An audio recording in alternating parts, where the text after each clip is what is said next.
This video is designed to help you relax or fall asleep. Before we begin, if you think you might fall asleep, please introduce yourself in the comments. Please also like the video and subscribe if you haven't already. As always, I'd love to know where you're watching from. So let us know in the comments and share what time it is where you are. Thank you once more for joining me. Get comfortable, grab a glass of water, make sure you've locked your door, and turn off the lights. Don't forget to say hello in the comments.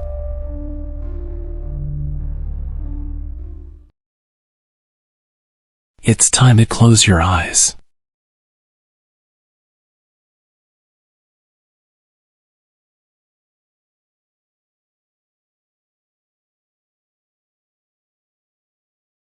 High school was typically uneventful until the day Alex showed up. He was a quiet, strange guy, always seen alone in the hallways. At first, there was nothing remarkable about him, but after a few weeks, things began to change.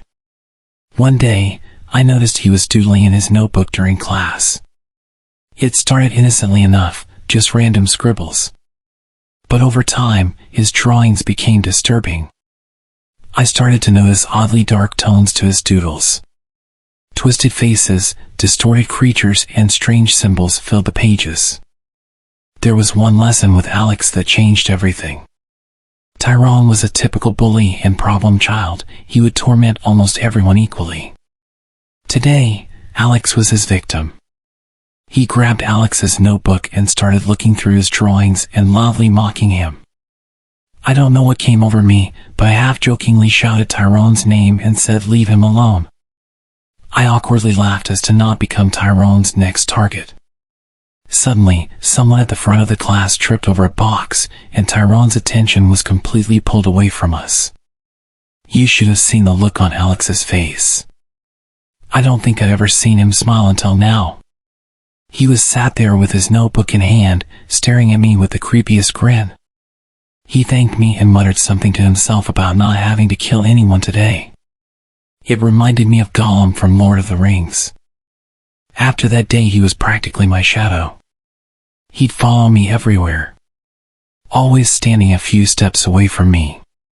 He didn't ever have much to say, but he would occasionally make comments about people like Tyrone, and we'd all laugh at how dark his humor was. Over time he started sharing his drawings with me. They were all pretty messed up. He even had some detailed drawings of Tyrone being tortured or stabbed. On the odd occasion when he did speak, the things he would say were unsettling, muttering about hidden threats and the consequences that were coming. Looking back, it was so obvious what he was going to do, but I kind of convinced myself he just had a dark humor and used his drawings to vent. There were a few notable moments with him over the next few months. He would aggressively defend me in the hallway whenever someone would barge into me. He'd push people out of my way and do these really weird death stares at anyone that would bother me. He was very attached to me and protective. It seemed like as the days went on, he just became more and more angry at the world, muttering more about what he wanted to do to people, telling me that I'm one of the good ones and that he'll never let them hurt me. Towards the end of winter, Alex had a week off school and I started to wonder if he was alright. I'd also noticed at this point that his locker started to smell really bad. I knew his code because I'd seen him put it in so many times, and he didn't seem to care that I would watch. I guess curiosity got the better of me, and I entered his code and opened his locker door. I can't describe just how powerful the smell was. It didn't just knock me back, it sent me into a coughing fit. It was obvious now why it stank so much. I probably don't need to tell you what I found. A collection of small animals. I remember a cat, a rabbit, and some mice. I immediately closed the door again and started to panic. I knew I couldn't just ignore this. I immediately told my teacher about what I'd seen, knowing I might get into trouble for accessing someone else's locker. They ended up closing the whole corridor and getting the police involved. They found multiple hunting knives and all of his disturbing drawings. We never did find out about what happened to him other than the fact that he was kicked out of school and some more security measures were put in place to prevent weapons being brought into school. I don't know what he was planning, or if it was just animals he liked killing, but I feel like if I didn't check his locker, he might have come back and done something seriously bad.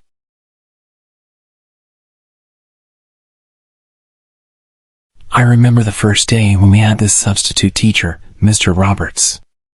He had a reputation that spread like wildfire among the students. Everyone said he was weird and would creep everyone out. That day, I was about to find out for myself. Mr. Roberts walked into our classroom, and right from the start, something felt off. He had this unnerving way of looking at each one of us, as if he was sizing us up. His eyes were piercing, like he was trying to see into our souls. As the lesson began, he spoke in a monotone voice that made it hard to stay awake. He covered a subject that should have been interesting but somehow managed to make it utterly boring. I glanced around the room, and my classmates had expressions of utter boredom or mild discomfort. What really creeped me out, though, were his mannerisms. He rarely smiled, and when he did, it was more of a grimace than anything resembling happiness. His movements were jerky and erratic, like he couldn't control his own body. Towards the end of the lesson, some of my classmates decided to test the waters. They asked him personal questions, trying to get to know him better. But his responses were strange. He'd laugh at random moments and make bizarre comments that left us scratching our heads. Then came the incident that really got my guard up. One of my classmates, Alex, asked about his past teaching experiences. Mr. Roberts hesitated for a moment, his eyes darting around the room. Then, in a low, almost whispered voice, he said, "I've taught in many places, but they were all temporary." It was as if he was hinting at something darker, something he didn't want us to know. The room fell silent, and everyone felt the awkwardness. We had him twice in the same day, and the afternoon lesson was even more weird than the one in the morning. Mr. Roberts' behavior only grew more unsettling. He would suddenly stop talking mid-sentence and stare blankly at the back of the classroom, clearly lost in his thoughts. Then, without warning, he'd snap back to reality and continue as if nothing had happened. When the final bell rang, the whole class breathed a collective sigh of relief. We couldn't get out of that classroom fast enough. As I walked out, I couldn't shake the feeling that Mr. Roberts was hiding something that made him more than just a creepy substitute. And I hoped I wouldn't have to see him again anytime soon. Our history teacher disappeared halfway through the year, and Mr. Roberts took over our class. We'd see him twice a week. Whenever I was in his classes, I would do my best to just focus on my studies. The rest of the school year passed without any serious incidents, just the regular blank staring and growing rumors about how weird he was. Towards the end of the year, after we'd all kinda gotten used to his demeanor, Mr. Roberts crossed a line that couldn't be ignored. During a history lesson, he made a bizarre and inappropriate comment about one of the female students. It was so disturbing that the student immediately reported it to the school authorities. The school administration acted swiftly, launching an investigation into Mr. Roberts' past. It didn't take long for them to uncover a disturbing criminal history. He had been involved in a series of troubling incidents at his previous schools, including allegations of inappropriate behavior and comments. The revelation sent shockwaves through our school, and parents demanded answers. How had the school hired someone with such a dark past? The school board faced intense scrutiny, and many called for a complete overhaul of the hiring process. Mr. Roberts was immediately suspended pending the outcome of the investigation. As more details emerged about his past, it became clear that he should never have been allowed near children. The school took responsibility for its failure to properly vet him and promised to implement stricter hiring practices in the future. While Mr. Roberts was never seen at the school again, the unsettling feeling that had hung over our classroom didn't dissipate easily. The incident served as a chilling reminder of how important it was to remain vigilant and speak up when something didn't seem right. It's weird because people who had his lessons actually improved their grades. He wasn't a bad teacher, just a bad person.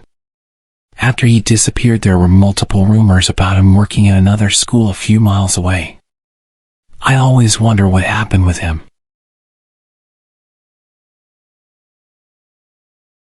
I was a junior in high school when it all started. Mr. Simmons, our English teacher, had always been a bit eccentric, but this year, something changed. He became fixated on me, and it became incredibly uncomfortable. At first, it was harmless. He would compliment my essays or ask me to stay after school to discuss my studies. I didn't think much of it, assuming he was just trying to be a helpful teacher. But soon, it escalated. He started showing up at places he shouldn't have known about, my part-time job at the local bookstore or my favorite coffee shop. Every time, he'd strike up a conversation, making it clear he'd been tracking my activities. It was unnerving, but I hesitated to say anything, fearing it might be a misunderstanding.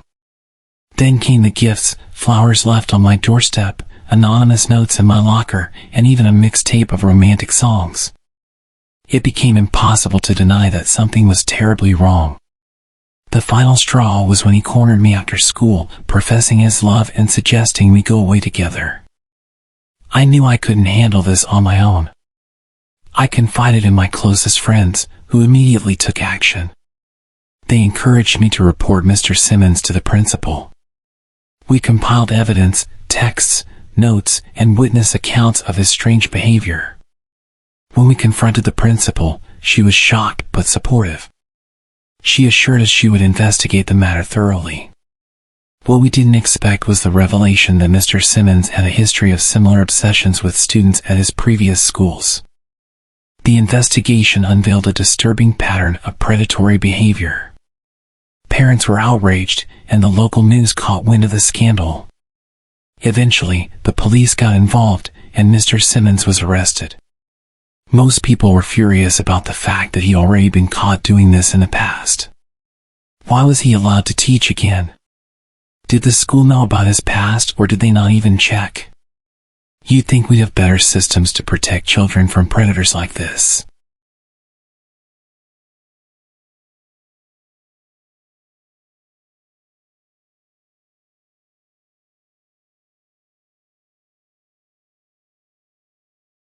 A few years back, I worked part-time covering as a karaoke host at a local bar. I've had a few run-ins with drunken idiots, but this one was by far the scariest. I'd only been working there about 3 weeks at this point. Prior to me, it had been 3 different girls hosting, so I was the first guy. While training, they warned me if I ever felt uncomfortable to call for security. I immediately took that as guys getting too handsy with the girls, so I figured I wouldn't have any issues since I was the first guy here. I quickly learned that the difference for me would be that people tend to get more aggressive with a guy than with a girl. So it was a Saturday night and I was hosting.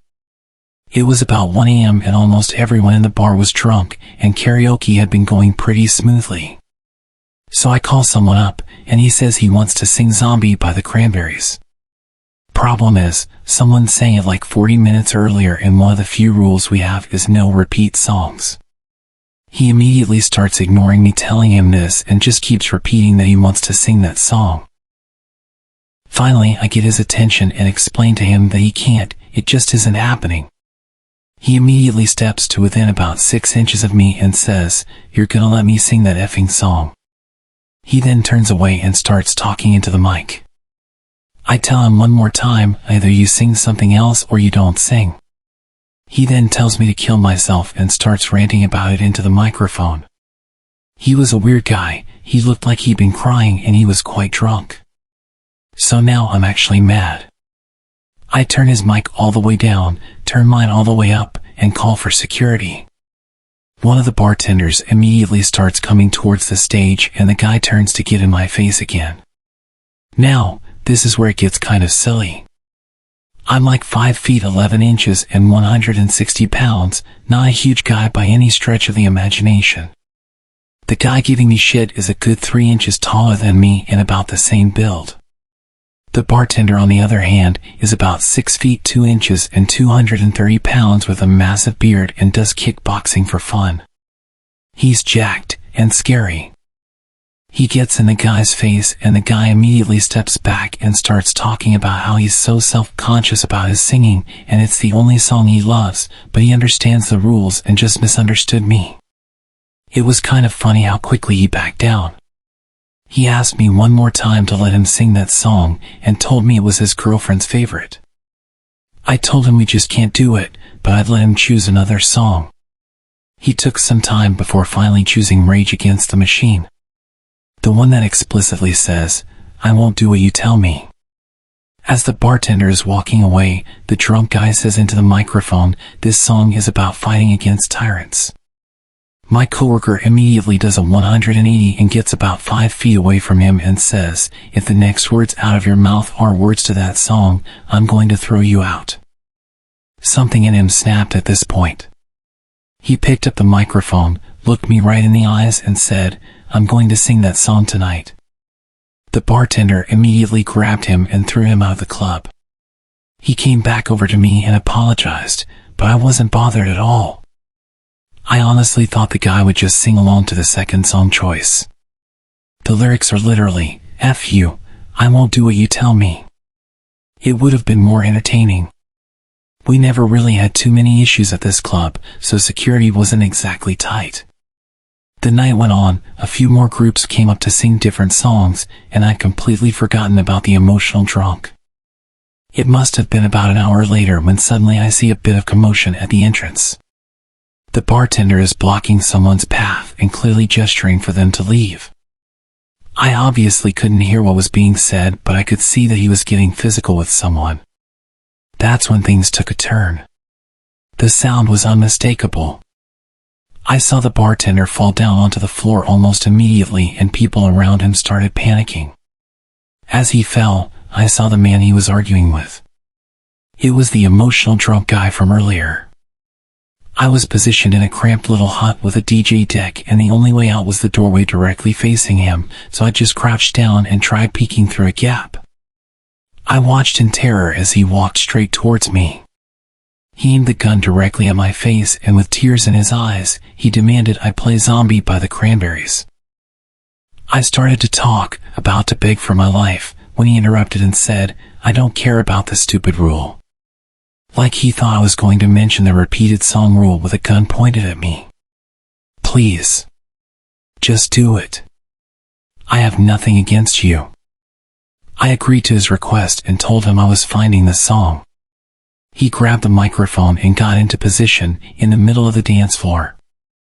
I pressed play and he immediately closed his eyes and looked up, patiently waiting for the intro of the song to end. He starts singing and I hate to say it, but he was pretty good. He was putting raw emotion into his singing. He was using his arms a lot to gesture, which meant that the gun was pointing all over and I was constantly flinching. Practically everybody had ran out of the club at this point and I was still trapped in my stupid DJ hut. I think I was too scared to move, but also completely struck by the bizarre experience. As the lyric portion of the song came to an end, he started to look around. I felt a flush go through my whole body as I realized what was about to happen. He looked down at the gun, then towards the bartender on the floor, then back at me. "I'm so sorry." His first shot missed me, as far as I could tell. I immediately started to sprint out of my hut. I had a million thoughts racing through my head as I anticipated his next shot in my back. I'd heard stories about people not realizing they'd been shot because of the adrenaline. I was convinced I was bleeding out and about to collapse. I was running so fast, wondering why I wasn't dead yet. I jumped over the bartender's dead body and made it out of the front door. The crowd screamed when I burst out and I had cops pointing their guns at me ordering me to get down. I was alive. But why? After the cops clarified who I was, they pushed in and went to clear the club. It turns out he didn't shoot at me. He shot himself. Straight in the head. Looking back, I think I understand his apology now. He never wanted to kill the bartender, he just wanted to sing that song one last time, and he was the one person in his way. Over the next few weeks we learned more about this guy. His girlfriend had just died and it broke him. They were apparently regulars at the club and that was their favorite song. I'm not sure if he'd planned on killing himself that night or if the confrontation led him to think it was a good idea, but the whole thing was so messed up. The club shut down after that incident. Nobody wanted to go there anymore, and rumors started that the place was haunted. I moved on to other things and try not to think about it too much. It gave me a new appreciation for life, even if that song gives me panic attacks.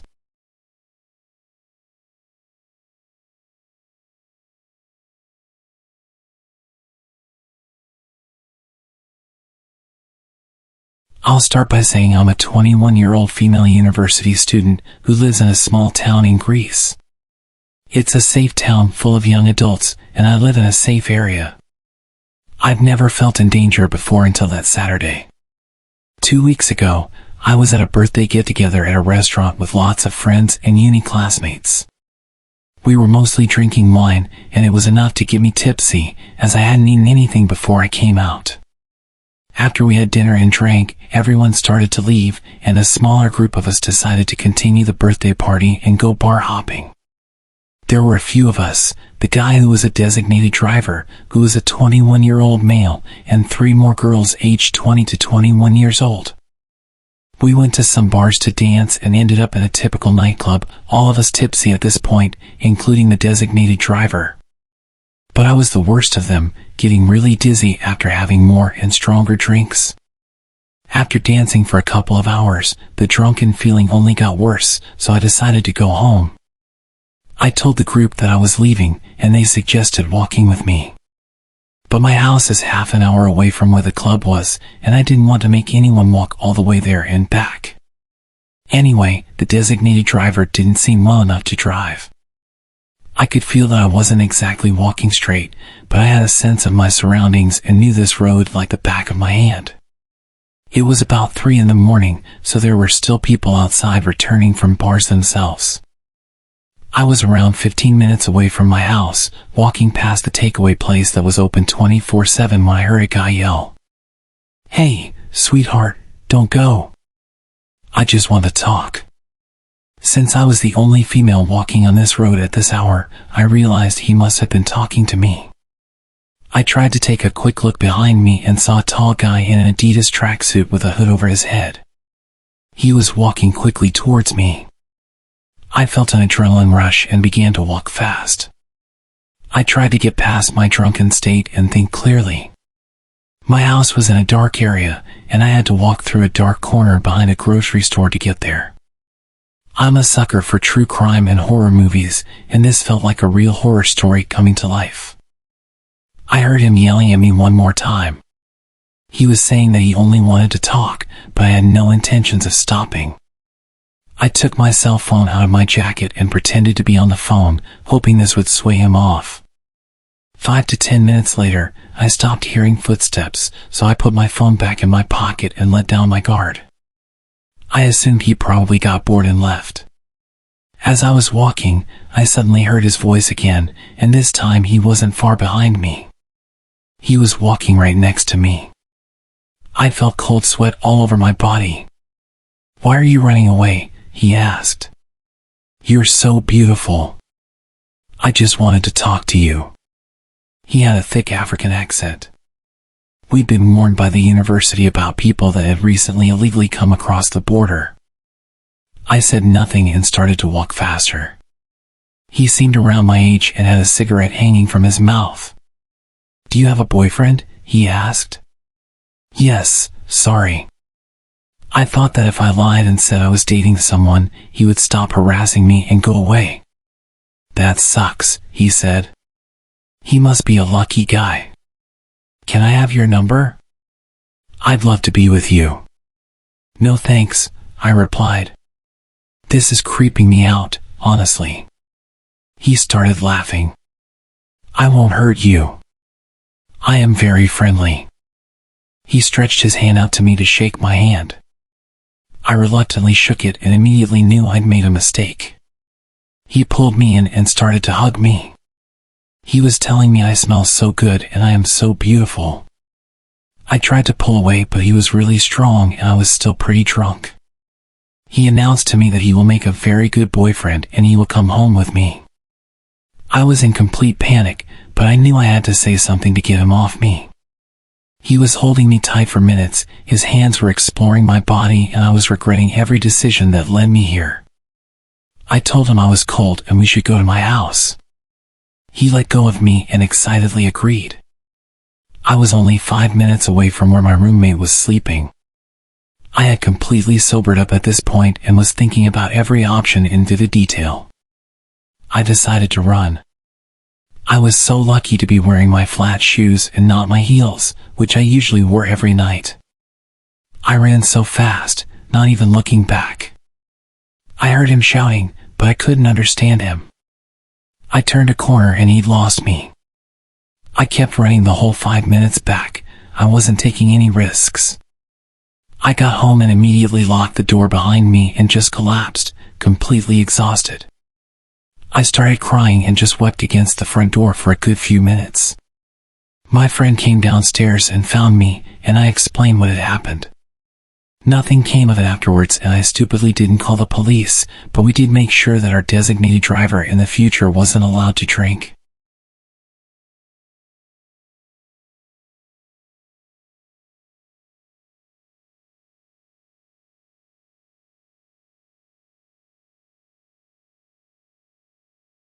This happened to me just last year.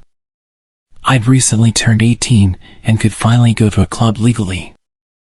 I'd used fake ID at bars before, but never actually been out to a club. I'm in the UK, where 18 is the legal drinking age. Anyway, it was me and 5 friends, and we had one older guy with us who was 20, so we trusted him to lead the way and show us the ropes. We went from bar to bar, drinking as much as we could, and eventually ended up in a proper nightclub. I've always been quite a sociable guy, and when I've had a few drinks, I get really chatty and friendly. This group of lads were dancing next to us, and one of them kept bumping into me. I didn't think he was doing it on purpose, so I tapped him on the shoulder and tried making conversation. I politely told him that he was bumping into me pretty hard and joked that he nearly spilled my drink. I thought I was making friendly banter, but I guess he thought otherwise. He punched me in the nose and I blacked out for a second. I stumbled back and suddenly they're all having a brawl. I didn't throw any punches and just tried to help my friends and pull everyone apart. Suddenly, I'm grabbed from behind by a massive bouncer, or whatever you call them in America, doorman. He pulls me by the collar and throws me outside and tells me to go home. Within a few seconds, the rest of the bouncers throw out a few more guys, and I realize I'm in big trouble. None of them were my friends. It was just the group of lads that had attacked us. I tried to reason with the bouncers that I wasn't with them and that they were gonna mess me up. But they just pushed me away and swore at me. I turned to look at them and they made it a few meters down the road. I think I'm safe, but then one of them turns around and spots me. I wasn't taking any chances.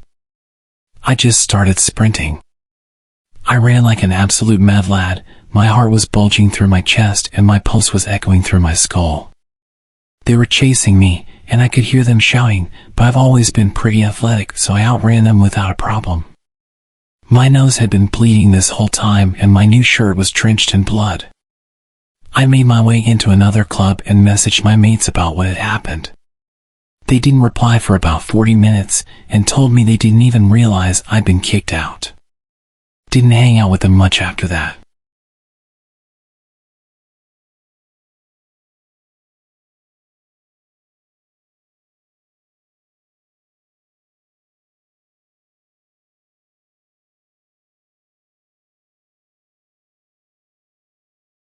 I was about 11, my sister was 13. We slept in the living room of a little caravan we used to stay in over summer. There wasn't a lot to do, the campsite didn't have any amenities. I'd pass the time playing with my sister, taking walks or playing the Nintendo. This was '98, so Castlevania and Donkey Kong Country weren't nostalgic yet, they were just lame. I couldn't wait to get home and back to the PC so I could get my theme Hospital on. But mostly I'd read. I had a collection of books about ghosts, UFOs, cryptids, and such. I'd pick them up at library sales or in charity shops. My favorites were the unexplained true stories, like the Dover Demon or the Gulf Breeze incident. There was a quarry on the other side of the site. Sometimes at night I pretend the two red lights were the eyes of the Mothman who'd swoop down to terrorize my family. What I'm getting at here is I was a kid, and I had an active imagination, but I never believed anything spooky would actually happen to me. If something out of the ordinary happens, it's just your mind playing tricks on you, right? I woke up one morning around 6:20. It was gray outside, the sun had just come up, but fog and cloudy skies ensured it wasn't too bright. I felt uneasy, because I'd usually sleep till 9 at least. It was silent. My sister wasn't even snoring as she normally did. And then I heard it. It sounded like a horse galloping. It was just outside the window. It was unsettling, to say the least. Had a horse escaped from a nearby field? Surely not. I'd never seen any horses around here, and what's more, it didn't sound heavy enough. Whatever it was making circles around the caravan. I'd hear it fade a little as it looped around the other end where my parents slept, and then get louder, almost next to my head. It had the irregular rhythm of a gallop, but I never heard 4 legs. It was almost like a person was skipping very, very quickly, but no person could be heavy enough to make that kind of noise on soft ground. It was fading off into the distance. Whatever it was seemed to have ran off. I breathed a little easier. What a crazy situation. Maybe I hadn't fully woken up yet and was having a dream hangover. And then it came back. It was getting louder and more insistent. I decided to take my chances. "Rosie? Are you awake?" "Yeah," she said, voice quivering. "You can hear that, right?" "Yeah." "What is it?" "I don't know," I answered truthfully. "I'm afraid to look outside though." "Why?" "I'm afraid it might be the devil." She moaned in fear.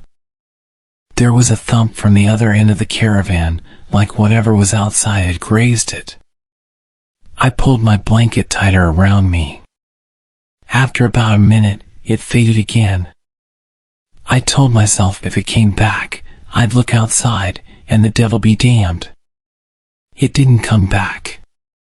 My parents woke up around 8, made us breakfast, and the fog cleared. We asked them if they'd heard anything strange earlier. They hadn't. There were no scrapes on the caravan that would suggest something heavy bumping against it. Apart from my sister, there was no evidence that anything had ever happened. Except for one rough footprint outside the front door in the shape of a hoof. To this day, I regret not looking outside to see what it was. But when I wake up in the middle of the night and everything seems so strange, I understand why.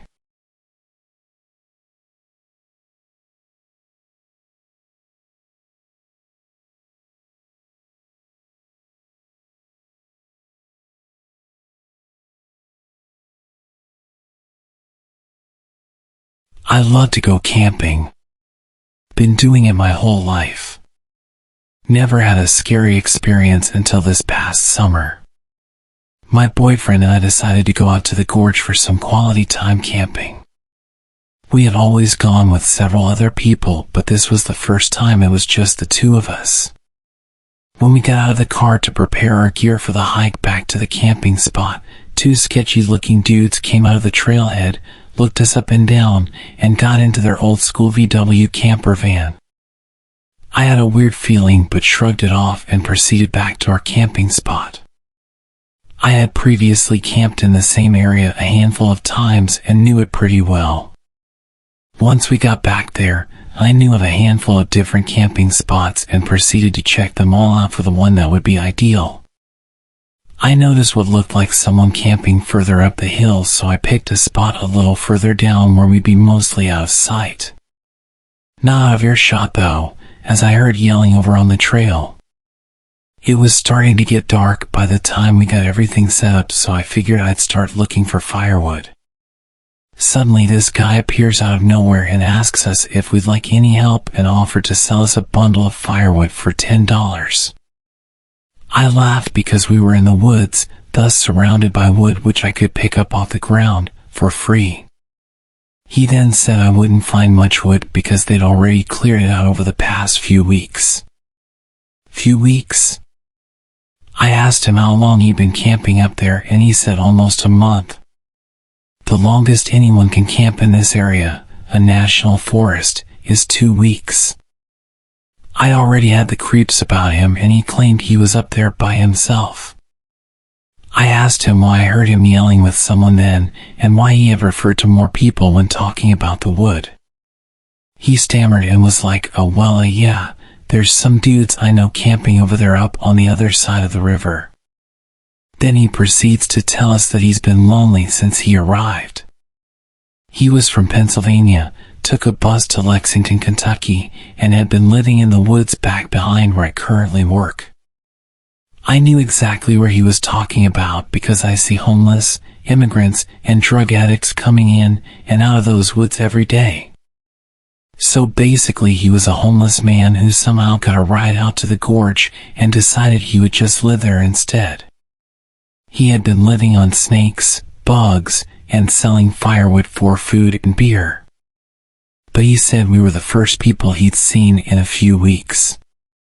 His stories were all over the place, and I knew he was lying about a lot of what he told us.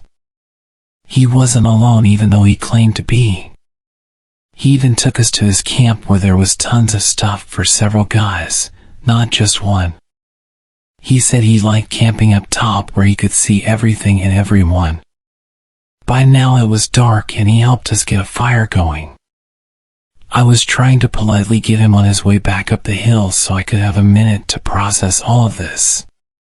When he left, I started whispering to my boyfriend that there was no way in hell I could sleep with that lying sketchy homeless creep right up the hill. We didn't have a gun, knife, or even a dog to protect ourselves if we needed to. I said let's quietly get our shit together and get the hell out of here. Which we did, only we left our new tarps set up because they would make too much noise and he'd know we were leaving. As soon as I stood up with my pack, ready to get the hell out of Dodge, he yells, "How's it going?" and we proceeded to GTFO as quickly and quietly as possible. In my mind we were either getting robbed, kidnapped, killed, or something else, because he was not alone. His stories didn't add up, and his background of where he came from made me believe he was running from something and was trying to hide by living off the grid. I called the Rangers the next morning and told them about him. Luckily, all he got from us was a set of new tarps. Weeks later, we saw on the news that multiple people had gone missing in the area and that there was a manhunt for the guy who wouldn't leave us alone. I always think about how we really dodged a bullet when I insisted that we left. We found a new camping spot the next year.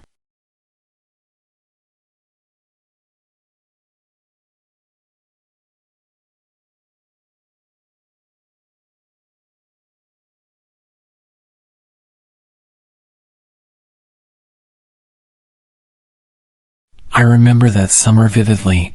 I was about 15, and my family decided to spend a few weeks camping near the lake. It was the perfect escape from the sweltering heat of the city. We set up our campsite, complete with a cozy tent and a small bonfire pit. Days were filled with swimming, hiking, and enjoying the company of my parents and younger brother. One evening, the sun dipped below the horizon, casting a warm orange glow over the tranquil waters. The crackling of the campfire filled the air, and we all huddled close, sharing stories and roasting marshmallows. My little brother was captivated by the stars that dotted the night sky, and my parents laughed and reminisced about their own childhood camping trips.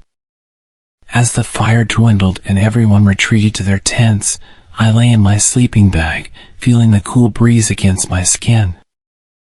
I could hear the distant hum of insects and the soft lapping of water against the shore. It was peaceful, serene, until a rustling noise interrupted the quiet.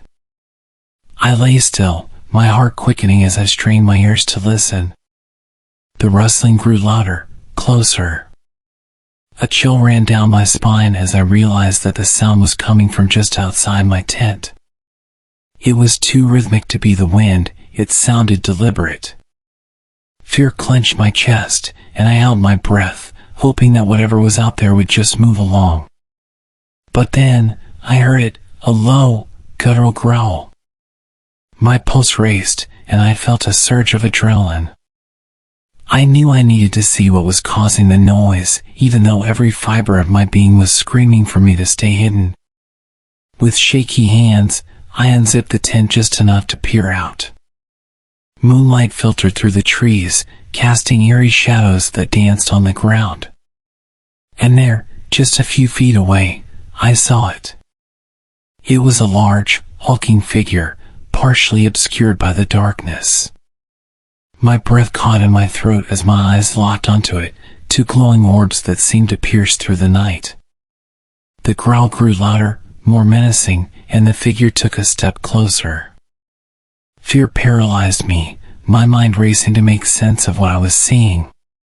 My instincts told me to stay hidden, to stay quiet, but curiosity and dread pushed me to inch the tent flap open just a bit more. That's when I saw its shape, a massive, shadowy creature with elongated limbs and sharp glistening teeth. Its eyes never left mine as it stood there, almost as if it were studying me, assessing my fear. As the seconds dragged on, I felt a sense of dread. I couldn't tear my gaze away from those eyes, and I couldn't shake the feeling that this was a predator, a force much more powerful than me. My heart pounded in my chest, drowning out the sounds of the night, as I realized that whatever this creature was, it was not something to be trifled with. And then, just as suddenly as it had appeared, the creature turned and melted into the shadows, disappearing into the night. The woods fell silent. I zipped the tent shut, my mind racing with questions and possibilities. Morning came, and I emerged from my tent, shaken but determined to find some rational explanation for the night's terror. I scoured the area around the campsite, half hoping to find evidence of a prank or a wandering animal, but there was nothing, no signs that the creature had ever been there. I tried to shake off the unease, chalking it up to an overactive imagination and the dark of the night playing tricks on my mind. Reluctantly, I shared my experience with my parents over breakfast, expecting them to dismiss it as the product of my teenage imagination. My dad chuckled, attributing the sounds to a nocturnal animal, probably just a bear rummaging around the campsite. Mom nodded in agreement, mentioning that bears were known to roam these parts from time to time. As much as I wanted to accept their explanation, a gnawing feeling remained deep within me. I knew what I'd seen and heard, it was no bear. It was something bigger, something much scarier. Even now, years later, whenever I'm surrounded by the tranquility of the gray outdoors, I can't help but think about that night. I've heard the usual explanations, the logical reasoning, but deep down, I'm certain that what I encountered was something different, something you hear about in urban legends. I always think about going back to that place with some friends and searching for that monster. But that's probably not a good idea, is it?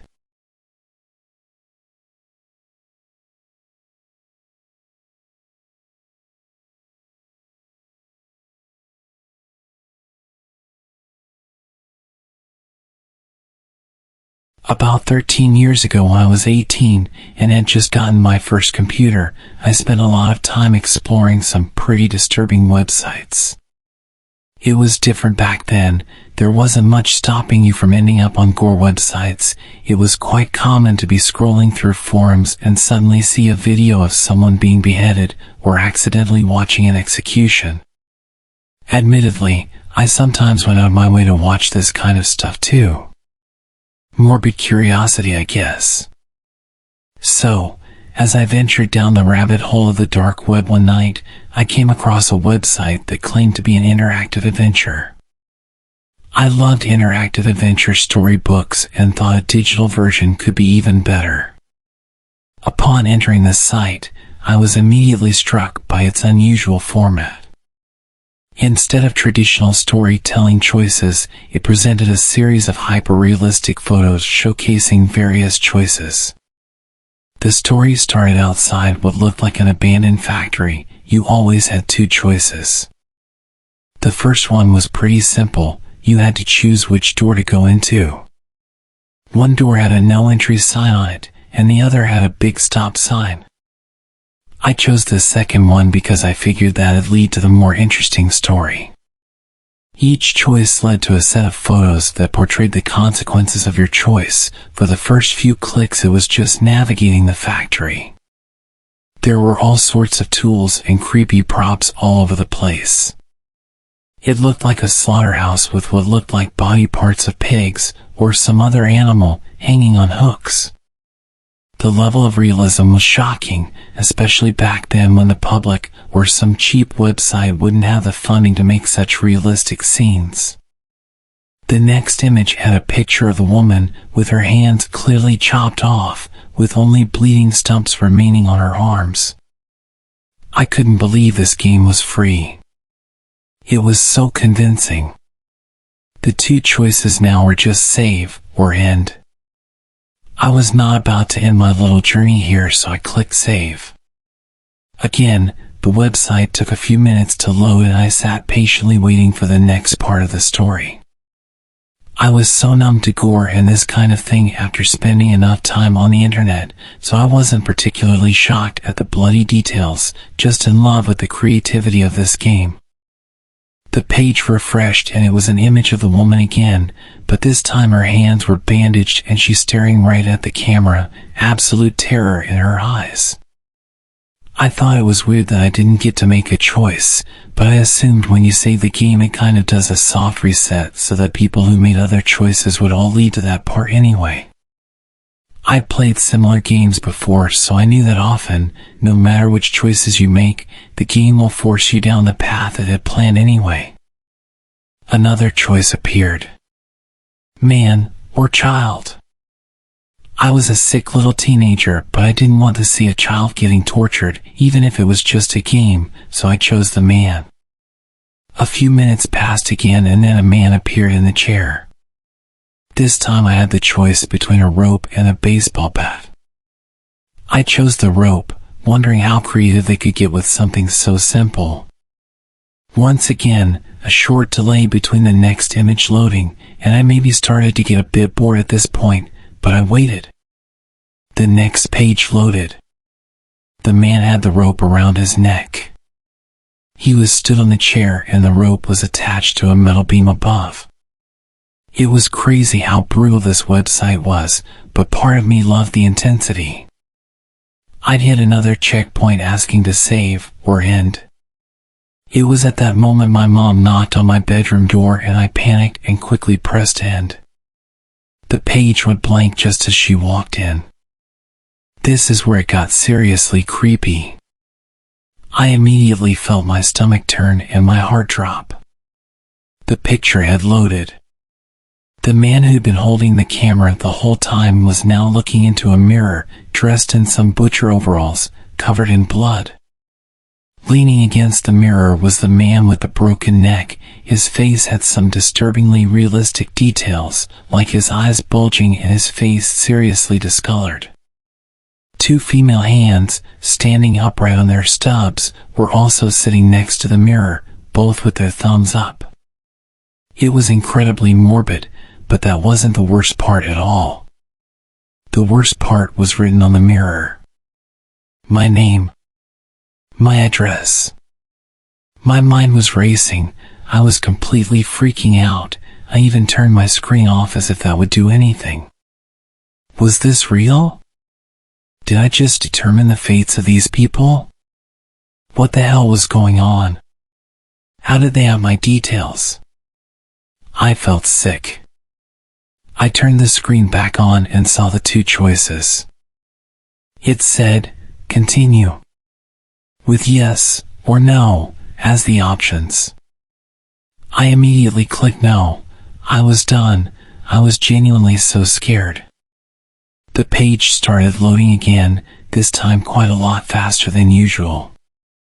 The new page was just a zoomed-in image of my name and address, with the option to continue being repeated back at me, this time with save or end as the options. Is that what save meant? Save the woman? And end? Did I choose to end the man? I was drenched in sweat at this point and really panicking. Was this a threat? I have to continue or they'll come for me. Am I choosing to save myself or end myself? I hated everything about this moment. I clicked end and immediately turned the computer off. As you can tell from the fact that I'm telling this story, they never came for me. We did move house a few weeks later for unrelated reasons, so maybe that's why. But I lived in complete fear for at least 3 years after this. Did I really do those things? Was it just a creative game with some clever tricks? It would explain the long loading pages. I don't like to think about it. Well, at least I didn't choose the child.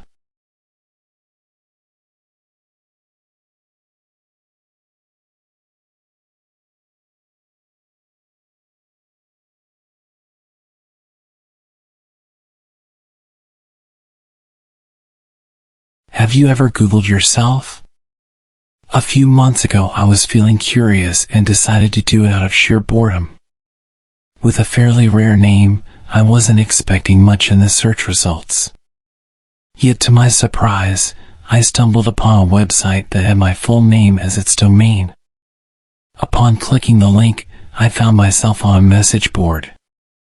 The website owner's profile appeared oddly familiar, sharing my age and similar hobbies. Although the message board lacked any posts, I saved it in my favorites due to the intrigue. A month later, I returned to the site. This time it boasted more content featuring diary entries that seemed ordinary at first glance. Notes like the weather was nice today or I'm so bored at work. Yet as time passed, I began noticing an array of coincidences. The owner lived in my city, which struck me as quite a coincidence given the rarity of our shared name. As I delved deeper, I found the diary's contents eerily mirroring my life experiences. One day it mentioned attending the same baseball game I had gone to. At first I dismissed it as a simple chance occurrence given the popularity of the local team. However, the coincidences persisted and became unsettlingly precise. Their pet dog's name matched mine from childhood, and even their favorite restaurant was the same one I frequented during my previous job. One particular day, the message board was filled with birthday wishes for the owner. Oddly enough, it was my birthday as well. Intrigued, I decided to leave a message for the owner, mentioning our shared name and extending a birthday greeting. However, to my surprise, there was no option to type a message. It appeared the message board was merely a static page. Puzzled, I reached out to the owner via email with a simple introduction. Hi there. Believe it or not, we share the same name, birthday, and we're in the same city. Nice to meet you. Just a friendly introduction. A few days later, I got curious again and tried showing the website to some buddies, thinking we'll have a laugh about it. But guess what? The website was gone. Completely vanished. No trace. It wasn't even in my browsing history. That didn't sit well with me. Something felt off. I mean, it's like the whole thing was there one day and then poof, it just vanished into thin air. And then I got an email from my own email address. It just said, "Found you." Attached was a picture and, I swear my heart stopped. It was me. sitting at my computer, in my room. And here's the worst part. The angle of the shot was taken from the corner of my room where the window is. You have to climb the side of my house to get to this window. I zoomed in, squinting at every detail. The hairs on my neck stood up as I realized the angle of the picture didn't match up with the window. It was clearly taken from the very corner of my room where I usually keep my old chair piled with clothes. Someone had been inside. My mind raced. Who could have taken this? How did they get inside? I went through every possible explanation. A prank, maybe? But the more I thought about it, the more that email and that picture made me feel like I was being watched. Stalked. I can admit I was freaked out. The whole thing went from curious to seriously messed up real quick. I can't shake the feeling that I'm being watched. Monitored. The thought of someone sneaking around in my personal space snapping a picture while I was totally unaware. It's unsettling, to say the least. I've permanently locked all of my windows now, and I've got this weird paranoia about my room. Like, am I going crazy or was someone actually in here? One night I was scrolling aimlessly through social media, clicking on random links about the dark web and supposedly true stories about crazy encounters. Boredom can drive anyone to the weirdest corners of the web, and that's how I stumbled upon this bizarre post that grabbed my attention. It was an image of my front door. The caption, "Back where I belong," was written below it. I'm not the superstitious type, so I rolled my eyes and chalked it up to a creative attempt at freaking someone out. The next day, I couldn't resist mentioning it to my buddies. Their reactions were a mix of amusement and speculative theories about hidden cameras and creepy stalkers. They laughed it off and I joined in. After all, we're living in the age of tech, where a few clicks can pull up someone's life story, including the color of their socks on a specific day. Probably just some algorithm, I said, dismissing the weirdness. They probably got it from my IP address and Google Maps. They chuckled, teasing me about my lack of supernatural belief. I shrugged it off. It's not like I have anyone that would want to hurt me.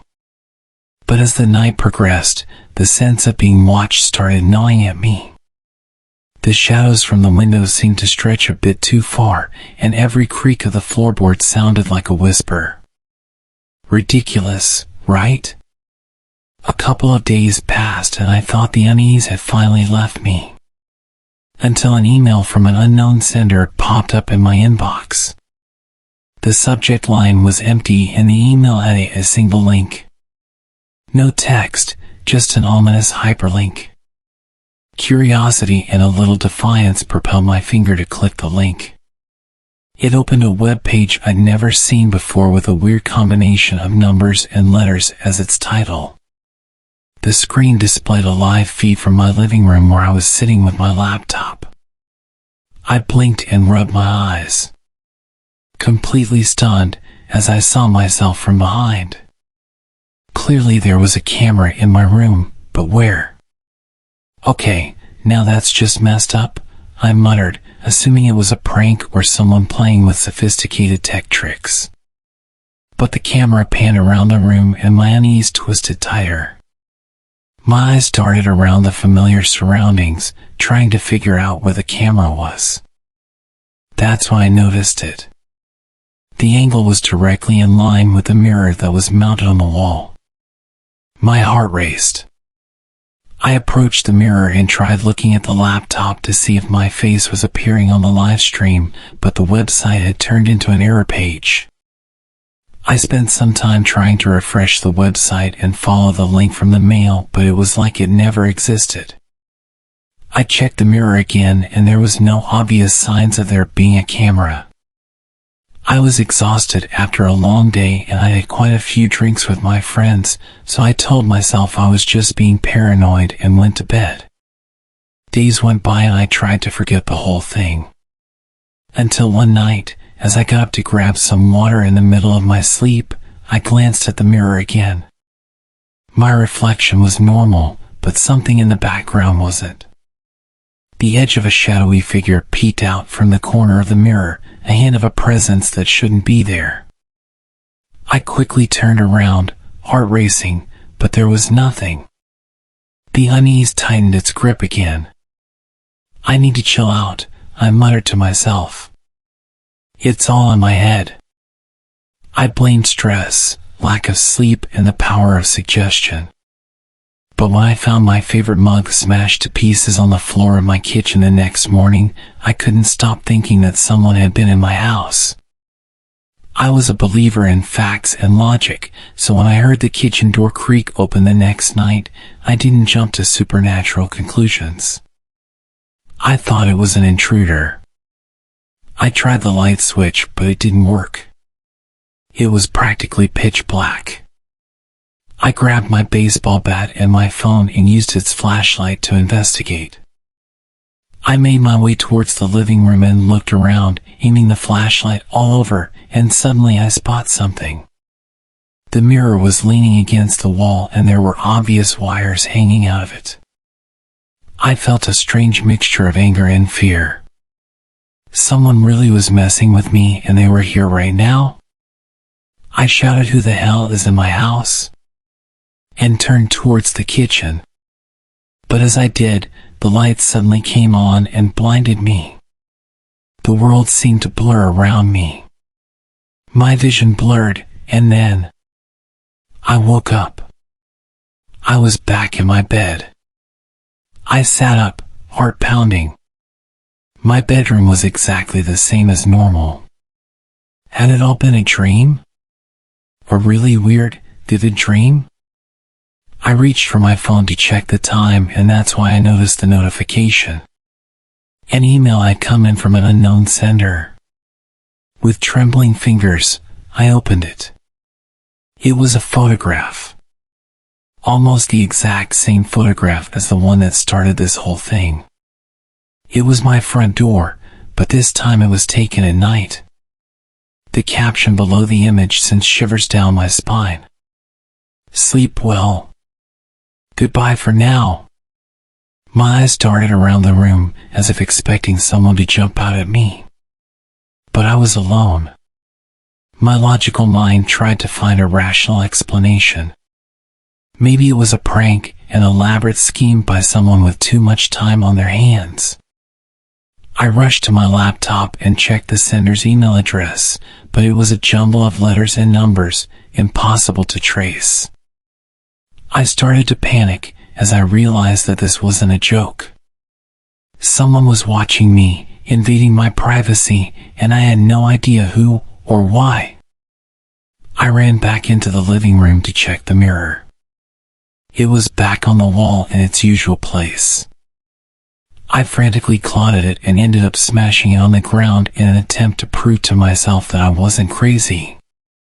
I felt like I was going insane, stood barefoot on my broken mirror, shuffling through the shards with my bare hands. The camera was gone.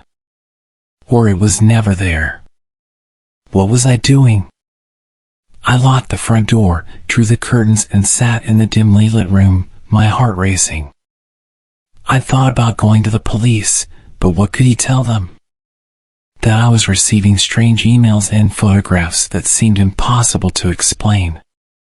The hours dragged on, and as the night grew darker, I felt my paranoia settling in. I didn't want to admit it, but the rational explanations were wearing thin. Was it really possible that someone was going this far out of their way to terrorize me? As I gazed at my laptop, its webcam staring back at me, I couldn't shake the feeling that someone, or something, was watching. I closed the laptop and made my way back to bed. If they wanted to hurt me, they would have done it already, and I was exhausted from this whole ordeal. I accepted my fate and closed my eyes.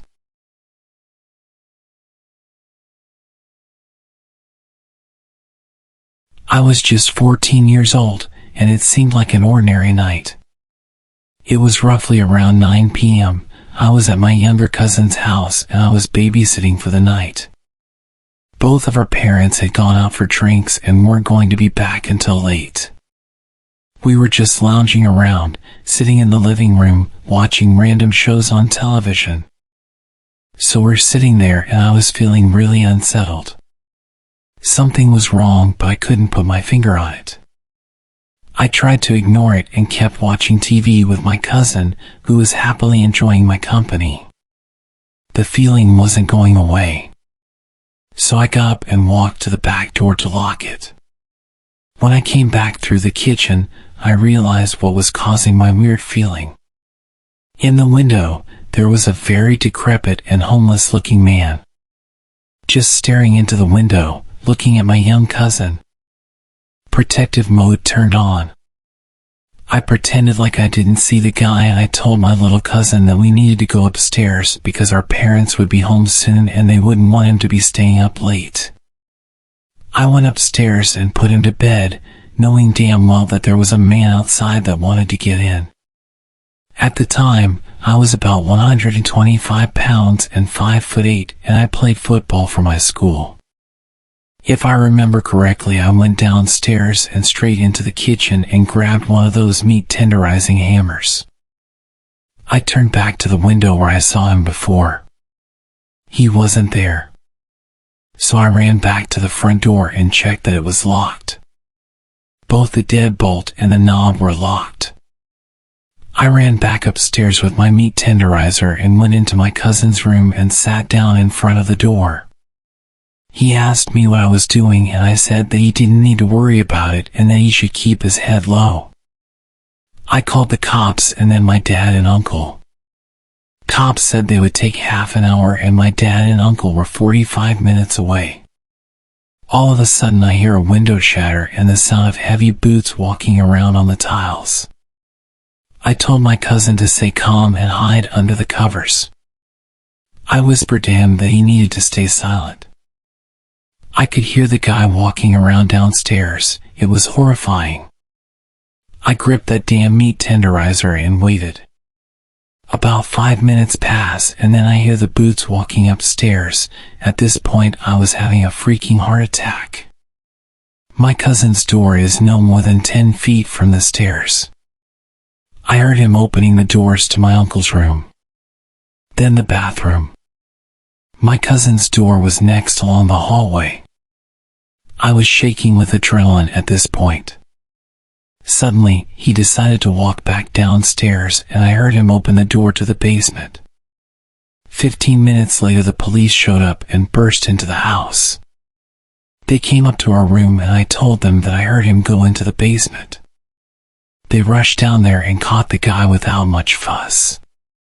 It turned out the guy was loose from a mental hospital from the city about 20 miles away. He had the mental age of a child and had broken into a few other houses in the area. I had nightmares for months afterwards.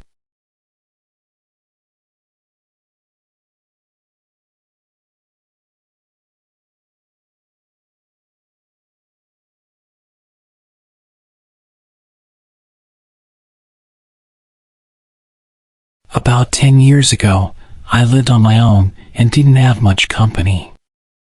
I was quite depressed at the time after losing my girlfriend to a drunk driver.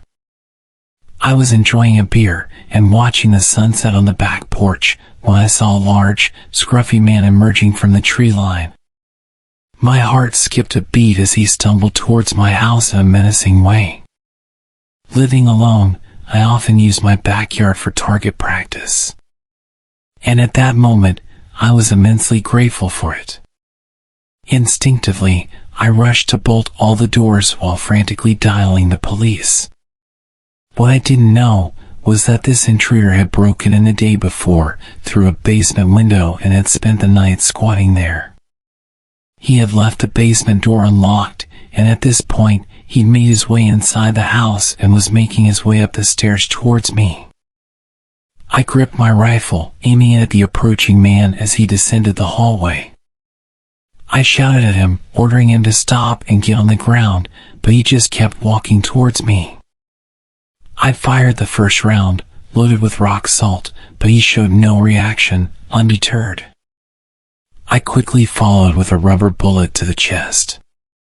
Yet the drugged-up guy, who was clearly out of his mind, continued advancing. This guy was huge, at least twice my size, and I realized that whatever drugs he had in his body were going to push him through any pain that a rubber bullet would inflict. He was backing me into a corner. I desperately begged him to stop and warned him what would happen, but he just moaned at me like a zombie and lunged towards me. I took my third shot. I can't recall whether it was buckshot or a slug, but it left a gaping hole in his chest. It barely even slowed him down. He kept coming, and in a frenzied struggle, he wrestled me to the ground. He was moaning and coughing up blood. Suddenly, he grabbed my face with both of his massive hands and started squeezing my head. It was utterly terrifying. I could feel him trying to burst my skull open like a balloon. I don't know how long it actually lasted, but it felt like forever. Eventually, the injury finally caught up with him, and he died on top of me. I was laying with him crushing me for a few minutes. My energy was completely drained, and I could barely breathe with his weight on top of me. His body was pushing my rifle into my chest, and it was causing me serious pain when I tilted his body to the side. I was completely drenched in his blood, and I can still remember the overwhelming smell.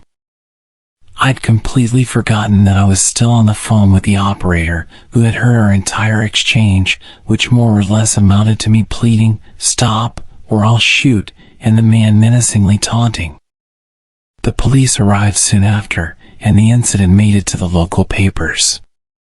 There was a criminal investigation, but eventually, I was cleared of any wrongdoing. It turned out that the intruder was wanted for murder of an elderly couple in Baltimore and had somehow made his way 50 miles up the road into a rural area.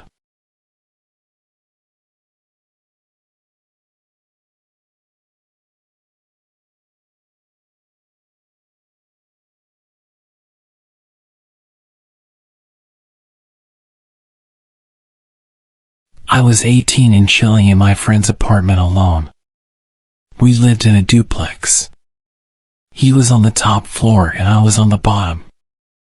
Ironically, I was watching a horror movie when I hear something huge come through the front door and into the kitchen. I got up to see who was there. We threw huge parties all the time, so it wasn't really that odd for some random to just show up. But then I saw this dude.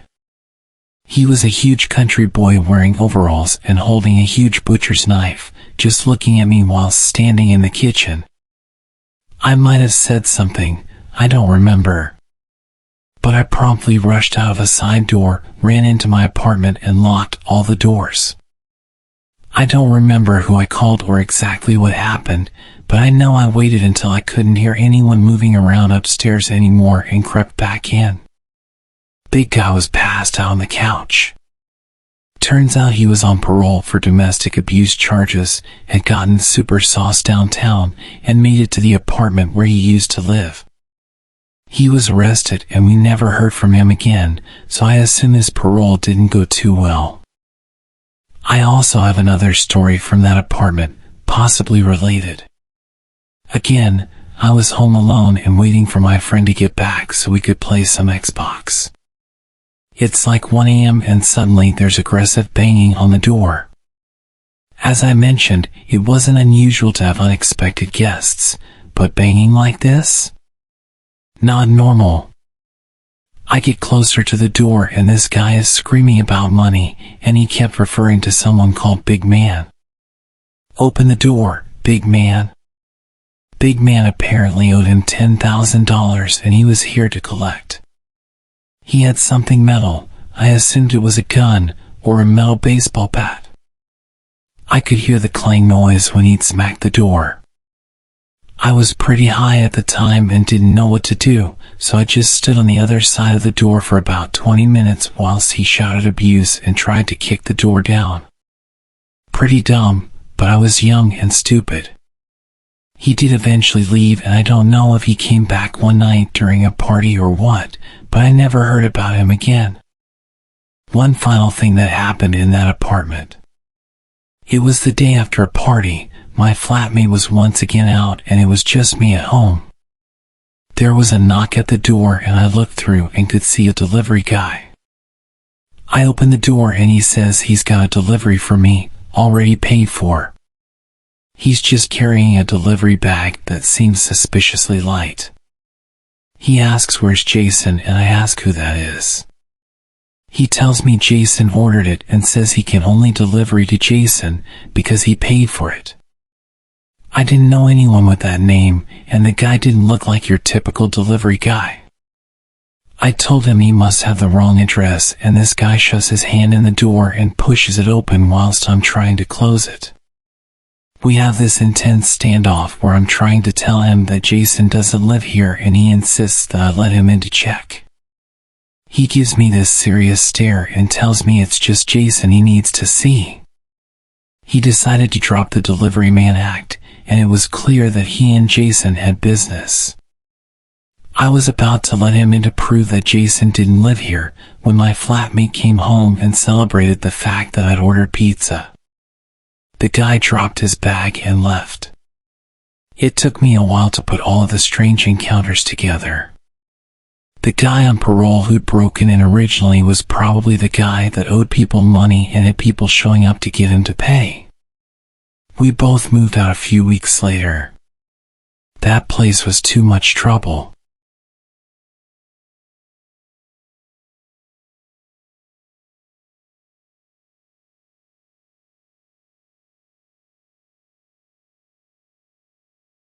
I had blocked this story from my memory until my girlfriend reminded me of it a couple days ago.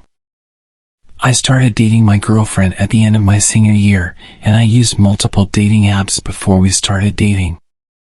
I had my Snapchat listed in many of my dating app profiles. This is important. Nothing led to anything with the apps. I'd talk to people for a bit, and eventually the conversation would die out. When I began dating my girlfriend, I had deleted the apps but never deleted my account, meaning people could still see my profile and my Snapchat account. I realized this after a few people would add me, but it didn't bother me much because I'd tell them I had a girlfriend. As you would imagine, the conversation would end at that point. But there was this one guy that added me, let's call him Adam. And he asked me if I was available. Being straight, I was used to guys adding me, so I gave him the usual response. Sorry, I'm straight and I have a girlfriend. I expected him to leave me alone, but it didn't stop him. At first the messages were normal. How was your day? What did you do today? Simple stuff like that. Being the nice guy I am, I responded because I thought this guy just wanted to be friends, and adding a gay friend is okay with me. Then the messages progressively got more creepy. He started asking questions about my girlfriend, and not the basic questions. As the days passed, I started to notice that Tyler's vocabulary was very similar to Adam's. I wasn't sure about it, so I didn't make any assumptions that it was him. I shared Tyler's Snapchat with my girlfriend, who added him to investigate. As soon as she added Tyler's snap, Tyler flipped out on her, confirming that it was indeed Adam. Realizing this, I blocked him again. After that, everything went quiet from Adam for about a month. I live in the suburbs of Chicago, and both my girlfriend and I live down the street from each other. We often see each other, and our families are good friends. Anyway, a month went by until I received a letter with no address or name on it, just my name on the front. I opened it, and to my shock and horror, it was basically a love letter from Adam. The letter expressed his love for me and his desire for me to run off with him. The letter took a very sexual turn halfway through, with explicit descriptions of what he wanted to do to me. At that moment, I had two horrifying realizations. One was that he knew my address, and two, he had dropped off the letter himself, meaning he was in my town. I immediately called my girlfriend, who was equally shocked. After consulting with my parents, we called the cops. Unfortunately, since I had blocked and removed Adam's social media information and the letter had no return address, there was nothing we could do about it. Day after day, letters kept appearing in my mailbox until they also started showing up at my girlfriend's place. Her letters were far worse than mine.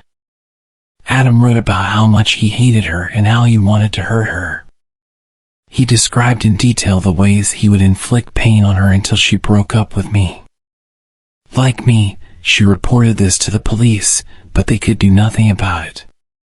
My girlfriend's family had plans to go to Hawaii for vacation, and I was house sitting for them. The first couple of days went fine until one of the last nights of the week. As usual, I was at their house, watching TV on the couch, when the power went out. It was around 1 a.m., and it was pitch black. The next few seconds were silent, and then I heard a window smash from the office. To help you understand the layout of the house, when you entered the front door, the living room was on your left, straight ahead were both the kitchen and stairs, and to the right were the office and dining room. Upstairs, as soon as you reached the top of the stairs, there was a bathroom straight ahead. My girlfriend's room was on the right, and the other bedrooms were on the left. I immediately grabbed a kitchen knife and ran upstairs to hide while I called the cops. I quickly got into my girlfriend's room and slipped into the closet. As soon as I was able to contact the operator, I heard the intruder pounding up the steps. Thankfully, I had relayed all the information to the operator in time, and she stayed on the phone as we both remained quiet. The intruder took a left when he reached the top of the stairs, which gave more time for the cops to arrive and for me to get ready, just in case I needed to defend myself. A few minutes passed until I heard the intruder start walking toward my girlfriend's room. In the precious seconds I had, I slipped out of the closet and positioned myself next to the door. As soon as he opened the door and started to enter the room, I took the kitchen knife and drove it into his shoulder. A young man screamed in pain as I heard a heavy metallic object make a large thud as it hit the ground. From there, I bolted out of the house, where I was met by 4 squad cars and cops with their guns raised. I raised my hands, shouting that he was upstairs in the right room. A few minutes passed, and the intruder was dragged out, still screaming in pain. With the siren lights flooding the street, I got a glimpse of his face. It was Adam. Later, an officer informed me that the metallic thud was caused by him dropping his handgun. Adam was from Texas and had traveled up to my state to be with me. He had rented a room at a local motel and would put letters in both my girlfriend's and my mailbox daily. He was doing this in the early hours of the morning. This was confirmed by the security footage from the motel he was staying at. On the night of the break-in, Adam had plans to kill my girlfriend and her family so that I would choose to be with him. He managed to pry open the power box, switched off the power to her house along with neighboring houses, and broke in with the intention of her being there. Well, unfortunately for him, she was enjoying a tropical vacation. To be honest, I have no idea how the outcome would have been different if they hadn't gone on vacation, and I am grateful that I still have my girlfriend as well as her family alive. So, to any stalkers out there, please stay away from my girlfriend.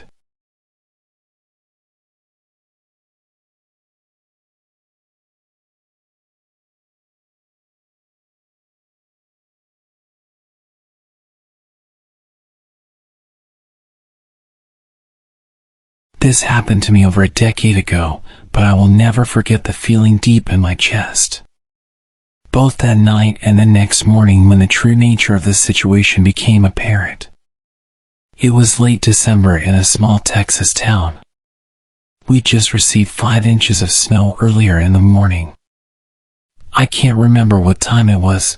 All I remember is it was dark outside, and I was playing in my room. It's important to note that my room was made up of two parts, a mudroom with a door leading out front, then my actual bedroom. The door was an older style wood door with all the old hardware, and had a window on the top half. It had a window shade, but that wouldn't stop anyone from looking in if they wanted. My room was the frontmost, with my parents' room being in the back of the house. Suddenly, the knob was not being gently moved, someone was turning it with force. This door was one that had to be locked from the inside, so the knob could turn and open freely. Luckily, there were two deadbolts. Whoever was on the other side just figured out the knob was free to open. As soon as I heard it turn all the way, I sprung up to the wall about 5 feet from the door, my back to the wall. The door fell silent. I found myself glued to the wall, unable to move. Then, the knob turned slowly. I remember watching, waiting for it to turn all the way.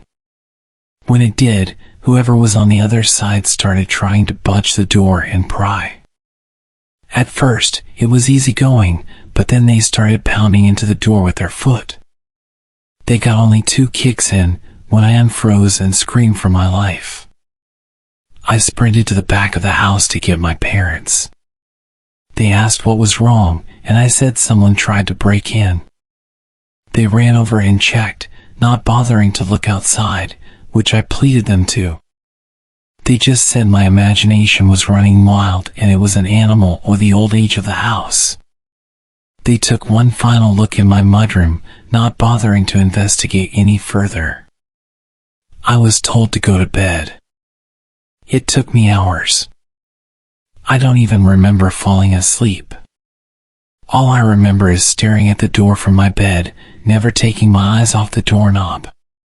Suddenly, I was woken up by my parents, who were obviously distressed and seemed to be scared. My mom grabbed me by both shoulders and got right in front of me. She asked very sternly why I thought someone tried to break in. When I told them this time, they seemed to listen. I was worried how serious they were as they asked me about everything. When I was done, they said they had to show me something. They took me to the front door and out to the front yard, pointing to my door near the driveway. You could clearly see the boot prints in the snow, walking along the street through our yard and straight to my window, then my mudroom door, where I had been playing the night before. The police showed up and took a report, but nothing ever came of it. I was never able to sleep well in that house. I can never forget what it felt like as a child to go through this and not have my parents believe me. I'm just glad I was not home alone and very thankful for that strong door.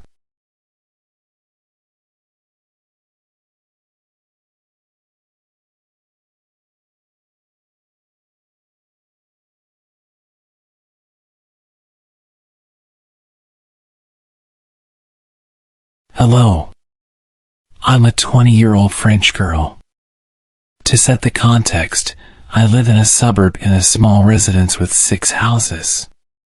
My gate is often broken, and most of the time it's wide open, giving easy access to our small courtyard. My house has 1 floor with 4 bedrooms, including mine. Downstairs, there's a guest bedroom which we use as a treatment room due to my health issues. It's where we keep all the equipment and medicines. I also have a dog who means the world to me. He feels everything and even senses my epileptic seizures before they happen. He can even tell when the nurses are arriving by the sound of their tires in our yard. He never barks unless there's a problem. A nurse visits me 4 to 5 times a day for treatments, including infusions. This is an important part of my story. One morning, as usual, my nurse, Sandra, arrived at 8 a.m. She administered my treatment, and we chatted like we always did. After about 40 minutes, she left, saying she might be a little late next time, but I shouldn't be worried. That day, my parents were at work, and I had a medical appointment in the morning. I was home alone, except for the nurse's visits every 4 hours. When I returned from my appointment, I sat on the sofa with my dog while waiting for the next nurse. When I heard tire noises, I thought it was Sandra arriving a bit early. My dog started growling, which was unusual. I looked at the time, 11:50 a.m. I assumed Sandra might have switched with the previous patient, as she sometimes did. I heard a knock and I went to the door. I saw a young woman I had never met before. She introduced herself as Camille, a third year at nursing school, and explained that Sandra had sent her to prepare my treatment. I wasn't suspicious. I was used to students coming over. But I was a bit surprised because Sandra usually informed me in the morning or sent a message. Also, she never left a student alone on the first visit. I led Camille to the treatment room and showed her the way. While she washed her hands, my dog's behavior became strange. He growled as she approached me and circled me, so I decided to leave him in the living room and close the door to keep him calm. I didn't pay much attention to what Camille was doing. I was on my phone at that moment. Then, I noticed she was preparing a syringe rather than using the pre-made saline syringe as usual. I glanced up and saw that my treatment ampoules were untouched, but I had heard the distinct sound of ampoules breaking. Something felt off. As she approached me with the syringe, I received a message from Sandra saying she'd be there in 5 minutes and asked me to start setting up the equipment. I made up an excuse, telling Camille that I needed to use the restroom and left her in the treatment room. My dog kept barking and growling. When I reached the toilet downstairs, I sent Sandra a message telling her about the woman, and she had no idea what I was talking about. I was terrified and started crying in the bathroom. Camille came to check on me and asked if everything was okay. I assured her it was, and that's when I heard the front door slam shut. 2 minutes later, it reopened, and I heard Sandra's voice. I left the bathroom, still crying, and Sandra asked me what had happened. I explained the situation and showed her the treatment room. We called the police, who arrived, examined the evidence, and took samples from the syringe and other items prepared by Camille. The test results were shocking. The syringe contained a paralyzing substance, enough to paralyze a 120 kilograms man, and the IV contained a highly concentrated medicine that could have stopped anyone's heart. To this day, we don't know who Camille really was. Thankfully, I never heard from her again. She had stolen all my opioids but left my tablet and computer untouched. Looking back, I realized my dog had sensed Camille's ill intentions. I should have been more vigilant, especially since she was a stranger and on her own. My treatments are far from simple. I often wonder what could have happened if I hadn't checked my phone that day.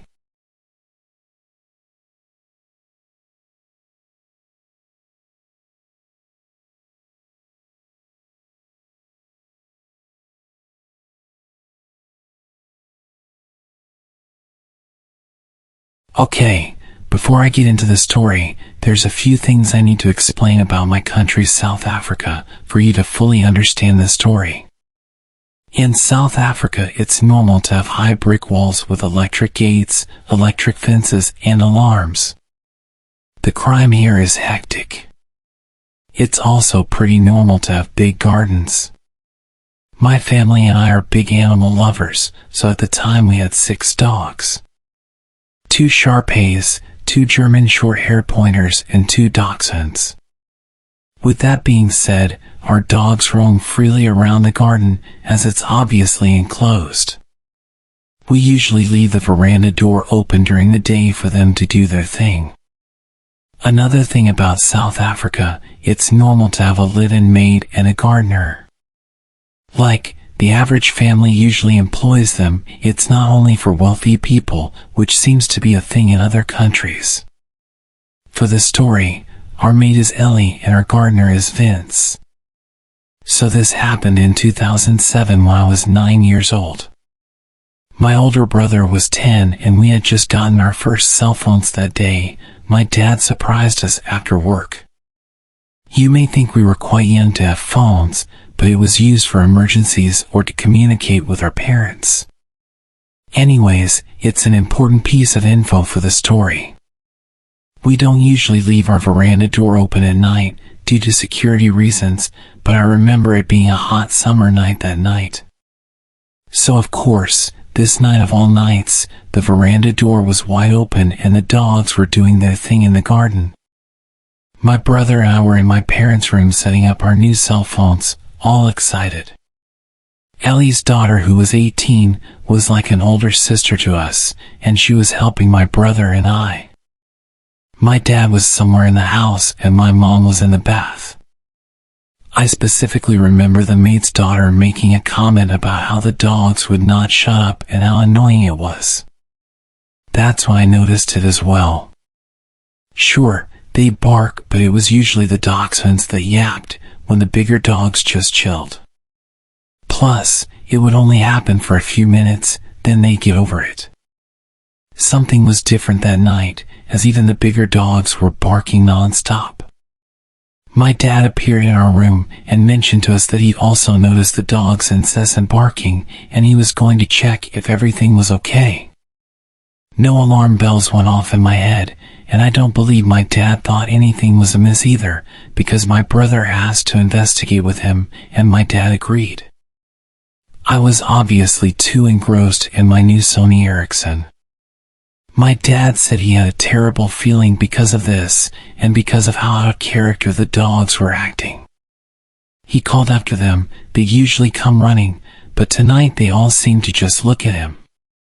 They then turned back around and continued going crazy at this dark corner down the steps. My dad told my brother to go back inside the house and get a torch, sort of using it as an excuse for my brother not to come with him because of this off feeling. When my brother went back inside, my dad slowly approached the steps. He noticed how the dogs seemed to be snapping at whatever it was, hiding just out of view in the darkness. As he got to the steps, he noticed the lamp was smashed. Confused, he inched to the steps, and just as he realized what was happening, it was too late. My dad, being an ex-vet and avid hunter, felt something cold against his temple and immediately knew it was a gun. 4 men in balaclavas stepped out of the darkness, all armed. Shocked, he stood frozen on the steps. The man holding the gun to his head was instantly aggressive and asked him where my brother was. He said that he saw my dad come out with my brother, but my brother went back into the house. My dad said something came over him, and before he knew what he was saying, he responded by saying, "He's gone inside to press the panic button." As he said it, he saw how all of these guys started to panic. They started speaking in an African language called Zulu, assuming my dad couldn't understand, because it's not common for white people to speak it. But my dad had actually grown up on a farm where he learned it fluently, because of the farm workers. The aggressive guy holding the gun said, in Zulu, "Shit. The cops will be here any minute. Let's just kill this guy, grab what we can, and leave." The others seemed apprehensive, and a smaller guy seemed really on edge, and continued to say how he can't go back to jail again. And they need to get out of there before the cops show, which would be any minute.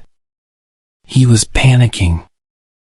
My dad then took advantage of this guy's fear. My dad interrupted them, speaking English, pretending to not understand what they're saying, and said that we usually have armed response vehicles that drove in our area, and since my brother pushed the panic button so long ago, they'll probably be here any second. And that did the trick. My dad watched as their plan unraveled before them. The smaller, scared guys started freaking out all of the other guys, saying that they need to leave ASAP, or else they'd be caught. He seemed to make the others more nervous and lose confidence until they started full-on bickering amongst themselves. Their plan was slowly turning to shit, as a third guy had put it. The aggressive guy pointing the gun to my dad's head slowly lowered it as they started fighting, losing focus on my dad and shifting his focus onto his crew. My dad then used this as an opportunity to slowly back up the steps and turn to dart towards the house. As luck would have it, as my dad ran into the veranda door, my oblivious brother was heading out with a torch. My dad scooped him up under his arm and sprinted into the house, not even closing the door behind him. Silly, but I think he just wanted to get my brother inside as quick as possible without even thinking. The maid's daughter and I were obviously also oblivious to everything when my dad rushed through the bedroom door, slammed it shut and told us to go upstairs into the attic. There's 5 guys outside with guns. They're here to hurt us. Get upstairs now. My heart sank. I remember my body automatically responding and me sprinting to the stairs. My mom ran out of the bathroom in a towel, not too far behind. We sat there in the darkness and silence. I swear you could hear a pin drop. I think we were all just waiting to hear something below us in the rooms. My mom cursed, saying she didn't have a phone, and neither did my dad. But as luck would have it, in my hand was my brand new Sony Ericsson. No better emergency to use it than now, right? My mom dials the police, and I kid you not, when they asked where we lived, they told us it wasn't in their jurisdiction. Sorry. Click. The line goes dead. We're now not only shitting ourselves, but we're flabbergasted. My mom starts cursing like a sailor again, and that's when my dad realizes, damn. He didn't close the veranda door, and what about Ellie and Vince, who are in their rooms, blissfully unaware of the danger they're in? He gets his firearm in the safe in the attic and tells us that whatever we hear, to not come downstairs. To stay hidden no matter what. Now I'm sobbing, begging my dad not to leave us, but he tells us he has to go get the others before something bad happens to them.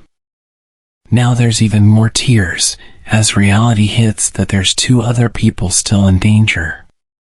The maid's daughter is understandably in hysterics, because she's also fearing for her mom downstairs. My dad disappears and the air is thick with tension. We can still hear the dogs going crazy, indicating that those men were still on our property.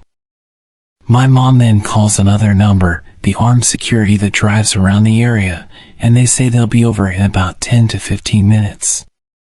They say to wait and stay hidden until they ring our bell at the gate. We all wait in silence, fearing that we'll hear a gunshot or anything indicating these men are in our house. But there was just silence. The only sound was the dog's barks outside. After what seemed like hours, most likely a couple minutes, we heard stomping coming up the stairs and my heart rate quickened. I remember shutting my eyes and praying that it was my dad, with Ellie and Vince. Luckily, it was. We all hid for a while, no one dared to speak. The dogs seemed to have calmed down considerably, but were still barking every now and then. The gate intercom rang and my dad told us to wait while he checked if it was the security company, and sure enough, it was. He opened up and the nightmare was over.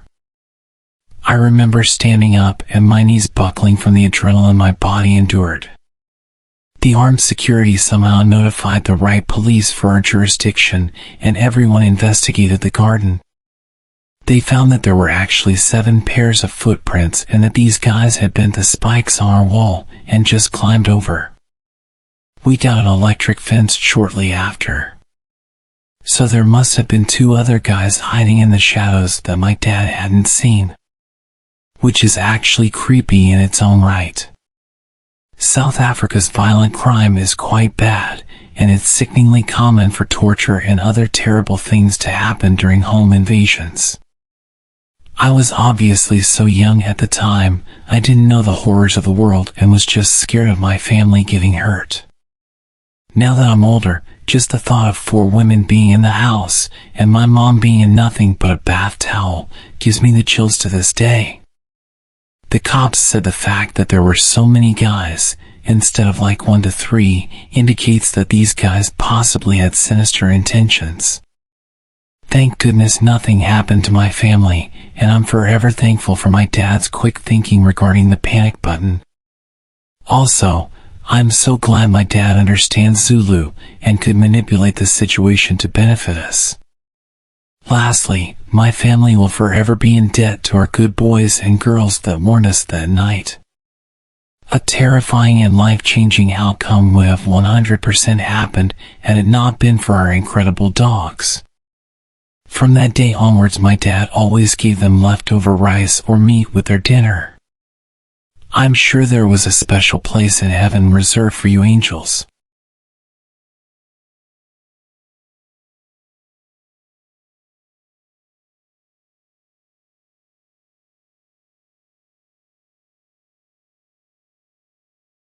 This all happened just recently, in summer this year. I'd been living with my parents until I had a good enough job to move out. About 9 months ago, I was finally ready to leave the nest. The place I found wasn't the nicest neighborhood, but it wasn't too bad. Some of my neighbors actually came over to welcome me and gave me some food. There was one neighbor though, the guy who lived to the right of me, who wasn't exactly welcoming, but immediately comfortable with me like we'd known each other for a long time. He'd see me leaving for work in the morning and run out of his house to tell me random stories, like how the last neighbor used to always turn the bathroom light on at 3 a.m. and leave it on all night. Or that they would sunbathe in the garden for 5 hours sometimes. It was all very random, boring facts, and I'd barely get a chance to react to his stories before he was asking me intrusive questions. Like, why did you leave for 83 minutes last night? It's worth noting that his voice was a bit odd. He spoke with a very particular inflection every time he'd say something. Like an enthusiastic nerd, if that makes sense. Sometimes it made his statements sound like accusations, and sometimes it made them sound like questions, but my response to his comments were never really met with conversation. I would kind of laugh it off and just give him a short answer, like, I had to grab some groceries for tomorrow. But he'd be really quick to interrupt and remind me that the last neighbor never took 83 minutes to grab groceries. And he'd say it with an almost accusatory tone. Like what I was saying was ridiculous. I assumed he was just a bit odd and didn't call him out on his intrusive questions too much. This continued for weeks. He either ran out to come and question me about my day-to-day activity, or he'd come knocking at random hours to tell me facts about my life.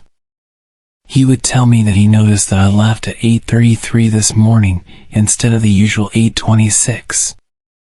I had different ways of reacting to this, sometimes thanking him for letting me know, sometimes being rather dismissive, but always friendly. He was never interested in any other kind of conversation. He'd tell me his observations and then leave. The months went by, and his behavior continued. Almost every day he'd stop me in the morning, or come knocking to tell me something about his observations. He seemed harmless, so I just let him do his thing. One evening while I was going for drinks across the road, I asked my neighbor if she ever had any issues with him. She paused almost immediately and looked at me with a serious expression. What happened? She seemed really worried when she asked me. I explained to her that he would approach me constantly to tell me that he'd seen me turning on specific lights in the house at night, or that he'd point out changes in my usual routine. Nothing terrifying, but still creepy. At this point, she turned the music off and put her glass down. You need to be careful around him. She seemed disturbed, like I triggered a repressed memory. The people who lived in that house before you were so sweet. I can't prove it, but I know that they're gone because of him. Gone? What did she mean gone? I pushed her to tell me more, but she apologized and turned the music back on and changed the subject, ending the conversation. She did stop at one point to just make sure I locked my doors and not to invite him in at any point. That night, as I made my way back home, I watched his house closely as I crossed the road. It was noticeably dark. I never really paid it much attention, but I don't think I ever saw his lights on after dark. Whereas every other house on the street had at least a few lights in different rooms. I got to my door and paused. I looked towards his house one more time. I saw exactly what I was hoping not to. A glimpse of light. He was peeking at me. How long had he been watching the neighbor's house to know that I was over there? Was this all he did? Watch me? I went inside and remembered what my neighbors said. How often did I not even think about locking the door? Honestly, I think most nights I wouldn't even check. I clicked the lock and made my way to the back door. I took the key from the side and made sure it was locked. I put the key back in its usual place and made my way upstairs. As I dressed down into my underwear and made my way under my covers, I reached over it and turned off the lamp. It had been a long night, so I started to drift off quite fast. Did I hear that? Was that knocking? I sat on the side of my bed and waited, anticipating more knocks. About a minute passed and I didn't hear any more knocking, so I assumed I just dreamt it as I was half asleep. I lay back onto my bed and closed my eyes once again. No. I definitely heard something. I was in a weird state of being half asleep and a little bit tipsy, so I threw the light on and made my way to the window. I couldn't see anything or anyone outside. The sound of me opening my window was loud enough for any visitor to hear. I called out into the darkness, asking if anyone was there. At this point, any normal person would step into view and show themselves, but nobody reacted. Nothing. I know that someone was knocking. I threw on my dressing gown and made my way downstairs. I went straight to the front door. It had shaded glass that let me see partially through it. There was clearly a figure standing in front of the door. I was freaking out, but I was also angry. I didn't even consider the danger. I started fumbling with the lock and threw the door open. You left your house for 157 minutes. What the hell?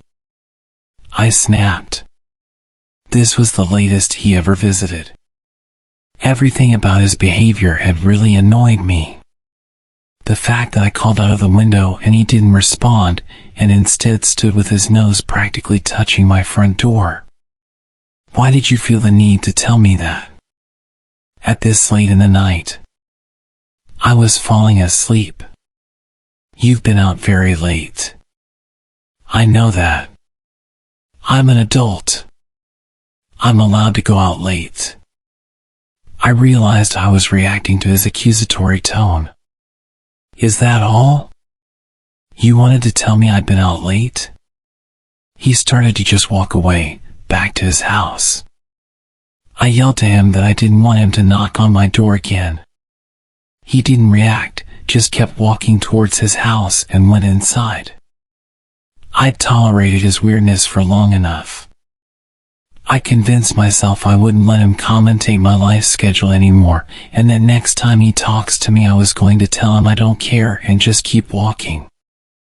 I closed the door and went straight back to bed, still frustrated with how intrusive and weird he was. I closed my eyes and imagined what I would say to him the next time I saw him. I felt really tired and had no problems getting back to sleep. As expected, I had the weirdest dream.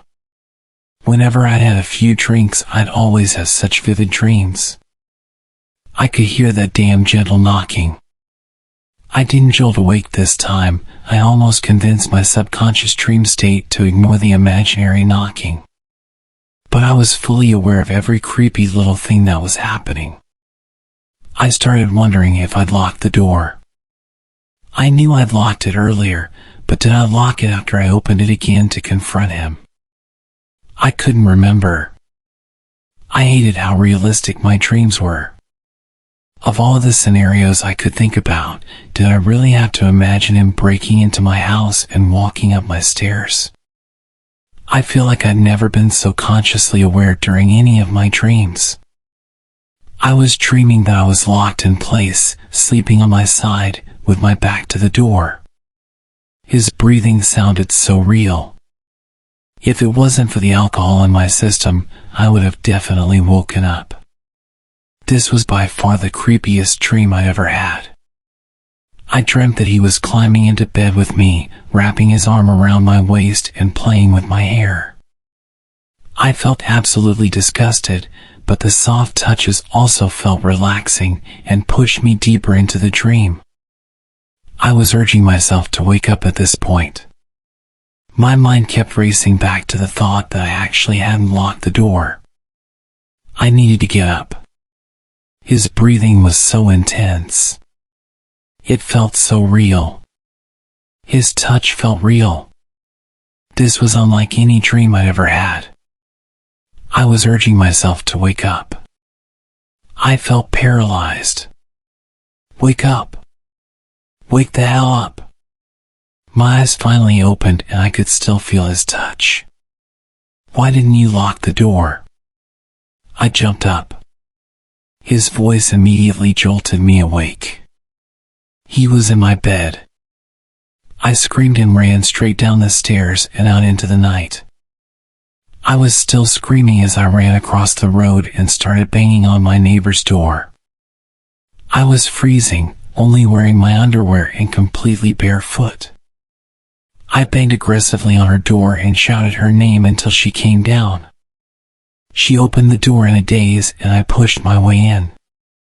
I frantically explained what had happened whilst begging her to lock the door and call the police. We watched out of the window. My front door was wide open, just as I'd left it. The cops were on their way and my friend was comforting me as I got into some of her clothes and told her all of the details.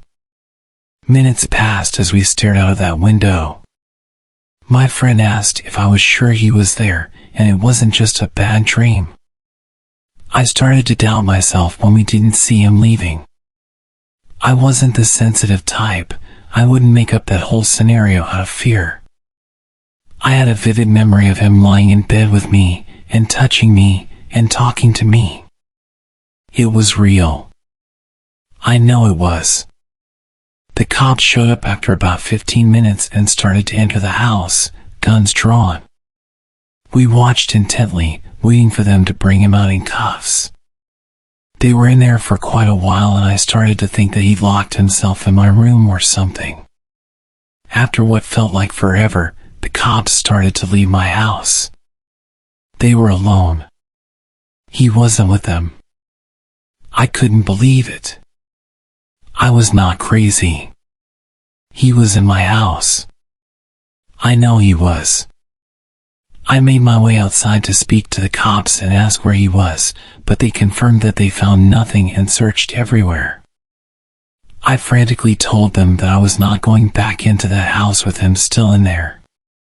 That's when the worst thing that could have happened. He walked out of his house. He stood there, just watching. I was freaking out, demanding that they arrest him and insisting that he was in my house. His expression didn't change, he didn't even flinch. He just turned and walked back inside. Yes, I was drunk and I was pretty emotional at this point, but I couldn't believe that they didn't listen to me. They told me that they'd searched the entire place and there was no intruder. They said that the person who I claimed was an intruder was clearly in their own home, so I should just go inside and get some sleep. There were no signs of forced entry and no damage or evidence of an intruder, so there was nothing they could do. After a while of me practically begging them to at least go and interview him, one officer did go over and speak to him, but it seemed like a very short conversation. He confirmed that he did come over initially to check on me, as I looked drunk, but then went straight home. I was furious, but also terrified. I eventually went back inside and searched the house for any evidence that he was there. I was almost starting to doubt myself, until I checked the back door. It was unlocked, and the key was still in the door. I never left the key in the door, ever. He'd left through the back whilst I was hiding across the street. He'd been in my house and there was nothing I could do about it. I made my way upstairs after properly locking every door. The sick freak had made my bed. It was perfectly tidy and the covers and pillows were placed perfectly. He didn't even rush out after I woke up. He just tidied my bed and then left through the back door. I climbed in and tried to fall asleep, but there was an overwhelming musky smell. His unwashed body had tainted my covers and his odor lingered all over my room. It took me hours to replace all of my bedding and finally get to sleep. The next morning I couldn't shake the feeling of being violated, but I also doubted the whole night. The police had been inside my house, a bunch of men in heavy uniform. That could explain the smell. The key being in the back door, maybe they were checking to see if it was the right key for that lock, confirming that nobody had stolen it. Even the tiny pillows had an explanation. I told them he was in my bed. So it makes sense that they'd throw my bedding onto the floor if they were looking for him, and then maybe one of them just put it back and tidied it up for me. I followed my usual morning routine, and then at 8:30 as I approached my front door, I took a deep breath, anticipating his presence. I left my house and headed towards the road, looking in his direction as soon as I stepped outside. There he was, walking out of his house to greet me. Like clockwork. I froze and tensed up, ready to scream or punch him if he got too close. You're running 3 minutes later than usual. Did you remember to lock your door this time?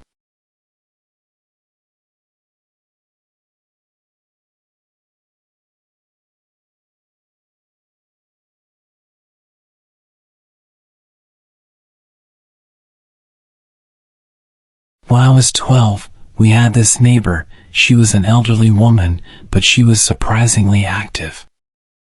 We'd always see her around, carrying weeks' worth of groceries up the hill like it was no big deal. She was outside doing her gardening almost every day. She was a tough old lady. The unfortunate thing was that she was the opposite of friendly. If you said hello to her, she'd tell you to run into the road. She hated people and was a very bad neighbor. She would complain about every little thing and show up late at night to tell you that you're too loud and threaten to call the cops.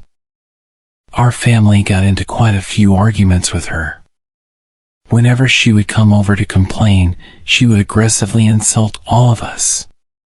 My parents got sick of this and just started insulting her back, telling her she was old and miserable and she would die alone. I didn't like it, but I figured it was just adults letting off some steam. I'm sure I even caught her smiling on her way back home after shouting with my parents. She had quite a reputation around town for being a witch. There were all sorts of rumors about her being hundreds of years old and having the stamina and strength of a 20-year-old man. They were not wrong about that. People would say that they'd seen her performing rituals through her window, and that she kidnapped children and ate them. It was all silly stuff, but at the time I found it fun to believe.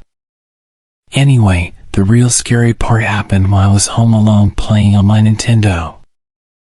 I could hear an odd sound outside my window, like an animal scratching at a door. I paused my game and went to check it out. I couldn't believe my eyes when I saw it. She was in our backyard, clawing at a window with a screwdriver, trying to get into the house. I opened the window and told her that I'd called the cops. She didn't hesitate to run back home. It was still so strange seeing this old woman running back at such speed. I actually did call the cops and told them what had happened. They told me they were on the way over and that I should go upstairs and lock myself in the bathroom. Within a few minutes I could smell something that made me panic. It was smoke. I immediately assumed she'd set the house on fire. I ran to open the bathroom window and that's when I realized what had happened. The smoke wasn't coming from my house. It was coming from next door. For whatever reason, her house had set on fire and she was still inside. Before the fire department could arrive, the whole place had gone up in flames. They announced that she died in that fire and we even went to her funeral. There weren't many people there. The last scary thing about all of this was that it only fueled the stories about her being a witch, and that after I caught her trying to kidnap me, she had to burn it all down and move elsewhere to conceal her identity. I don't know what to believe, but I do enjoy telling this story every Halloween.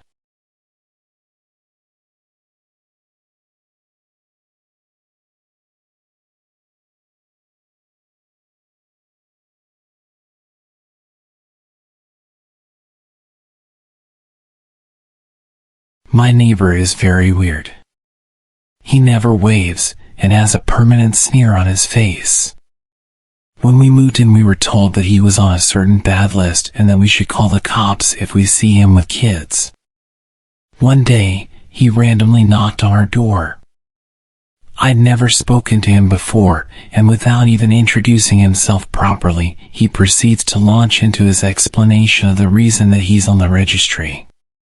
Basically, he claims that he accidentally hurt some kid in a locker room while they both happened to not be wearing any clothes. He says it was plain old vanilla assault where both parties just happened to be in their birthday suits. He repeated multiple times that he is absolutely not into children.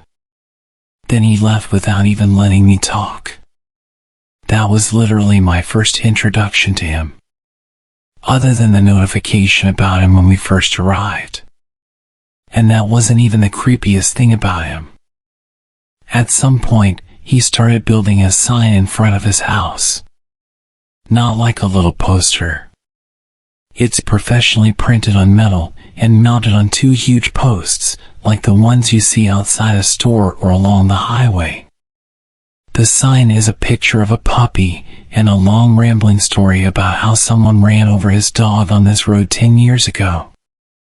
But it's written in a way where he seems to accuse the neighborhood of murdering his dog. Next to this sign, covering his entire fence, is an enormous banner saying, "We miss you." I don't know why it says that, since he lives alone.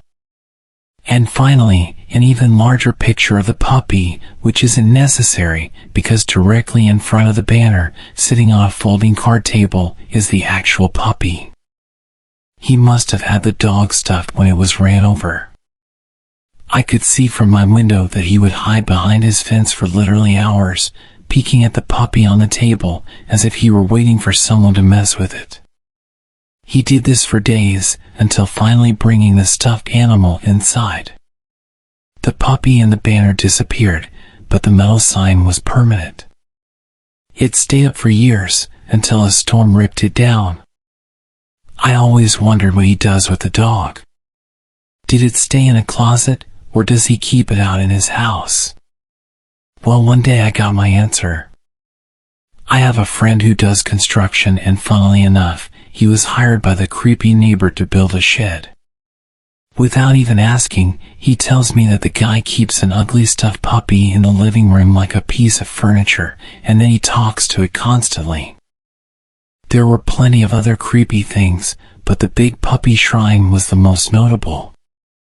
I never did see him with any children, but I'm constantly on the lookout.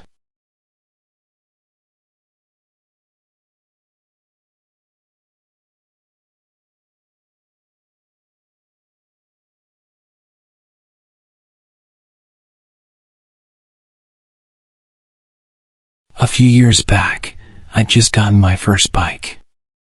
As a young female rider, I often attracted unwanted attention. People couldn't help but notice me as I cruised through the streets. It was exhilarating, and I loved the feeling of the wind and the freedom of the open road. Most bikers I came across were so kind and welcoming, and there's a really strong community. But there were times when the attention crossed a line. One evening, I was riding home after a long day. The sun was setting, casting a warm glow across the sky. The road was quiet, just the way I liked it. My bike growled beneath me, and for a moment, everything felt perfect. But then, as I pulled into a gas station to top up my tank, I noticed him, a young guy on another bike, maybe in his 20s. He parked beside me, and our eyes met. I offered a polite nod, thinking he'd move on. Instead, he removed his helmet and started chatting. He had a friendly smile and an easygoing demeanor, and although his confidence was admirable, something about his persistence set me on edge. We talked for a few minutes about our bikes and the thrill of riding. He seemed genuinely interested in getting to know me, but I couldn't shake the feeling that he was being a bit too forward. I nodded and kept my responses short, hoping he'd eventually get bored and ride off into the sunset. However, that wasn't his plan. After filling up our tanks, he hopped back on his bike and revved his engine, indicating that he was going to follow me. Anxiety began to creep in as I realized this stranger wanted to ride with me. This wasn't completely unheard of. I'd gone side by side a few times with some other bikers until we both go our own ways. But I was heading home, and I didn't want to be followed. As the miles rolled by, he continued to ride beside me, occasionally trying to impress me with a wheelie or a burst of speed. It wasn't overtly creepy, just persistent. I decided it was time to lose him. I knew my bike and its capabilities well, so I hit the throttle, speeding away from him. The wind rushed past me as I pushed my bike to its limits. Glancing back, I saw him in the distance, desperately trying to catch up. The adrenaline was pumping through my veins as I weaved through the winding roads. But the persistent rider wasn't giving up. He was closing in fast. I could hear the roar of his engine growing louder, and I knew I had to make a decision. He caught up again, and I realized that I wasn't going to lose him. I decided to pull over, and he pulled up next to me. He was so proud of himself. He took off his helmet and had a massive grin on his face as if we'd been playing a fun game. I told him I was heading home now and that I'd see him around. He continued smiling at me and told me he'd make sure I get back safe. I really wasn't in the mood. I kind of snapped and told him directly that I was good and didn't need an escort. Just as I started to leave, I gave him a wave. One last attempt to make it clear that I was saying goodbye, leave me alone. He'd rested his helmet down, so it took him some time to get ready. I managed to get some serious distance this time. Glancing back, I saw him in the distance, desperately trying to catch up. The adrenaline was pumping through my veins as I weaved through the winding roads. But the persistent rider wasn't giving up. He was closing in fast. I could hear the roar of his engine growing louder, and I knew I had to make a decision. Ahead, the road took a sharp turn. I had to slow down to navigate it safely. That's when he saw his chance to overtake me. He revved his engine, racing forwards. But he misjudged the turn, and before I knew it, he slammed into the wall with a deafening crash. My heart pounded in my chest as I watched in shock. He flew over the barrier, disappearing into the darkness. Without hesitation, I screeched to a halt and rushed to the edge. I pulled out my flashlight and shined it into the water, desperately trying to spot him. It was almost pitch black and I'd barely even seen how far he went. All I know is that I saw him fly straight ahead. He clearly landed in the river, but it was really wide, and visibility was minimal. I shouted for him, whilst pulling out my phone to call for help. The river was moving fast. He could have easily been miles downstream by the time help arrived. I stayed there for hours that night, searching for this stranger, desperately hoping that we'd find him. I had this awful feeling of guilt. One moment I was racing away from him, the next, I wanted nothing more than to see him alive and well. I still wrestle with the idea that it was my fault. I didn't even give him a chance to explain why he was going the same way as me. They never did find his body. That river has claimed many lives over the years, and I feel like I contributed to it.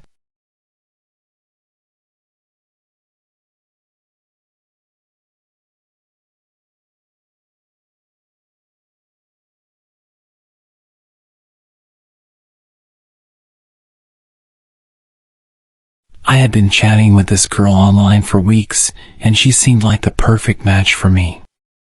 So when she suggested we meet at hers, which happened to be in the middle of nowhere, I couldn't resist the adventure.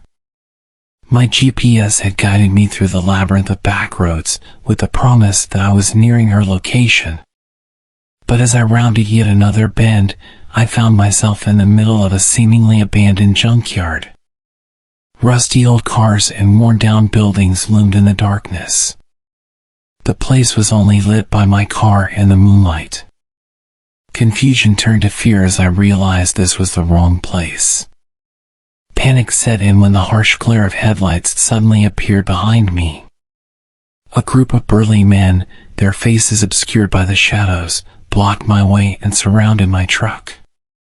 One of them, clearly the leader, approached my window. His eyes were filled with suspicion. "What the hell are you doing here, boy? This is private property." My words tumbled out in a rush as I explained my predicament, that I was supposed to meet someone nearby, but my GPS had led me astray. They exchanged glances, their suspicion turning into a sinister grin. Sure, the leader said, "but you see, we've been having some trouble with trespassers lately. Can't be too careful, you know?" His companions chuckled ominously. Without another word, I threw my car into reverse and backed out of there as fast as I could. My heart was pounding. I turned the car around quicker than I thought was possible, and I fumbled with the GPS, trying to tell it to return home. The men continued to shout at me as I sped away, but my troubles were far from over. My GPS, unable to keep up with my rapid escape, soon led me onto an even narrower road. Darkness surrounded me as I ventured further into the woods. My anxiety was making my legs shake aggressively, and my hands could barely follow simple instructions. With no cell service and no signs of civilization, I was well and truly lost.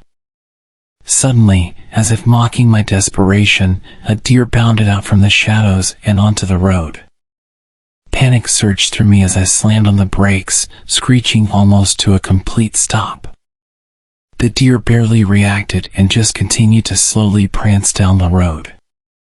Suddenly, I noticed the rednecks from the junkyard had caught up, their truck now dangerously close behind me.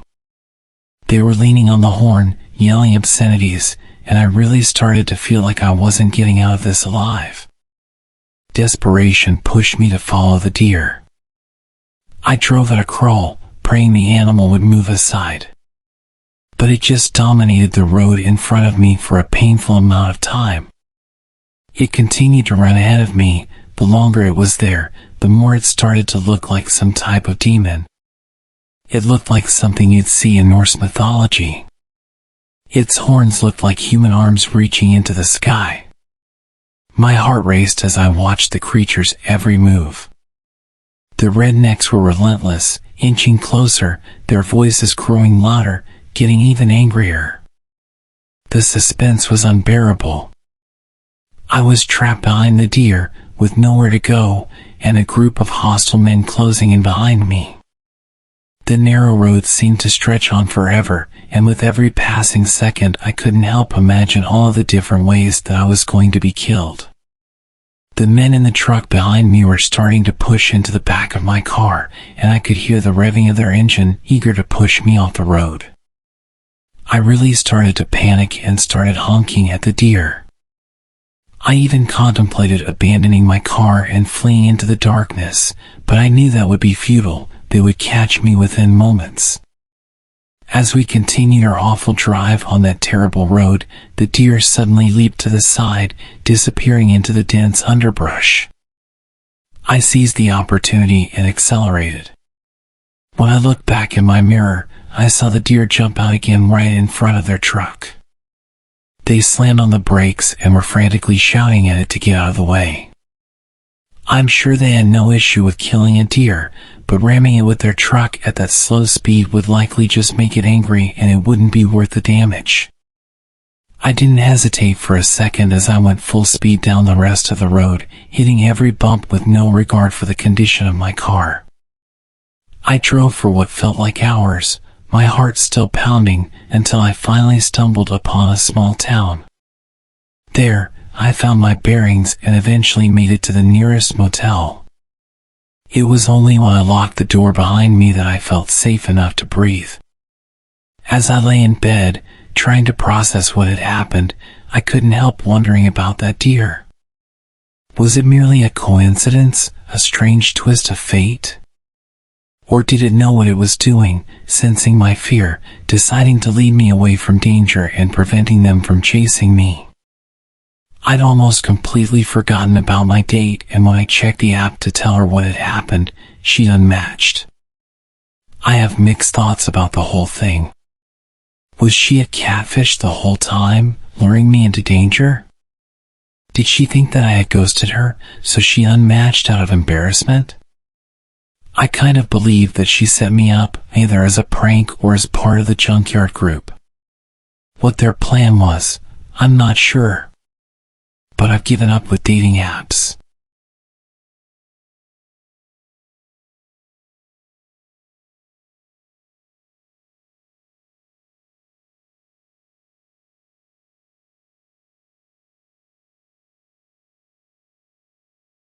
On a bitterly cold winter night, I found myself in the kind of situation that would chill any parent to the bone. My 2 young kids sat shivering in the back seat of our car as I tried to keep my composure. We were stranded on a snow-covered road in the middle of nowhere, far from the nearest town. The car's engine had sputtered and coughed its last breath a while ago, and my phone had no signal. Desperation clung to the cold air as I tried to reassure my children that help was on the way. I had called a tow truck, but it seemed like hours had passed since then, and the icy darkness was unrelenting. Just as I was losing all hope of being rescued, a set of headlights appeared in the distance, slowly growing brighter. Relief washed over me as a man pulled up in a pickup truck. His frosty breath covered his face in the cold night air. "Looks like you folks could use some help," he called out. His voice was friendly, but something about the situation had my guard up. I was hesitant, but the thought of my children suffering in the cold pushed me to accept his offer. "Yes, thank you," I replied, trying to hide my unease. "We've already called a tow truck, but it's taking a while." The man didn't waste any time.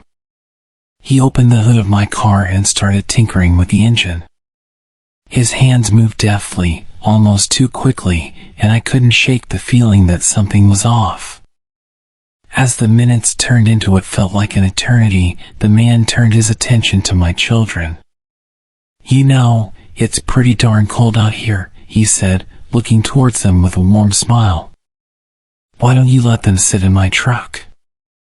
It's nice and toasty in there." I hesitated, glancing at my kids. They were practically blue from the cold, their teeth chattering uncontrollably. "No thank you, we're okay," I stammered, trying to muster some courage. But the man was persistent, insisting that it was the best thing for them. "It won't be long, just until I get this fixed up," he said, his smile never faltering. "I've got hot chocolate in the truck, they'll love it." The children began to whine, their tiny voices filled with misery. I felt a lump form in my throat. "All right, just for a little while," I relented, my heart pounding in my chest. As my son and daughter climbed into the stranger's truck, I watched anxiously from a distance. Minutes turned into what felt like hours as the man continued to work on my car.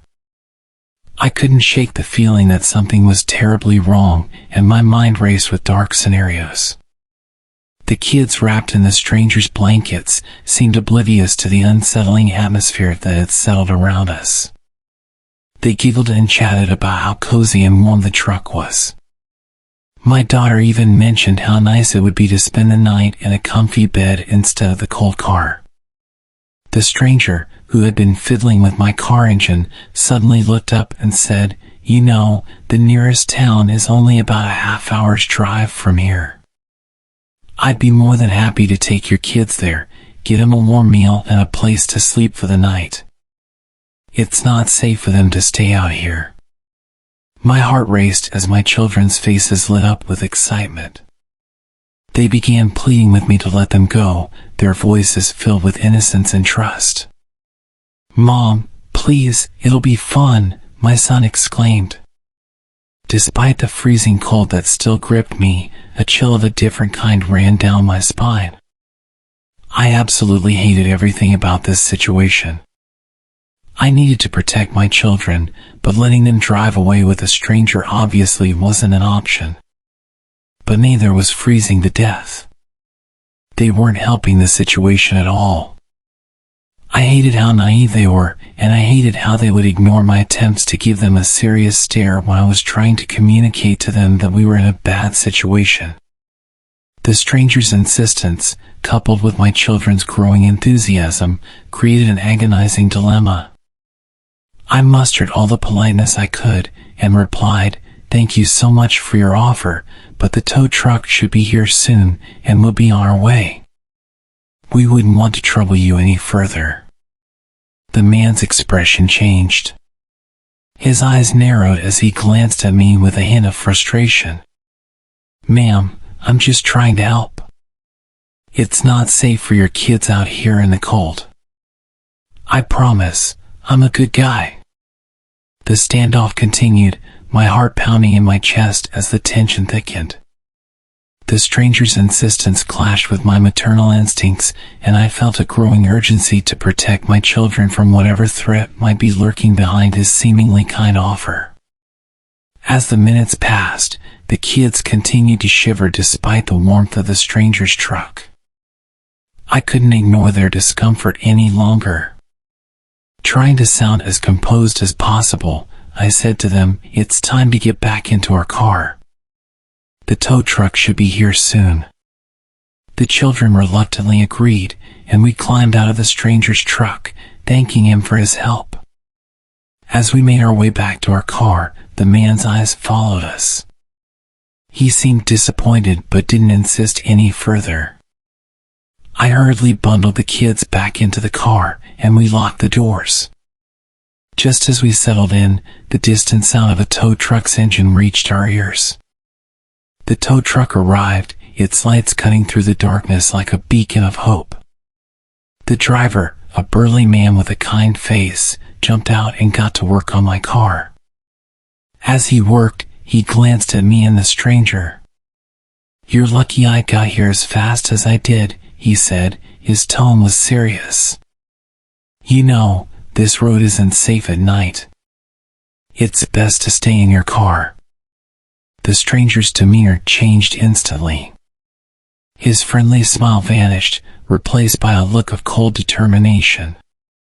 Without a word, he climbed into his truck and sped away into the snowy night, leaving me with a chilling sense of dread.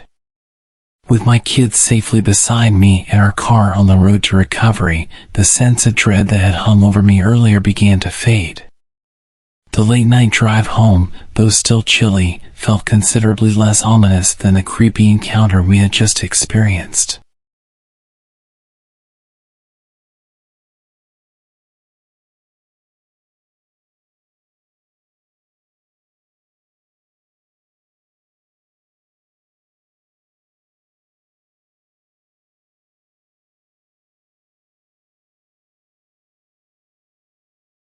I was 13 when this happened to me. I stayed at my friend's house almost every weekend. She had a huge bedroom and I just lived with my mom in a small apartment, so whenever I stayed there it felt like I had a taste of what a real family home felt like. That would be true if it wasn't for the constant arguing that I'd hear from her parents. Her dad was always really nice to me, pretty much treating me like his own daughter. He'd buy us food and DVDs and make sure that we had the best sleepovers every week. Her mom, on the other hand, was always quite cold with me. She wouldn't really even speak to me. Most of the arguments that I could hear were her shouting at him. Looking back, I realized that she was emotionally manipulating him, claiming he didn't love her and accusing him of being sleazy. But at the time, I just thought this was what parents would do every night. Anyway, we would mostly just turn up the TV and distract ourselves from the shouting, and usually we'd have a really good night. This night was different. Her dad basically rushed us up to her room and we could tell he was stressed. I tried asking my friend about her parents, but she just deflected and said she didn't want to talk about it. We did our makeup and hair and try on different outfits throughout the night, and within a few hours we were almost falling asleep whilst watching the first Twilight film. Suddenly we could hear her parents arguing really loudly. There were bangs and the sounds of things smashing. This wasn't normal. I could hear her mom practically screaming at her dad, throwing the usual accusations and seemingly hitting him. I know this because he was shouting stop. At some point he started to make his way upstairs and I hear him slam the door to their bedroom just next to the room we were staying in. It wasn't long until her mom made her way upstairs and burst into their room. I heard him shouting, "What the hell?" And then lots of screaming and shouting. The whole house was practically shaking as they were throwing each other around their room and knocking into the wall. I felt really uncomfortable at this point and asked if we could lock the door. My friend agreed and reminded me to be quiet. Just as I clicked the lock, the screams and shouting went silent. My friend and I stared at each other, waiting until we heard one of them go downstairs or to make any kind of noise. Nothing. We waited for minutes, listening at the door and speculating what was happening. Had they just gone to sleep after all that shouting? Unlikely. Suddenly, I hear footsteps and rush back to bed. There's a gentle knock on the door. "Honey, are you awake?" Her mom was coming to check on us. She literally never did this. Before my friend could respond, her mom tried to open the door. She realized it was locked and then immediately started shouting loudly, "Open the door! Now!" I looked at my friend with begging eyes and told her not to open it. Her mom started pleading with us through the door, kicking it loudly, sending massive shocks throughout the room. Her mom turned her attention at me and started ordering me to open the door, gradually getting more nasty, telling me I was a leech and that I would end up like my mother, alone and miserable. I started crying and so did my friend. At this point I called my mom and told her what was happening. She could hear the door being kicked and the nasty comments, and she told us to put something in front of the door.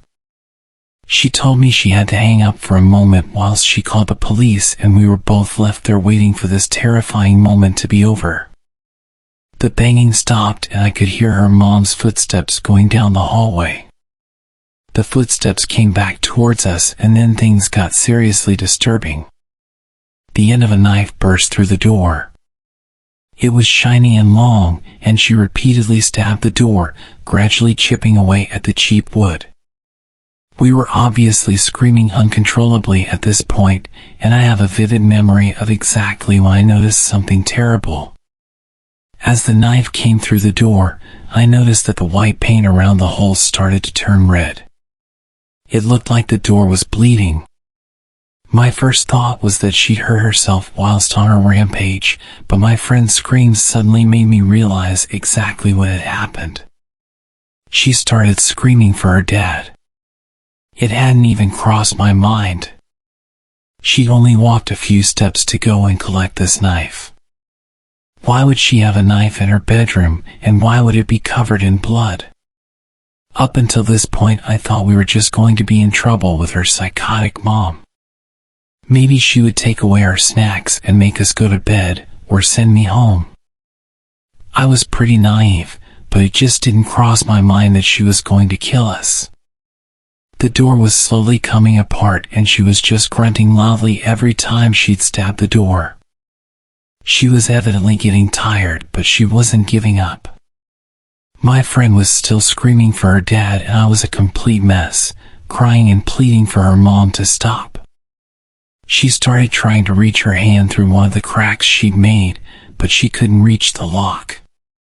At this point, when she'd reached for the lock through the smashed door, she was ripping her skin along her forearm, desperately trying to get in. Her arm was flailing around through the hole. We both cuddled up in the corner of the room, exhausted from all the crying. She was going to get through, and there was nothing us small girls could do to stop her. We both hear something that makes us stop sobbing, and we look directly into each other's eyes. Police sirens. The cops were here, and we were going to be saved. Her mom clearly heard them as well, because she started going feral on this door. She was screaming and smashing at it with both hands, occasionally stabbing wildly at the hole she made. We'd thrown a small bedside table and a chair next to the door, which lined up perfectly with her wardrobe, creating a line of furniture that perfectly blocked the door from opening, even if it was unlocked. The cops started banging on the front door, and she made the choice to violently shove her arm through the hole, ripping open her arm. I watched as she pushed through the pane, finally reaching the door lock. She'd done it. She was nearly inside. She opened the door a few inches before our barricade stopped her from pushing it any further. Her hand once again reached through and started clawing at the bedside table we'd put there. She was gradually moving it, and it was clear she was making progress. She'd pushed through enough that her shoulder was now in the room, and her arm was slowly shifting the table to the side. All while this is happening, the police are smashing the front door, reacting to our terrified screams. All at once, we hear the door downstairs give way, the cops shouting for us, their footsteps running up the stairs. Her mom must have used all her energy to force the door open and lunged straight towards us. We were crouched in the corner, unable to quickly react. She landed on my friend and gripped her neck with ferocity. I remember how fast she turned purple. She was still holding my hand and struggling wildly, trying to get free whilst her own mother was choking the life out of her. The cops burst into the room, immediately tackling her to the ground. There was so much screaming and shouting and flashlights, and I think they even used a taser. It was overwhelming. My friend lay next to me, barely breathing and having a seizure. They ran to her aid, and one female cop kept checking me and asking me if I was okay, scanning me for injuries and trying to get a response from me. I think I just froze at this point because I don't remember much of what happened after. I know we went to hospital for a while, and I remember them putting a shiny blanket on me, which made no sense to me at the time. Throughout the night, we learned that her dad had been stabbed to death. I think he had over 80 stab wounds, all over his body. Her mom was sent to a psych ward and remains there today, over 10 years later. I never saw my friend again after that night. She was sent away to live with her grandparents. It completely messed me up for years. I was a dark and troubled teenager. Even now I have terrible anxiety around staying at other people's houses. I used to dream about having both parents living at home together, but I realize now that my home life was much better than what my friend had.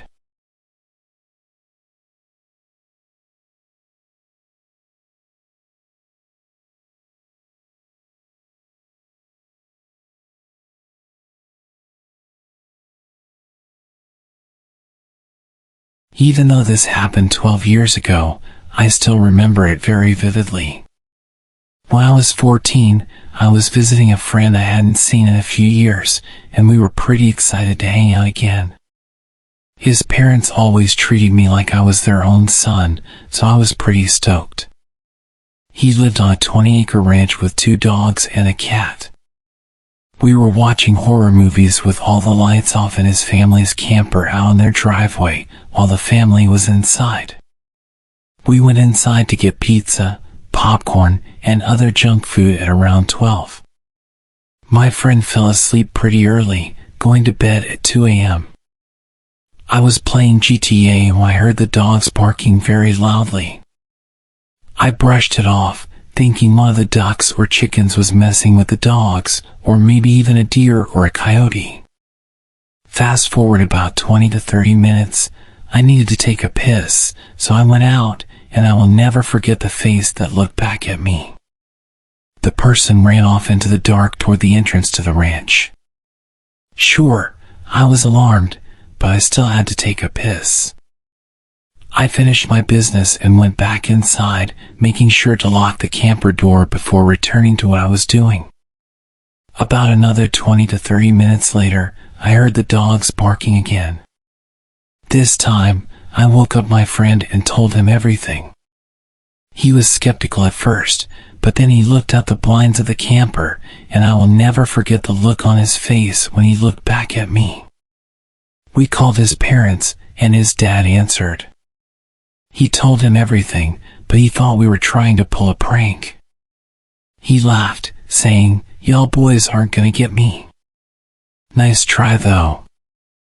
I started to confirm that we were being honest, and when he heard the panic in my voice he realized we were being serious. He quickly rushed out with his gun and threatened to shoot whoever was on their property. We heard all this from inside the camper, and we were terrified. We heard a blood-curdling scream, and then 3 gunshots went off. We went outside, and we saw a guy on the ground. My friend's mom called the cops while all this unfolded.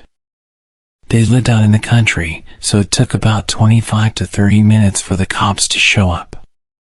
Now the entire family was outside, terrified. The youngest of them all, whom we'll call Jacqueline, was crying. Not just because of the dead man about 20 feet ahead of her, but because the man had killed one of the dogs, maybe because it was very loud. Then the cops showed up, and it turns out the man was a prison escapee from just 15 miles away from my friend's house. We don't know why exactly the guy was there, but he was put behind bars for killing 2 people. Still to this day, we don't know if he was there to kill us.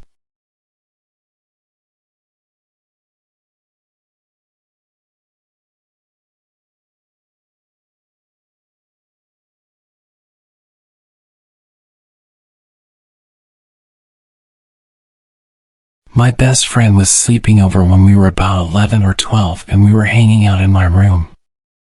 I was on my bed and she was on a mattress between my bed and the window. Out of absolutely nowhere, we hear a bang and my wall-length window totally shatters. Glass flies all around the place and we both got cut pretty bad. We both start losing our damn minds and run out of the room. Both of us were covered in blood and we cut our feet as we ran over the glass. My dad flies into action mode and locks us in the pantry, grabs a kitchen knife and runs into the backyard to look for anyone who may have been behind the window smashing. There was no one, so he calls the police and tends to our injuries. When the police arrive, they search my room for a cause and discover a huge solid ball bearing, presumably from a truck. It had landed less than 20 centimeters from where my friend's foot had been. If it had hit one of us, it could have killed us.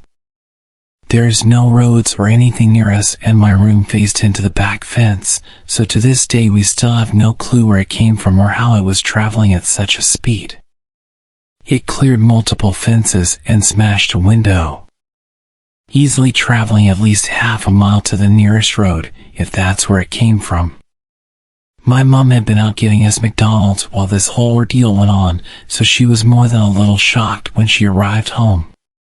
It still makes no sense to me how something like that could have been launched so far, at such an angle to hit my window. My dad thinks it fell off a plane, but what are the odds of it landing on us?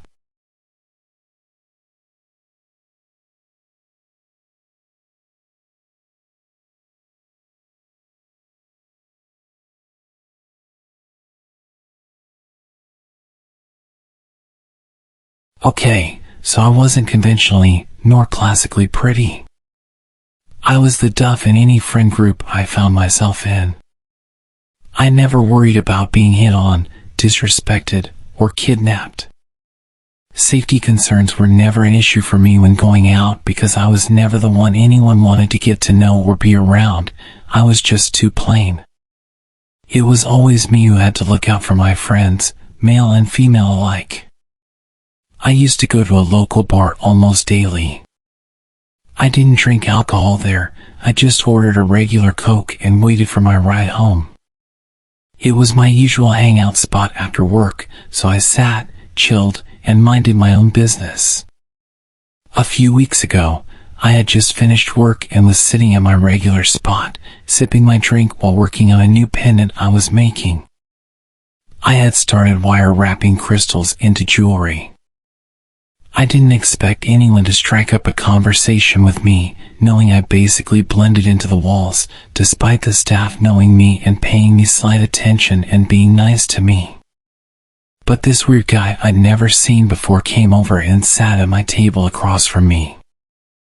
I was surprised and engaged in a small conversation that I can't even remember how I started, but he began asking me a few questions about myself that seemed normal and flowed together, so I didn't think much of it. Again, being plain, I didn't think anyone would take interest in me. By then, I had drunk 3 glasses of soda and needed to use the restroom, so I grabbed my phone and purse and went. When I returned a few minutes later, I resumed working since none of my stuff had been touched. I called a waitress over, asked for a new drink, and she nodded. It had always been engraved in me that you never leave your drink unattended. If you do, either have it remade or leave it to the bartender. As the waitress was reaching for my old drink, which only had a few sips taken out of it, the guy got a bit agitated, saying I was being wasteful for ordering a new drink. I looked at him, eyebrows raised in confusion, and asked why it was his concern. It was my money after all, and refills were free. He then accused me of making more work for the waitress for no reason. Annoyed, I told him firmly that it was my business and if he didn't like it, he could leave. He attempted to wave off the waitress changing my drink, but I had enough of his nonsense and flatly said, "You drink it, if you think it's such a waste." It seemed to catch him off guard. He looked shocked, then a bit angry, before storming off. I then handed the drink to the waitress, expressing unease about the guy I was talking to, and asked her to inform the bartender to keep an eye on him. I requested to have my drink dumped out and only water served from then on. I left for home after being picked up shortly after, and the next day after work, I found out he had been arrested for assault. I only found out today what exactly had happened. Apparently, he had gotten into a fight with the bartender working that night. The bartender caught him tampering with a girl's drink while she wasn't looking and prevented her from drinking it. The guy got angry, leading to a physical altercation. The cops were called, and now he's awaiting trial. It turns out he was trying to see if he could take advantage of someone like me, someone who always let her guard down due to low confidence. He thought I'd be an easy target with just a little attention. When I didn't consume my drink upon returning, he targeted another girl. If he truly was targeting me, I have to question his sanity and sobriety.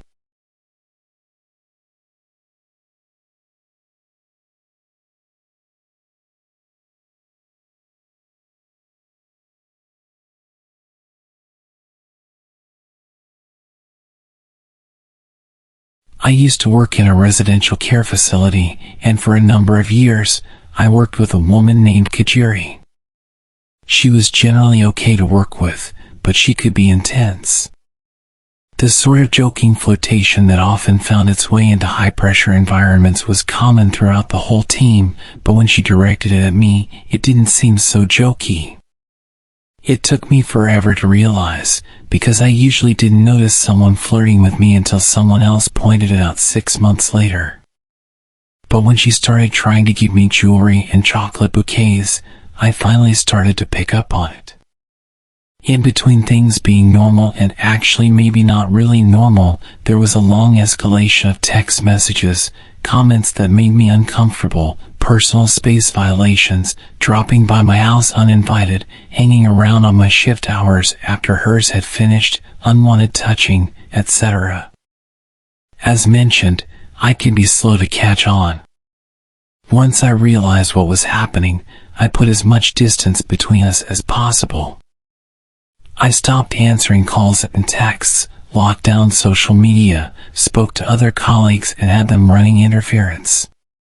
A lot of interference, actually.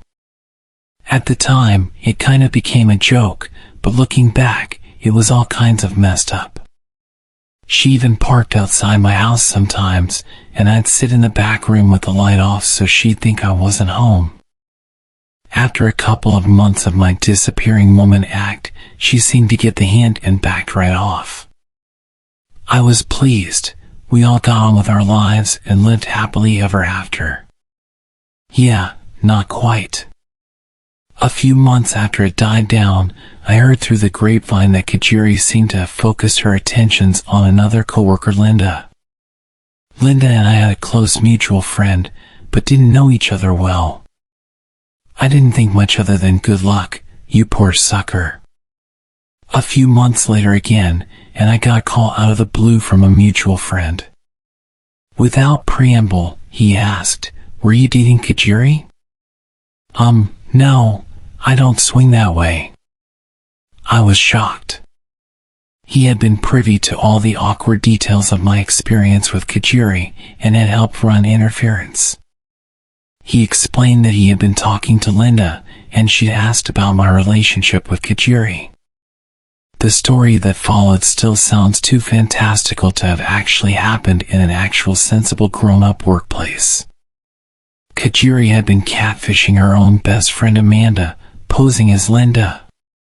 In a string of emails, fake Linda and Amanda had discussed Kajiri's drug problem, her abusive and dangerous ex, none other than yours truly. There was a story about fake Linda coming out to her family after her brother caught her in bed with Kajiri, and more. The jig was up when Linda got a second job, coincidentally with Amanda's husband, who mentioned how great it was to finally meet Kajiri's girlfriend. Which was a complete shock to Linda when she learned about herself, that she was no longer a straight woman and had a girlfriend. So essentially, Kajiri moved on from me, found a new target, started emailing Amanda from a fake account, pretending to be Linda. She told all these stories about being with Kajiri, about how I was an abusive ex, and how Linda was caught by her family being with a woman and all the drama that it caused. She made up a bunch of insane stories to justify her creepy obsessive fantasies and was telling them to Amanda and other people from a fake email to make it sound like the stories were from the fake girlfriend and Kajiri couldn't be accused of making it up. Here's some highlights of the stories Kajiri had been telling to Linda, her friends, and other coworkers I wasn't close to. She picked her audience very carefully. that Linda and I had physically fought at work over Kajiri. That I had an orgy in the staff office on a night shift with Kajiri and 2 male coworkers. That Kajiri and I had broken up after I cheated on her with another male coworker, not one of the orgy ones. I was really getting around apparently. That I would drug her against her will. That we had planned to have children using a sperm donor, but that I couldn't decide who would have the baby. This woman had been living out a full-on soap opera and using her coworkers and friends as characters. Linda and I reported her to management, and she was immediately suspended, pending investigation. She quit 2 days later. Unfortunately, HR decided they needed to continue their investigation of the allegation that I had an orgy at work. Because that was totally plausible and not at all made up by a crazy woman. They put me through hell investigating this imaginary story about me and 2 men and another woman. Even though the only men in our department are twice my age and happily married. It made me never want to trust HR again. I left that job a month later myself, and when I interviewed for my current job, she had interviewed half an hour before me. And they were looking to hire 2 people. She didn't get the job, but there have been 2 other openings since, and she applied for both of them. I'm terrified of meeting her again. It turned out she has a history of inpatient psych treatment for delusional behavior and was known to be obsessive about people she took a liking to. According to Facebook, her current girlfriend has a similar first name as me and shares more than a few physical similarities. She still knows where I live.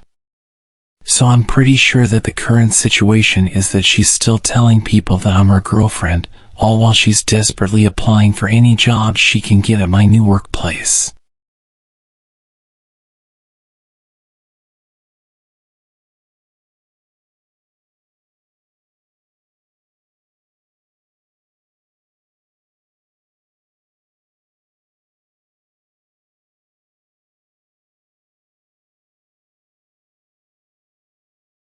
I used to work in a hole-in-the-wall gas station out in the sticks of North Carolina.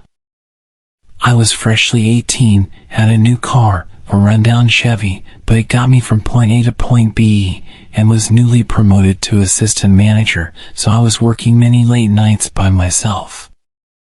Truthfully, I loved working alone. My boss was super laid back, and his philosophy was, as long as the work gets done, do whatever you please. We even had a shotgun behind the counter, which he taught me to shoot on my first day there. So even though I would be there late, I always felt safe. On this particular night, it was extremely dead, so with my boss's permission, I closed the store early and hopped in my car. It was probably 11:30 to 12 a.m. at this point. Other than being able to get out of work early, this was my usual routine. Nothing seemed out of the ordinary. I texted my roommate to let her know I was getting home early. We always looked out for each other like that, lit up a cigarette, and then started on my way home. For those of you who don't know North Carolina very well, I'm going to provide a little bit of detail regarding the terrain. From where I worked at the gas station to where I lived, I had to drive down the back roads. These roads consisted of very dense woods on both sides. Sometimes, the woods would seem so thick that you really couldn't tell where you were. Especially at night. This could be intimidating to those who don't know the area, but honestly, I was more worried about deer jumping out in front of me, which was a common occurrence in this area. I'm driving down the road, blaring Nirvana, my favorite band at the time, and just being a typical 18-year-old grunge kid who had newly discovered the freedom of being an adult and getting off work. When all of a sudden, I see something in the middle of the road, probably 75 to 100 feet ahead. At first, I thought it was a deer, but it looked too small. So I started to gradually slow down, ultimately coming to a stop. I have to wear glasses when I drive. I mainly need them at night, but my eyesight isn't terrible enough for me to make it a habit.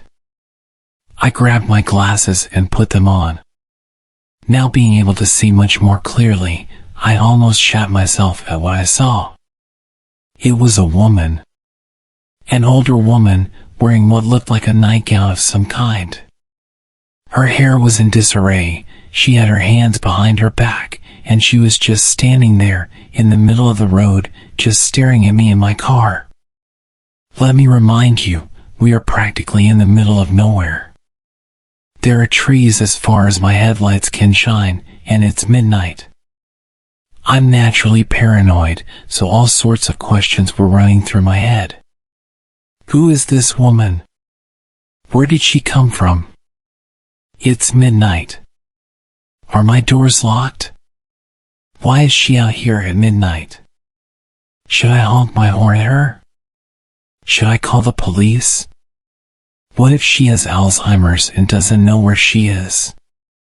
Or what if she's an escape patient? Even though the closest mental facility was 3 to 4 cities away, I didn't exclude that possibility. I thought about calling the cops, but I got my phone and of course, there was no cell service.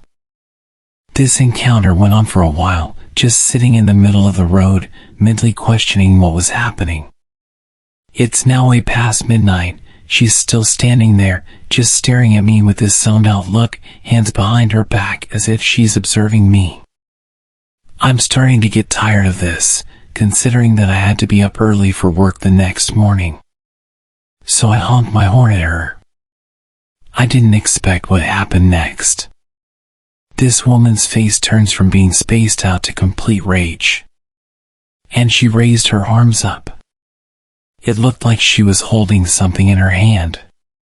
She lets out this horrid animalistic scream and charges at my car. As she ran closer, I realized she was holding something sharp. It looked like a kitchen knife or a piece of jagged glass. During this moment of horror, I had a brief flashback to my stepdad giving me advice when I first got my license. If an animal ever runs out in front of you, turn it into a speed bump. I love animals, so I couldn't bear to hear that. But this time, I was taking my stepdad's advice. I was going to turn this psycho into a speed bump. Serve the Servants by Nirvana started playing on the radio. I mention this because the song has much to do with the aura of the moment. As if it was in sync with this instance in time, the intensity of the song enabled me to let out the most intimidating primal scream that I could. Loud enough for her to hear it. The window was open because I had been smoking, and I hit the gas.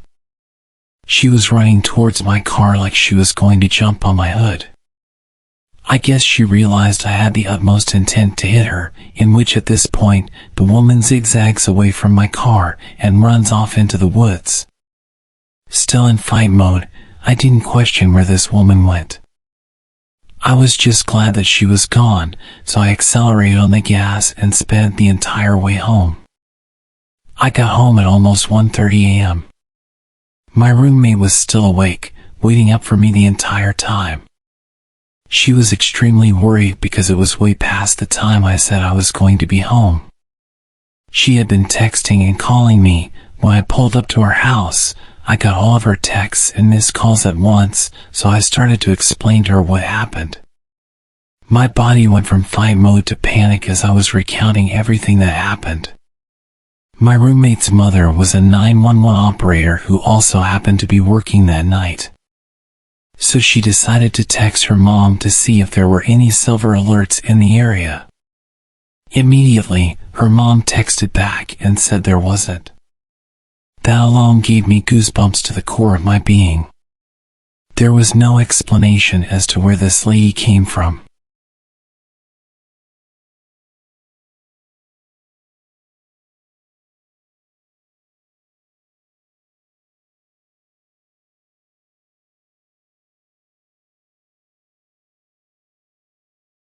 So, a quick backstory. I used to live in a very small town, predominantly safe for kids, with only some drug issues. My house was located in a small upscale part of the town. Most people who lived there were families. A small pond with lots of greenery in the neighborhood was about a 5-minute walk from my house. To get to the pond, you had to go down a grass hill.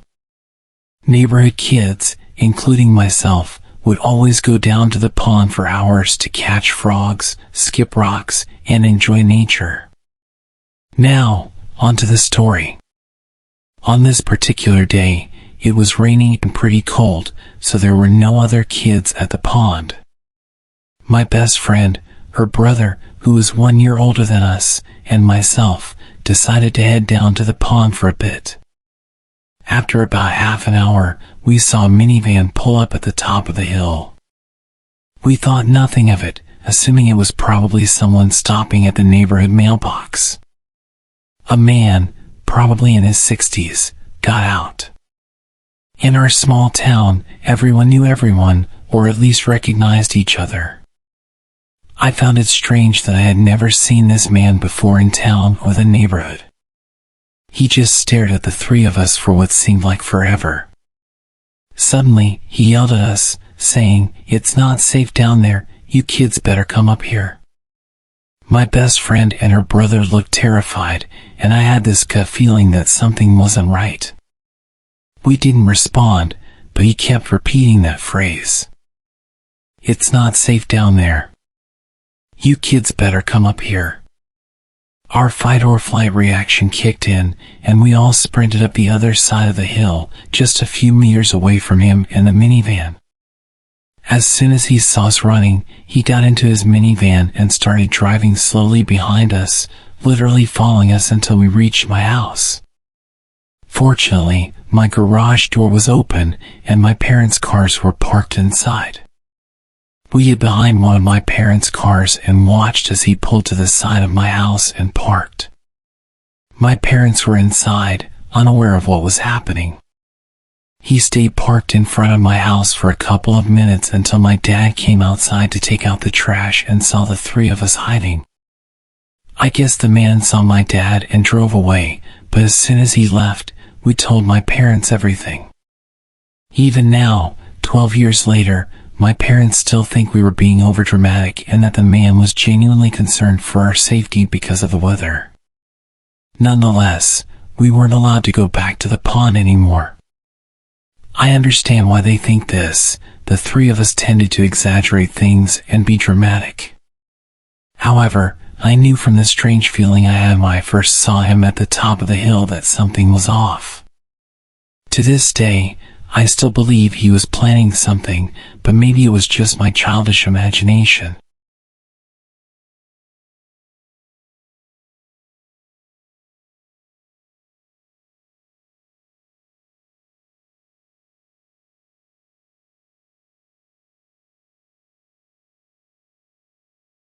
This happened about 20 years ago, and I don't think I will ever forget it. Back in those days, I was an apprentice hairdresser for one of the top 5 ranked stylists in Japan. Training in that profession at that level was very strict, and beauty standards were a bit different. You probably don't need me telling you that, but it's probably worth keeping in mind.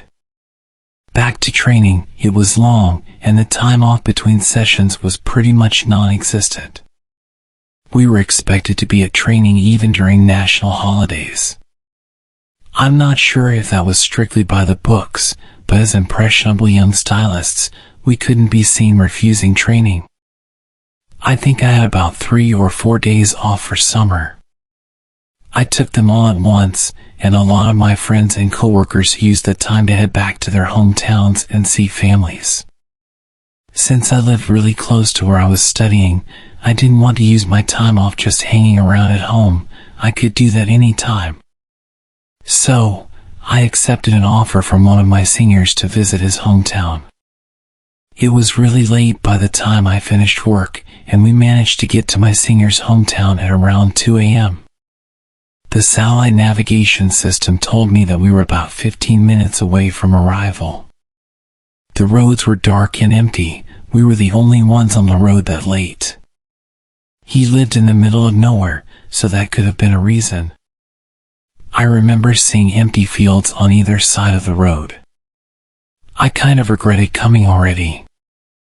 I mean, what the hell were we going to do here? He should have probably mentioned that he lived in the rural countryside. I just watched the road and tried to stay awake. I should say that I was driving. I felt like driving since I didn't get to drive much. I might have changed my mind if I had known it was going to be that far to get to his family home. Then suddenly, something appeared out of the darkness in front of the car.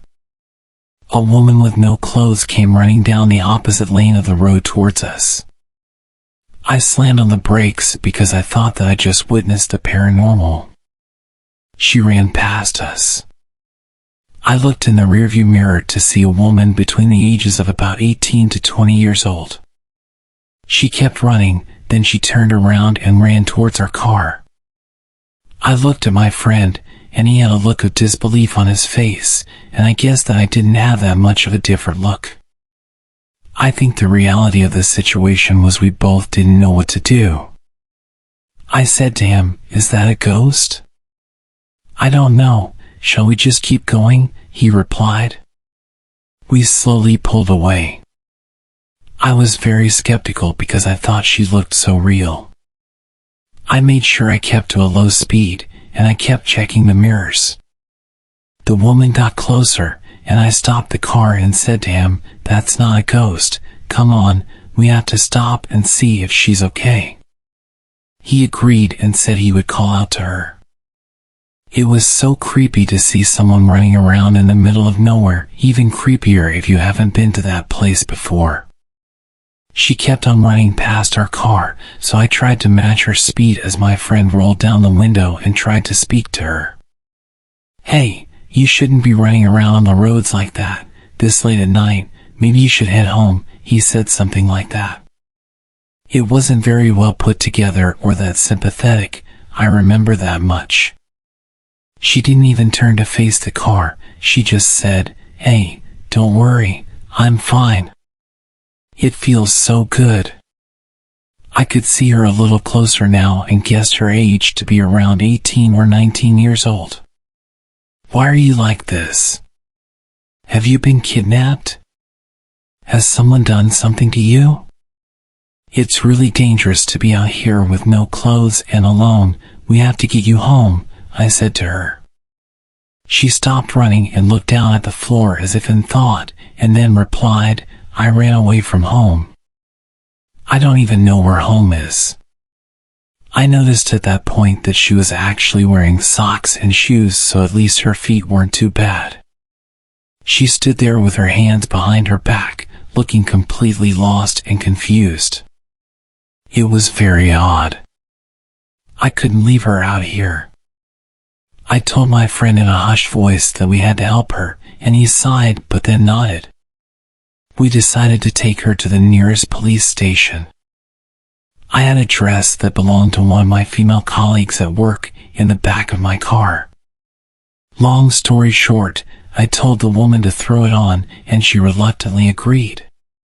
Once she was dressed and in the back seat, I turned to her and said, "Right, if you can't remember where home is, I can take you to the police, and we can figure it out from there, okay?" To that, she responded with something outrageous. "I hate the police. They're always on my dad's side.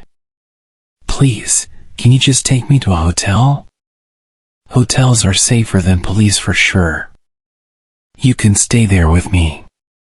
Hold me tonight. I'm a virgin." We were young, but even though we were young and often threw caution to the wind, we knew that we had to get her somewhere safe. It's a scary world out there. If she said that to another pair of guys like us in the next car that came along, well, I don't even want to think about it. We told her that wasn't going to happen. She didn't say anything for a while, but then she handed me a piece of paper. I don't know where she got it from, but it had a name, a number, and the address of a hospital. My friend saw the address and said, "Oh, I know that place."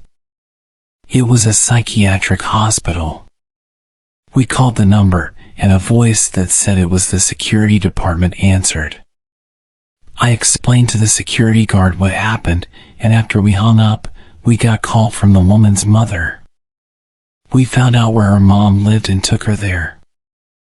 My friend said that he knew that side of town, but he had never been there before. The woman's mother was extremely apologetic over the phone. My friend spoke to her, and he said that he could tell that she was definitely genuine and sorry for the inconvenience. I felt sorry for her. It wasn't her fault.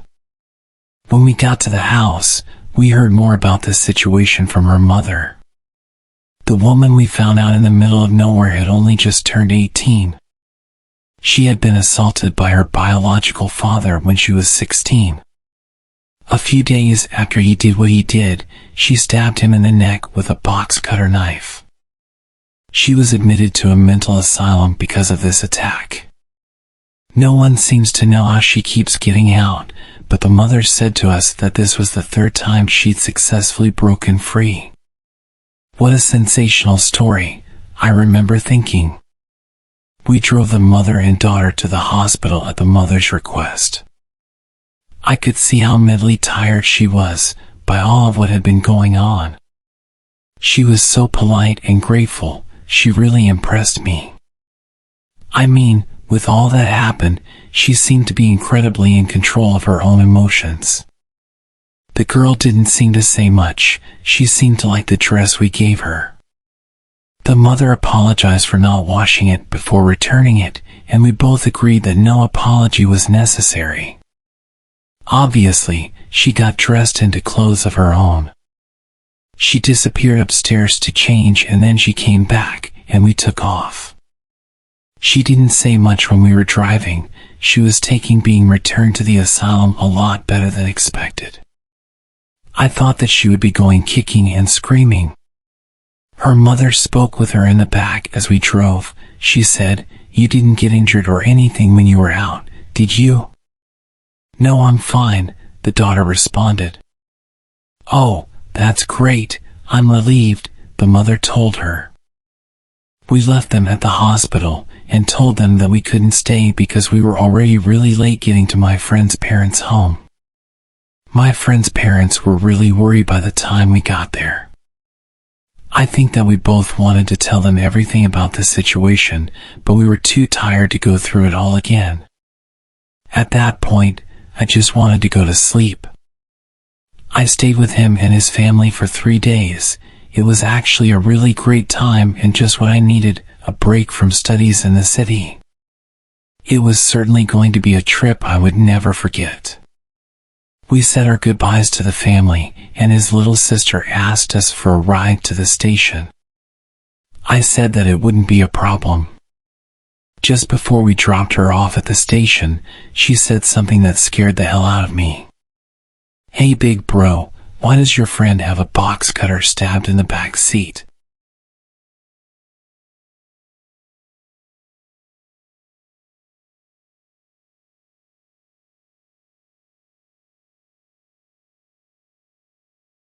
My wife, my dog, and myself were on our second day of an 80 kilometers hike in northern Ontario. Killarney Provincial Park. We set up camp on a point about 750 meters into a lake. One way onto the point and one way off the point. We were hearing wolves since about 9 p.m.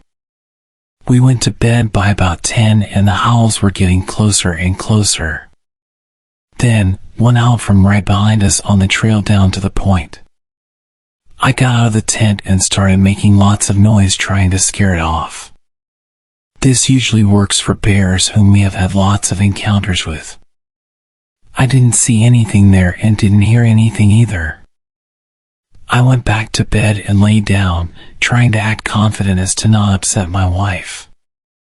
Then when we both heard something outside of the tent, my dog was crazy quiet but shaking. I opened the tent to find a wolf staring at me from about 15 feet away. I grabbed the bear spray and took aim. I didn't use it, but I again started screaming at the wolf and took a few charges towards it. Again, This usually works when faced with a black bear if you have no escape. The wolf didn't really care that I was there yelling at it. It kind of hung out for a few seconds, then kind of very casually walked into the tree line just far enough that I couldn't see it anymore. I built a fire between the tent and the bush, sat up all night, and kept my headlamp on all night. Had to listen to 3 or 4 wolves howl to each other the whole time, about every 20 minutes. They were very close. One, I would estimate to be within 50 yards. I was sure they were going to come and grab my dog. At about 6 a.m., a bunch of them started howling all together, way more than during the night, but it sounded like 8 to 10 wolves. We waited until about 8 a.m., then packed up and got the hell out of there. We were 36 kilometers deep. Took us 2 days to hike in, but we hiked out in 6.5 hours. About 1.5 hours into our hike out, the wolves started howling behind us again. They were following us out. On the way back, we saw a bear with 2 cubs. This would usually concern us a bit, but we were just like, get the hell out of my way. My wife lost all her toenails from the hike. And my poor dog got some serious anxiety about being in the tent.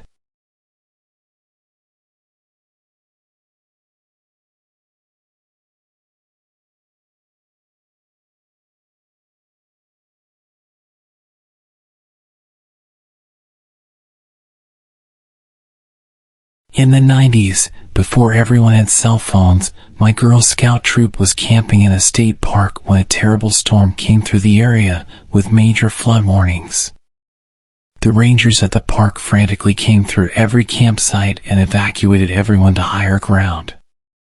Everyone, that is, except my group and the Boy Scouts in the site next to us. We went to bed with light rain, but woke in the middle of the night to our tents collapsing from the water quickly rising. The Boy Scouts, they were 12 to 16 years old, we were between 7 and 9, helped us quickly pack our site into our cars. Unfortunately, the roads were too dangerous to drive, because we couldn't see how deep the water was. And we didn't know if any sections of the road had washed out. We abandoned all the vehicles and used the map that the scout leaders had to find some place that wouldn't be flooded. A few miles away there were treehouse cabins that were built around a tree and lofted 15 feet in the air. It was decided that we needed to move quickly, and that was our best shot. The older boys and the adults carried the smallest girls when it became clear that the wind was preventing them from staying on their feet. The wind and rain soaked everyone through to the skin. We made it to the cabins, and the adults broke in and raided the emergency supplies there for space blankets. There was no way to build a fire because there was no firewood. It had been especially dry this year, and starting campfires was forbidden due to risk of starting a forest fire. I remember shivering for hours, all of us girls in the middle of a huddle on the floor with the boys on the outside trying their best to keep us warm. One of the boys asked us if we knew any Girl Scout songs. We sang every song we knew, and the leaders taught us a few more that they had learned. At some point we convinced the boys to sing in rounds with us. The storm lasted through the night. Some girls started crying, and I remember one had a panic attack. The sound of the storm battering away at the cabin would send creaks all along throughout the space. The fact that we were essentially in a treehouse made the whole thing even more scary. I was convinced that we were going to be blown over and either fly away or all be crushed when we hit the ground. It was impossible to even see what was happening outside. You could just hear the sound of the water, the rustling of the trees, and the creaking of the cabin. If we didn't die from the cold, we'd definitely die in the rushing water. The storm continued battering the cabin long throughout the night. Eventually, once we were a bit more dry, a bunch of us managed to fall asleep. I'd been lying there for what felt like hours, struggling to doze off due to the loud banging. I'd constantly jump up when I was half asleep and couldn't quite get there. In the early hours of the morning, I was lying down staring at the ceiling when I started to finally not be able to keep my eyes open anymore. I closed them and felt myself slipping away. A branch flew through one of the windows in the cabin, throwing glass everywhere and waking up everyone. The room was full of screams, and the camp leaders were frantically trying to calm us down whilst figuring out what had happened. The place was still really dark, and a few kids had been cut with the glass. The older boys and the camp leaders helped patch everyone up and dealt with the glass situation. If there was any night to earn some medals, it was definitely this one.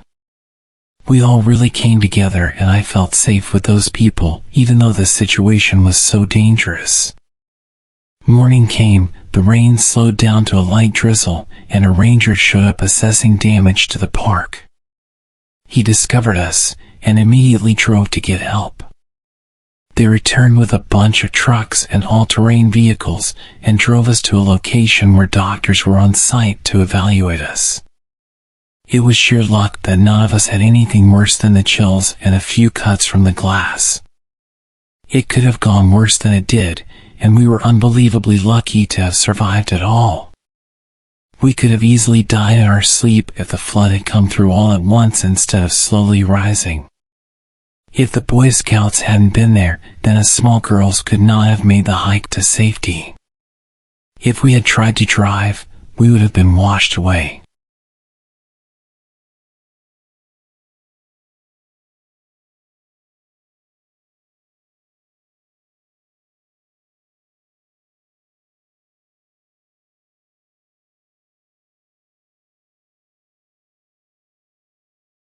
About a year ago, I embarked on a long road trip to New Mexico with a friend. We mostly camped along the way, and our first night of camping happened in the Jefferson National Forest at a campsite in West Virginia. We found some pamphlets for campsites at a gas station and decided to head to a place called White Rocks Campground. It was quite a journey, a 25-plus mile drive up a dirt road into the mountains. We were truly in the middle of nowhere. As we made our way in, we didn't spot any other cars except for one truck that followed us for about 15 minutes before turning down a different road. Along the route, we passed a massive coal factory with a sign that read, 62 days since an on-site incident. The only people we encountered on our drive were a group standing on the side of the dirt road, huddled around a plastic bin that was on fire.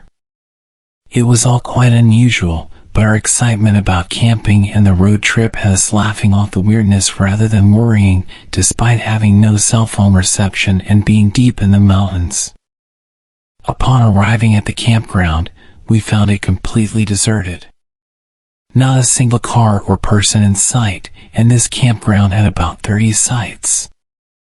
We drove around, hoping to spot someone, but when it became clear we were alone, we randomly picked a site and decided to stay. We got out of the car and stood there, listening. The silence was unnerving. I've always loved being in the woods and have never felt scared or intimidated, but this time was different.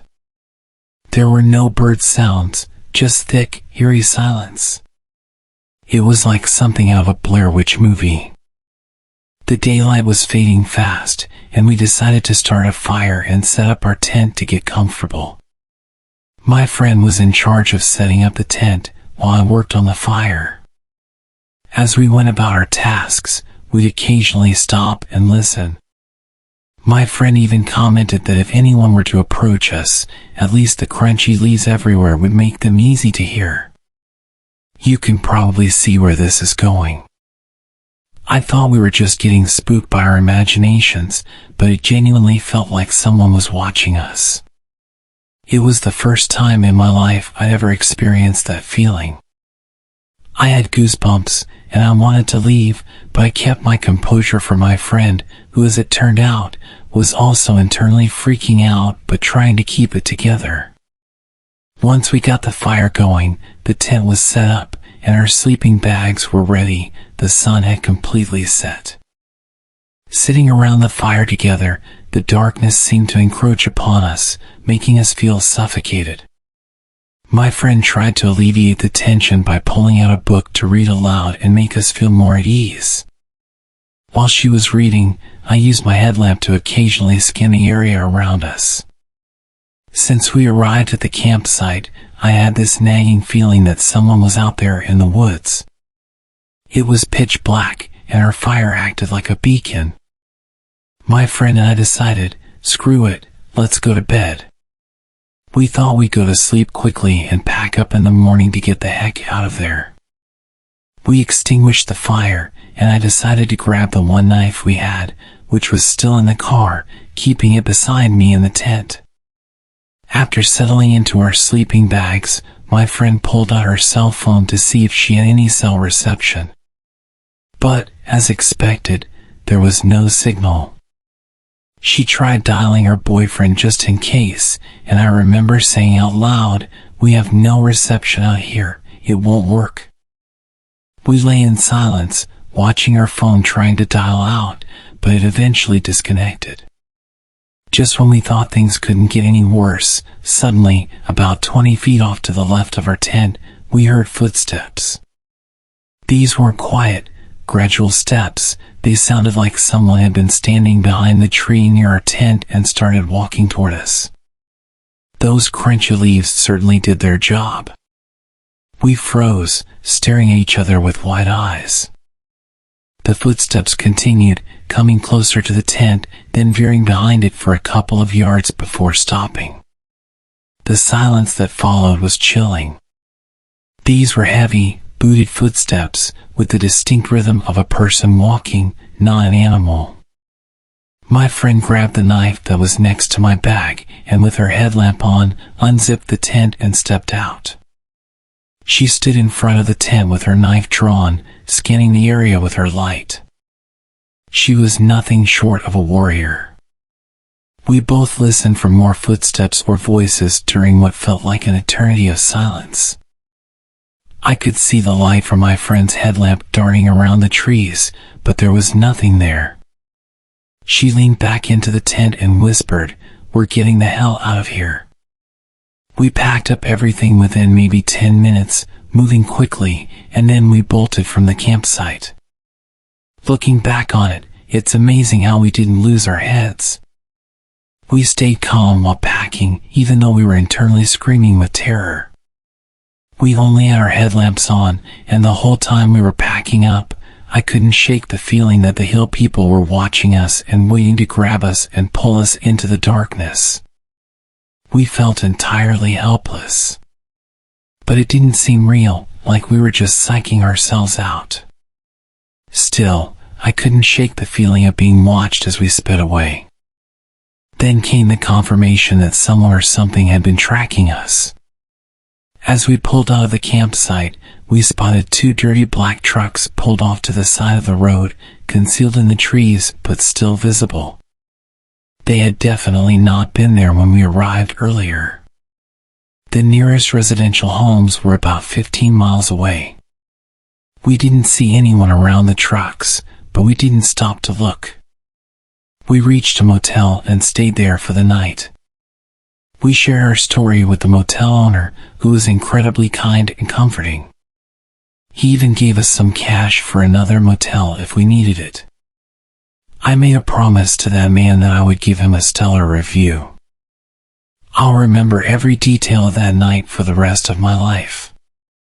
The unsettling feeling of being watched, the sudden footsteps so close to our tent, and the ominous black trucks by the road.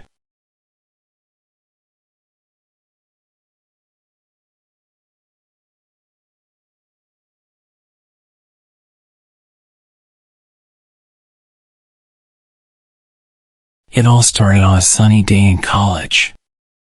I had just finished my last class and was excited to get back to my dorm room. Once I arrived back in my dorm, I quickly got on my computer. I was anxious to see what new websites awaited me. A while back, my brother had sort of joined me up to a dark web mailing list where people would send me interesting sites they found. He was a complete computer genius. From software encoding to Photoshop and video making, he was a wizard with all of it. One day I received a message from an unknown user. It said, "Chat to real people from the past." I thought it could be fun, so I clicked on it. The web page loaded, and there was nothing on the screen besides a chat box and a button to search for a new person to talk to.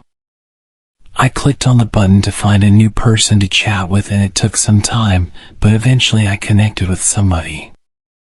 There was no text or anything. Then, all of a sudden, I received a message. It read, "Dear friend, I am writing this internet mail to anyone who cares to read it. I am soon to be a father to twins. I hope this mail reaches you in good condition. We're off to see the new Star Wars, The Empire Strikes Back, at the theater to celebrate." New Star Wars. That movie was over 30 years old at this point. This had to be some kind of lame joke, I thought to myself. There was no way a guy in the 1980s was communicating with me. I decided to play along and thought it was all in good fun. "Yeah, I wouldn't call that movie new. I watched that when I was a kid." He replied saying, "What are you talking about? The opening night is tonight. You must be thinking of a different movie, unless you live abroad and it came out early there." "No. I'm a college kid in America," I replied. I went on to list every Star Wars movie and TV show that exists since then. "I think you have a very strong imagination," the guy replied. He wrote a long message telling me that they only have plans for a certain amount of movies and that he knows his stuff. He reminded me of my dad. He was a major Star Wars fan. I was fully indulged with the time travel role play and told him that I knew a massive spoiler for The Empire Strikes Back. I was respectful enough to ask him if he wanted to hear it, and he confidently replied, challenging me to spoil it for him. "If you've seen the movie, you know which one I'm talking about." He laughed and told me that's impossible, and mentioned that he was heading off to the theater. He stopped replying at this point, so I assumed that the fun little role play was over. It was quite wholesome, and the guy really played the part well, speaking like someone who'd only just figured out what email was and with a polite tone throughout. I went about my day, probably studied a bit less than I should have, and had a small chat with my brother. I told him about the guy from the 80s, and he laughed and told me he'll have to check that website out. He was much more nerdy, and he was really into all that stuff. He was a bit on the antisocial side, so the dark web was his happy place. Hours later, I heard a ding. I'd left the website open without noticing. The 80s guy had actually replied. He was going crazy, asking me how I knew about the big spoiler, and speculating that I must have had early access or worked on the film. We had a further back and forth about how I lived in 2023, and I really played into the part about being in the future, teasing him about the technology we have here. Part of me enjoyed the role play, even though that usually wasn't my thing. He asked for my name, but I was smart enough not to give someone on the dark web any details about myself. So I asked what he was called, and I felt my stomach twist when he told me. Alfie Rogers. This was suddenly not a very fun conversation. That was my dad's name. This person obviously had information on me. They must have pinged my IP address, found out my name, and did some basic background research on Ancestry.com and all those other websites that exist nowadays. Alright, you know my dad's name, this isn't funny. What do you want? I asked him, knowing that this kind of thing usually turns into a blackmail attempt or a twisted game. What do you mean? He replied. Still deep in the role play. There's no way that you just pulled out a random name, and it happened to be my dad's name, so you know who I am. What do you want? Even as I called him out, he still didn't budge. He confidently asserted that he was called Alfie Rogers and that he was living in the 1980s. He started to list a bunch of personal details to prove he was a real person. He knew where my dad was born, where his parents came from, my mother's name, her parents, the car he had, everything. It was really disturbing. I'm pretty good with computers, so I know just how much information you can get from historical online records, but this was impressively creepy. Whoever it was, they were really good at this, and they must have planned this for some time. I thought about a question I could ask him, something only my dad could really answer. I found the perfect question. We had an old dog while I was a kid, and unfortunately we had no photos of her. Nobody else would know about this dog. There's absolutely no way it was on any database. So I asked him, "Who is Poppy?" "Poppy. That's my dog." "How did you know the name of my dog?" "She's a border collie. She's sat with me right now." "That's creepy. How did you do that?" I started freaking out. I don't believe in stuff like this, in time travel or having conversations with the past, but whoever this man was had too much information about my family history. It just didn't make sense. He answered every question I threw at him. I think I spent hours quizzing him on his entire life and eventually accepting that whoever or whatever this person was, I felt like I was talking to my dad when he was my age. I'd settle past the discomfort, enjoying every moment of this conversation. Though I did ask one thing from him. If he really did exist in the past, and he really was my dad, then I wanted him to take some pictures of Poppy. He laughed and told me he'd get right on it. He told me he had to get going, and that he loves how clever computers are. I don't think he fully grasped the situation, but he happily played along as if he was talking to his real son. I asked him to tell Poppy I miss her, and even though I highly suspected that this was some strange AI or a wholesome role player, I told him I loved him. Funnily enough, he replied saying that he loved me, and finished with, "Can't wait to meet you." Then we ended the conversation. A few weeks passed. I truly felt the happiest that I'd been in a long time. It had been hard living without a dad. He had a heart attack a year before I left for college. But that conversation really gave me a feeling of closure. I felt like I'd navigated my grief and allowed myself to start healing.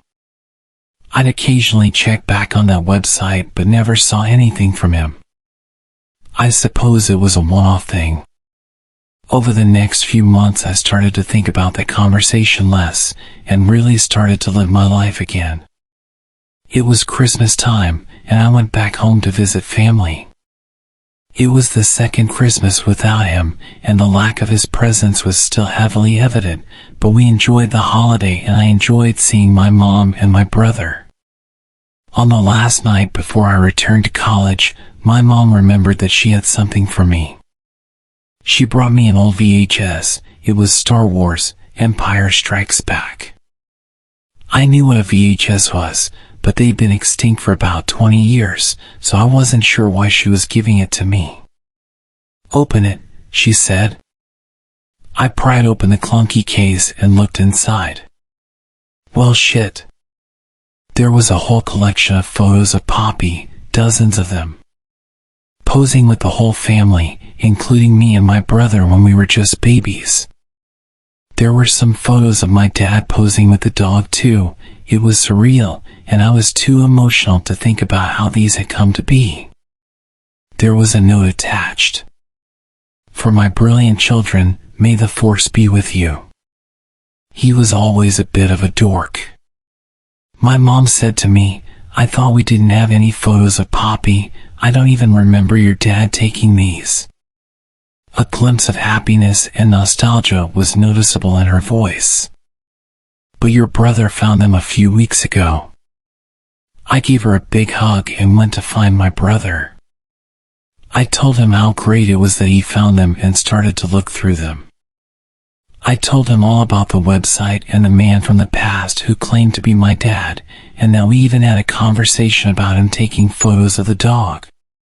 He was happy to listen and go through the photos with me, but he was his usual quiet self and didn't have much to say other than a few positive comments on the photos. He hadn't been the same since he passed.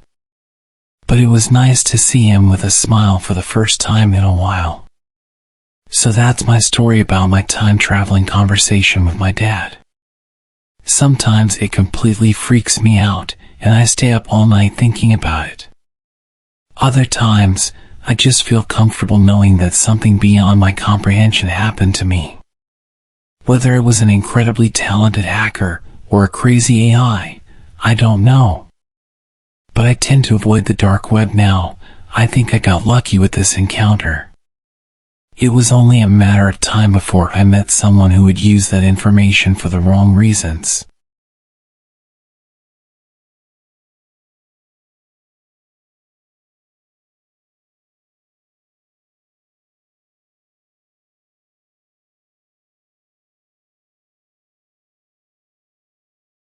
Okay, so before I start, this was many years ago and I don't do this kind of thing anymore. I was young and naive and I wanted to impress a girl I liked. For legal reasons, this whole story is completely made up. I was in my early 20s and I'd started hanging out with a group of people that party pretty hard. They did all sorts of drugs that I shall not mention here. I did my best to keep away from that stuff, but I may or may not have joined in a few times.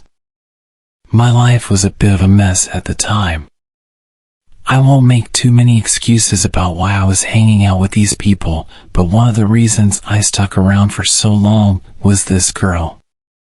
At the time, she was exactly my type. She had long hair and she was playful and flirty. She was pretty much my dream girl. We got chatting and I asked her to hang out sometime and she actually agreed. I couldn't believe it. A few days before she was supposed to come and chill, she messaged me asking if I had any of that good green stuff. I didn't smoke on my own, only in social situations that made it a necessity. But instead of saying this, I just lied and said of course I have some. Suddenly, I'm panicking, contacting everyone I know about getting some grass. Nobody could help, and I was desperate. So, I did the dumbest thing I could think of. I went to the dark web. I got myself a virtual private network to stay anonymous and went searching for a way in. After a bit of digging and asking around, I found a link that supposedly led to a dark web marketplace. My heart was pounding as I clicked on that link. The website had a sketchy vibe, and it was like nothing I'd ever seen on the regular web. No flashy ads, no social media links, just a simple page with a list of products. I went through the listings until I found what I wanted.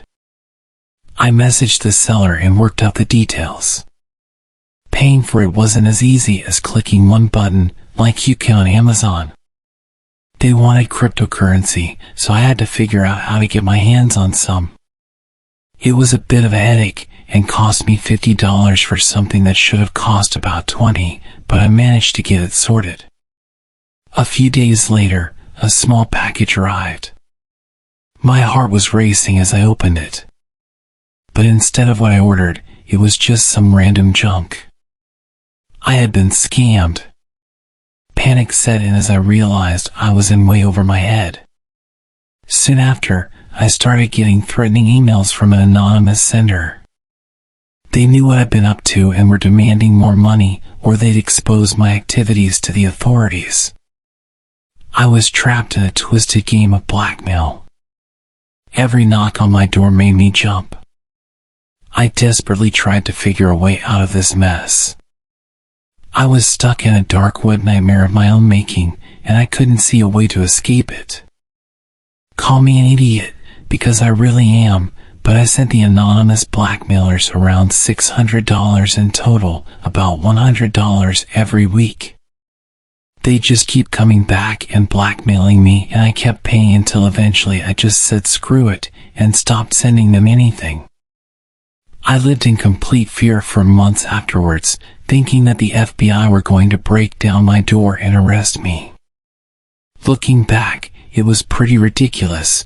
Nobody cares about a guy buying a tiny amount of green stuff on the internet, but my head wasn't quite right. The worst part is that the girl I liked didn't even care. She came over and we had a great night and she didn't even ask about it. So, if there's a moral to the story, other than avoiding the dark web, I'd say don't do drugs just to impress someone. And don't send $600 to people blackmailing you over a misdemeanor.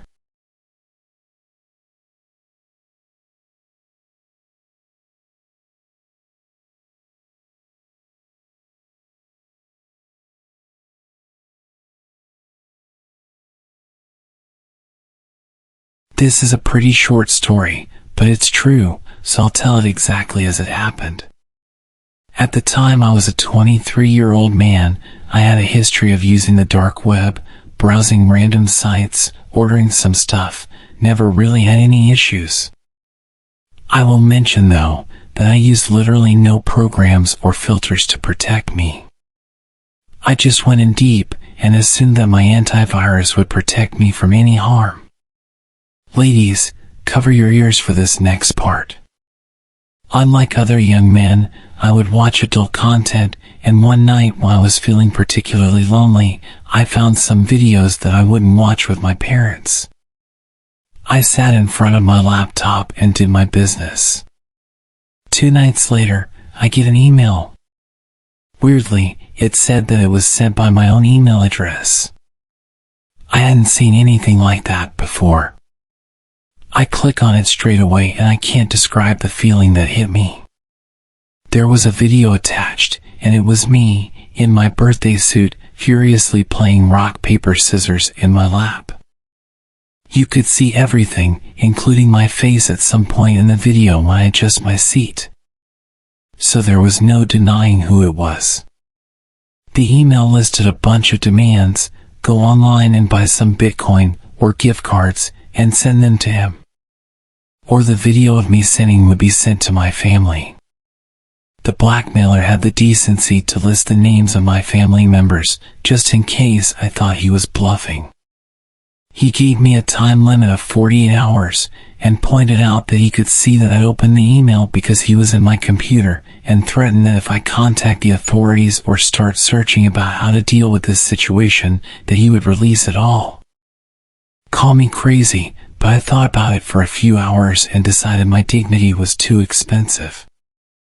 I wasn't going to pay someone to hide the fact that I do something that almost every other adult in the world does. I called his bluff and got my friend over to help me clear any viruses from my laptop. He thinks he found how they access my webcam, but we couldn't be sure, so I always have it turned off on the settings, as well as putting a sticker over it. I messaged everyone on the list that he sent me, telling them that they might receive a video of me and explained the situation. They all just laughed and told me I was gross. The blackmail guy never did send the video as far as I know. But I learned my lesson about taking online privacy a bit more seriously.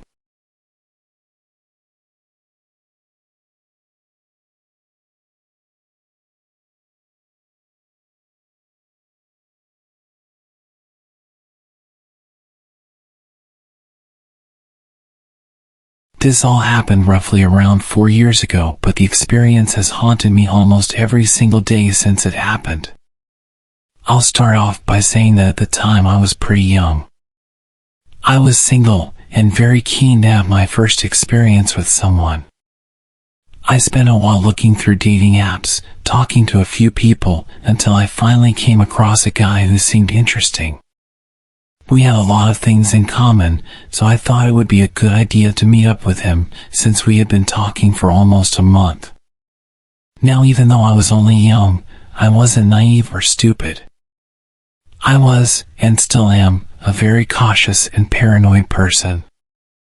But for some reason, I made what possibly could have been one of the worst decisions of my life. I invited him to come spend the night at my place. My parents were away for the weekend and I had the place to myself, so it seemed like the perfect opportunity for him to come over. He lived around 3 hours away from my place, yet he was eager and almost desperate to visit.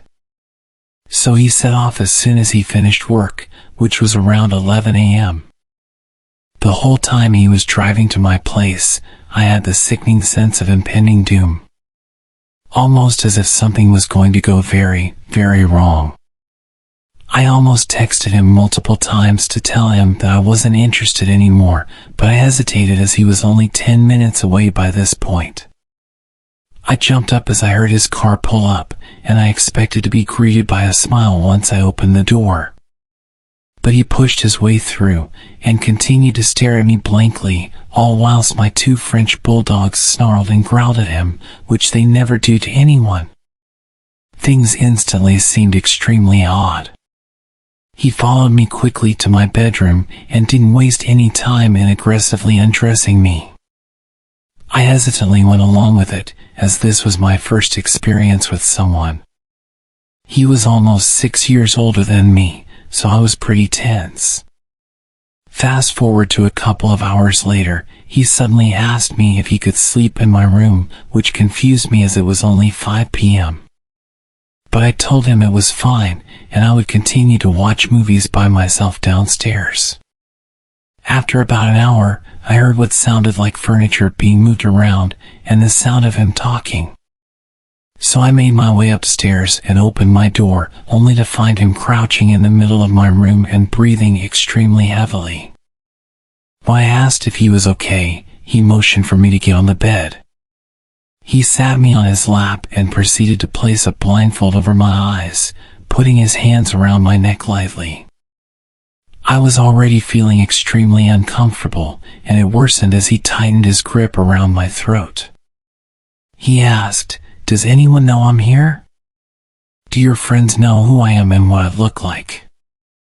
I instantly answered, saying that my sister and friends knew he was here. This was a complete lie because I don't have a sister, and my friends were unaware, but something inside of me forced me to say it. After minutes of awkward silence, he stood up to gather his things. I noticed that in his backpack, he had tape, rope, and handcuffs. At first, it didn't concern me as I knew he was into that stuff, but looking back, I think it was intended for something much worse. All of a sudden he said, "I think I'm going to head home. I have a long drive, and I'm rather tired." I didn't hesitate to let him out of my door because I was already extremely uncomfortable. As he left, he failed to even look at me or say goodbye. He raced off down the street as soon as he got into his car. I ran back to my room to see if he had left anything, because he'd left in a hurry. I found a note on my desk with the words, "Being nice is what saved you." At the time, I had no idea what the note meant. Now that I think about it, I seriously think that he had very ill intentions toward me. I'm still angry at myself for letting a stranger into my home, which was obviously a big mistake. I immediately blocked him on all of my social media. I am just so lucky that I made it out alive. All I know is that he is now somewhere back in America. I don't really know why he was living in the UK at the time that I met him, but all I can say now is that I am glad that he is many miles away from me.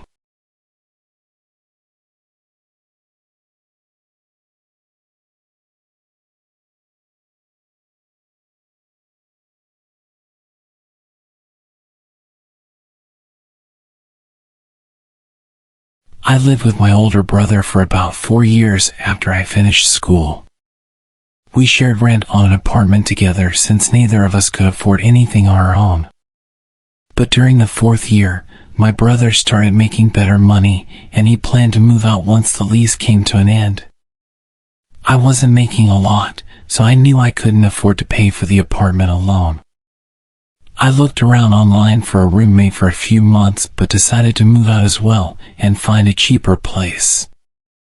I searched until the last month of our lease at the apartment. My brother had basically moved everything out already, and there was a lot of pressure on me to find somewhere quick. But with my extremely low budget, it was hard. Eventually, I stumbled across a listing posted by a homeowner renting out a room in their house. The man's name was Evan. I sent him a text to let him know I was interested, then kept searching. He responded within a few minutes. We scheduled a time to call later in the day, and when we did, he explained all the details. He said he lived alone in the house and was renting out his spare bedroom, but I'd be able to use all the other rooms in the house. It sounded great to me, so I agreed to it. A couple of weeks later, I packed everything in a U-Haul and drove down to the house.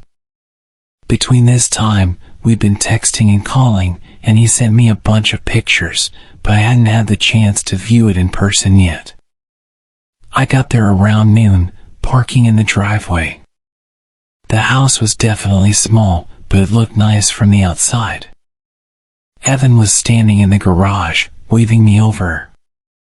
He gave me a quick tour, then helped me unload all of my stuff into my room. Evan seemed like a regular man in his mid-30s, which was almost 10 years older than myself, but I didn't really mind. He didn't hold conversations very well, and was somewhat shy. Anyway, we finished moving everything inside, and I dropped the U-Haul off. I Ubered back to the house, and by then, it was almost 8 p.m., and I was really tired. Evan was on the couch, watching TV, so I told him I was going to bed early, and I went to my room. All in all, it seemed like a decent place, and I was happy with it. I unpacked some more, then set up my bed, and by 9 o'clock, I was finally ready to sleep. I walked over to my door to lock it and turn off the lights. But as I reached my hand out, I saw the knob on the door was empty. As in, there was no lock on it. Confused, I opened the door. The lock was on the outside of the door. I stepped into the living room and asked Evan why the bedroom door locked from the outside. He looked confused and said he never noticed that, but he would switch it around tomorrow. I shrugged and said okay, then went back to my room. I was tired and not too worried about it, but it was definitely an odd find. I got in bed and fell asleep. In the middle of the night, I woke up. I heard someone moving around in the kitchen, which I assumed was just Evan getting water or something. I closed my eyes again. A minute later, I heard him walking back down the hallway, but as he was passing my room, he stopped. I opened my eyes and looked at the door. He was standing out there quietly for maybe 15 seconds before I heard it click. He locked my door. My stomach dropped, and I felt my face go cold as Evan walked down to his room. As soon as I heard his bedroom door shut, I got up quietly and went over to the door. I tried the handle, and it wouldn't budge. I stood in shock for a few seconds, coming to the reality that this man I just met has now locked me in a room. My fear started to turn into anger, and I called out for Evan, telling him to open the door. It only took a second before I heard Evan run out of his room and over to my door. I heard him place his hand on the door, but he paused for a few seconds before he unlocked it. I swung the door open right away. What the hell was that? I confronted him. Evan was stumbling over his words, saying he just wanted to make sure he was safe because he didn't know me well enough. I understood that concern, but locking someone in a room was not a smart way to go about it. I told him that I was going to pack up and leave in the morning. I stayed up all night on the couch in the living room, waiting for the U-Haul store to open at 9 o'clock. I looked into the hallway, seeing Evan's bedroom door was still closed, hopefully meaning he was still asleep. Then I drove straight there, and drove the U-Haul back to the house. When I went inside, Evan's bedroom door was open. "Evan?" I called out. I walked over to his room and peeked my head inside. His room was empty. I moved my eyes around the room in disbelief, seeing as things were only getting weirder. I backed out and got straight to moving my stuff. I powered through 2 hours of moving boxes and taking apart my bed. I only had 2 boxes left, and I ran inside and picked up another, then rushed to the front door until Evan appeared in the doorway. "Move," I said. He stared at me emotionless. After a few seconds, he stepped aside. I hurried past him and shoved the box in the U-Haul. The last box was half full of random food I kept from my old pantry at the apartment. I decided to just leave it. Evan was freaking me out, and I wanted to get away from him as soon as possible. I started closing the back of the U-Haul before Evan interrupted. "You forgot this." He held out the last box. "Oh yeah, thanks." I grabbed it from him and climbed back into the truck. I felt him watching me as I stacked the box, and when I turned, he had his hand on the door. He started pulling it down, trying to close me in. I was able to stop him before the door was even halfway down. I shoved him to the ground, but he got up and ran. Not into the house, but off into the trees, away from the property. I didn't know what to think, but I didn't care. I quickly shut the back door and drove away. My brother was nice enough to let me stay with him until I found a new place. I don't know what happened at that house, or what would have happened, but there was definitely something very wrong going on.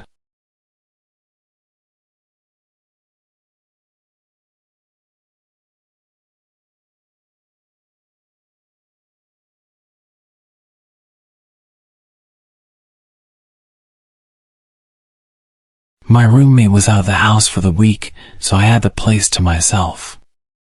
It was spring break, so my college classes were out. I had no plans and really nothing I needed to do. On Monday, I was basically trapped inside due to a huge storm blowing through our city. This was common around this time of year, but it still always seemed worse every time. The trees always looked like they were gonna blow away, and the house would shake and creak non-stop. Knowing I wouldn't be able to sleep, I decided to just stay up. I turned on the Xbox and started up one of my video games and played for well over an hour, probably until 11 o'clock when the doorbell rang. I paused the game and got up, but then I remembered the whole storm situation. Who would be outside right now? I went over to the front door and looked through the peephole, but nothing. I opened the door. The wind and water hit me right away, but when I looked around, I didn't see anyone. I closed the door and thought maybe the wind had somehow rung the doorbell. I don't know, it sounds dumb now, but what was I supposed to think? I went back to my game, but only a couple minutes later, I heard a huge crash in the backyard, stuff tumbling over and breaking.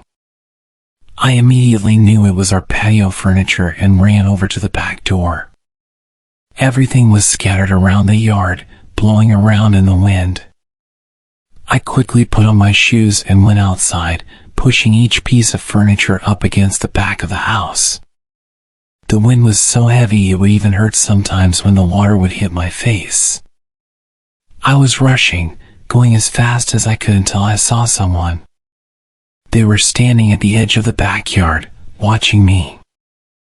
I looked back at them for a moment but then grabbed the last piece of furniture and ran inside to escape the rain.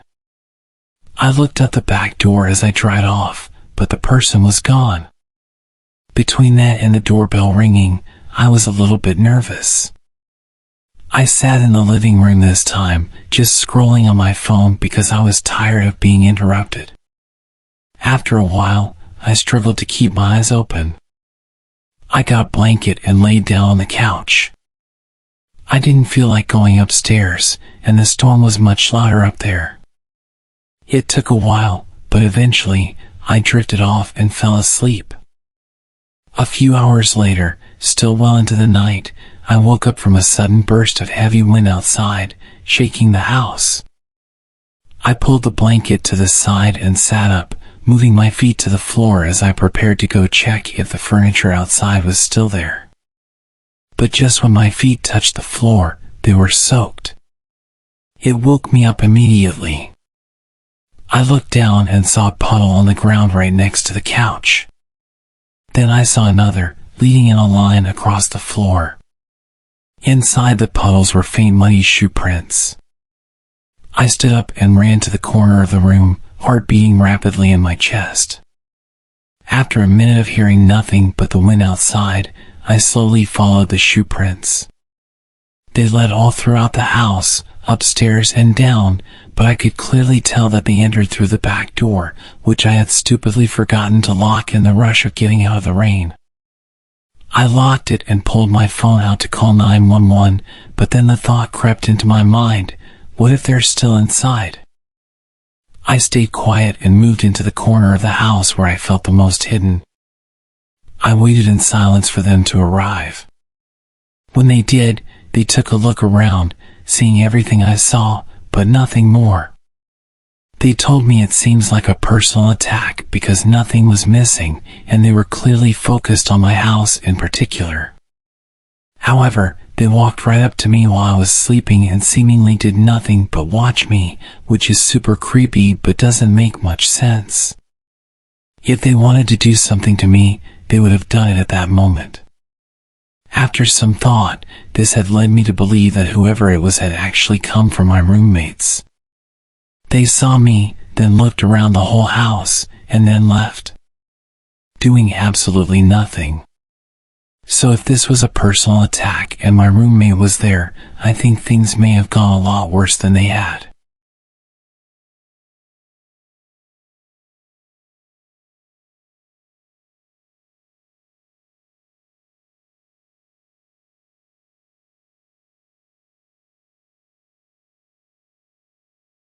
A few years ago, I was renting a house in Northern California. The neighborhood was just outside the suburbs. It seemed like the perfect balance of having space and having nice neighbors close enough not to feel isolated. The area had no street lights, so it was very dark at night, especially if there were clouds blocking the moonlight. It didn't bother me though.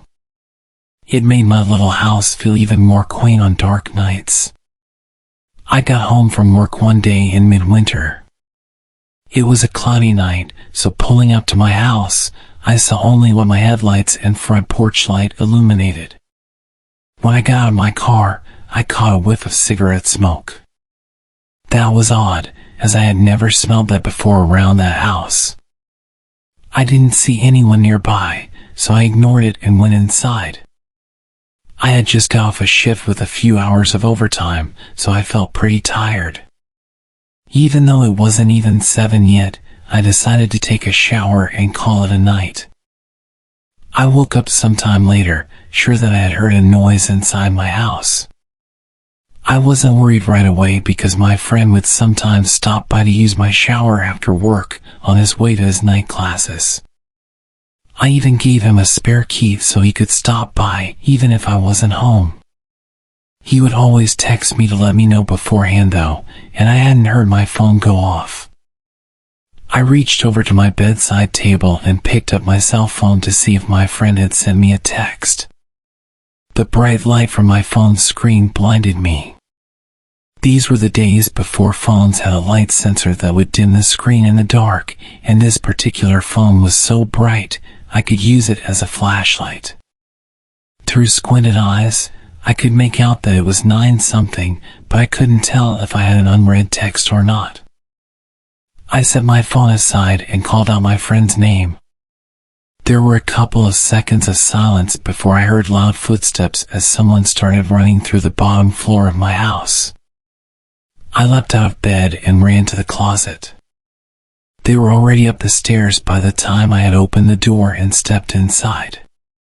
That house had 3 rooms upstairs, 2 bedrooms on either side of the hallway, the one I was in and a spare, and a bathroom at the end. The bedroom doors were both closed, but the bathroom door was cracked open. I heard whoever was in my house thunder down the hallway past my door and into the bathroom. Thank God he did. That gave me enough time to open the attic access in the ceiling of my closet and hoist myself up. I had just started to lift myself up when the person ran back out of the bathroom. My feet were barely inside of the attic when my bedroom door burst open.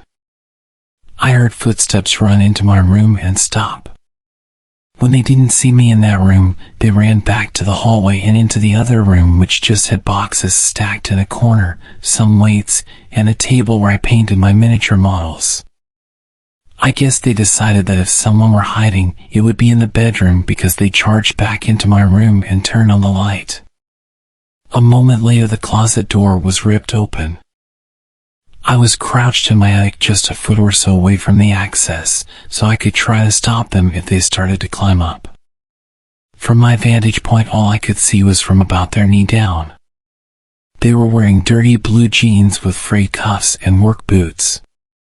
After a few seconds of looking in the closet, they stepped away and I heard a loud crash come from my room, followed by a scream of frustration and anger. That scream was the most unnerving part of the incident for me. It reminded me far too much of my stepfather, who would scream in a similar way when he lost his temper.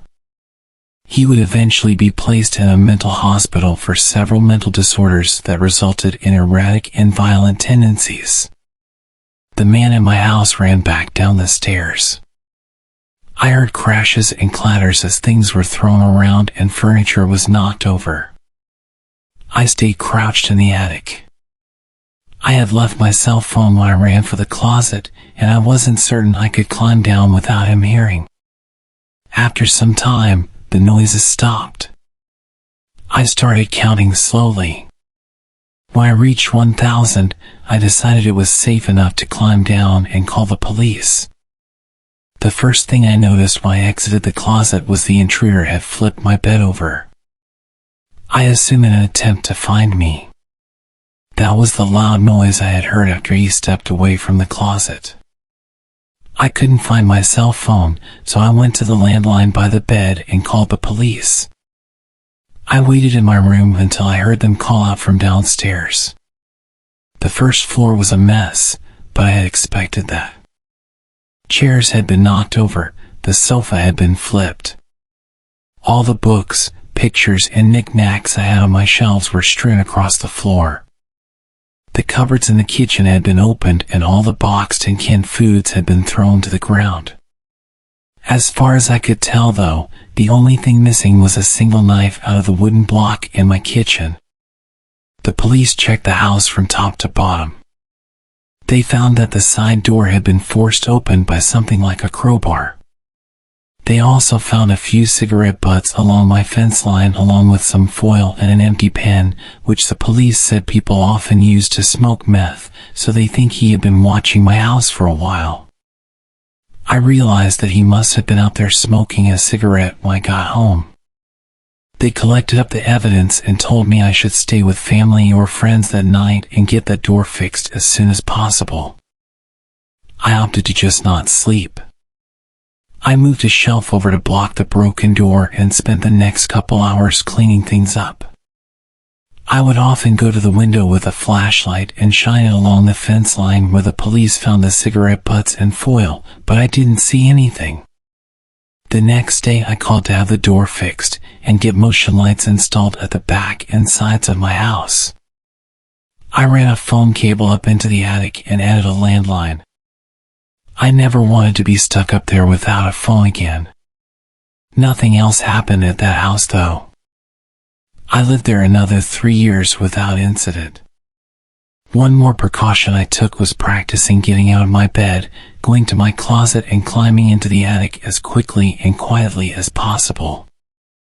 I even practiced doing that at my new place, except now I go to a crawl space at the back of the closet instead of the attic.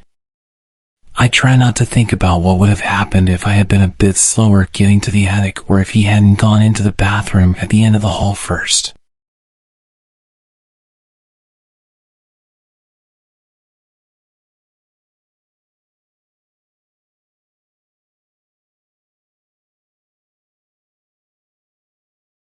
When I was 19, I was a Marine and had stupidly used my military perks to get a home loan and bought my first house.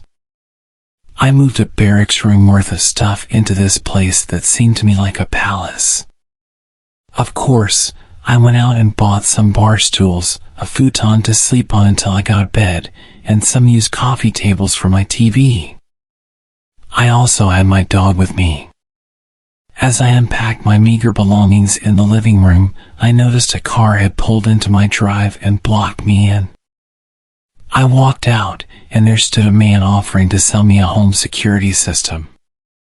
The man was dressed in khakis and a polo with a name tag that I can't recall, and the car didn't have a logo on it.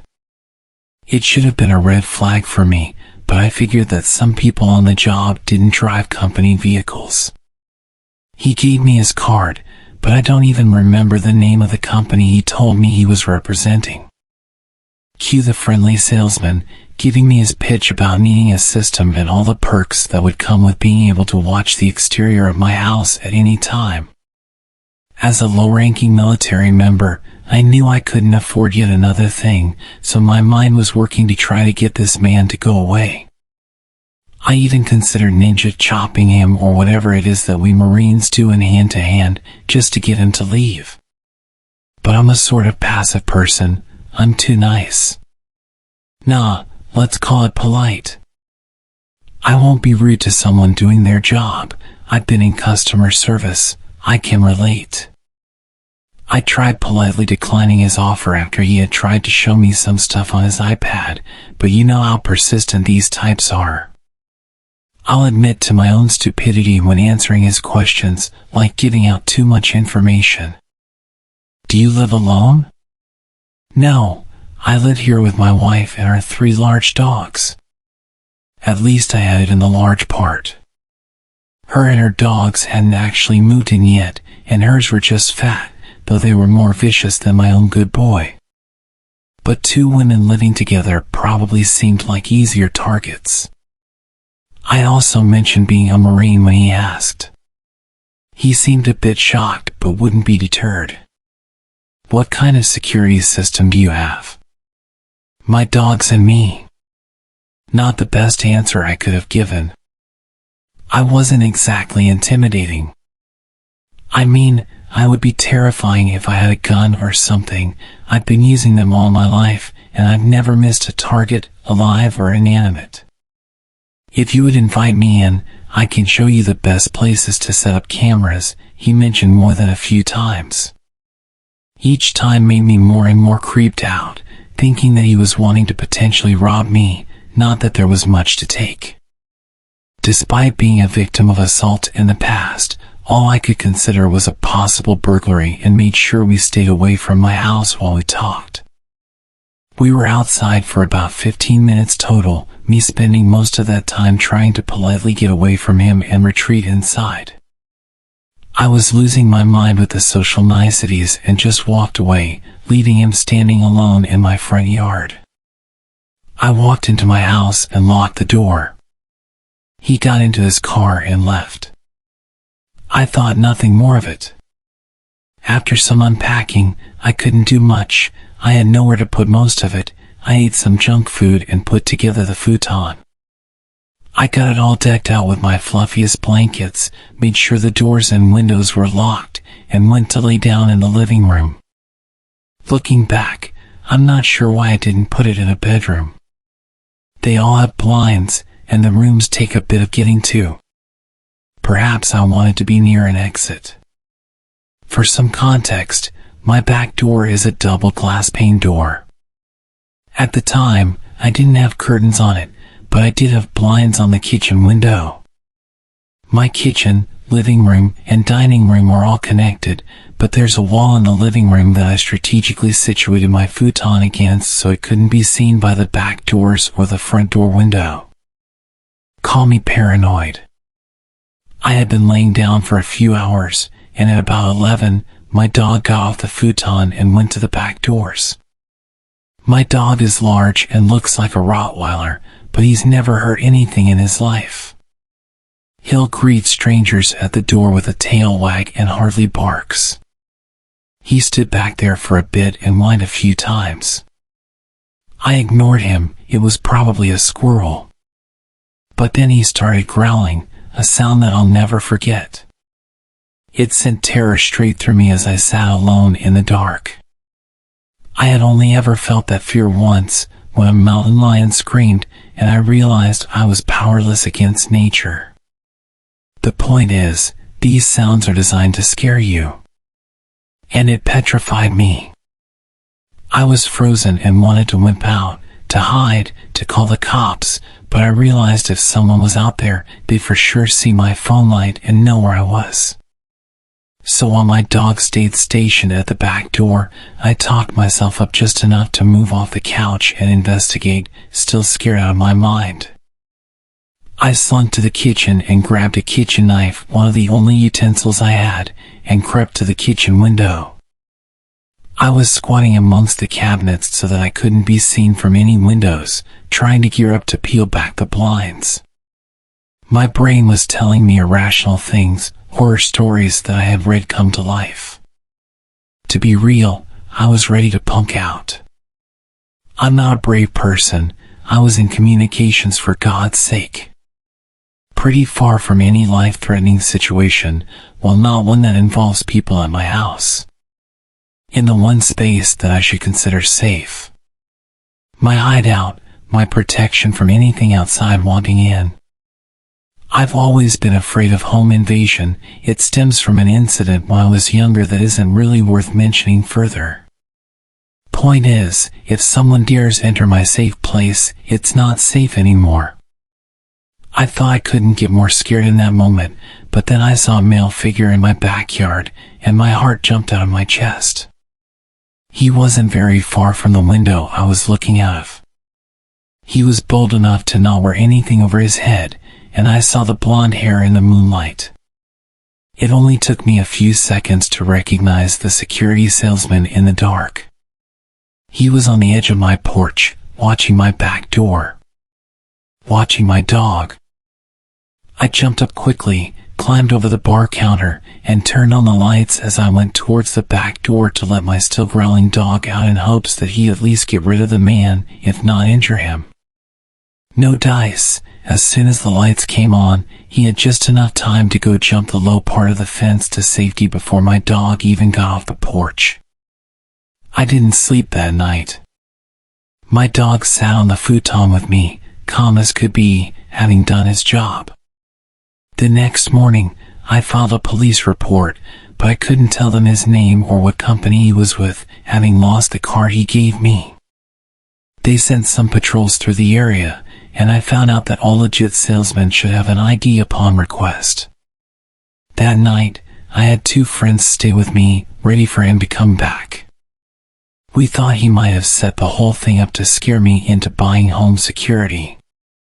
He didn't come back. And I haven't seen him since.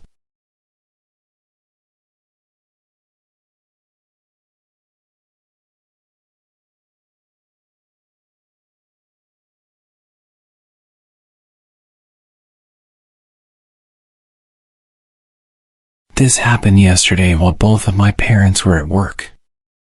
For context, my dad's a mailman, and my mom is an RV saleswoman. They're always on their feet, so neither can pick up their phone very quickly. I do have an older brother, but he's at college 2 hours away, so he doesn't matter in this story. I was sitting in the living room with my dog when I heard people talking in the hallway. This isn't unusual because I live in a 3rd-floor apartment, and there's a noisy family next door that brings over friends a lot. This was also a Saturday, so I wasn't expecting complete silence. I obviously just ignored the talking since it's not that loud, and I had headphones on. But my dog perked up and walked towards the door with an alert posture. The hair on his back was sticking up, which he never usually does. So I got concerned and took my headphones out. This is when I heard the voices from before, which were 2 adult men yelling very loudly in the apartment hallway. I got a bit freaked out, so I pushed my dog away from the door, made sure it was locked, and crept towards it to make sure they weren't near my place. When I looked out, I couldn't see either of them, and because the only blind spot in my peephole is directly to the right, I knew they were at my neighbor's. As I'm leaning against it, my whole front door starts shaking because the men are banging on the neighbor's door and still yelling things like, "We can hear you," and "Come out." But I didn't want to show that I was home. At this point, I grabbed my dog and pulled him into my room while I tried to call my dad, who luckily picked up after a few rings. He told me that I should just stay in my room and stay quiet, and that they would go away. I did stay in my room for the most part, but I called my best friend just to have someone on the phone because my dad couldn't stay talking to me. My room is the furthest from the door, so they definitely wouldn't have heard me whispering to my friend about the situation. After about 5 minutes, I stopped hearing the banging. I told my friend I was going to check if I could hear anything. When I got out there, I didn't hear the banging anymore, so I moved closer to listen. I looked out of the peephole and I could see one of them pacing. I freaked out again and started creeping back to my room. That's when I heard one of them say, "Maybe we got the wrong house." This threw me into a full-blown panic attack. Since my identical apartment door is 5 feet away from my neighbor's, and all the others are down a hallway, if they didn't even know the exact number and they obviously weren't scared to bang on an apartment door so aggressively, they would probably come to my door. So, again, I pulled my dog into my brother's room since it had a lock, and I camped in there. I waited for about 10 minutes before I heard the banging calm down again. I couldn't hear any talking from my position. I was texting my friend, who also lived in the complex, about what was happening. That's when the banging started again, but this time they moved to my door. They went through the same routine, but they were much more aggressive. I could hear them slamming, kicking, and hitting my door, all while yelling for some guy to come out. I called my brother later, and he told me there's no way he could have been involved in this, especially because he's 19, and those men had to have been at least 25. I called my dad again, and in his panic, he told me to go out of the room and tell them there's no guys in the apartment, that I'm just a girl. But I just told him I'm gonna call the cops. I know they weren't just looking to break down a door, and that they were targeting this guy who did them dirty. But I still didn't want to go out there because one, even if they're looking for someone else, I don't know if they have weapons, and in their enraged state, they might just cause harm. But they still have the info on me, which leads me to number 2. I'm a high school freshman girl, 5'4", and less than 100 pounds. Quite frankly, I have no fight in me. For example, I'm terrified of knives, so I brought a bowling pin for my room for protection instead. Plus, I was in the middle of a panic attack. I stood no chance against 2 adult men at my door, so letting them know I'm a teen girl home alone isn't the best idea. I sat next to my locked bedroom door with my dog as I called the cops.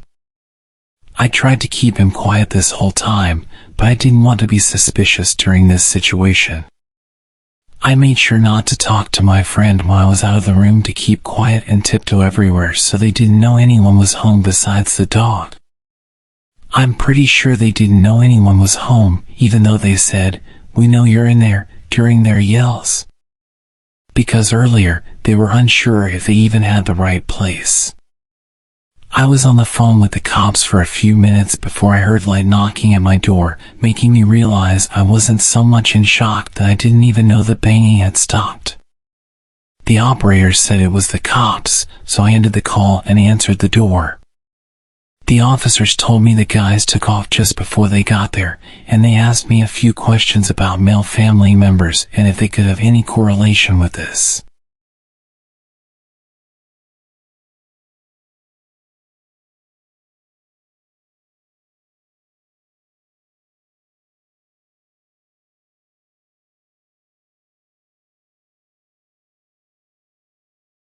I want to share a story about the time my family's house got broken into. It was a really creepy experience. It happened one dark October evening while I was in high school. Back then, whenever I got home from school, I would go up to my room and lie on my bed and read some comics. On the day of the break-in, it was just me in the house. My family had gone shopping, so I shut myself in my room and lost myself in my books. It was great. I needed the toilet though, so I left my room, and that's when I noticed something strange. The smell of tobacco smoke. This was really weird since I don't smoke, and no one in my family does either. I'd never smelled this smell before in my house, so I went in search of the source of the smell. I began my search in my little sister's room as I noticed the door was slightly ajar. I pushed the door open and switched on the light, and in my little sister's room was a full-grown man. There was a stranger in our house. He was holding his shoes in one hand, and he was rummaging through my sister's drawers with his other hand. I guessed that he had taken off his shoes so that he could move around more quietly. My heart stopped, and my skin went as cold as ice. Somehow I managed to ask, "What are you doing in here?" Despite my fear, he started babbling, creating random excuses, none of which were plausible. It was really crazy. My heart was racing now, and I didn't know what to do, so I just grabbed him by the arm. I didn't want him to escape, and he didn't resist or complain. He kept silent. Luckily, my grandfather lived close by, so I led the intruder with me to his house. When we got there, my grandfather called the police. After some time, the police arrived, and they filled us in on the details. After they interviewed him, it turns out that the man lived in one of the apartments across the street that looked directly into our house. Things got really creepy when he told the police that he'd been in our home several times. He said he liked to break in even when there were people in the house. Despite the police interview, the man broke down and confessed. He said the main purpose of his repeated trespassing was the fact that he was drawn to my sister. He had some sort of obsession with her. He told the police that the day I apprehended him, he was looking for some of her underwear to take back to his apartment. He said that the only reason he picked my sister was due to the simple fact that she was his type. He confessed to entering other people's homes too, anyone who was his type. He said that the only reason he went unnoticed by the occupants was that he was very careful not to disturb anything or steal a thing. No one knew he was coming or going. It seemed that this guy had an understanding of our family's movements, our schedules, that kind of thing. It was clear that he'd been watching our house and our family for a long time. He knew how to get in easily, must have searched for a weak point of entry. He had done this many times without being caught, and my guess was that he began to get careless, which was how I was able to catch him. I only caught him due to the cigarette smell. I can't tell you how horrifying it is to find someone standing in a dark room in your house when you're at that age. I literally have no words for how frightened I was. Of course, we threw away all of my sister's underwear. We decided to get her new clothes. I mean, how could she feel comfortable wearing anything that man had touched? I think my sister has suffered mentally with this, and it's a thing I don't speak to her about. I'm just glad I caught him. Who knows what else he might have tried doing? Maybe stealing the clothes was just the beginning. I don't want to think about it.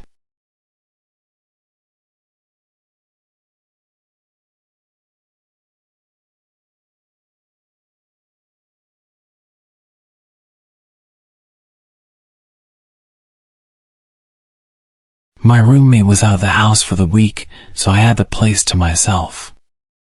It was spring break, so my college classes were out. I had no plans and really nothing I needed to do. On Monday, I was basically trapped inside due to a huge storm blowing through our city. This was common around this time of year, but it still always seemed worse every time. The trees looked like they were going to blow away, and the house would shake and creak nonstop. Knowing I wouldn't be able to sleep, I decided to just stay up. I turned on the Xbox and started up one of my video games and played for well over an hour, probably until 11 o'clock when the doorbell rang. I paused the game and got up, but then I remembered the fact there was a storm happening. Who would be outside right now? I went over to the front door and looked through the peephole, but nothing. I opened the door.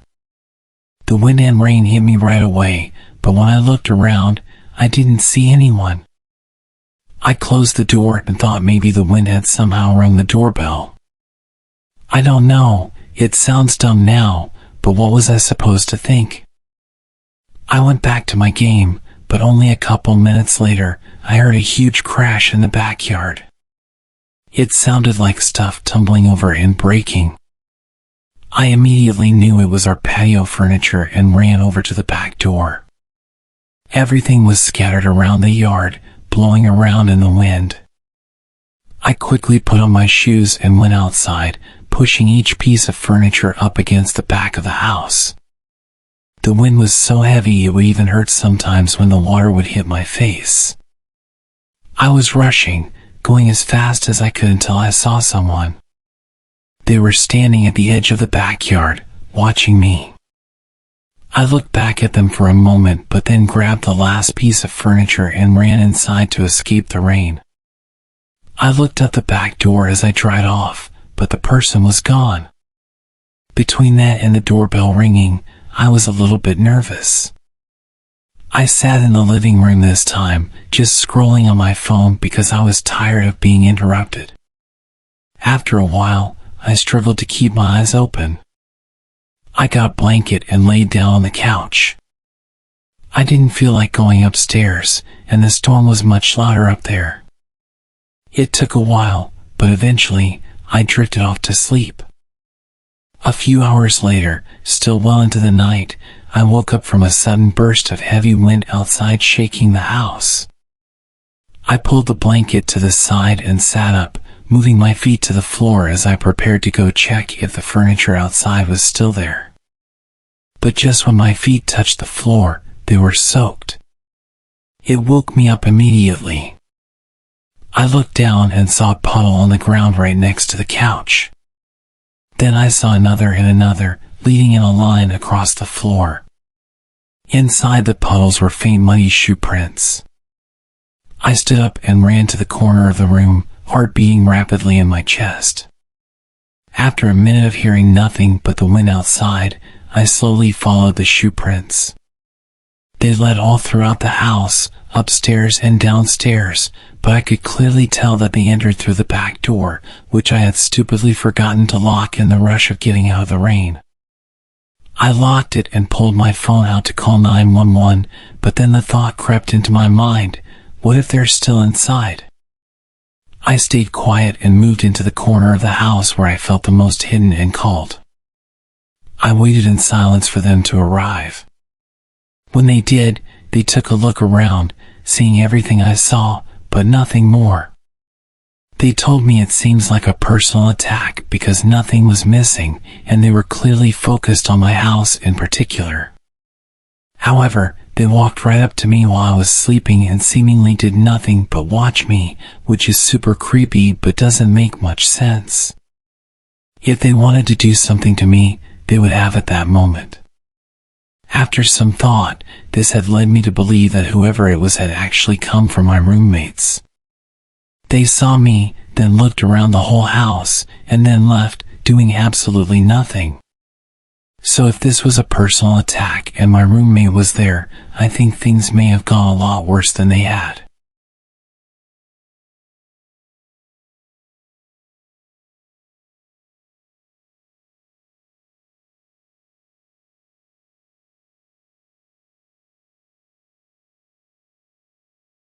This happened last year when I was 17, and it's something I will never forget.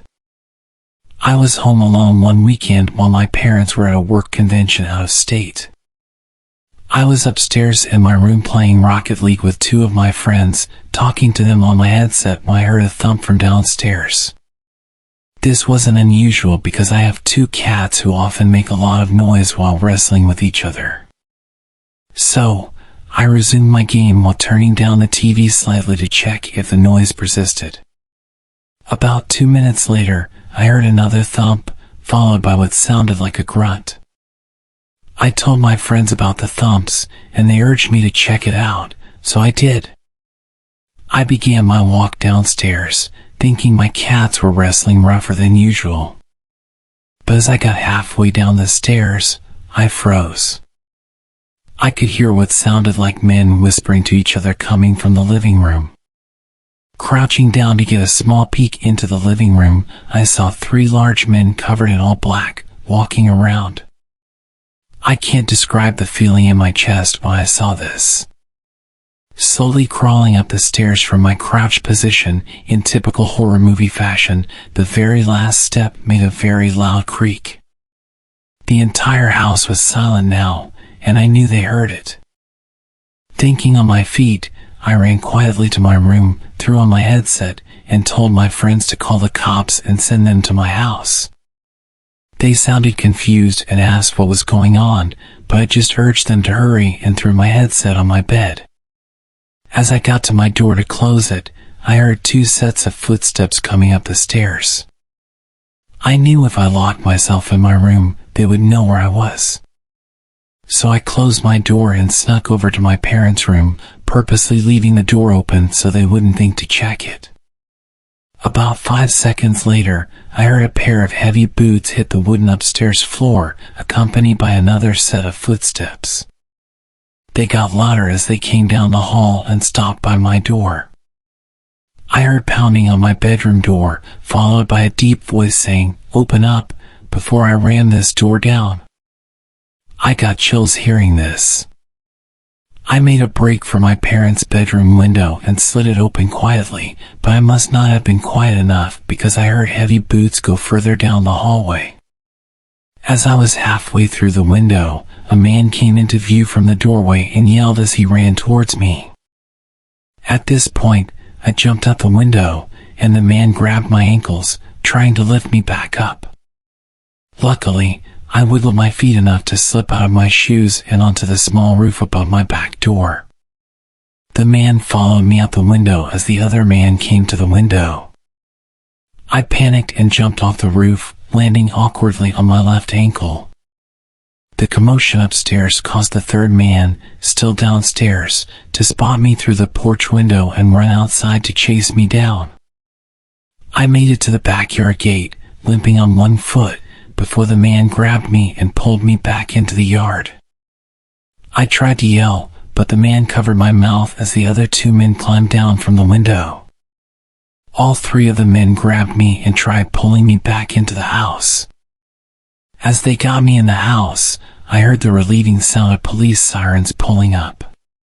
The men looked at each other and said, "Shit," before pushing me to the ground and fleeing out the back door. Limping on my one leg to the front door, I yanked it open and yelled that the men were in the backyard.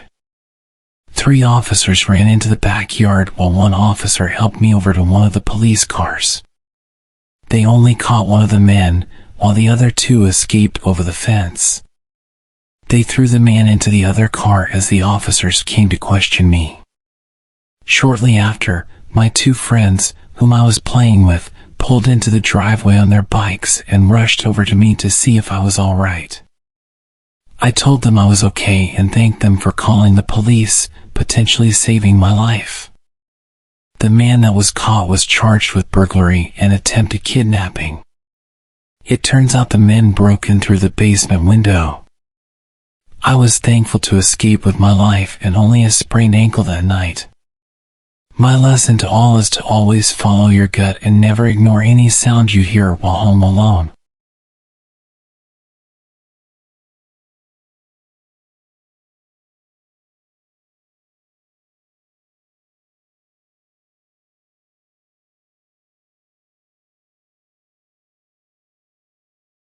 My name is Christine, and I was 23 years old when this unforgettable New Year's Eve story happened. I was out with my beloved dog, Max. It was a few hours before midnight, so I took him for a quick walk before getting ready for the party. Max was usually well behaved and fine without a lead, so I decided to let him off for just a minute to enjoy the crisp air as we strolled through our neighborhood. The evening was filled with anticipation. People around the town were preparing for the upcoming New Year's festivities. The streets were lined with colorful decorations, and you could feel the excitement in the air. As Max and I walked along the sidewalk, he was happily sniffing around, enjoying the scents of the night. The night was still young, and there was no sign of chaos yet. Little did I know that everything would change within the next minute. It was then that the first firework exploded in the sky, lighting up the darkness with brilliant colors and a deafening bang. I instinctively grabbed Max, pulling him close, but it was too late. The sudden noise startled him, and in an instant, he broke free from my grip and bolted down the street. I called out his name frantically, but he didn't respond. The barrage of fireworks drowned out my cries, and I watched in panic as he disappeared into the night. My heart raced as I realized I had to find him amidst the chaos of the celebrations. I spent hours driving around the neighborhood, searching for my dog. The fireworks kept lighting up the sky, and the noise was deafening.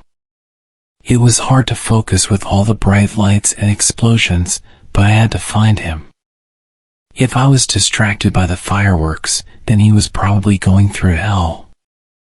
Every corner I turned, every street I drove through, I called out his name. I was desperate to bring him back home, to keep him safe from the fireworks. The celebration was all around me, but all I wanted was to find my furry friend. I told my friends and family that I wouldn't be coming out as I was looking for my dog. A few of them volunteered to look for him too, but even if they found him, I wasn't convinced that he'd go with them. Finally, as I turned down a dimly lit street, I spotted a crowd of people surrounding a public bus, as if there were some sort of disturbance. My heart leaped with hope. I parked the car and rushed towards the crowd. I could tell by the chatter and the body language that they were reacting to some kind of animal on the bus. I made my way to the door and climbed on. He was there hiding in the corner, barking frantically at every firework whistling through the sky. I spoke to him gently, and he recognized my voice. The fireworks kept going off, but I didn't care. I reached down and picked him up, cradling him in my arms. He nestled against my chest, seeking comfort from the frightening night. I thanked everyone for trying to help him and rushed him back to my car. I got back in my car, holding Max securely. The drive home was a little quieter, the sound of fireworks slowly fading. Max had been found, and the new year could finally begin with both of us safe and sound.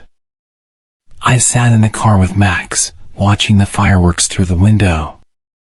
The bright lights that had once scared him now seemed to twinkle in celebration of our reunion. It was a New Year's Eve we'd never forget, one that sent me on a wild late-night drive, looking for my best friend.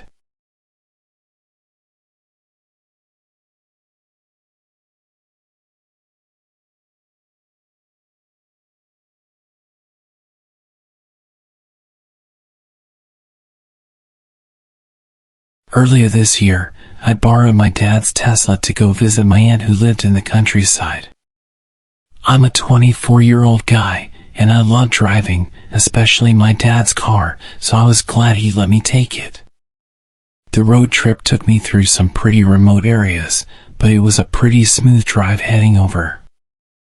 I passed through one small town that had a charging station for the car.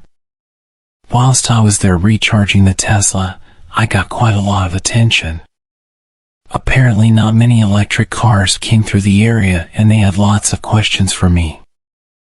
I traveled the rest of the way with no issues, and I stayed with my aunt for a few days and eventually decided to head back home on a sunny afternoon. I began my journey around 3 o'clock. The first part of the drive was through a busy town, and after that, I passed through some quiet suburban neighborhoods. But as I was taking the same route back, I soon found myself once again on the long narrow highway that seemed to stretch and turn endlessly. It was peaceful, but as the hours passed, I started to feel more tired. To keep myself awake, I turned on the radio quite loud, hoping it would wake me up a bit. I squinted at the road, trying to focus, and that's when I noticed a small glimmer of light in the distance. It was the reflection of my car's headlights on another vehicle parked by the side of the road. As I approached, it became evident that the car was abandoned.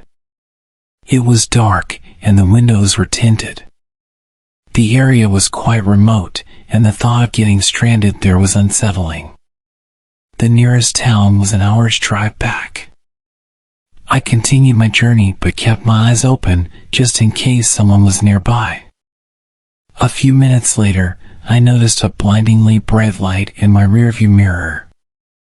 The intense glare made it impossible to see the car, only their dazzling lights. They seemed to be getting closer, so I reduced my speed, thinking they would soon overtake. But as I continued down the road, I saw something unsettling up ahead. There was another car right in the middle of the road, blocking my path completely. The car had its lights turned off, and I didn't see it until I was almost right upon it. I slammed on the brakes as soon as I realized what was happening. The lights in the rearview mirror kept getting brighter. I could hear the sound of an approaching vehicle behind me. I decided to turn my car around to escape the situation, but when I looked back, there was another car parked diagonally behind me, effectively sealing off any retreat. Suddenly, it all clicked in my mind. I heard the doors of the cars around me opening and closing. Panic coursed through my veins. Without thinking, I veered off the road, plowing into the trees, attempting to bypass the obstructions and get to the other side of the road, past the parked cars. I was so preoccupied with avoiding trees and avoiding getting my car stuck that I didn't even look to see if the people were chasing me. About 10 seconds after driving off the road, a gunshot echoed. I looked back and they were chasing me. The bullet hit somewhere in front of my car. Fear and adrenaline pulsed through me as I continued maneuvering around the twisted dirt road. Another shot rang out, hitting the back of my car. I was driving like a maniac, going full speed through these tight trees, desperately trying to lose them. My Tesla was impressively handling the practically off-road adventure that I pushed it through. Eventually, I could see that I lost them, but I didn't slow down until I hit the highway again. It took about 10 minutes of driving before I regained enough cell phone reception to call the police. The attackers didn't catch up, and as far as I know, they were never apprehended. To this day, I can't help but wonder about how they had such an elaborate setup. Had they spotted me coming in an expensive car and somehow thrown together a plan? Was it the guys I'd been speaking to when charging my car? I'd told them that I was going to be heading back through in a few days. It really bothers me not knowing, but as you can imagine, I'm not allowed to drive my dad's Tesla anymore.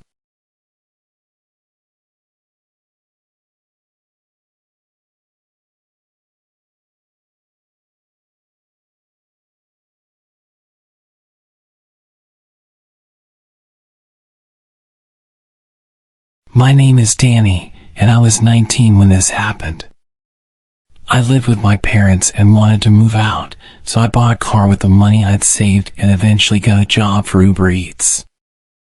I'd seen their advertisements all over. Apparently it was easy money with flexible hours. All you had to do was pay for fuel. I had a few friends tell me how good it was, so I figured I'd go through the sign-up process and give it a shot. However, the reality was quite different.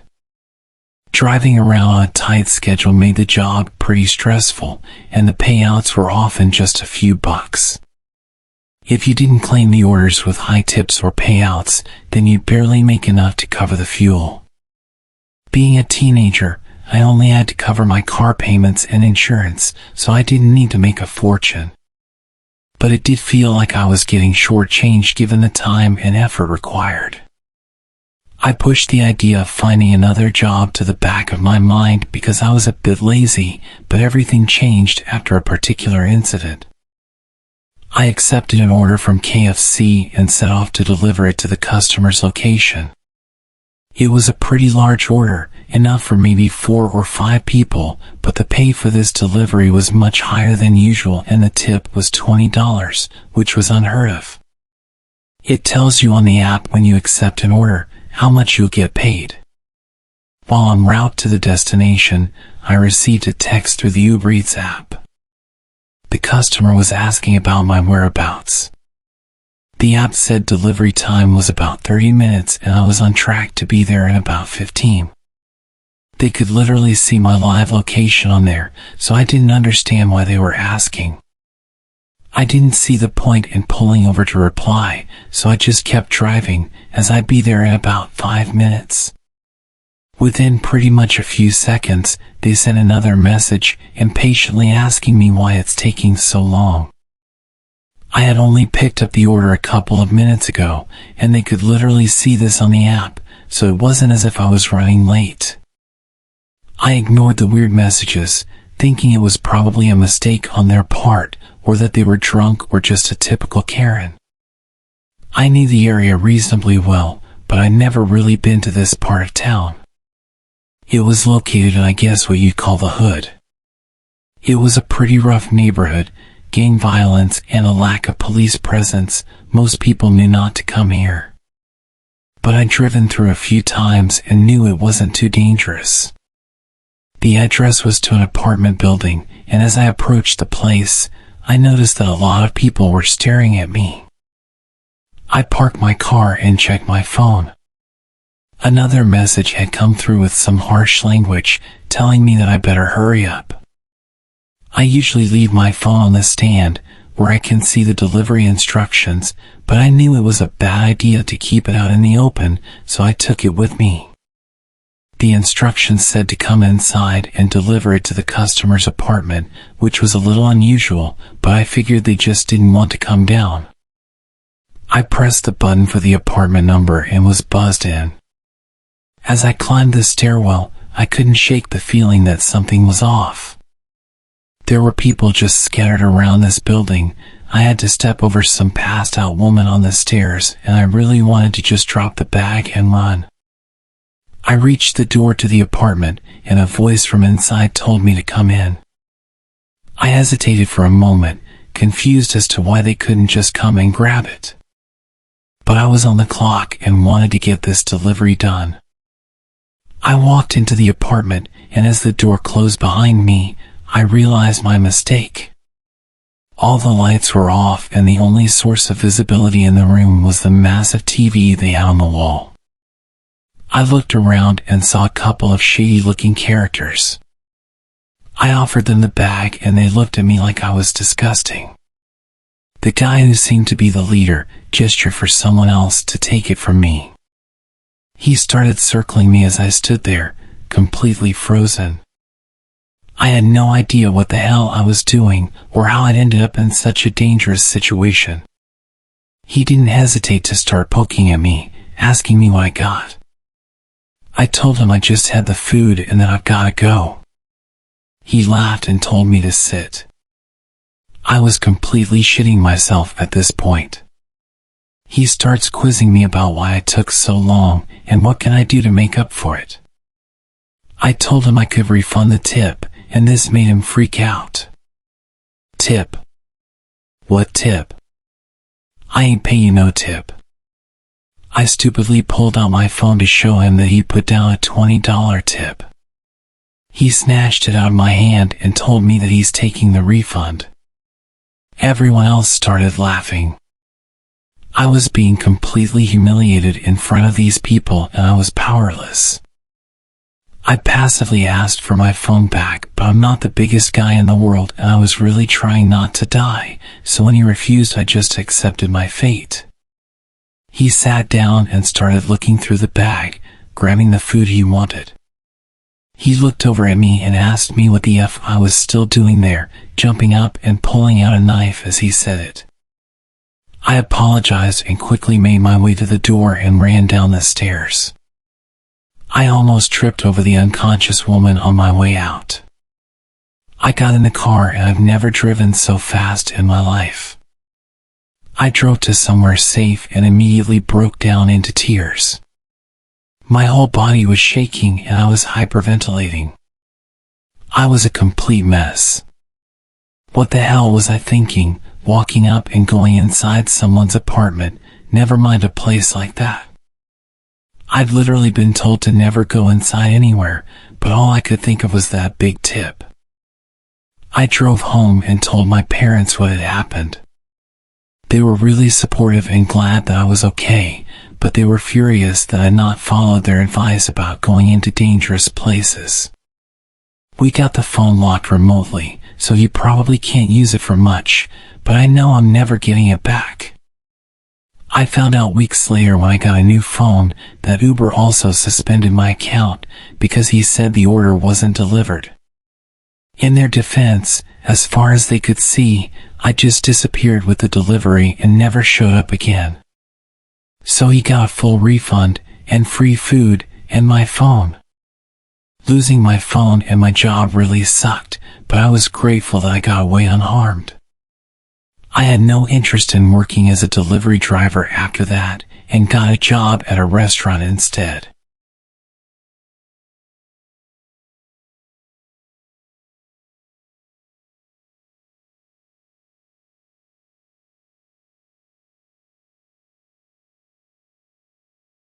When I was a kid, my best buddy and I were having a sleepover. His parents had gotten a divorce a couple of months prior, so to counter all the stress, he pretty much got whatever he wanted. It wasn't like his mom was spoiling him, she was just being super nice to make sure he wasn't too bummed about his dad leaving. Did it work? Yes and no. Getting to have his friends stay over, getting an Xbox, a cell phone, and much more personal freedom was all well and good, but every so often, you could tell the whole thing was getting to him.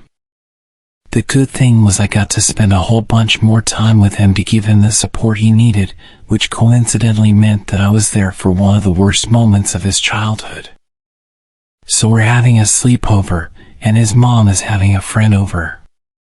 They're downstairs while we're up in his bedroom. At one point, I wanted a glass of water, so I headed downstairs. To get to the kitchen, you had to walk through the TV room. I see my buddy's mom's friend is a dude, and they're getting kind of close if you know what I'm saying. They jump off each other when I walk into the room. I walk through like I didn't see anything, and it's incredibly awkward as I walk back through with my glass of water. Then I make the mistake of mentioning it to my buddy. He's clearly not happy with the fact that it's a dude. We're 9th graders at this point, so we're pretty savvy. Anyway, my buddy isn't happy, but he just does his usual thing of internalizing it before distracting himself. Not the best coping mechanism in hindsight, but it is what it is. Then remember that cell phone I mentioned? Well, his mom bought it for him so he could keep in touch with his dad, which he then does. And guess what's the first thing he tells him? That there's a strange dude over at his house. I totally blame myself in the moment. It sucked so hard. When my buddy hung up, turned to me with a smug grin, and said, "Dad's on his way over." I just knew something bad was going to happen. I kind of wanted to leave, but at the same time, my whole reason for being there was to be a good friend to Ryan.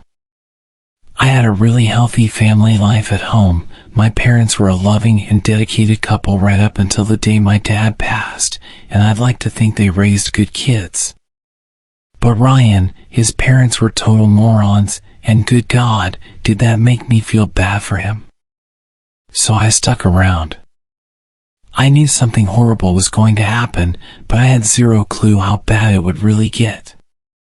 My buddy's bedroom window overlooked his driveway, so when his dad finally did show up, we could see and hear almost everything that happened down there.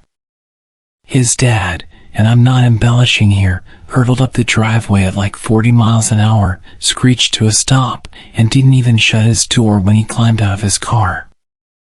Ryan watched him, looking at him like his dad was a knight in shining armor for a few seconds, right up until he said, "Oh crap, I think my dad has a gun." Hearing that final word sent this razor-sharp icicle running right through my guts. I knew there would probably be shouting and fighting, but not shooting. He started banging on the door until his mom answered and then demanded to know where her guy friend was. Ryan's mom was all like, "I don't know what you're talking about," but then Ryan's dad goes from 0 to 100 in a second flat. "Don't lie to me. Tell me where he is." There's this very real, palpable pause, and me and Ryan are just on this very nervous feeling. Then his mom asks him how he knows about any man. Again, a shiver of ice through my stomach because I'm basically the one who told. In that moment, I told myself that whatever was about to happen was completely my fault. Ryan's dad exploded at the admission. "You're a freaking liar. Now get out of my way." We could hear Ryan's mom screaming for a second, then we heard another voice. Only this one was definitely inside the house, the guy friend. He was screaming at Ryan's dad to get off him. I heard the guy start to shout something at Ryan's dad, then he just went totally silent, and all you could hear were feet beating against the floorboards downstairs. And then bam! 3 distinct gunshots echoed around the house. Me and Ryan are just bawling at this point because we could still hear his mom screaming, and we had no idea if she'd been shot. What if the boyfriend was dead, if the boyfriend had a gun and fired at Ryan's dad? The whole situation was traumatic enough, but the not knowing, that was just the worst. I had to grab Ryan's cell phone off of him to call the cops. He just totally shut down from the stress. He had a rough enough few months with the whole divorce thing, and now he had to deal with potentially losing a parent. I don't blame him, honestly. It was bad enough for me, and it wasn't even any of my parents. The 3 shots were all we heard, and before the cops showed up, the only sounds we could hear were Ryan's mom crying downstairs. We should have gone to check on her, I know we should have, but the dispatcher told us both to stay put because we didn't know if there was still an active shooter, so we did as we were told. Thankfully, everyone turned out to be okay, and no one was even shot. Ryan's dad had aimed the gun at his mom's friend as soon as he'd laid eyes on him, but the guy was quick and just bolted out the back of the house. As Ryan's dad pursued, he fired 3 shots, but it was basically just to scare the guy away at that point, and I heard none of the bullets even went near him. But still, it was terrifying, and Ryan's dad ended up going back to prison for a long time because of it.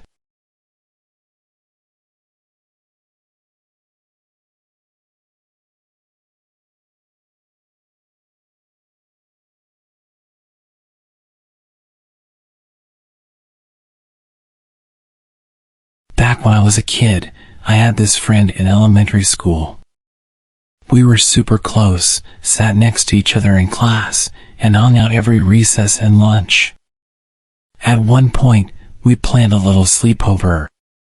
My parents' place was kind of small at the time, but she lived in this big old house with her grandparents. So it was arranged that we'd have a sleepover there instead. I never found out why she lived with her grandparents, or where her parents were, but I distinctly remember my mom and dad telling me not to ask her questions about them. The reasons were obvious in hindsight. The only thing was, my friend seemed really set on having the sleepover at my place. I mean, to the point where when we had no choice but to have it at her grandparents' place, she seemed to not want to have the sleepover anymore. I had to convince her to have it at her place just because I was so excited about the idea of having the sleepover in general. Anyway, it comes to the night of the sleepover. I go over to her grandparents' place, and it's every bit as fun as I imagined. We watched movies up in her room, had pizza delivered, ate ice cream right out of the tub, and her grandparents seemed really sweet and nice. Then, I think it was around 9 p.m., her grandpa knocks on the door, pokes his head in, and tells us that he and my friend's grandma are headed to bed, so we're to keep the noise down. He goes to bed, and we carry on with our night. A little while later, I head over to the door, telling my friend I needed to use the bathroom. She jumps up, throws herself between me and the door, and is like, "You can't go out there, you'll wake up Grandpa."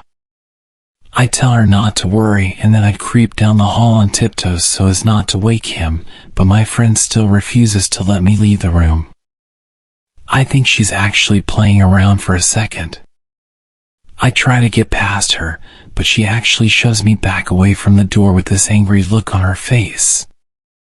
I didn't want to start a fight with her. After all, the whole objective was to keep as quiet as possible. But still, I needed to use the bathroom, so I asked her where I'm going to go. And get this, she reaches under her bed and pulls out one of those plastic stationery trays. She points at this plastic tray and tells me to just use it. Again, I think she might be playing a cruel trick on me, but she's deadly serious. She actually wanted me to pee in that stationery tray. So I did. It was super gross, but I did it, and instantly the mood is just destroyed. I had nothing to clean myself up with. I'm pretty sure I peed a little on my nightgown. It was just all kinds of disgusting, but still, my friend wouldn't let me go use the bathroom to wash up. The weirdest thing was she acted like it was normal. She never did anything like that at my house, and she definitely didn't seem like that kind of kid. She wasn't known as the stinky kid in school. The whole thing just kind of blew my mind, and although I didn't let it affect our relationship, I definitely didn't like to stay over at her house again. We stayed close for a long time after, but ended up going to different high schools because she moved in with her aunt over in St. Paul. We kept in touch using MySpace back when that was still a thing, but I never got to the bottom of her weird nocturnal bathroom habits. Not until well after her grandpa passed away. My friend's grandpa had attacked her multiple times in the night. It was a little more complicated than typical abuse. He was a veteran and suffered heavily from post-traumatic stress. Every few nights he'd be found patrolling the house, apparently sleepwalking or having a mental episode. There were a few times when my friend would go to use the bathroom and he would physically tackle her and accuse her of being the enemy. He would apparently interrogate her and inflict pain on her to make her talk. It was all really tragic, because he was a great guy if you met him. When he died, she seemed to take it really badly. When I called her, she broke down crying so much that she had to hang up, and she wouldn't return any of my texts no matter how much I begged her to get in touch. In the end, me and my mom looked up her aunt's home phone number and called ahead before we drove over. The aunt seemed more than happy to talk to us, but with the caveat that she had something very, very serious to tell us. That was why her mom wasn't around, and it completely ruined her life. She was too young to understand why he would do that to her, and thought he was just abusive. There wasn't much awareness about his condition back then, so everyone involved just thought he was terrible towards his daughter. She ended up with an addiction problem, which is why she wasn't in the picture. She insisted on not letting the judge give the grandparents custody, but the judge ignored her because she was obviously an addict.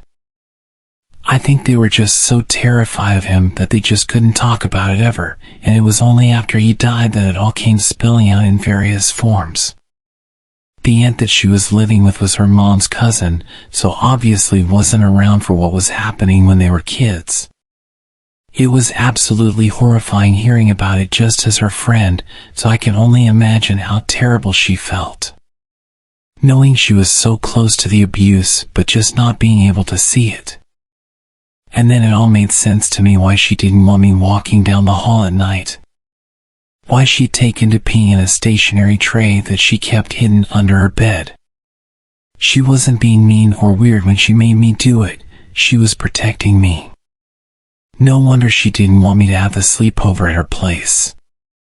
And I'm really not trying to make this whole thing about me when I say this, but I feel horribly guilty for not saying anything to my parents at the time. I didn't want to embarrass her, she was my best friend. But that's just the thing about being a kid, isn't it? That naivety. You do dumb stuff even if you don't mean to, and that's what my therapist tells me. I try to believe it, I really do, but part of me will forever remain convinced that somehow I'm to blame.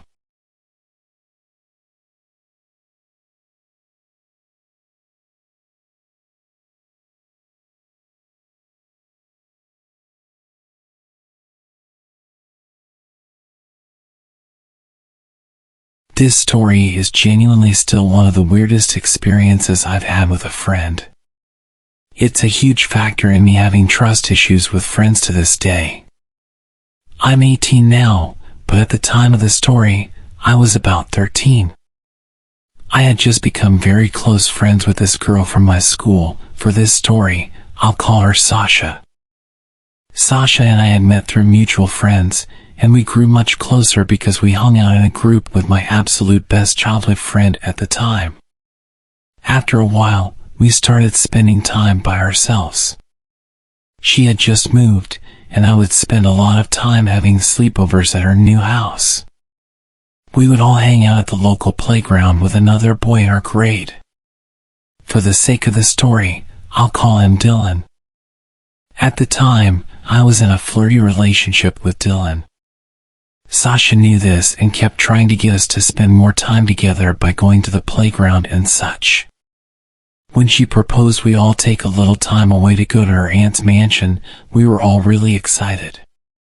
Sasha's mom had confirmed beforehand that we were all allowed to go, and told us that we'd basically be house-sitting for free while getting to stay at a lovely place. It was just a town over, so my mom wasn't worried about how far it'd be. Once we got to the house, it was absolutely huge. They had 2 big dogs, a huge finished basement, a water garden, a gym, and a trampoline. At the time, I was just so overwhelmed with everything they had.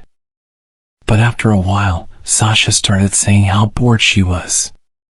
From previously hanging out with Sasha, I had known her to be quite dramatic. She would switch up the things she'd say depending on who she was with and would completely lie for seemingly no reason.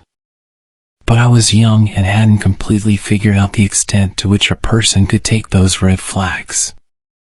Her boredom was a bit weird to me, seeing our surroundings, but when she suggested we do something, I reluctantly agreed and asked what she had in mind. Sasha then told me that she wanted to take a mall trip so we'd have cute clothes for the upcoming county fair. She took her phone into the other room to call her mom and ask for some money for the shopping trip. I heard the whole conversation from the room over. I heard Sasha's mom word for word say that her aunt and uncle were being charitable and wanted to thank us for house sitting by giving us some money for shopping. Sasha's mom then said to Sasha to take some more money from the drawer in the closet in the bathroom, which is where I was standing. They both seemed so genuine. I was really shocked and impressed when Sasha's mom said we could have such a big amount of money. At my age, I think it was about $500, and Sasha took more for herself. I was completely fine with the amount and thanked them profusely for it. I didn't really have much money growing up with a single mom, so as Sasha was looking through the drawer, I genuinely thought that was just what upper middle class families did. Looking back, I can now call out so many points where I would have left, but I didn't have a ride home and didn't really know how to describe the situation to my mom just yet. So I trusted Sasha, and we went to the mall. This is when Dylan met up with us to begin his stay there. Wanting to win Dylan over a bit, I shared some of the money with him. Both of us spent just enough to get a hoodie and food. Sasha used the rest of the money for herself. We walked home that day, which Sasha insisted we do, although it was freezing and we were about 30 minutes away. These were the moments looking back where I know Sasha was off about the whole situation. When we finally got home, I remember Sasha instigating a fight with Dylan, and he got so mad he fell asleep. The day after that was the fair, so we all cleaned up and went home. Sasha's parents provided us all with transportation. Once we got to the fair, I remember Sasha having to leave early because she and her mom were having problems. But I tried not to ask questions because, again, I was aware things were a bit off in their situation. A few days later, my mom got a random Facebook message from my previously mentioned best friend's mom. She had sent my mother a message describing how awful of a child I am and making several shocking claims with an attached article from the police. It apparently featured mine and Dylan's faces and stated that we had stolen around $7,000 from the most popular women's basketball team's donations. Directly after this, Dylan's mom called mine, initially thinking that we had told them Dylan stole it. After figuring out we hadn't, we both knew there was only one person it could have been. I still can't wrap my head around the whole situation, but my prior best friend's mom always thought badly of me after this. Some people probably still do. From what I've gathered, Sasha's mom had probably sent us there with the intention of having Sasha or Dylan take the money, knowing we trusted her as an adult. Since Dylan and I are black and Sasha was a white girl in the area we live in, everyone would believe Sasha was completely innocent, especially the police. Unfortunately, situations like this happen a lot, and kids like us are always blamed, even by the people I trusted, like my best friend's mom. Luckily, my own mom immediately believed me. The police and basketball team ended up dismissing everything they said, as Sasha's mom presumably confessed everything to her sister and brother, who owned the house and basketball team. Luckily, Dylan and I ended up dating after this, and we cut off Sasha completely. Although I sometimes still see her face on Instagram, I hope she's doing well, but I would only like to know that from a distance.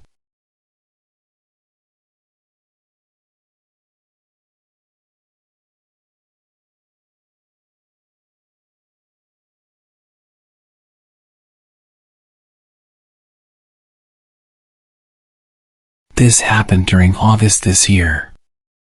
To start off, this happened with my best friend Hazel. We are both 14, turning 15 this year. When Hazel came back from vacation, we immediately decided to have a sleepover at her house. She has a big closet inside her room that she uses as a makeup room, which will be important later. We were just relaxing and talking in her room when the idea of using a Ouija board came up. We often joked about how we should try to use it and summon the serial killer Richard Ramirez to see if it could actually happen.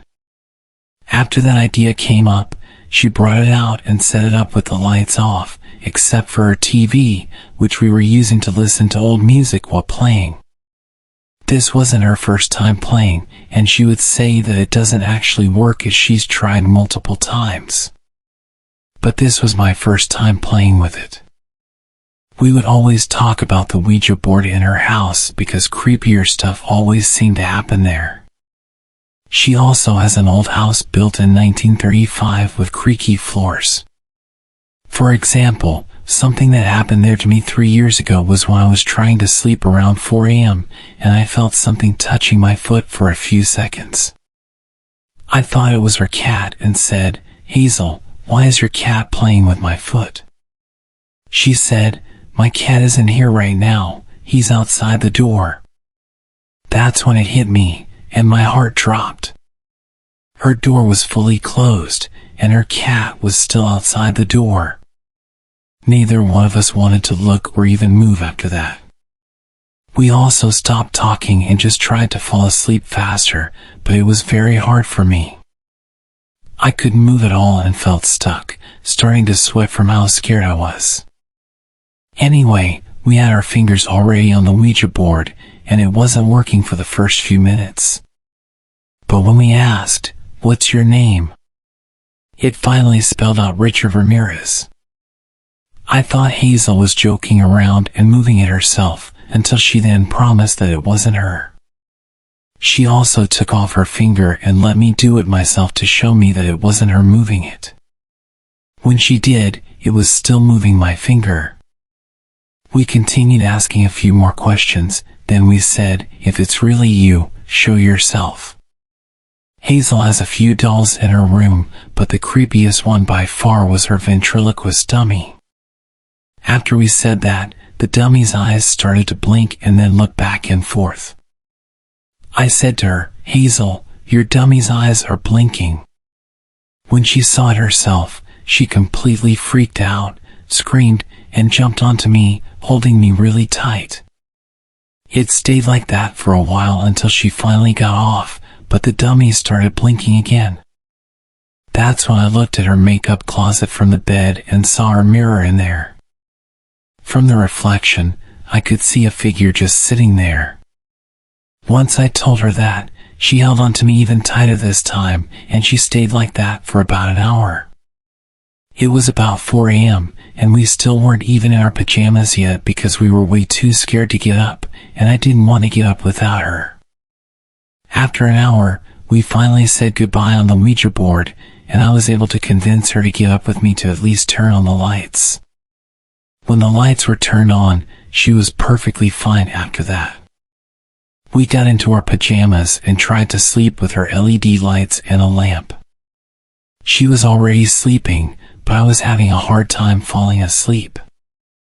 I once again looked at the dummy, and it was still blinking. So, I don't think we had said goodbye properly. I felt scared now since Hazel was already sleeping, so I just tried to turn the other way and close my eyes, trying to force myself to fall asleep. Once we woke up the next morning, everything was back to normal. Everything was fine, and nothing else happened.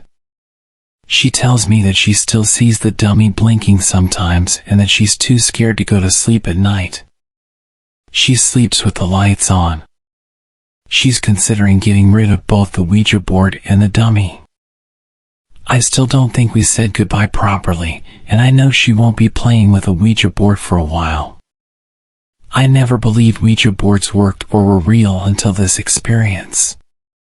You should truly be careful when you're playing with stuff like this. You never know who you're actually talking to or what can happen. Especially watch what you say to the Ouija board because it can end badly very quickly. I still don't know if we were actually talking to Richard Ramirez or who it actually was. All I know is that it's real, and it actually works, and I don't think I'll ever mess with one again.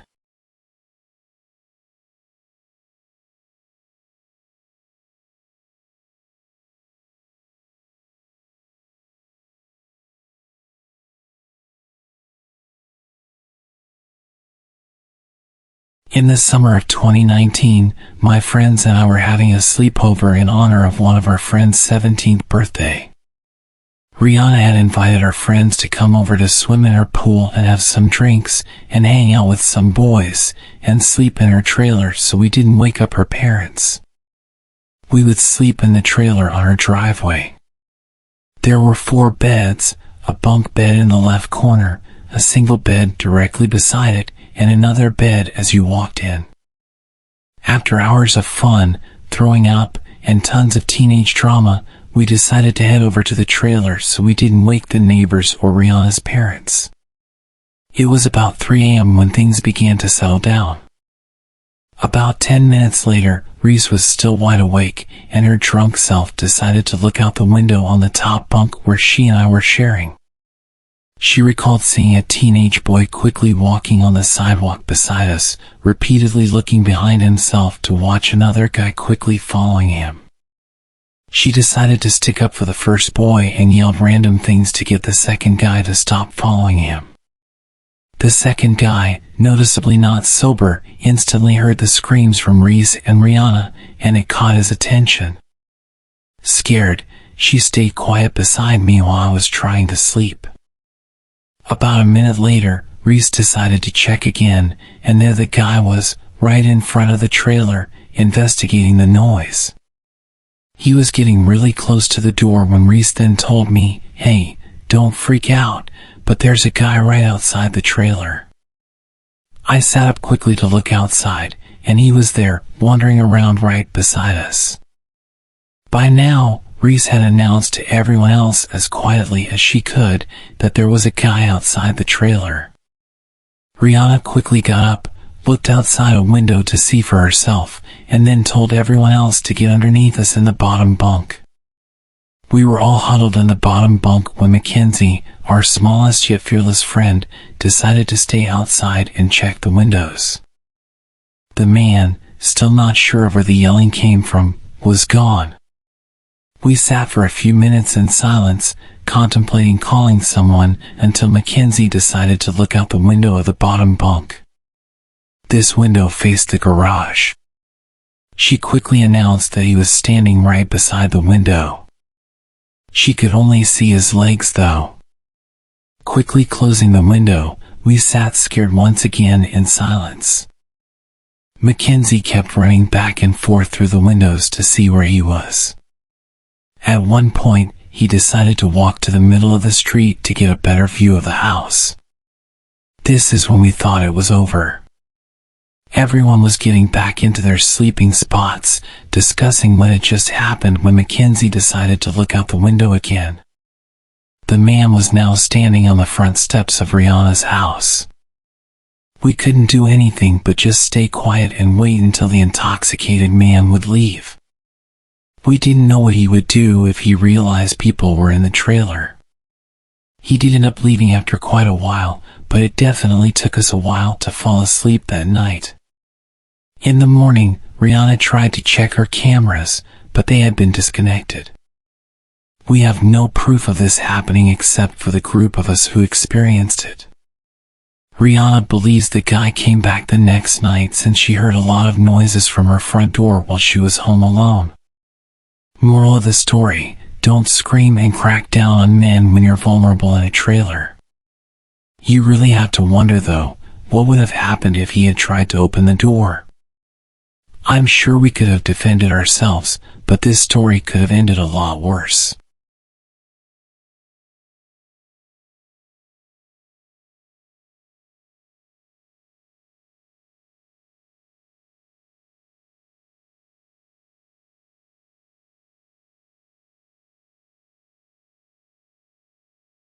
I was 10 years old and had just started 5th grade. I made a new friend in school, Yanni. My parents allowed me to go for a sleepover at her house after they met her mom once. My mom and dad were pretty laid back because I was their last kid. My sisters were more than 10 years older than me. My mom dropped me off, said hello to Yanni's mom, and left. Yanni and I started playing karaoke when her mom decided she was going to leave. She said goodbye to us, gave us kisses on the cheek, and I remember thinking she smelled like black licorice. Yanni and I were left to do whatever we wanted for the next 5 hours. We played games, watched TV, and talked about school. Yanni's older sister came home around 1 a.m. and told us that we should go to bed because we were falling asleep on the couch. We went into Yanni's room and laid in her bed. Later that night, I can't be sure what time because it was pitch dark, Yanni's mom came home. I woke up to a pounding sound on Yanni's bedroom door. I started yelling in fear when I felt a hand over my mouth. It was Yanni telling me to be quiet and pretend to be asleep. But at that moment, it was too late. Her mom had kicked the door open, stormed over to the bed, and grabbed Yanni's face. She began screaming at Yanni because we had accidentally left the TV on. I was trying to hide under the covers, but she saw me.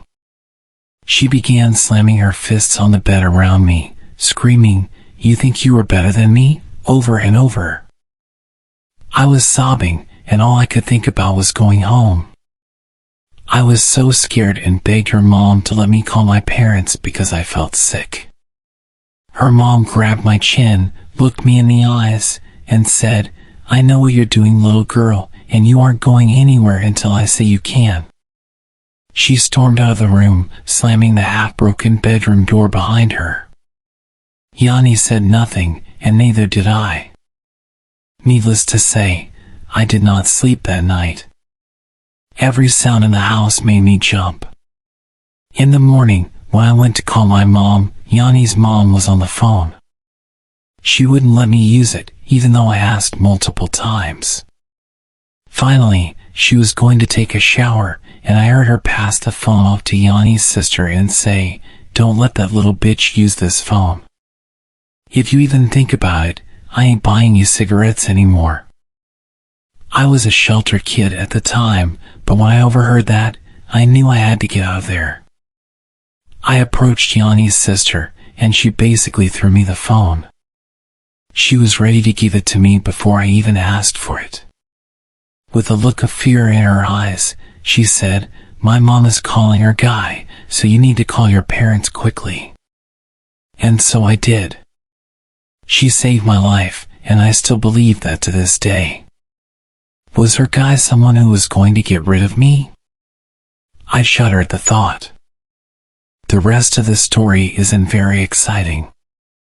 My mom picked me up, and I acted like nothing was wrong. 2 days later, it was Parents' Day in school. Yanni was in my class, which meant her mom was there. Her mom approached me and asked me why I never wanted to come over anymore and accused me of being a mean girl. She talked to me in a way that seemed harmless, so it wasn't obvious to my mom or my teacher. I kept my mouth shut and didn't say a word. Well, until 2 weeks later. My older sister was babysitting me while our parents were at the movies, and I broke down and told her what happened because I couldn't stop thinking about it. She comforted me and told our parents. We hugged each other and cried. A couple of weeks later, Yanni stopped coming to school. My classmates wondered what happened, and so did I. I didn't want to ask my parents what happened. 15 years later, I heard from Yanni on Facebook. There was no life-changing conversation, but we exchanged pleasantries. That's life sometimes.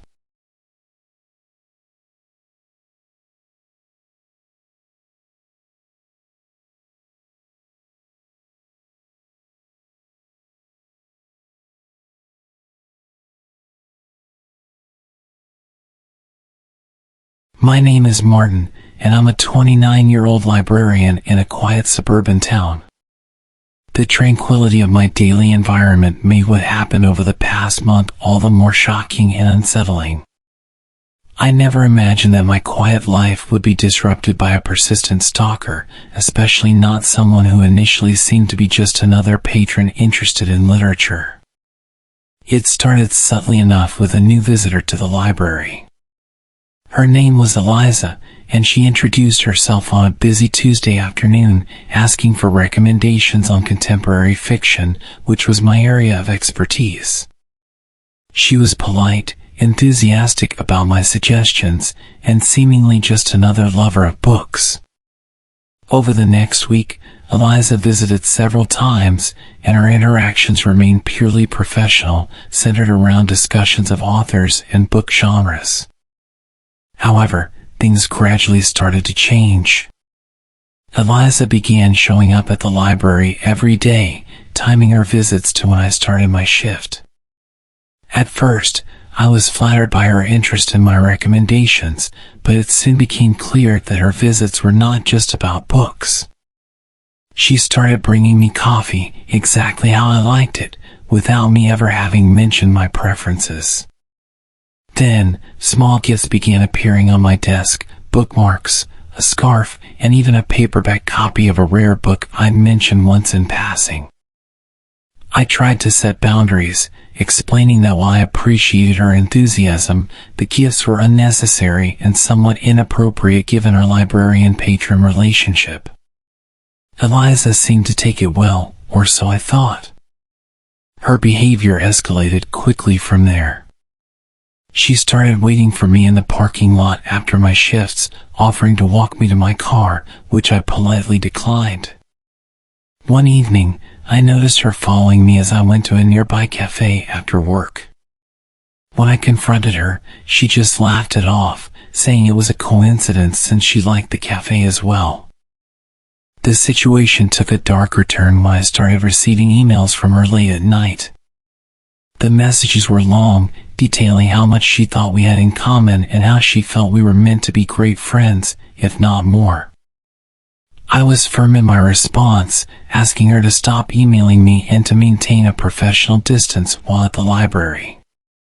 This confrontation led to a brief period of calm, and I hoped that would be the end of it. But it wasn't. One night, I found a letter tucked under the windshield wiper of my car. It was from Eliza, expressing her hurt over my rejections and her conviction that we were destined to be together.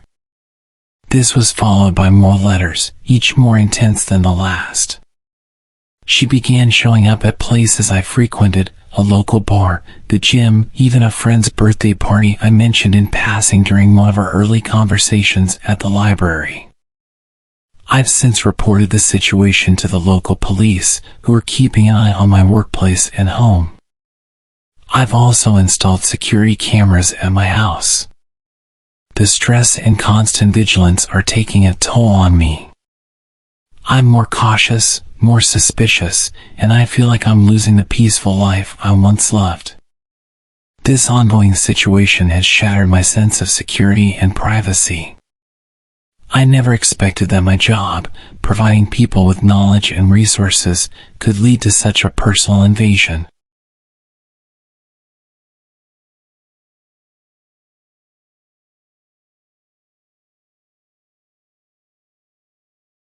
I'm Rachel, and I've been dealing with something pretty scary that all started when I ghosted someone from a dating app. His name was Mike. At first, our chats were light and fun, but then he got intense real quick. He'd send long messages about how he felt we were meant to be and how he saw our future together. It was way too much for someone I hadn't even met, so I decided to stop responding and eventually blocked him. About a week after I blocked him, I was at my usual coffee spot, trying to get some work done. Out of the corner of my eye, I thought I saw someone who looked like Mike. I told myself it was just my imagination. After all, I had never met him in person, I only knew him from photos. But then, it happened again. I was shopping for groceries, and I saw someone from behind who looked just like him. I tried to dismiss it as coincidence. The town isn't that big, and it wouldn't be weird if we ran into each other occasionally. However, it started happening too often to ignore. I was at the gym, and I saw him again. This time, he was much closer, and there was no mistaking who it was. My stomach dropped. I had no idea how he would know I'd be there. I finished my workout early and left as soon as I could. The real shock came when I saw him outside my workplace. That was when I knew this wasn't random, he was following me everywhere. Each sighting made me more anxious. I couldn't understand how he found out where I would be. It was like he knew my schedule. After the incident near my work, I confronted him the next time I saw him at the coffee shop. I asked him outright if he was following me. He just smirked and said, "Isn't it funny how we keep running into each other?" It wasn't funny at all, it was creepy. I told him to stop following me or I would call the police. He just laughed and said, See you around, Rachel. I reported him to the police after that. They took my statement but said they couldn't do much because he didn't break any laws. I started changing my routine, avoiding my usual places, and being more cautious about my privacy settings online. Despite all this, I still feel uneasy. I'm constantly looking over my shoulder, wondering if he's there. It's exhausting and scary. I'm trying to keep a record of everything for evidence in the future. It's been a wake-up call about how careful you need to be, even with seemingly harmless online interactions. My friend says that I'm partly to blame because I was leading him on, speaking to him for weeks and encouraging the deep conversations. But it's not my fault that I lost interest. Surely someone on a dating app shouldn't be surprised when I block them without explanation. It's not like we'd ever even met.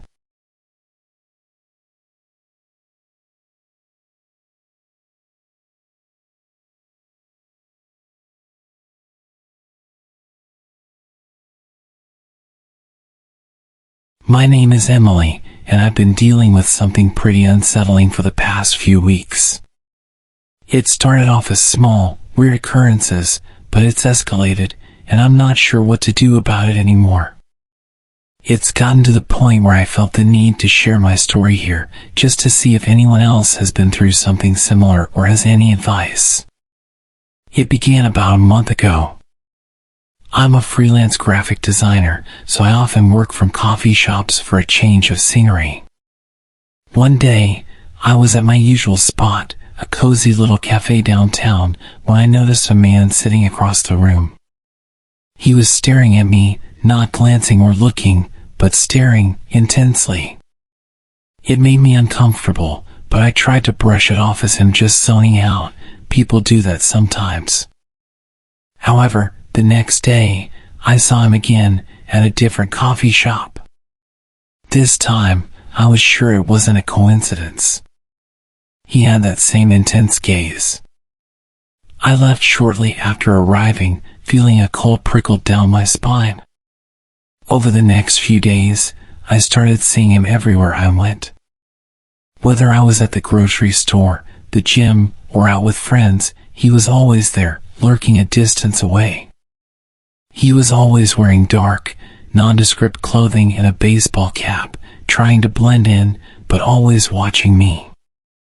I decided to confront him the next time I saw him, which was at the public library.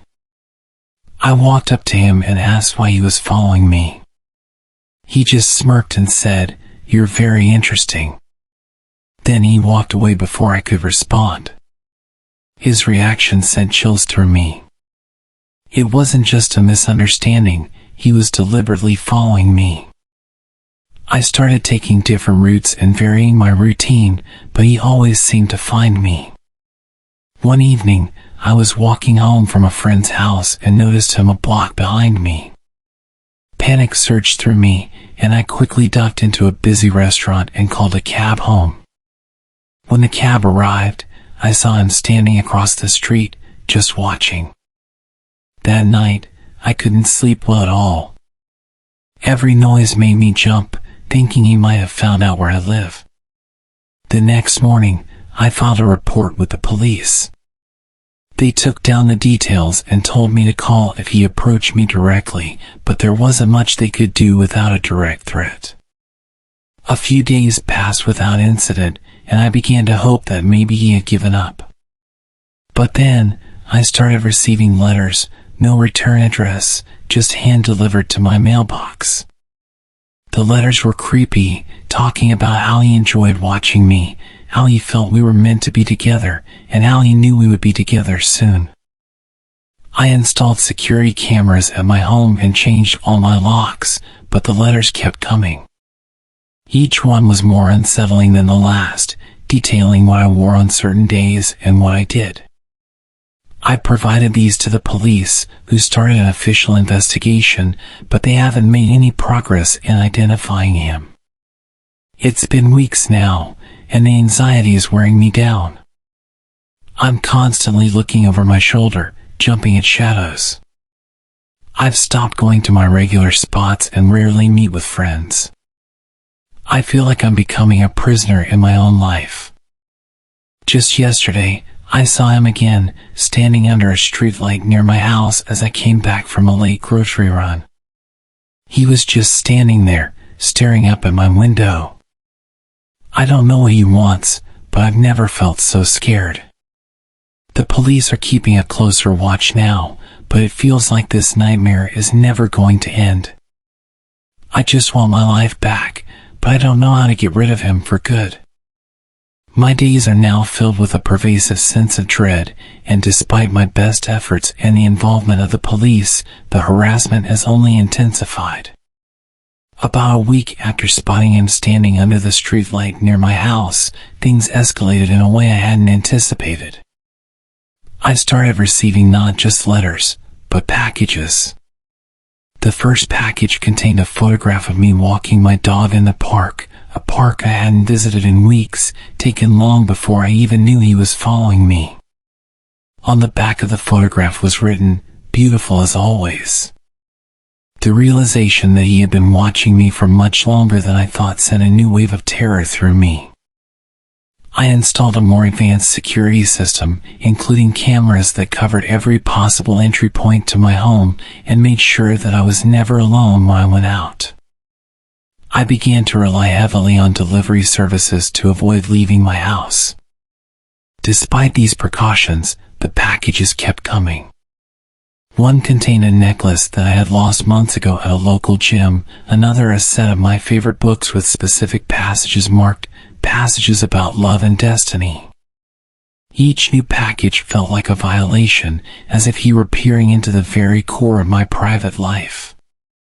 I handed everything over to the police, who assured me they were doing all they could to catch him. They posted a patrol car near my home during the night, which provided some comfort, but it wasn't enough to stop the fear. Then, 2 weeks ago, I received a video message sent to my email, which had been hacked.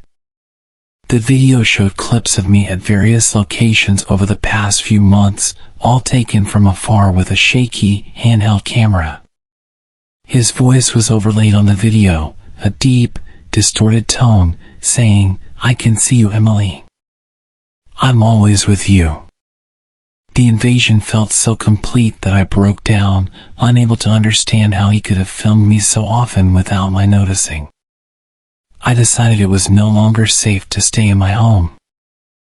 I packed up some essentials and moved in with a friend in a nearby city, leaving my place under surveillance by the police. My friend's house is in a gated community with strict security, which made me feel a bit safer, but the change in scenery hasn't helped much with the anxiety. I'm jumpy at every sound, and I keep the curtains drawn at all times. Despite these precautions, yesterday, my friend received a delivery meant for me. Another package, but this time to her address, which I had told no one about. It contained an old t-shirt of mine, one I donated to charity a year ago. There was a note, "You can't hide from me." The realization that he had found me even here, in a place I thought would be safe, was paralyzing. The police are now considering this stalker a serious threat and have escalated their efforts, but so far, they have not been able to identify him. I'm considering hiring a private investigator, as I feel like I'm running out of options. The thought of living like this indefinitely is unbearable, and I am desperate for a resolution.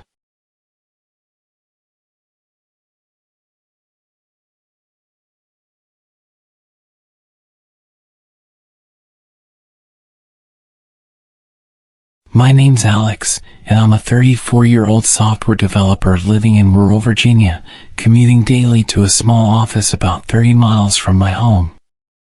The journey typically takes me along Route 27, a quiet stretch flanked by open fields and occasional dense woods. It's usually peaceful but somewhat eerie after sunset.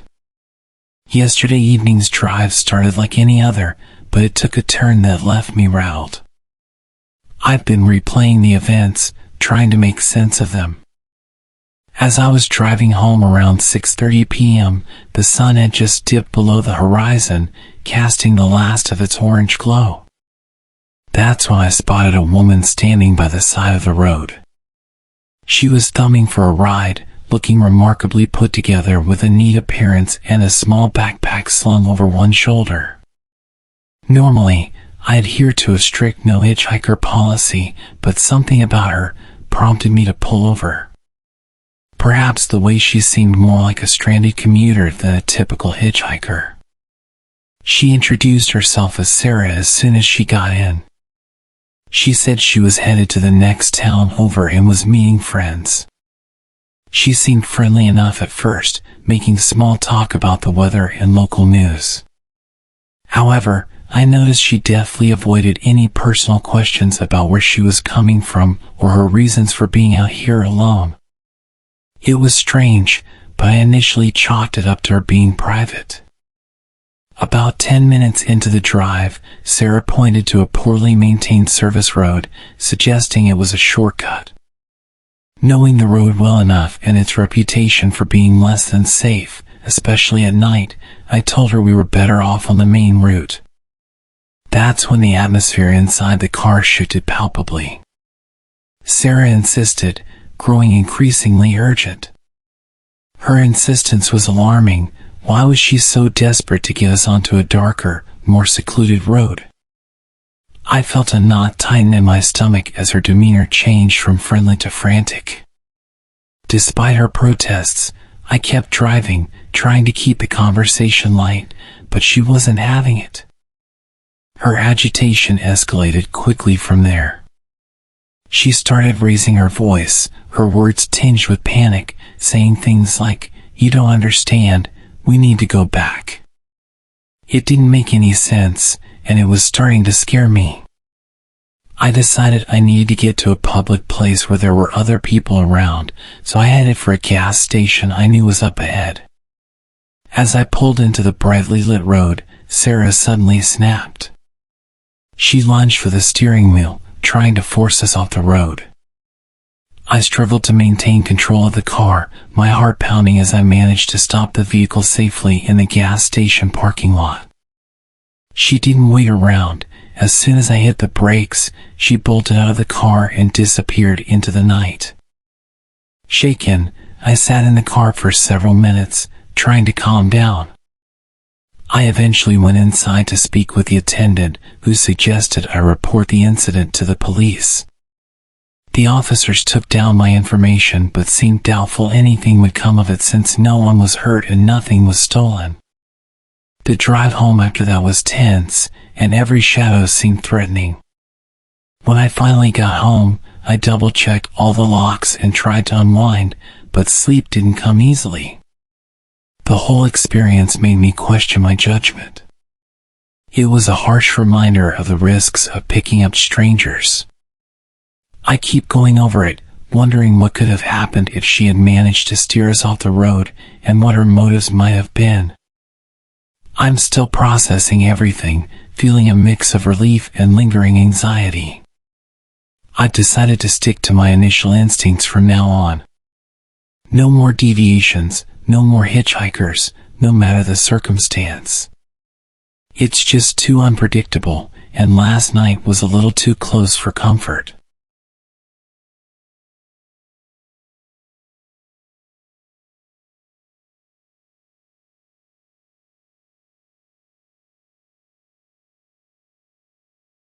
It was around 11 p.m. last night when I realized I was out of a few kitchen staples, milk, eggs, and some bread.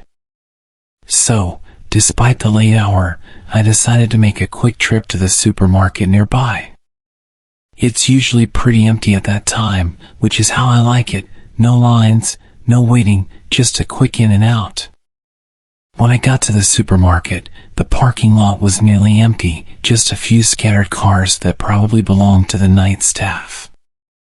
Inside, the bright fluorescent lights buzzed overhead, and the usual pop music played softly through the store's speakers. I grabbed a basket and made my way to the dairy section first. As I turned into the aisle for milk, I noticed someone else further down the same aisle.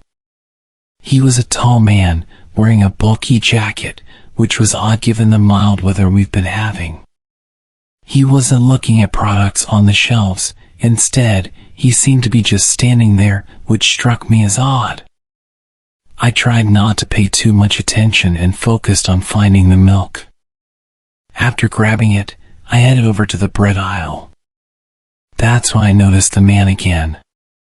This time, he was a few feet away, seemingly examining the bread, but as I approached, he didn't move or pick anything up. Instead, he just watched as I made my selection.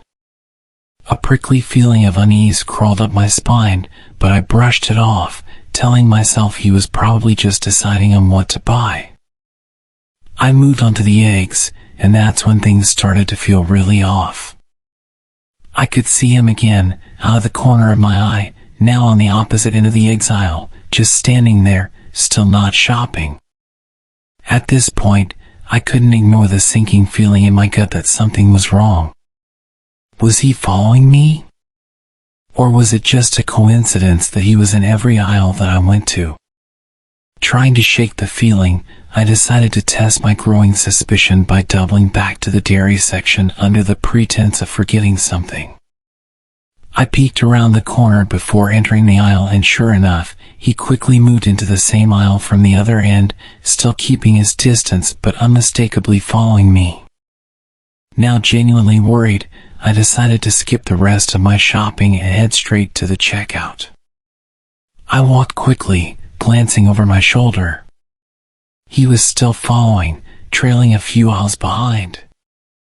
When I reached the checkout, there was only one cashier working, and thankfully, no line. I placed my items on the belt and kept an eye on the entrance to the checkout area. As I was paying, I noticed the man had stopped at the end of an adjacent aisle and seemed to be watching me. My heart raced as I grabbed my bags and walked briskly towards the exit. I made sure to pull out my phone, pretending to make a call, thinking it might deter him from doing anything if he thought I was talking to someone. Once outside, I hurried to my car, locked the doors immediately, and started the engine. Just as I was pulling out, I glanced back at the store entrance. He was standing there, just outside the doors, watching me drive away. The drive home was nerve-wracking. Every set of headlights behind me made me jump, worried that he might be following me. When I finally got home, I checked all the locks on the doors and windows, ensuring everything was secure. I've been trying to rationalize the whole incident. Maybe he was just a socially awkward person who didn't realize how his behavior came across.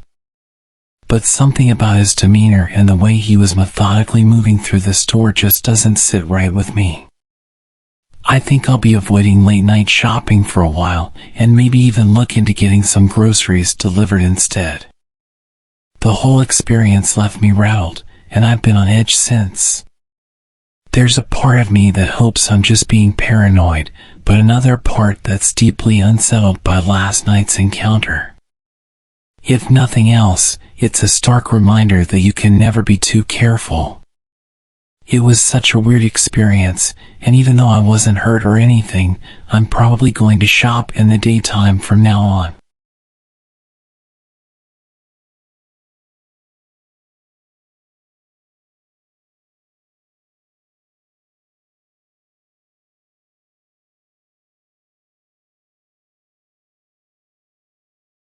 This happened just an hour ago, and I'm still on edge. I need to get this off my chest.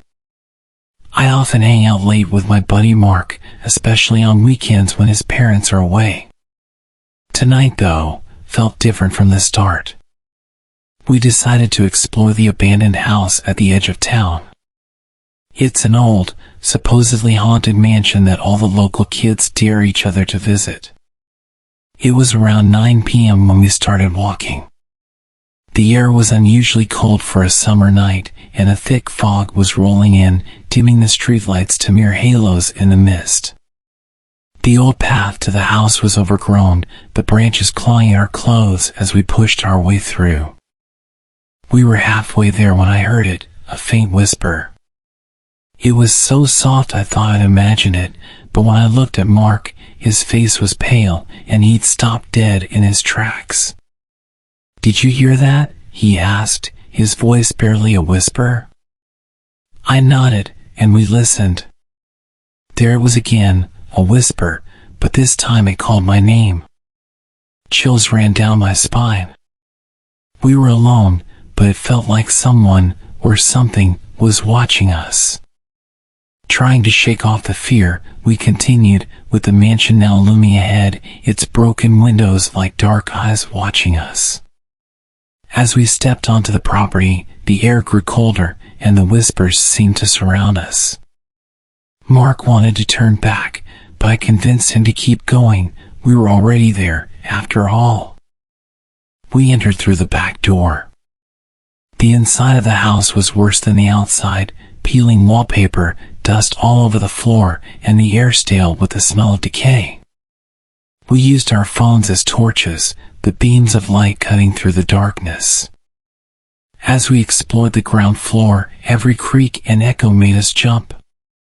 When we found the staircase, I hesitated, but curiosity pushed me forward. Upstairs, the atmosphere tightened, the whispers grew louder, and now I could almost make out sentences. Warnings. Leave, they said, go back. Mark grabbed my arm. We shouldn't be here, he said, but I pulled away, drawn to a room at the end of the hall. The door was slightly ajar. I pushed it open, and that's when we saw it. A large figure. It was shadowy and indistinct, standing by the window. It turned towards us, and though it had no eyes, I felt it staring right into my soul. We didn't wait around to find out what it wanted. We ran as fast as we could out of the house, down the path, and didn't stop until we reached the safety of the streetlights. We're back at Mark's house, the doors locked and the lights all on. We're trying to process what happened. Mark is convinced we saw a ghost, the spirit of old Mr. Miller who died there alone.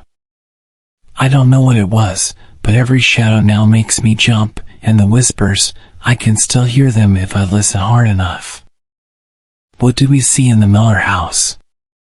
Was it just our imaginations, fueled by the ghost stories we'd grown up with, or have we stumbled upon something truly supernatural?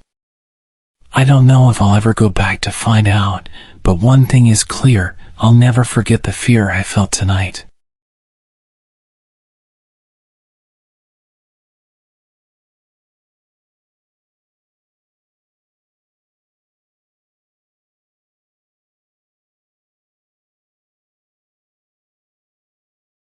This happened to me several years back. I was living with a friend at the time and was en route back to my apartment from a night with my family. I was kind of in a foul mood and was out of cigarettes, so I stopped at a gas station on my way back home. This gas station was dingy. I mean, just absolutely run down. The sad thing is that it was built that way. It was built to be barely functional. The lights outside didn't always work, and the place always smelled of burnt rubber. It was kinda sketchy during the day, but at 10 o'clock at night, it took on a whole different air. However, I was seriously in need of cigarettes, so I stopped. I got out of my car, went inside, grabbed a bottle of Gatorade, and made my way to the counter, only to notice that there was no one standing there. I'd stopped by this gas station before and had the same thing happen, figuring they were either in the bathroom or at their house. The employees were all part of a family who lived on the premises, so I hung around for a few minutes. Soon enough, the door to the restroom flew open, and out lumbered a rather angry-looking female. She rang me up for the Gatorade, and gave me attitude when I said I wanted cigarettes. Which I totally didn't understand. It's like, you never get business. So on the rare occasion that someone wants to buy something, you should be grateful. And with that awkward encounter, I was on my way. Total time that had elapsed from when I got out of my car to walking out of the door was maybe 5 minutes. I have a hanging light in my car that is always on when I'm driving. I was sure I'd left it on whilst I was in the store, but as I approached the car I noticed it was off. Not thinking much of it, I went to open my door and noticed that the car was unlocked. I never leave my car unlocked. But then again, I figured I was kind of in a hurry, so it was possible. I got in, started my car, lit a cigarette, and kind of blindly backed out while opening my Gatorade. I recapped the bottle, put it in the seat next to me, and was about to pull onto the road when a hand reached out from the back seat. I was panicking, and my immediate thought was to turn around, but suddenly he says, "Don't turn around if you know what's good for you." I sat facing forward and asked him what he wanted. He said he wanted a ride somewhere. My phone was in my backpack on the floor of my passenger seat, too far to grab discreetly. I asked him where he wanted to go. He gave me directions to a well-known crack alley about 4 miles from where we were. I'd been to the area before. I used to deliver pizza in that part of town before switching to a relatively safer delivery area. As I drove, I kept trying to sneak glances at him in my rearview mirror, but it seemed like every time I did, his face was encompassed by shadows. We got to the place he wanted to go, and he rolled the window down, yelling out some guy's name. That guy came over to my car and sold this intruder some gear through my back window. The whole time he mocked me and called me his new driver. After about 15 minutes, they were done. As we drove back, he started trying to talk me up, which I thought was weird. I gave reasonable answers without revealing anything personal about myself. We were about halfway through our trip when he asked me to pull over on the side of the road. This stretch of road went over one of those man-made concrete ditches, which meant that there was a significant paved shoulder over that ditch. He had me pull over there and turn off the car. "Do you believe in God?" My heart started racing. "I'm not sure." "If you died tonight, do you think you'd see God?" "I don't know." "I'd like to think so." "Close your eyes. Put your hands on the steering wheel, push your head forward, and let it rest on the wheel." Trembling, I did as he commanded. "Now count." "What? Are you deaf?" I said count. So I did. I started counting, slowly counting. My pace matched the seconds ticking by.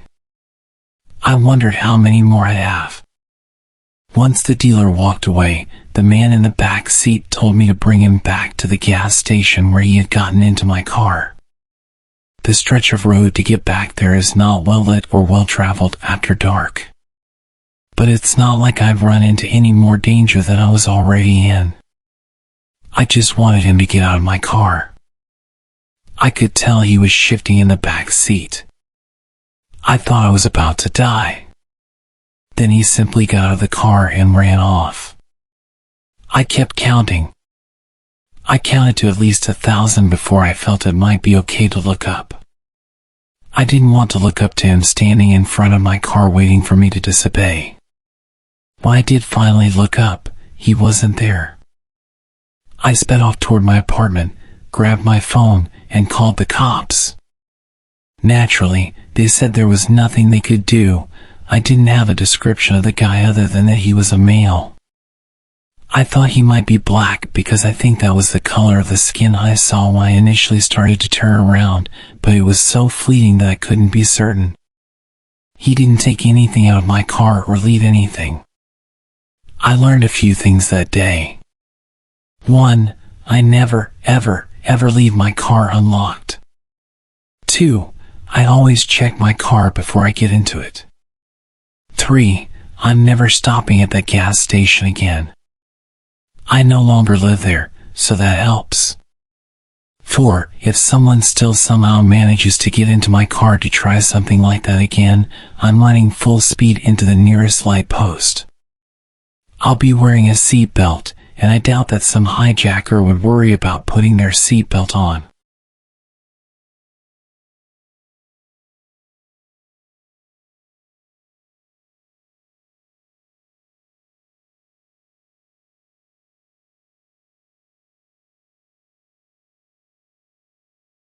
This happened to me during the summer of 2017. I was a 19-year-old girl at the time. I will be vague regarding details, country, origins of people, names of places, to avoid being recognized or causing a bad reputation to any community. While it isn't really scary, this story is still creepy, and the end is so crazy that I still can't believe it to this day. I was living in an apartment with my family. In the parking lot, there were always several guys repairing cars. I would often get home late at night and see these guys just talking. They would sometimes say good evening, and one time joked about keeping me a parking spot, but nothing inappropriate. I would just answer politely. I had noticed that one of them had a tuned-up sedan and must have been living in the same building, but used a different entrance, because in the morning the car was parked there. It was really recognizable. One morning, I was heading to work and realized this car was parked next to mine. Since he didn't live far, it wasn't that weird. But when I sat in my car, I realized the owner was actually sitting there, looking at me and smiling. Well, okay, it's 8:30 a.m., it's not completely out of the ordinary. I started to drive to work and entered a special roundabout where you have to stop inside if a car on the right is coming, so I stopped. I was looking to the right to see where I could go and realized that in the second lane, the car was there. As soon as I took the road to work, he was behind me. Even when we got close, he was still there. I was working in a mall with the biggest hypermarket in the neighborhood, so I thought maybe he was going for groceries. I got into the underground parking lot and parked. He did the same, right next to me. I chose to ignore him and headed for the escalator. He did the same and started to talk to me. Hello, I'm Steve. And you? I'm Anna. How old are you? I'm 19. I'm 27, is that a problem? No, why would that matter? Okay, so you work here? We arrived at the place where I worked. Yes. Okay, well, see you tonight. At that moment, I realized he wasn't speaking the language well. I answered his questions because he didn't seem scary, and I didn't want to make a scene. When he said bye, I thought, yeah, I see him every night in my parking lot with his friends, so it's normal. But when I finished work, the exact same thing happened as in the morning. While I sat in my car, I realized the guy was right next to me. Surprised and seeing how eager he was to talk, I got out and asked, "What are you doing here?" "I have something for you." He had a big smile and approached me. "What?" "No." He gave me a red rose. Embarrassed and shocked, it was the first flower anyone had ever given me. I refused it a couple of times, but he kept insisting. I knew the only way to get rid of him was to accept, which I did, and he left. I kept the flower in my car so my family wouldn't realize something was happening, and I threw it in a trash can outside later. This was the beginning of the week, and he started to wait for me after work, giving me drinks and asking me out to the cinema or restaurant. I refused everything but ended up accepting the drinks to make him leave. During the weekend, I had a second job with late shifts at a fast food restaurant. On my first shift there, since everything happened, I was closing the restaurant with 3 other colleagues. Since it was dark and late, one of us had to leave first and drive around the restaurant to ensure it was safe for everyone. I wouldn't normally do this, but that night I had a weird feeling he might be there. So, I volunteered for the drive, and right on the spot, he was parked next to my car. It was 1 a.m. How long had he been waiting? I told him to go a bit further, otherwise, we couldn't leave, which he did. After my colleagues left, I stopped next to his car and opened the window to explain why I reacted that way. Not that I had to explain myself, but I thought maybe he'd follow me until I explained. Before I knew it, he opened his car door and got into my car. I just want to remind you that this man knew where I worked, where I lived, what my car looked like, and who my family was. And he was a neighbor, that's why I never wanted to make a scene. But at this very moment, I was scared for my life. A 27-year-old muscular guy, who I didn't really know, was in my car at 1 a.m. in an empty parking lot.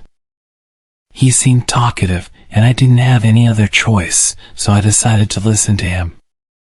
He said he arrived in the country in 2014, stayed in the capital for 2 years, and moved to our neighborhood in 2017.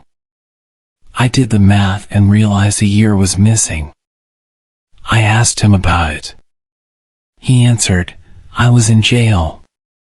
Just imagine how scared I was. "Why were you in jail?" "Well, I didn't have papers, and I had a car accident." Okay, it wasn't that scary in the end, which did reassure me. The guy said goodnight and left. There were many times I checked the rearview mirror and saw he was right behind me. I wouldn't know since when, and even to this day, I check often to see if a car is following me. Once, during a late shift, I was washing dishes and texting friends, 2 guys, to let them know I was finishing so we could meet. I had to leave my phone, and maybe half an hour later, a colleague came to me and said, "Hey, your friend ordered at the drive-thru and asked for you." "Oh, yes," I told him I wanted to meet later. I took my phone and messaged my friends asking why they were asking for me at work. "What are you talking about?" At that moment, I realized that they weren't talking about the friends I had plans with. I rushed to my colleague and asked her to describe the guy and the car. It was Steve. There were so many instances of things like that happening. He followed me to my friends and would threaten to tell my dad that he'd seen me drinking with boys. Also, one of his friends, Carl, who I spotted in my parking lot, had also started following me. A friend who knew Carl told me he was married, had kids, and was 40 years old. I was so shocked. One evening, around 10 p.m., and it was already dark, I parked and saw a neighbor getting home. It had been a while since we talked, so he said he'd be back in 2 minutes so we could chat. While waiting, I was getting my stuff from the trunk. This is when the car parked behind me flashed its lights at me. I didn't have to turn around to guess who it was. I had been patient since nothing too crazy had happened, and I didn't want to scare or create problems for my family, but that night I was pretty pissed off, and it was happening right next to my place. I threw my stuff and rushed at the car. Both Steve and Carl were there. I told them to leave me and stop following me. Steve didn't say a word, and Carl just smiled and said good night. I didn't answer and left. It worked because they didn't bother me for months. Steve changed his car to a black one, which was still very recognizable. He followed me a few more times, and one day he tried to talk to me with a friend who could translate what he had to say. I explained to his friend that I wasn't interested, and that was the last time I talked to him. Months later, I saw a guy in my neighborhood, and I knew he lived in an apartment near where Steve lived. The whole thing was over, but it was always in the back of my mind. I didn't really know who the guy was, and didn't know if this would start again. I was curious, and you know how curiosity is a bad thing. I started to talk to him. "Hey, do you know the guy Steve that lives in your building?" "Oh yeah, the mechanic?" No, the guy who owns the black car. Oh. You mean my dad? I froze. I have no idea how this conversation ended, since it is still a big shock even to this day. I know I didn't tell him anything about his dad's behavior. I had known this kid for so many years, and he was actually the son of this guy. And he had 4 brothers and sisters. Then I realized the guy had lied about his age because the kid was about 15, and I believed him like an idiot. This is not the end of the stunning discoveries. A few days later, I met a friend who knew about these events and told her that the kid was his son. She looked at me, shocked, and said, "All this time it was this guy?" "What? You know him?" "He left his country because he stole money from powerful people and joined his family here, but got jailed for suspicion of badly assaulting a woman." "What?" I remembered that when he followed me, he would stop when I drove in the direction of the police station. I thought it was because he still had issues with his papers. She kept talking and showed me a video. This is his wife here, and the second woman is his second wife. She was so tired of him talking to other girls that she went to their country to find a second wife. I want to clarify that my friend was from the same country as this guy, but she was born here, which is why she had this kind of information.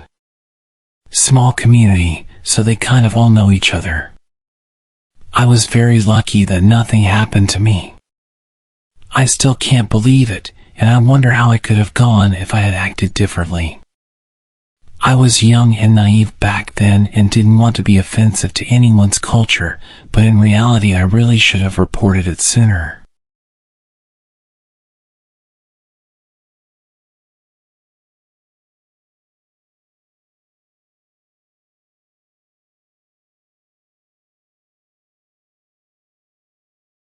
The following story took place 20 years ago. The dialogue is paraphrased but accurately conveys what happened. Every year during March, my family would drive roughly 2 hours into the city from our rural town to enjoy a college basketball tournament. We routinely stayed at a large reputable hotel, and we were no strangers to the city. However, this year was different. There had been a rash of violent muggings, leaving many severely injured. I remember reading about these attacks in the newspaper. I've always enjoyed reading the news, even as a young child. The reports about the city would scare me more than usual because I wasn't used to the threat of violence so close to home. It was Saturday night around 11 p.m., and my mom, dad, and my little sister were winding down and preparing for bed. It's worth mentioning at this point that my mother is naturally paranoid, much more so than other moms. While it can be annoying at times, it often leaves us prepared for bad situations. Tonight would be one of those times. I was sitting on the second of 2 beds, furthest from the entrance to the room, when there was a knock at the door. "Room service," a voice called out. My parents glanced at each other, and my mom motioned for my dad to look through the peephole in the door. "We didn't order anything," said my dad, as he sized up the short, stocky male standing outside our door. He had with him a trolley with what appeared to be a meal on it and was wearing a green hotel uniform. "Are you sure?" he responded. "I've got an order here for room 4109.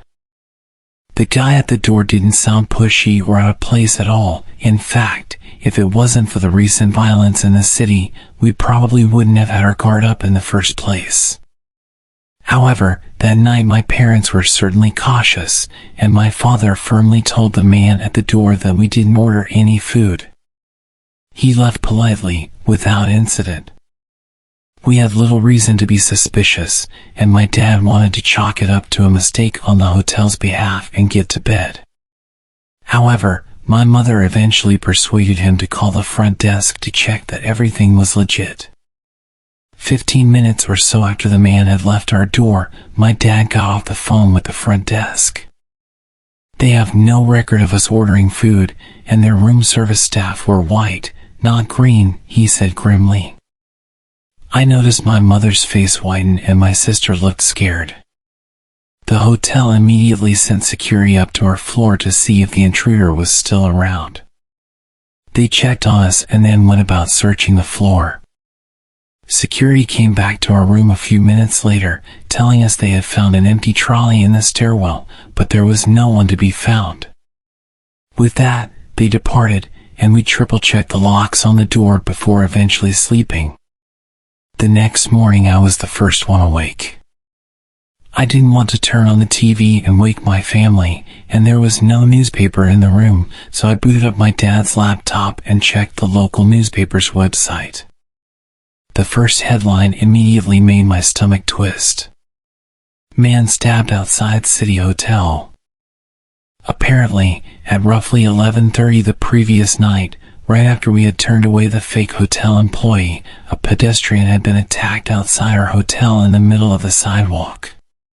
He had been stabbed twice and then badly beaten in plain sight, yet his wallet wasn't stolen. The article went on to say that there was no apparent motive for the mugging, it was pure violence for violence's sake. It also mused as to why the pedestrian had been stabbed to the point where he couldn't fight back, but then beaten by hand. I woke my parents up right away and showed them the article. My mother became very nervous, while my dad looked very angry and reached for the phone. Naturally, we contacted the police and told them our story about the previous night. We provided as much information about the man at our door as possible, thinking he may have been responsible for the assault, but no one was ever caught. Thankfully, we had several inches of locked door between us and the fake employee. It may have just saved our lives.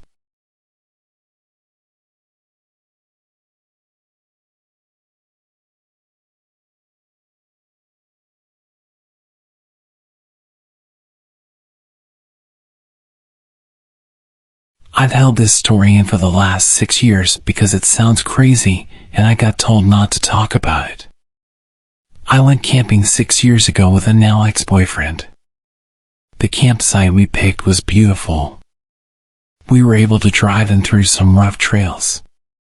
The spot we picked was next to some hiking trails that weren't very far from some natural hot springs and a huge waterfall. We were in the middle of nowhere. Absolutely no one was around. We set up camp next to the car, went hiking, soaked in the hot springs, came back, and had dinner. It was all very normal. Until we woke up the next day. I need to give some context as to how we slept that night so you can understand my confusion.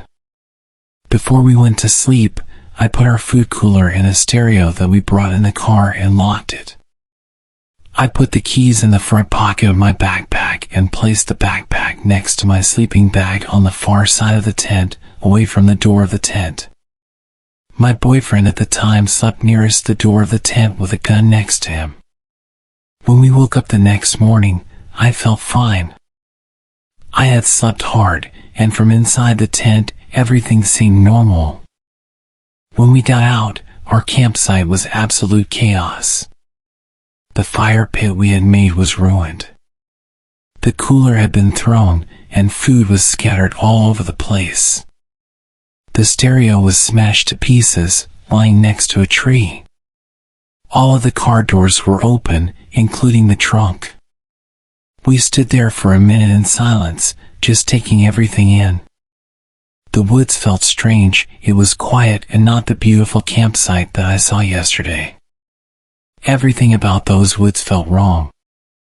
My ex accused me of not locking the car and said that an animal got into our stuff.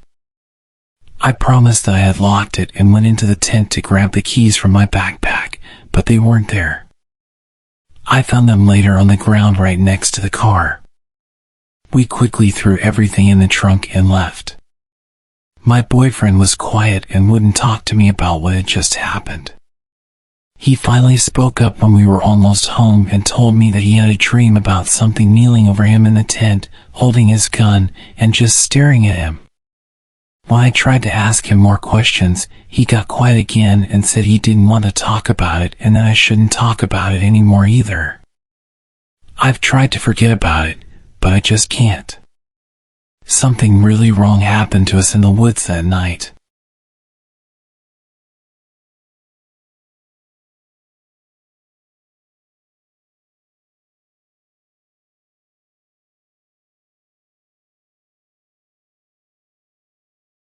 I grew up in these woods and usually feel comfortable there. However, I stumbled into a few unsettling situations that would stick in my mind forever. This was one such occasion. I was 18 at the time.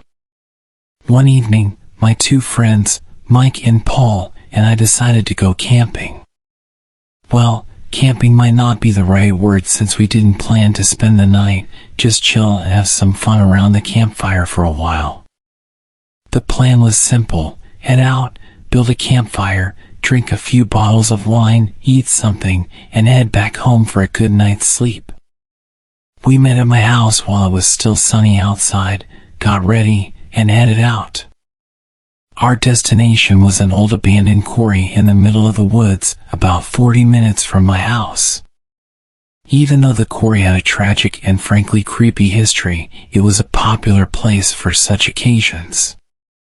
When we got there, the sky was already reddish as the sun slowly sank behind the hills. We quickly gathered all the firewood we could find, so we wouldn't have to look for it later. As darkness fell and everything around us turned into impenetrable blackness, we managed to get the fire going.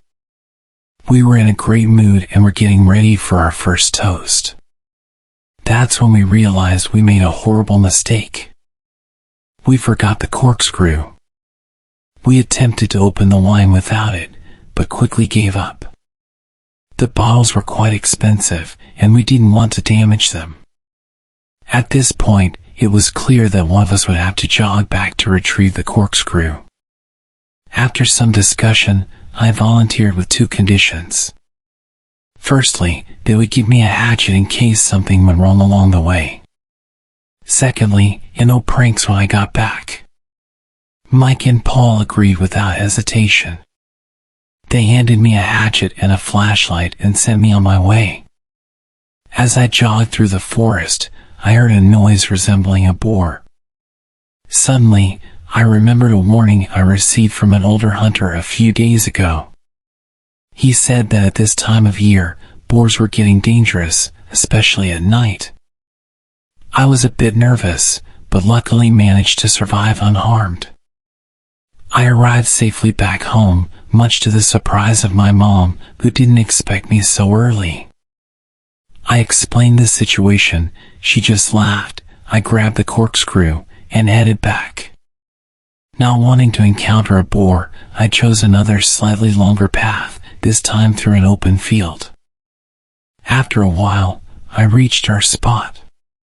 It was a small clearing surrounded on one side by massive rocks, maybe 70 meters tall, and on the other side by a thick forest.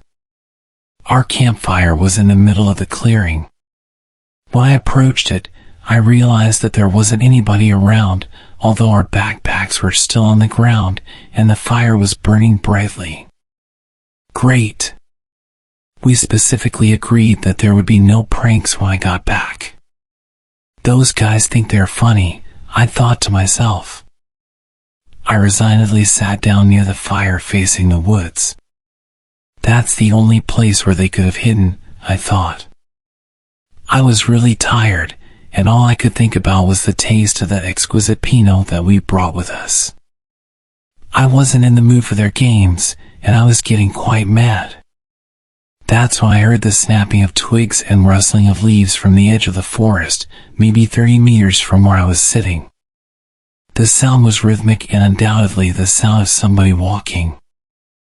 I aimed my flashlight in that direction and spotted a tall person wearing a dark hoodie. As I shined my flashlight on him, he stopped walking, turned towards me, and just kept staring motionlessly. Even though he was facing me directly, I couldn't see his face.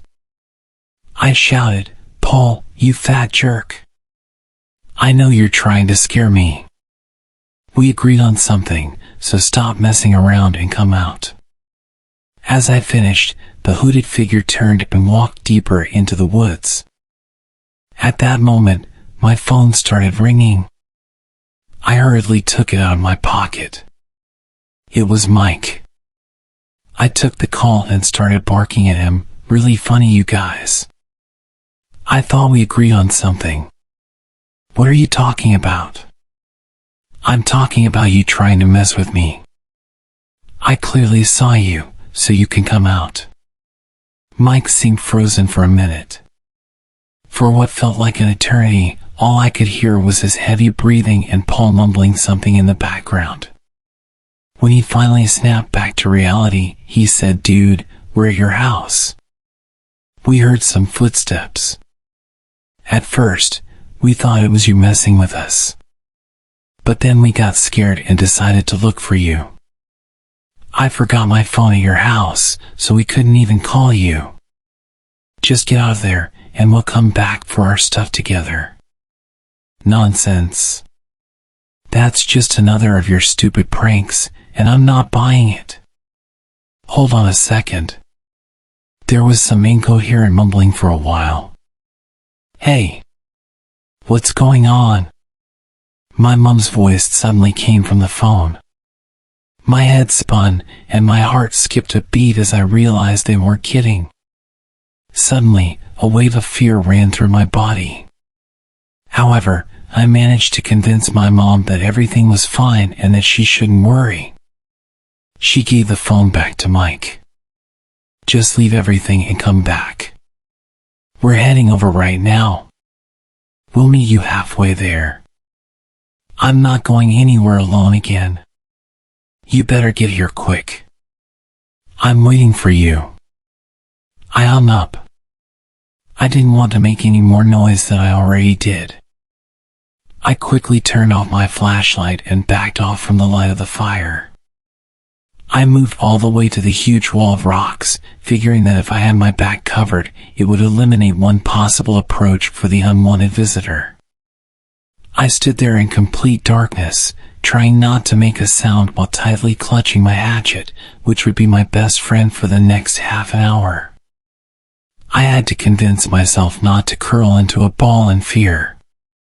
Even my own body started to betray me as my hearing worsened due to my wildly beating heart. I tried to calm myself, but in the worst-case scenario, every bit of adrenaline would help.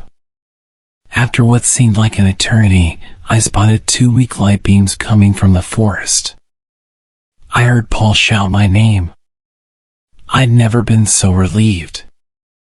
I finally ran out of my hiding spot to greet my friends. For quite some time, we just stood there, laughing from relief. We even got a bit cocky and considered staying. After all, there was just one, supposedly, creep lurking between the trees, and there were 3 of us. Funny. Minutes earlier, I was terrified, and suddenly I was full of tough bravado, thinking, what could possibly happen? In the end, good judgment prevailed, and we decided to leave. We packed our things, extinguished the fire, and left. We took our wine bottles to enjoy somewhere else. Somewhere well lit and safe.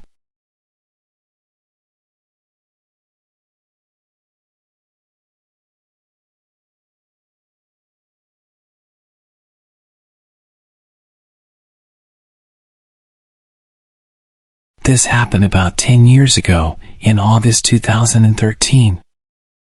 I was camping in far north Queensland, Australia, in a place called Barren Falls. I'm a 21-year-old girl, and I was camping with my 2 male friends who were backpacking from Estonia, Theo and Charlie. Where we set up camp was not an official campsite. Instead, we walked along the tourist path, climbed over a railing, followed a train track for a few kilometers, and eventually veered off into the dense forest, downhill to the river. It certainly wasn't easy to get to this area, and there wasn't any mobile phone service, but Theo knew about it from friends who had shown it to him previously. The sight was beautiful.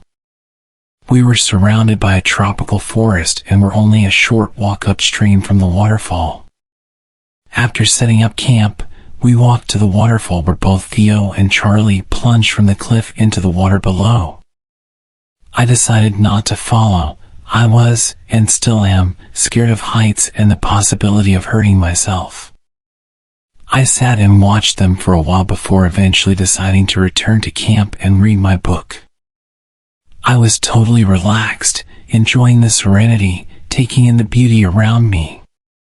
What had been an exciting adventurous day was then interrupted by a deep sinister laughter coming from the forest surrounding our campsite. Instantly alerted, I felt chills run through my body as I scanned the forest trying to detect where the laughter had come from. There was nothing.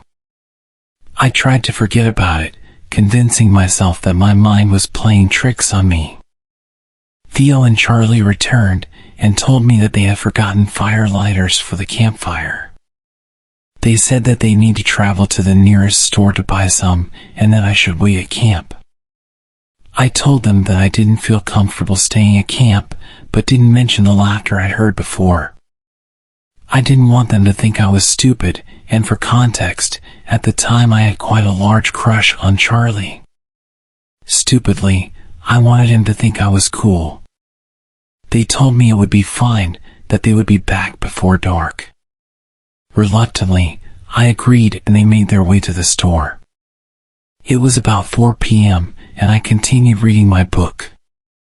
I began to think about it, and I realized that the walk back to the car was about 20 to 30 minutes, so they would be gone for well over an hour. At this time of year, dusk would be at 5:30 p.m. or so, and I would therefore likely be alone in this remote area in the dark. I distracted myself with my book, but as dusk began to settle, I struggled to read the pages, and fear began to set in. After about an hour, I started to hear footsteps in the forest. My first thought was that Theo and Charlie had returned, and I was instantly relieved that I was no longer alone. I listened for their voices, but heard nothing. My heart dropped. It dawned on me that it may be someone else, and I started panicking. Then came the laughter. The same deep, sinister laughter I heard before, only this time, it seemed much closer. I sprung to my feet and surveyed the forest. That's when I saw him. He was standing on the other side of a stream, which was connected to the river. Standing on a log, what I saw was absolutely bizarre. He was wearing an immaculate tuxedo, with a top hat and all. I remember being puzzled as to how he was able to get to this area in such clean formal clothes, and I at first thought he may be an apparition or that I was hallucinating. I did a double take, and I was not. I then studied the man's face. It is hard to describe, but it looked like his face was burnt, like Dwight from The Walking Dead, and he had deep scarring covering his face. His hair was shoulder length, very wiry, and unkempt. He laughed, that same laugh I'd heard from the forest. Miraculously, I heard my friends' voices approaching. The man seemed alarmed, and said that he saw somebody else camping upstream, and that he is going to check on them. He left, and minutes later, Theo and Charlie returned. I immediately told them what happened, and they laughed and thought I was making it up, that it was a lame attempt to scare them. Tears began to gather in my eyes, and Charlie realized that I was serious. Theo didn't seem fazed. He was a very stereotypical backpacker and had the carefree nature travelers tend to have. Charlie, however, assured me that I would be okay and had me sleep between him and Theo for the next 2 nights. I barely slept at all for those nights. I kept listening for the laughter, but fortunately never heard it again.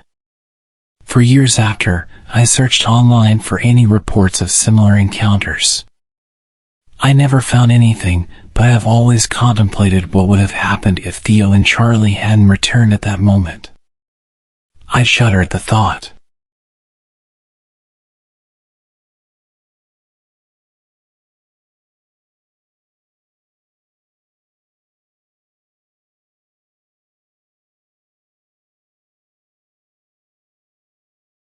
I'm a wilderness survival instructor and security contractor.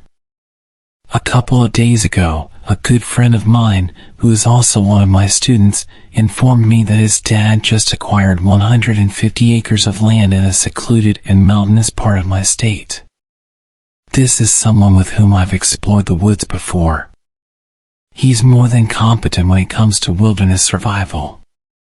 The property, largely unexplored except for 100 yards that his dad had used for his horses, who are currently roaming freely, seemed intriguing. According to my friend, his dad got an incredible deal on the land. Given my friend, now a father of 3, doesn't get out into the woods often, I agreed to join him for what seemed like a fun outing and much-needed break. We share interests in our indigenous roots, cars, wilderness survival, and various other activities, ensuring lively conversations while in the woods. However, his dad cautioned us against exploring the woods without a gun, citing the presence of coyotes. But being natives of this area, we know coyotes rarely pose a threat to people. Additionally, my friend, whom we'll call DJ, previously mentioned seeing human-sized movement in the tree lines during his earlier visits to the property. Yet, due to his poor eyesight, he couldn't confirm what he had seen. For our exploration, I brought along my AR and a small flint napping kit, mainly for amusement. And off we went onto the property. Initially, we hiked across fields and creeks, multiple natural springs, and ponds, everything appearing normal and showcasing a beautiful landscape. But as we ventured into the unexplored forested section, the atmosphere changed dramatically. The forest exuded an eerie ambience reminiscent of the woods in the movie The Ritual. Gray and ominously quiet, except for the occasional creaking of the tall cedar trees. It felt like we were being observed from every angle. The air carried a putrid stench, akin to rotting flesh. Intrigued, we followed the smell and stumbled upon the remains of 3 to 4 cows. I took a video of them to show them to anyone who might know what could have done this. Examining the exposed skulls revealed no evidence of bullet wounds. Something had killed them, scattering their bones over a 30-yard area. Large and vague footprints surrounded the remains. Pressing deeper into the woods, accompanied only by silence, the smell of death, and the sound of our own heartbeats, we noticed various tracks along the stream. There were large coyote prints and something else, also large, intentionally avoiding the sand. Continuing, we encountered trees bent over and pinned behind others while still alive. An occurrence impossible in nature.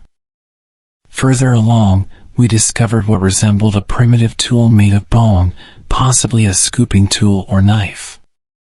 It disturbed us because although rudimentary, it appeared more primitive than anything a human would make, yet clearly shaped intentionally. Our hike led us to a clearing with a pond encircled by large circular tracks. On the opposite side of the pond stood a peculiar little tree structure, an A-frame with rocks propped against it. However, it lacked stability, and the arrangement of rocks seemed oddly deliberate. Notably, there were no signs of campfires or camping debris nearby. This wasn't a location easily accessible from a house. I extensively photographed and filmed this strange hut-like structure. As dusk approached, we decided it was time to head back. I had a flashlight attached to my AR, but relying on that in the dark, when there's something out there capable of killing cows and making tools out of their bones, didn't seem wise. We retraced our steps out of the forest, reaching our trucks just before it became too dark. While leaving, we noticed an unidentified figure atop one of the hills, but chose not to investigate further. It's worth mentioning that the previous owner commenced construction on the property, abruptly stopped, and vacated the premises. We're planning on going back there again this weekend, but this time with a few more people and all of our camping gear.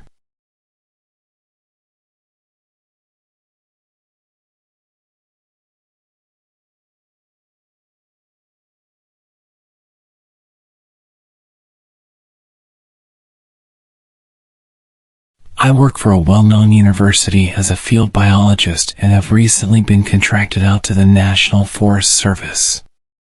My first assignment has been in the Potomac district of the Monongahela National Forest. Basically, I receive GPS coordinates and I either drive or hike to the designated spot and do what they want. This could be setting up trail cameras or counters, monitoring equipment, trail surveys and the like, and then recording the data 24 hours after placement. No big deal. I thought it odd that they specifically requested I place the cameras only 3 feet off the ground and some of the infrared cameras in the trees at specified heights. Some of these locations are on designated trails, but some are way off the trail in places that humans would never go. Sometimes, there isn't a hotel or lodging close enough. These are the remote mountains in West Virginia, and the Forest Service has outfitted me in some pretty dank camping gear on the occasions I might have to camp. I am an experienced hiker and camper and have spent many nights alone out in the field due to my career choice. I am a woman, about 5 feet 6 inches and 130 pounds, but not really afraid of anything. Again, the Forest Service has outfitted me well and I wear an emergency beacon that will send every law enforcement officer in the area to my location in no time. So I have been assigned to this district for a few months now and have really enjoyed my work. West Virginia is very remote and unspoiled, and that's why I enjoy my work. I get to see things most people would never see in their lives, and I have had so many positive and almost spiritual moments up until a few nights ago. I was working up near Spruce Knob, which is the highest point in West Virginia.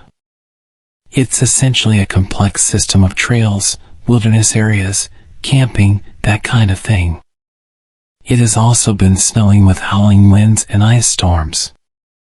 I was camping up there to complete my work, and while the conditions were rough, I was almost enjoying it.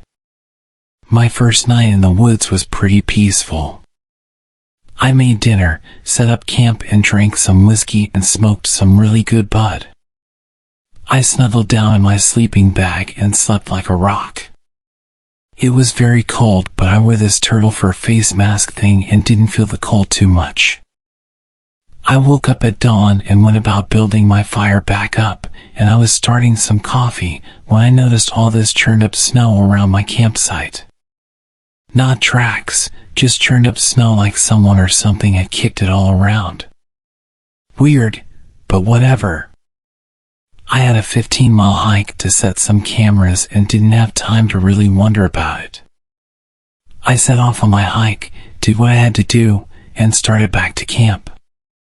I never wear headphones or anything like that, because hearing is one of the most important senses in the wilderness. I want to be able to hear any animals, people, etc. before I see them. It was already past dark when I made it back to camp, and I was too tired to do anything except strip down to my base layer, get in my sleeping bag and pass out. Around 2 a.m., I woke up because I could hear people talking. People. I was about 30 miles up a gravel road that was locked with Forest Service gates and about 10 miles from where my truck was parked, and I could hear voices. I completely lost it. I have a firearm and I quietly retrieved it from my pack and got back in my sleeping bag and cocked it and waited. I was on high alert, all my senses going wild. Eventually the voices faded and I couldn't hear them anymore, but I never went back to sleep. At daylight, I emerged from my tent to more churned up snow and my 2 trail cameras hanging from a tree about 5 feet from my tent. These were cameras that I had placed 15 miles out from my campsite. I packed my stuff as fast as I could and practically ran back to my truck. Along the way, I saw a lot of footprints all around my site, and when I reached my truck, I discovered it had been broken into and my computer and other equipment had been stolen. I am currently in a luxury log cabin at some resort, too scared to retrieve my other equipment and too embarrassed to tell my superiors how scared I am. The Forest Service brought me a new truck while my other one is getting the window replaced, and I did make a report about the theft, but there is absolutely no way that I am ever going back to that site. I don't know if this means I will be fired or sent to work a desk, but out of all the years I have been doing this in national forests around the country, this is the most terrified I have ever been. I am not scared of the animals, and I have many stories to share about my encounters with them. I am scared of the people.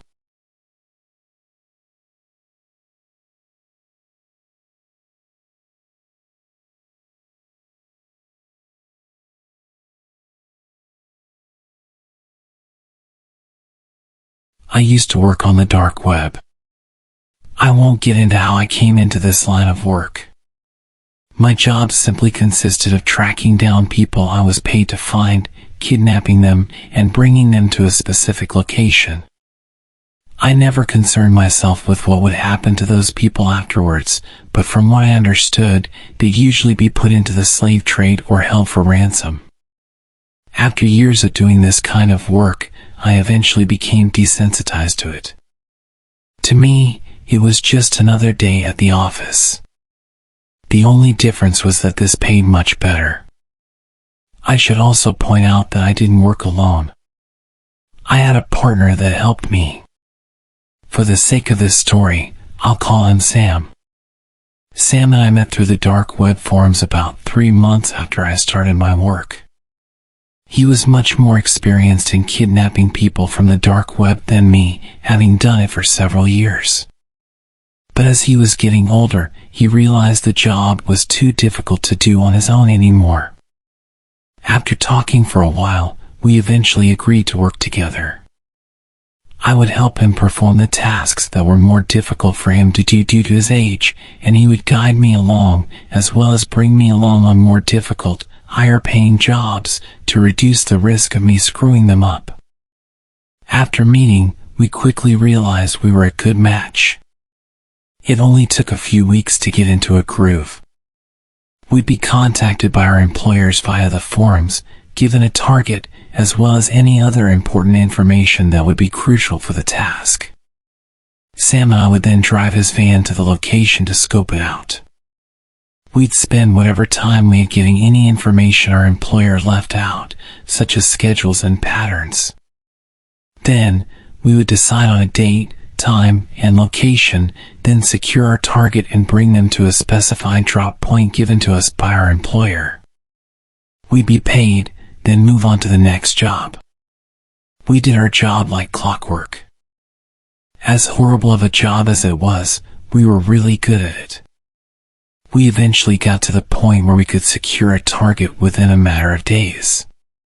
We soon were able to live comfortably. Of course, we weren't stupid enough to grow complacent. After all, the dark web is a dangerous place for anyone who isn't careful.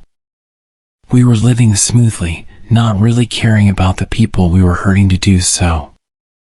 All we cared about was our fat wallets and nice homes. But then one day, everything came crashing down around us.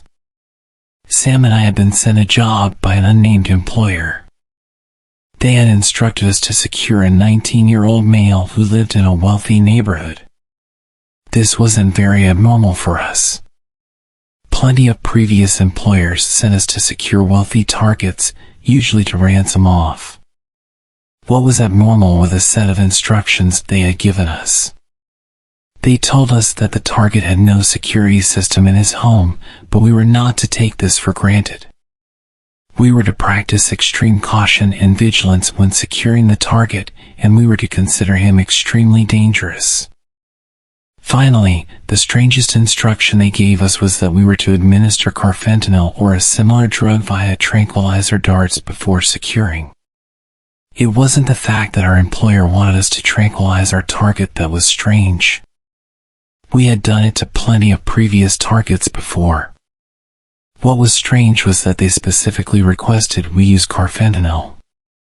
That was the type of tranquilizer they used on elephants. Even a single dart of this stuff would be enough to kill a human.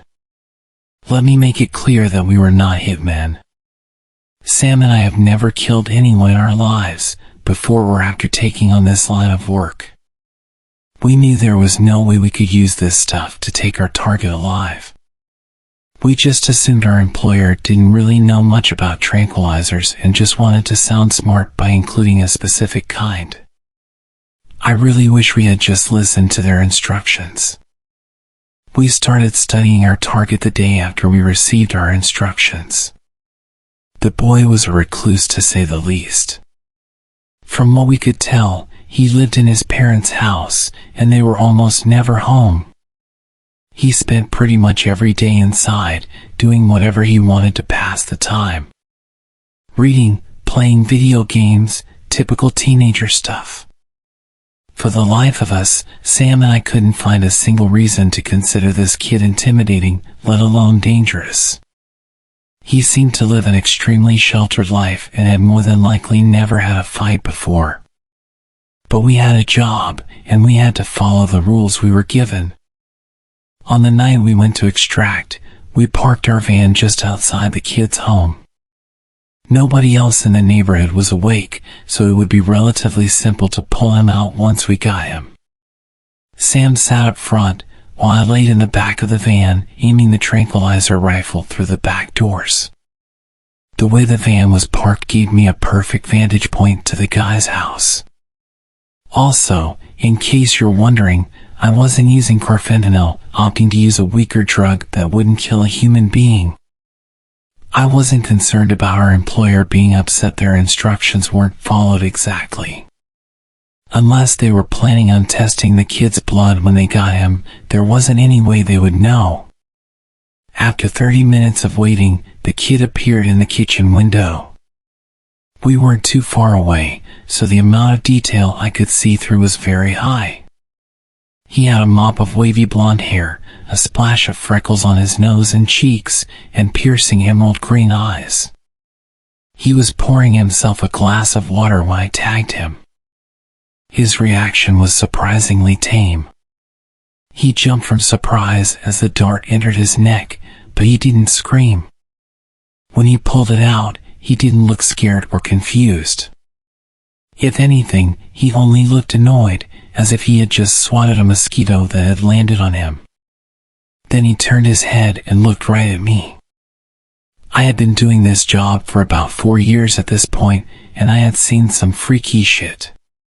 Sure, most of it was when I was browsing the dark web, but nevertheless, there was almost nothing that scared me. The look this kid gave me freaked me out. It's hard to describe exactly what his expression was as his eyes burned into me, but the best way I could describe it was an expression that said, "I dare you to come for me. You won't like what'll happen if you do." After that, the kid turned off the kitchen light and walked out of view. The van shook as Sam opened the door and hopped out, walking around to me. He had a body bag in one hand and a flashlight in the other. "All right, partner, you ready to do this?" he said calmly. I don't know if he saw the kid's expression or not, but if he did, he wasn't showing it. Yeah, let's go," I said, packing away the rifle and grabbing my own flashlight. "Christ, this is a nice house," Sam said absent-mindedly. "This is one lucky kid. I know it's not what we normally do, but maybe we could rob the place while we're here." I didn't respond as we walked towards the house. I picked the lock to the back door, and we stepped in quietly. All the lights were off, and the place was dead silent. First, we went to the kitchen. We both knew the kid probably wouldn't be there. Tranquilizers take a while to kick in, and if he had walked away after getting tagged, he'd probably be somewhere else in the house. We were right. The kitchen was empty, without any dishes or food on the counters, save for the half-full glass of water. We continued searching the house, but it became quickly apparent that something was wrong.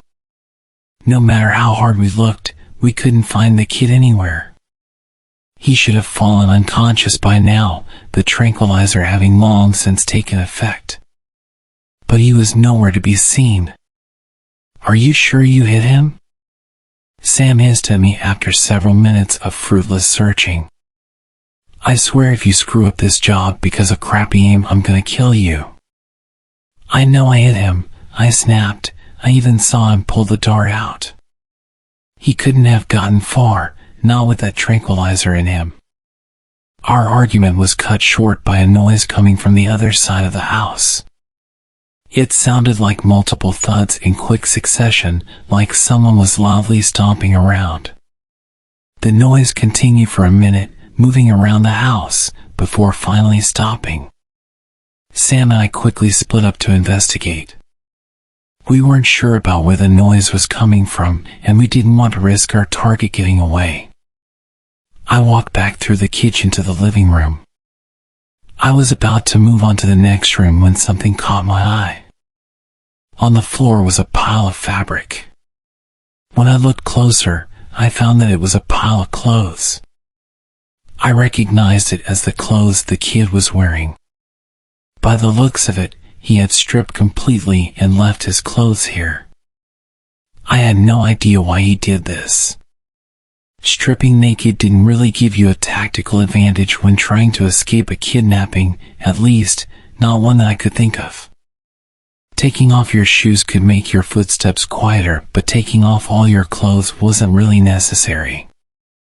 I was trying to think of a good reason for the kid stripping when my thoughts were interrupted by a blood-curdling scream coming from the other end of the house. I instantly recognized the voice as Sam's. I ran as fast as I could to where the scream came from. When I got there, Sam was laying on the ground in the hallway. From where I was standing, I couldn't see any more than his upper torso, arms, and head. He was clinging to the wall for dear life, while something in the hallway that I couldn't see pulled and wrenched at his legs. Whatever it was strong and determined to pull Sam loose. I bolted forward, desperately trying to help my partner get free. I didn't even make it halfway before Sam lost his grip and was pulled out of sight. He was screaming and crying, begging me to save him. When I rounded the corner, whatever had him was pulling him through the basement door. I only saw Sam for a split second before he was pulled down the stairs to the basement. I ran to the door, flicking the light switch on. Nothing happened. Someone had shut off the power to the house. I was caught between praying that this thing was alone and praying that it wasn't. If it was alone, that meant that we wouldn't have to deal with anybody or anything else. But that would also mean that it was smart enough to know to shut off the power in order to get the upper hand. I was shaken from my thoughts by the realization that Sam had stopped screaming. I seriously considered making a break for it and leaving him behind. It was easy to assume he was dead. But even horrible people can make friends, and as much as I wanted to deny it, I had formed a bond with Sam over the years working with him. I couldn't bring myself to leave him behind. So, scolding myself for being stupid, I made my way down the stairs. When I got to the bottom, I expected the basement to be silent. Instead, I heard a distinct crunching noise coming from the other end of the room. I tried to discern what the noise was by sound alone, but the adrenaline pumping through me made it hard to focus. With trembling hands, I clicked on my flashlight and aimed it towards the noise. I spent every day wishing I had never done that. A gangly creature was hanging from an exposed bar from the ceiling of the basement. It appeared human, but only barely. Its arms were too long, with nails like claws. Its legs and feet had too many joints, which allowed it to hang upside down from the ceiling like a bat. It seemed to have skin that didn't fit its own skeleton, with some areas being stretched thin while others were bunched up. As for the crunching noise, I found out quickly where it came from. Sam was hanging from the creature's grip. He was clearly dead, with large chunks of his flesh missing. Every few moments, the creature would pull Sam's body up towards its mouth and take a large bite out of him, tearing the flesh away and chewing loudly. It didn't seem to be picky either. It ate whatever part its mouth found, including bone. Once it realized it had a flashlight trained on it, it stopped eating Sam's corpse and looked up at me.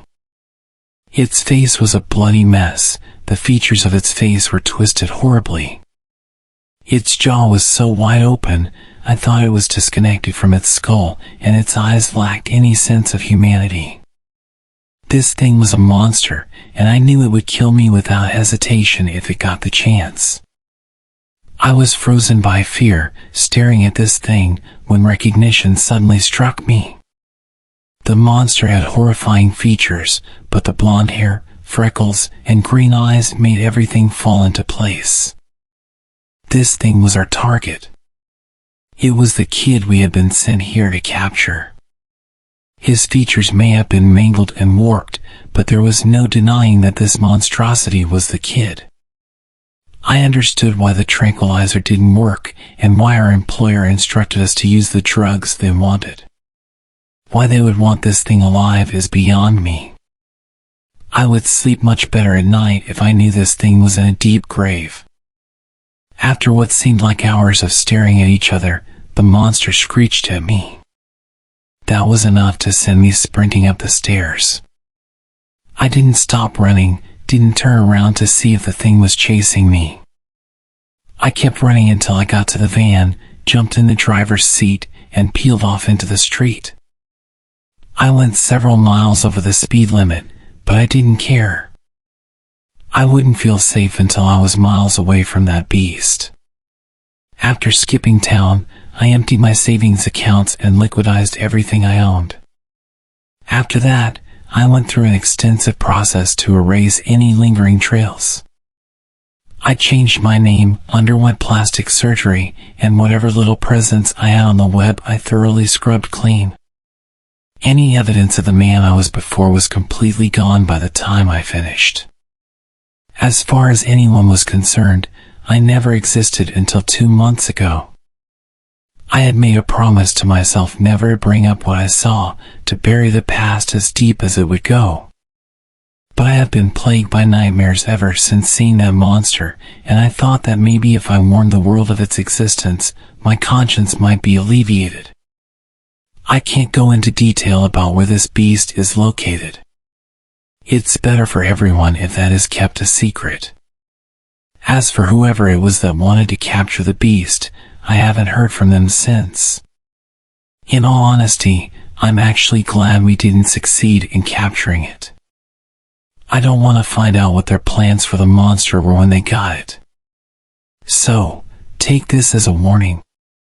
People say that the dark web is full of monsters. I learned the hard way that sometimes that could be taken literally.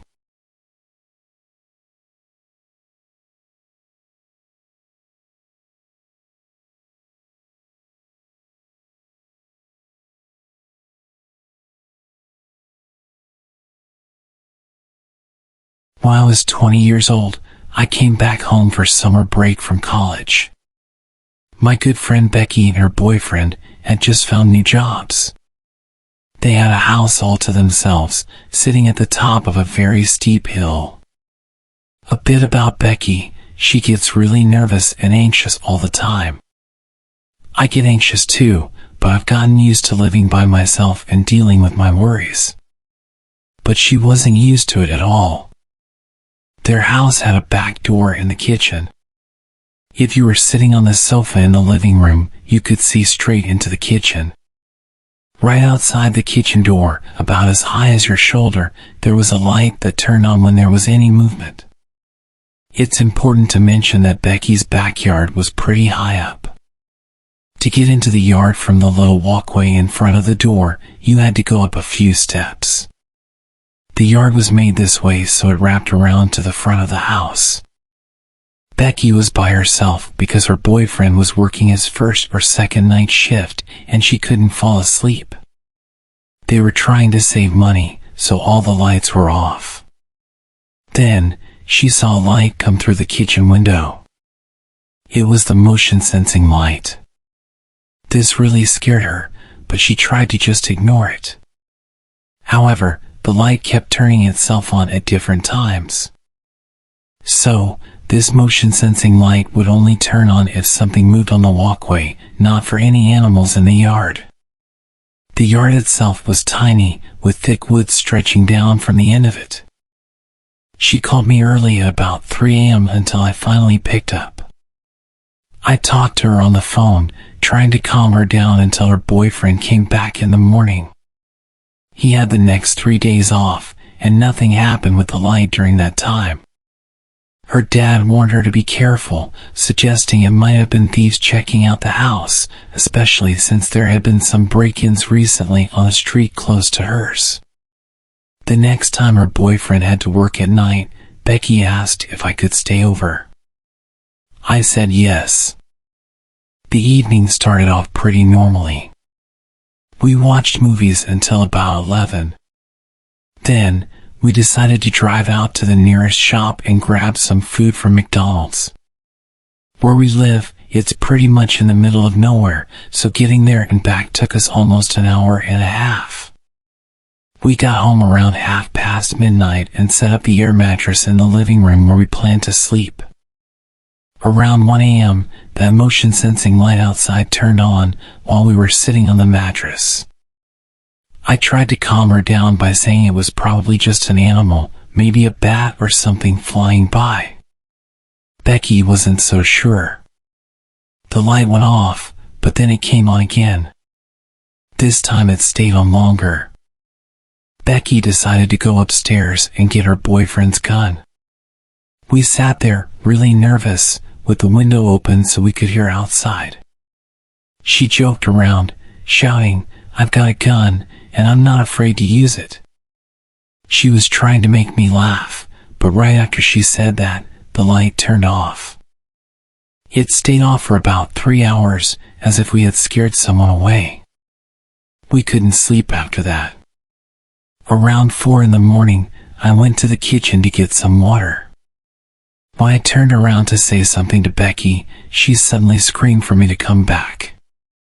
I spun around, and the light was on again. We saw the light turn on and off several times until the dawn began to break. Then, as suddenly as it started, it stopped. We thought about calling the police, but were worried they might think we were making a prank call and we'd get in trouble. The light never seems to act up when her boyfriend is home at night. I still feel really uneasy being alone at her place during the night. I'm sure someone was up to no good that night, whether they planned to break in and found it amusing to scare us once they realized the house wasn't empty, or if they had even worse plans. It was a terrifying experience.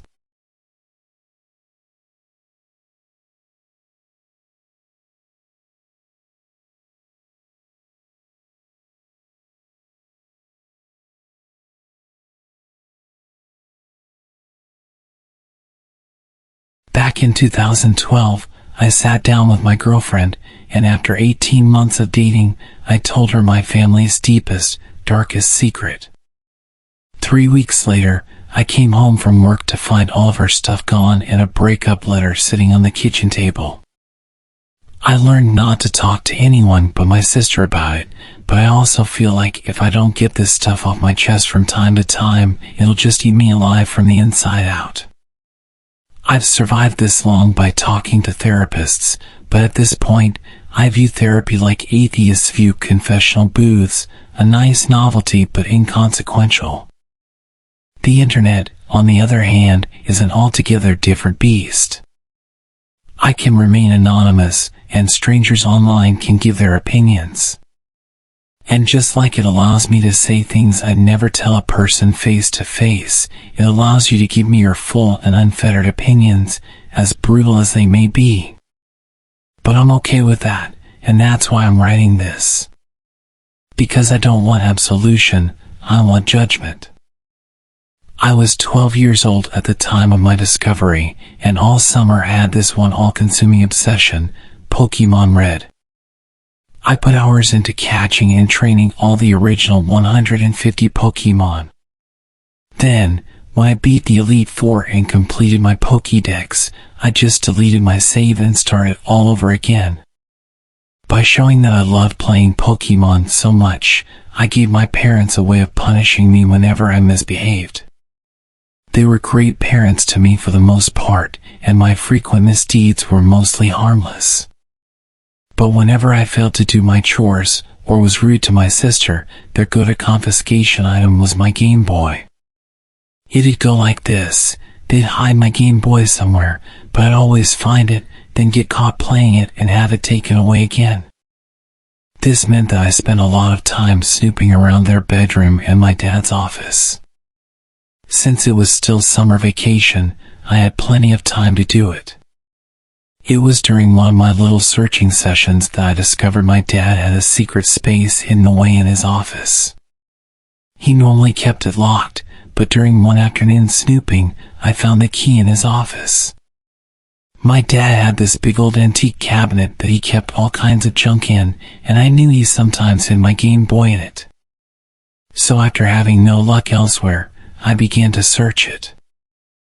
I remember sticking my hand into one of the bottom cabinets, leaning in just a little too hard, and then I heard a dull crunch of wood as the rear wall of the cabinet suddenly gave way. When I looked, hoping I hadn't broken it, I saw that there was a small hidden compartment. Due to the dim light, the only thing I recognized at first was the gun. But there was also something that looked like a letter and, more importantly, something shaped like my Game Boy. I reached out to grab it, but as soon as I touched it, I realized it wasn't what I was looking for. It felt leathery, not the plastic I was used to, and as curiosity got the better of me, I pulled it out of the hidey hole to see what it was. It was a journal, this old-looking leather-bound journal. When I opened it up, I recognized my dad's handwriting. I might have recognized his handwriting, but I definitely didn't understand most of what was written. The entries were clearly dated, but what followed was an unintelligible mess of abbreviations, words, and phrases. There were also these little hand-drawn diagrams of what looked like beds along with stick men that had their limbs contorted into unnatural positions. I didn't understand what I was looking at, but I just knew from the fact that it was hidden that it was some secret side of Dad that he didn't show us. I was so filled with grim curiosity that I felt compelled to check out the other stuff. First came the gun. It was much heavier than they looked in the movies, and it was much scarier. I held it like it was made of glass, not even daring to touch the trigger. I then put it back as slowly and carefully as I could. I saved the thing that looked like an envelope until last. I figured that it'd be sealed, but after retrieving it, I saw that it wasn't an envelope at all. It was one of those plastic wallets that 1-hour photograph developers give you, the kind that house all your photos and negatives tucked inside. I figured that it might be pictures of my family since those are the only kind I've ever seen come out of a wallet like that. But the only member of my family present in the pictures was my dad, and this version of him was unlike any I'd ever known. The first few pictures were of a bed, somewhere I didn't recognize. It didn't look all that remarkable at first, but then I noticed the rope tied around the bedposts, and that bad feeling I had started to intensify. The next few pictures were of a bunch of tools all laid out on a wooden table, but I noticed a few other things mixed in with them. There was a hammer, a hand drill, a pair of metal pliers, all home improvement stuff, but there was also a scalpel and other surgical-looking tools that looked so sharp they made me wince. The next photographs I saw were of my dad, but like I said earlier, there was something really off about him. He'd taken some pictures of himself, but he seemed to be particularly interested in the way his eyes looked, as some were close-up shots of them. I don't know why he didn't just take a look at them in the mirror, but then again, I had no idea why Dad was doing any of this stuff, let alone why he wanted to hide it from us. When I saw the next picture, I got this intense feeling of dread and knew that I was looking at something he'd never want his family to see. I figured the first person in the selfie was my dad, but the face was covered by a kind of cloth sack, made of black wire mesh, so I couldn't be 100% sure. Assuming that he could see out of it, there was no good reason why my dad would want to cover his face up like that.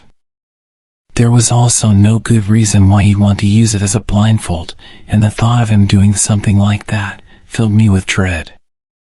But then, when it came to the next few pictures, that feeling was replaced by one of confusion.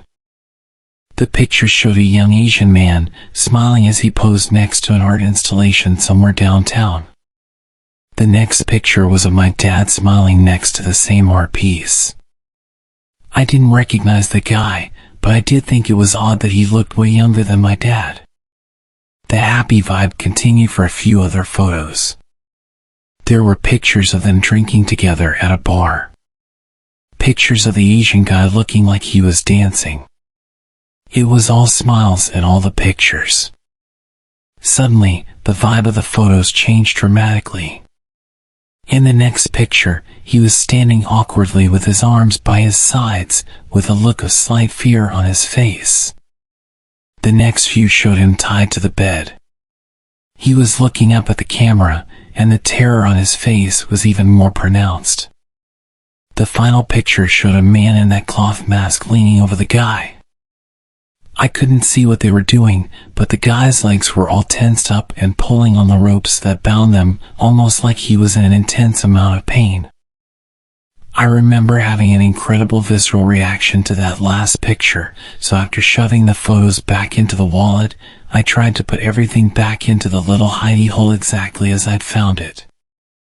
After that, I abandoned the search for my Game Boy, locked up my dad's office, and spent the rest of the afternoon in my bedroom, swinging back and forth between thinking about what I'd seen and trying to forget about it altogether. When my dad got home from work, he just figured that I was angry at him for confiscating my Game Boy. Only my mom realized that there was something deeper going on, but I couldn't bring myself to tell her what I'd seen. If I did, it would be the end of my family as I knew it, so I just kept my mouth shut. It wasn't that I didn't want to talk to someone about the pictures, I just didn't know how to do it without some kind of familial apocalypse. Besides, I wasn't even sure what I'd actually been looking at. I tried to pretend that I hadn't seen anything, but my relationship with my dad was never the same afterward. All I could do when I saw his face was picture him in those photos, wondering what the hell he was doing to that poor unsuspecting guy. I assumed Mom knew nothing about what my dad had been doing in those photographs, and I felt incredibly sorry for her. But at the same time, I was burdened with a horrific guilt of being the only one who could warn her, but not being capable of it. After that, I hoped to God that he wouldn't question me further, and I prayed to hear the sound of the door closing behind him. But the seconds went by, and the door didn't close. He just stood there, staring at the back of my head, saying nothing. Doing nothing. When he asked me if I was sure, I just kept my eyes locked on the screen and gave him the most nonchalant denial I could muster. Those were some of the scariest few moments of my whole life, and even when the door finally closed, I was terrified that he'd be standing there waiting to have a private talk with me. He wasn't, which was obviously a huge relief, but as I got back to my game, I started to wonder if he had actually taken me at my word. Then the day came when he walked into my bedroom and asked me the one question I'd been dreading for almost a year. When he asked if I'd been in his office recently, the words sent a chill through me. Thankfully, I learned to hide my emotions very well, so without looking up from playing Sega, I just flatly told him no. Then, like a bullet between the eyes, it hit me. Some minor detail from almost 2 years ago came rushing back into focus. After the dread got too much for me, I just shoved the photos back into the wallet. What I hadn't done was rearrange them back into their original order. Someone who really knew those photographs, someone who put them together, would know exactly which order they were in. This was obviously a huge problem for me, but as I continued to think on it, I realized something. He couldn't actually accuse me of looking at the pictures. He couldn't just outright accuse anyone because if they weren't the guilty party, they'd know that he'd been hiding something. That little detail was the only thing that saved me from God knows what, for years. With time, the whole thing kind of faded into the background. It was always still there. But the idea of my mom finding out about the pictures, of seeing all the heartbreak and the shame in her, I just couldn't let that happen. Don't get me wrong, I was in almost constant terror of my dad hurting us, but with each day that passed, it grew easier to reassure myself that we were fine. The next time the photos seriously got into my head, I was in my second year of college. I was on the opposite side of the country, studying at USC as far as my grades could take me. Moving away came with a fresh helping of guilt. I felt like I abandoned my mom and sister to whoever my dad truly was, or at least used to be. I just couldn't do it anymore. I'd spent 6 years swinging between anxiety and depression, and it had been years since he found out someone had found his little hidey hole, as I call it. If he was going to murder us all in our sleep, I figured that he'd already done it. Without all that stress in my life, my mind started to compulsively focus on the finer details. I ended up spending hours at a time poring through news articles that detailed missing persons or dead bodies that had been found from all over the Northwest. I didn't know what my dad had actually been doing to that guy, and sometimes I wish that I'd looked at the rest of the photos so I knew for sure. But I knew the guy's face, and I knew I'd be able to recognize him if his pictures were included in some missing persons or murder news piece. On multiple occasions, I considered how utterly futile it was spending hours at a time reading through random articles that listed the victim as having an Asian-sounding last name. It must have been hundreds from the past decade or so, and I didn't actually know when the incident in the photo had taken place. I realized that I was trying to find a needle in a haystack. But then, one day on some rainy Thursday afternoon, I found my needle. I don't want to tell you the poor guy's name because I don't want any of you reaching out to his family. They've definitely already been through enough. But like I said, I found him. I recognized the guy's face from a webpage, and it was a smile I swear I'd recognize anywhere. It was burned into my brain after having stared at those secret photos. The article gave a few details regarding his last known whereabouts, but mentioned that the guy had talked about visiting a friend in the weeks before his disappearance. They went on to plead for any information, basically saying that the police had no idea what had happened to the poor guy. I'd known for years. I just didn't quite realize it. Incidentally, the answer to my fixation brought up a whole new question. What was I going to do with this information? The answer was simple: nothing.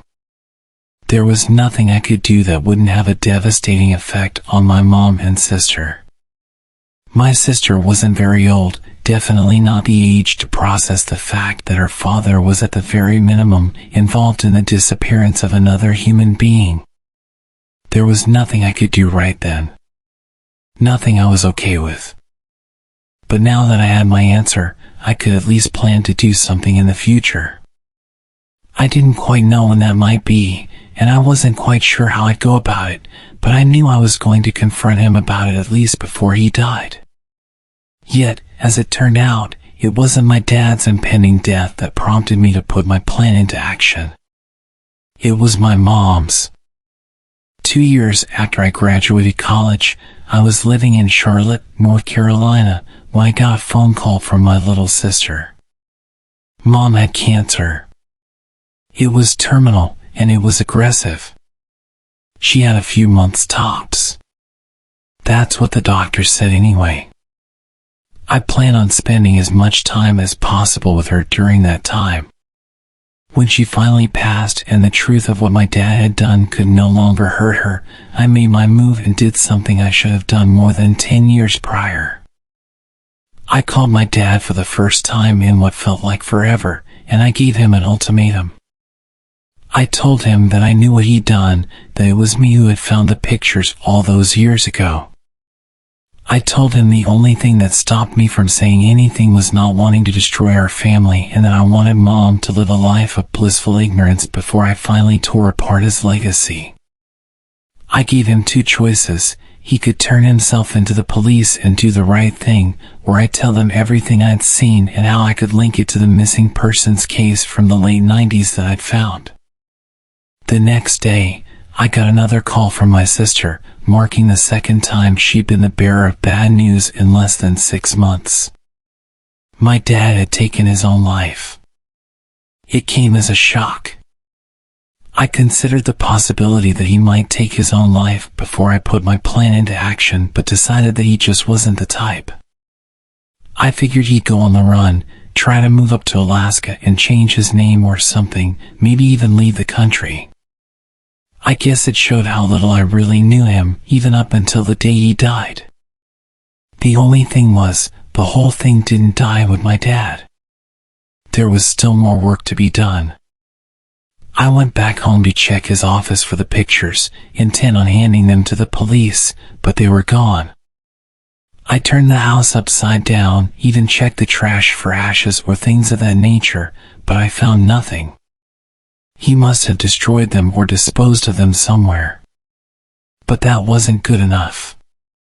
He must have known that sooner or later, the cops would get him for whatever he'd been a part of, so he just decided to end it all and rob his victims' family of the justice they deserved. I went to the cops anyway, told them everything, and eventually received a call back from 2 homicide detectives. They called a handful of times over the course of the next few weeks, a few questions here and there. Eventually, I realized how difficult a task they were faced with. After DNA swabs of his office yielded no matches for their victim, there was very little they could really prove. Even if I did manage to turn over the photographs, the only person they showed committing a crime was a man in a mask. All they could do was speculate. Yet, I know it was my dad under there. In my mind, there's no reason why he'd take his own life. He cultivated such a wholesome facade over the years, having successfully concealed a past blackened by death, that no one thought him capable of such things. He was far too proud to watch it all crumble in front of him. But even now, it's still not over.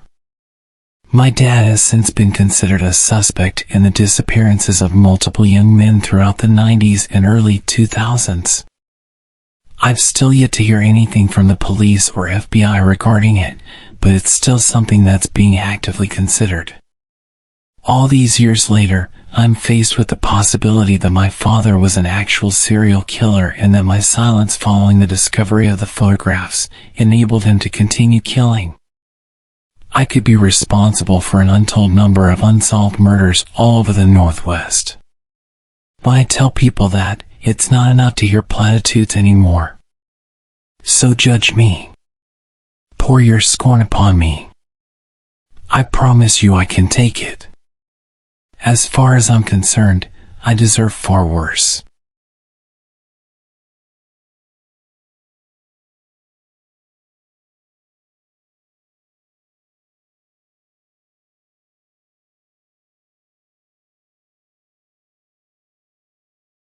This all went down in the summer of my 8th grade year. I was on my way to finally becoming a high schooler, and it was legitimately one of the best summers of my life. I had 3 weeks of no school until I was officially in high school. I spent my time mostly playing video games, sleeping, or playing basketball with my friends. I was actually home alone for an entire week, and my parents thought I could hold down the fort. I was a relatively good kid, and they trusted me. So it wasn't really that big of a deal. Besides, I had a cell phone, so if anything were to go wrong, I would have a way of calling someone for help. My dad also gave me access to one of his credit cards for when I got hungry and didn't want to eat what we had at the house. I was really stoked about having the house to myself. I've had people tell me that it was pretty messed up for my family to leave me alone for that amount of time, especially considering I was only 14. They didn't expect anything bad to happen, and neither did I. It was a rare occasion that they were gone for so long. This wasn't something they did often. As a matter of fact, I still live with my parents now, and I've just turned 19. Ever since that day when everything went down, I haven't been home on my own for more than 24 hours at a time. It was a Friday night around 11 p.m. when I heard my phone go off. I received a text message from an unknown number, and all it said was, "Hey." I messaged them back and asked who they were, and they immediately became passive-aggressive, upset with me for not knowing who it was. I apologized to them, thinking it was someone I was close with. I had just gotten a new phone a few months prior and lost all my contacts, so I explained that to them, and they still seemed pretty upset. They started harassing me, and I ended up thinking they were just pranking me, so I turned my phone on silent and continued playing my PlayStation. I'm not sure how long later, probably around 10 minutes or so, I heard a knock on my bedroom window. I thought I was just hearing things at first, but I still decided to check and see who was out there just in case. I moved my blinds to the side and looked out the window, but I didn't see anyone. I wasn't convinced. I knew I heard a knock and was starting to become very paranoid. I looked through some of the windows throughout my house to see if I could spot anyone, but again, there was nobody. I can't deny the eeriness I felt. It was like something was about to happen, something really, really bad. I took my phone out to call my mom, and I had a bunch of notifications from that person who had texted me earlier. The most recent message said, "I'm outside." I couldn't believe what I was reading, and it made my nightmares and everything I was feeling come to life. I went to call my mom, and very quickly, I realized my phone wasn't picking up any service, which was extremely unusual. We have really good cell phone reception, especially at home. We never run into issues with that. At this point, I was literally terrified and had no clue what was happening. I had no way of contacting anyone, and I knew I was absolutely screwed. I wanted to message that person back and tell them to leave me alone, but obviously I couldn't because I had no service. If you're wondering why I didn't use my Wi-Fi to send an iMessage, it's because the person texted me wasn't on an iOS device. I was pacing around my living room when all of a sudden, I heard some noises coming from outside. I went in the direction of the noise, which was toward the back patio, and I listened. Someone was screaming for help at the top of their lungs. My heart began thumping out of my chest, and my initial reaction was that it was a setup. However, being brave in the moment and considering I took boxing classes for years and knew how to fight, I wanted to stick up for myself and whoever was potentially being hurt. I'm not going to lie, I was really wanting to beat the crap out of whoever was harassing me. Plus, I knew if I didn't do something now, something bad was likely to happen anyway. So I did the unthinkable.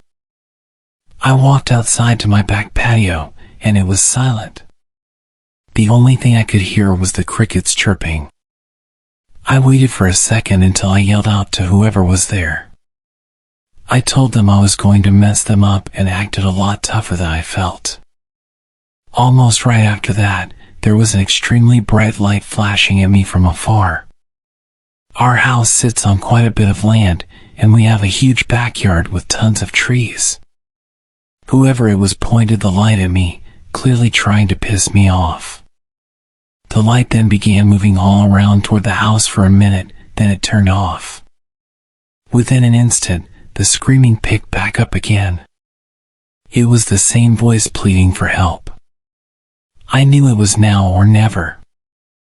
I ran back inside, into the garage, grabbed my old baseball bat as a weapon, and made my way back outside toward the woods, heading directly where I first saw the flashlight. My heart was fluttering at this point as I wasn't sure what to expect. As I got closer and closer, my anxiety about doubled. I couldn't believe that I was in this situation, and I had a sudden realization that what I was doing was pretty stupid. Right while I was about to turn around to go back inside, somebody from the woods that I couldn't see said something to me. It was so dark that I couldn't see anything. All I could see were the dark silhouettes of all the trees around me. I shouted loudly into the darkness, asking who was there. That was when the voice ahead of me whispered and told me to quiet down.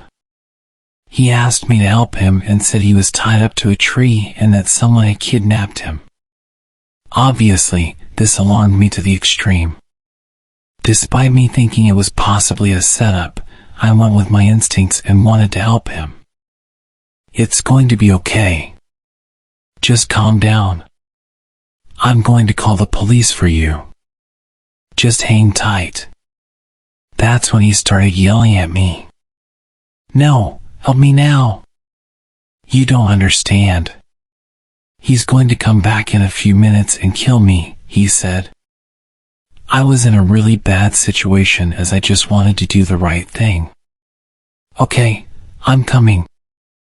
I'm right ahead. Just keep walking straight. I can already see you. My heart was beating at an incomprehensible rate now, so much so that I'm surprised I didn't pass out. All the thoughts crossing my mind set me into a panic, and I was fully into the woods at this point. I looked ahead after walking for maybe 20 or 30 seconds and saw a dark shadow that looked like a person about 30 feet away. Hey man, is that you? I asked, but he didn't reply. I sat in silence for a moment while I tried to piece together what the hell was happening. If that was him, or even if it wasn't, I was in some deep trouble because the man I was looking at definitely wasn't tied up to a tree. He was standing up straight and very much alive. In only a moment's time, the person started running at me. It was at that exact moment I started backing up. Slowly, I eventually snapped out of it and booked it all the way to my house. Somehow, I made it inside before he caught up to me. I shut and locked the sliding glass door behind me, and he was standing right there, pulling on the door, trying to get it open. He was a very tall but slender-looking man with a wolf mask and a big-ass hammer. I barely hesitated and ran to my room. I know what you're thinking right now too. Why didn't I just defend myself with the bat?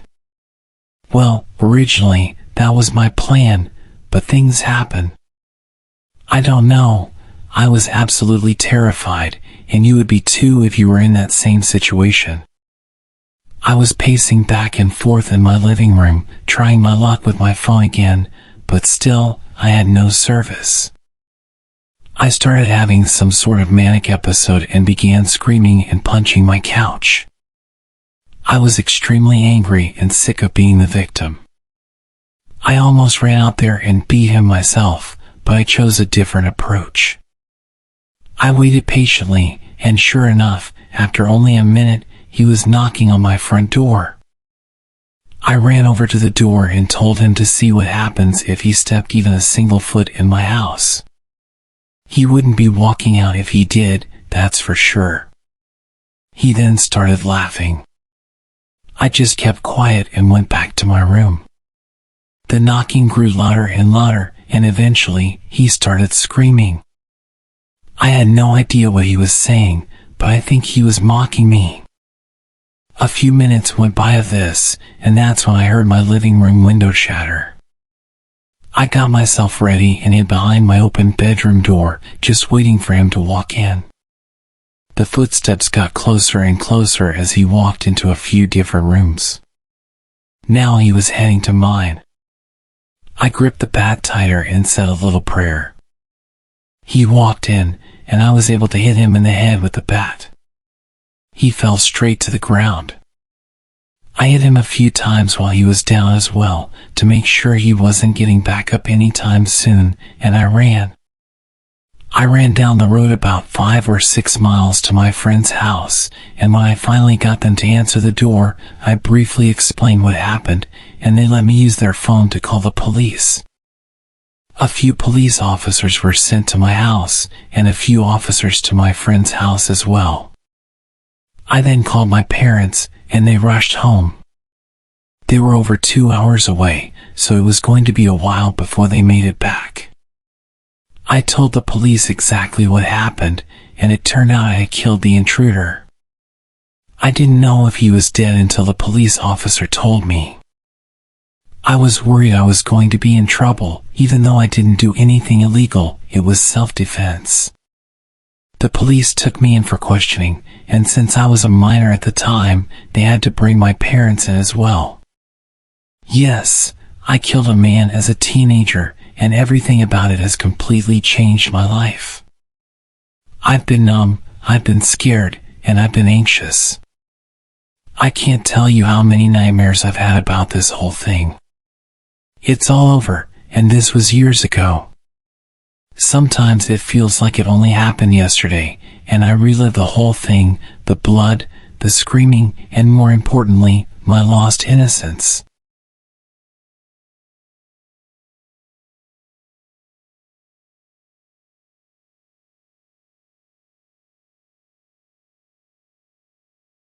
This encounter happened when I was about 10 years old.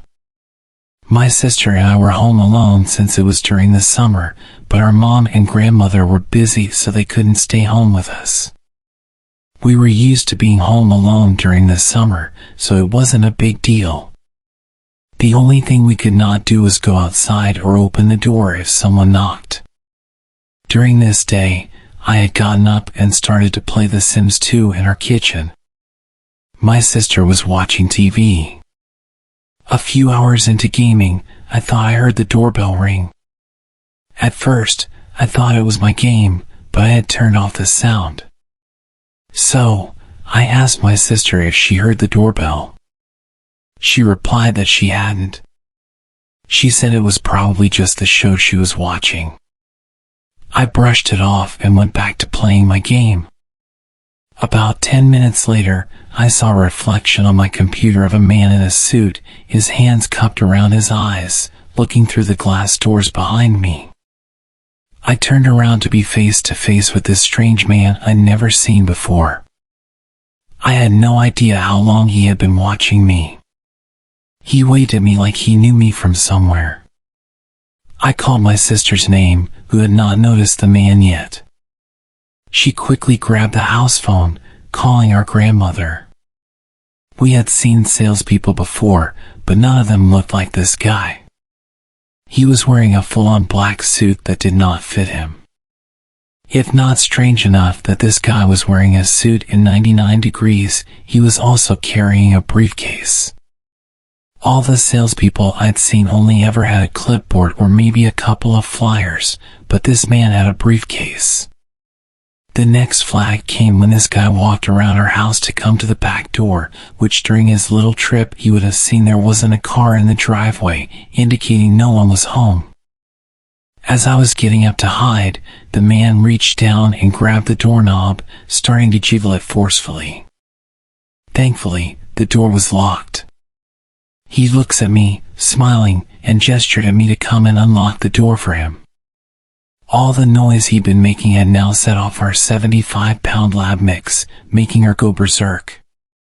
No way she was going to let this guy get to us if he did get in. My sister tells me our grandmother is on the way, and she wanted us to hide in the back of the house in her room until she could get home. My sister hands me the phone, then runs into the kitchen to grab the biggest knife we have. I can hear her yelling at the guy that we called the cops. She comes back into the room with me, and we shut the door. She tells me after she lied to the guy about calling the cops, she said that he started laughing like she just told the funniest joke he ever heard. A little while later, we heard the door open and my grandmother calling us. We come out to meet her. She tells us she did not see a man anywhere in sight. She'd walked around the whole house before unlocking the door. She also thought it was weird if he was a salesperson, he would have left a note saying, "Sorry, we missed you." She ended up taking the rest of the day off to stay with us, also so she could watch to see if the man would come back around. It's been 11 years since this encounter, and I still don't want to know what was in his briefcase.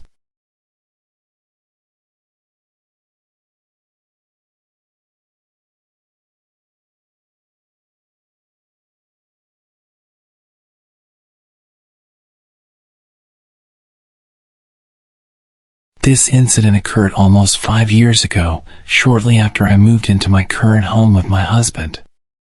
It was our first week at the new house. I had just graduated from grad school and was in the process of job hunting. Our house is modest but had 2 stories, with both bedrooms and a bathroom upstairs. It's a back house facing an alley, and our landlord and his wife live in the front house. One morning, as my husband was leaving for work, he abruptly came back inside. "Did you try to remove a screen from a window downstairs?" he asked. I was puzzled and told him I hadn't. He urged me to come outside, so I quickly got dressed and followed him. To our alarm, the screen covering a large window downstairs was bent at a sharp angle, as if someone had attempted to push it up from the bottom. The most unsettling part was the clear prominent handprint on the glass, suggesting that the would-be intruder had tried to push up and open the window. Fortunately, all our downstairs windows are secured with wooden rods wedged in the top half, effectively preventing them from being opened too much. Our analog security measures had unexpectedly saved us. Additionally, we noticed another window screen slightly cut open at the corner. We immediately called the police, who came and dusted for fingerprints on the handprint, but unfortunately, it didn't lead to any developments. At the time, break-ins during the middle of the workday were not uncommon in our neighborhood, as most people would be away from their homes. However, what truly unnerved me was the realization that our would-be intruder had chosen to attempt a break-in in the middle of the night, while we were both home and asleep.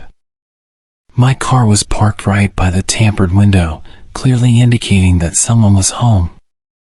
It was a bold and foolish move on the intruder's part, especially since they left behind an almost perfect handprint on the window.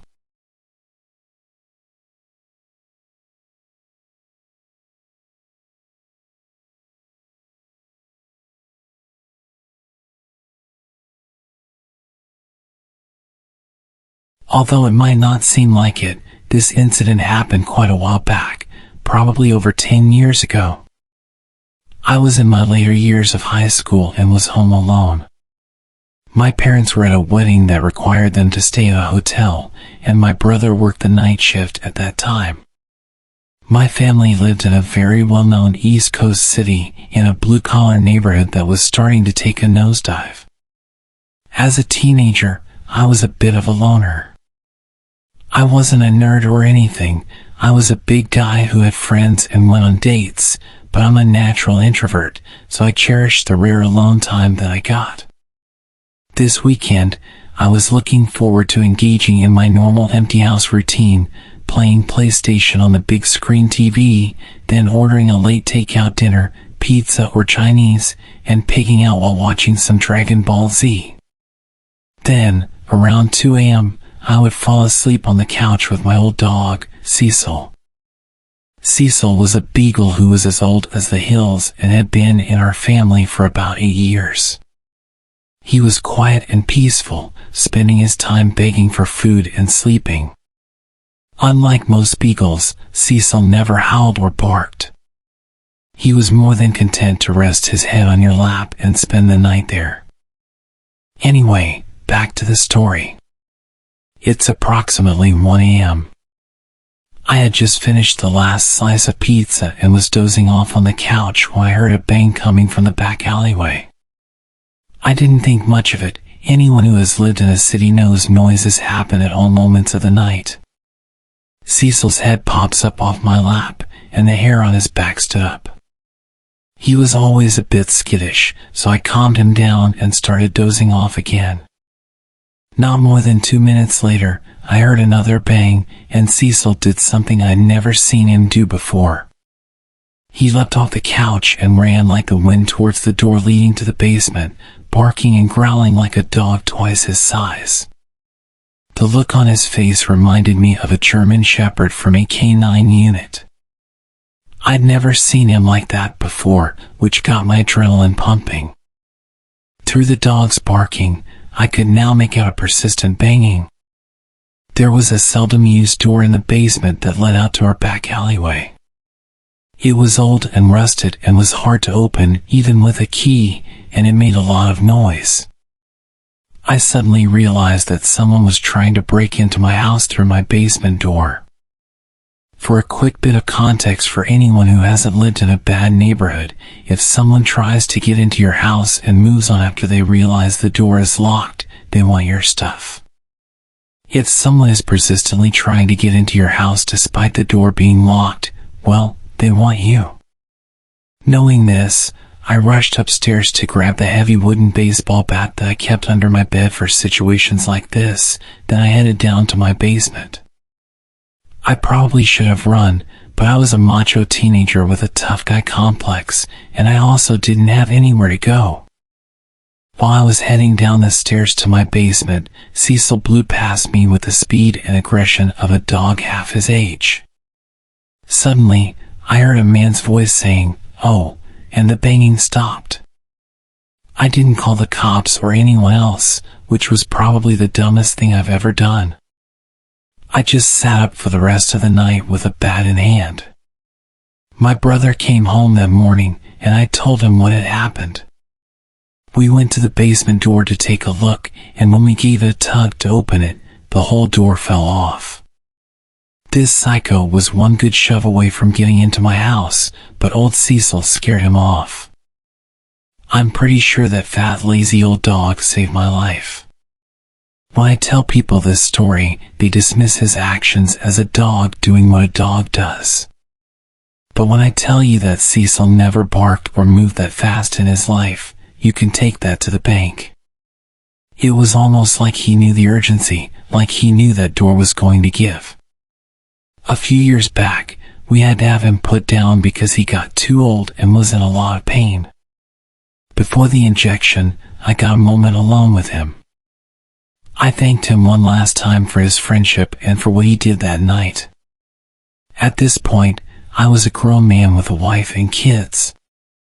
I'm convinced that none of that would have happened without old Cecil. Thanks, pal. I miss you.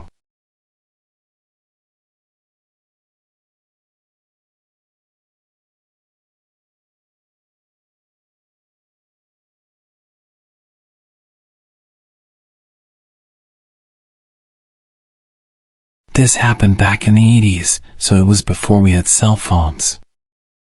I was in high school at the time.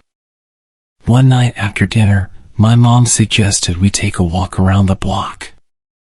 My brother and dad were watching TV and opted to stay home, so it was just us girls. We lived on the fringes of the suburbs in a subdivision that was semi-rural. By that, I mean there were houses but no street lights or sidewalks, everyone had septic tanks as there was no sewer service, and that kind of thing. The houses were all set well back from the road, and the lots were wooded. Anyway, we were walking around the block, which is about 1.5 miles in total, and we were almost back home. It was pitch black that night, there was no moon, and we had a flashlight to use as needed. Without it, you couldn't see much past a foot around you. We mainly used it as a signal if a car went by, but there wasn't really anyone around, so we had it switched off and were just walking and chatting. Just as we turned the corner onto our street, we suddenly heard footsteps behind us.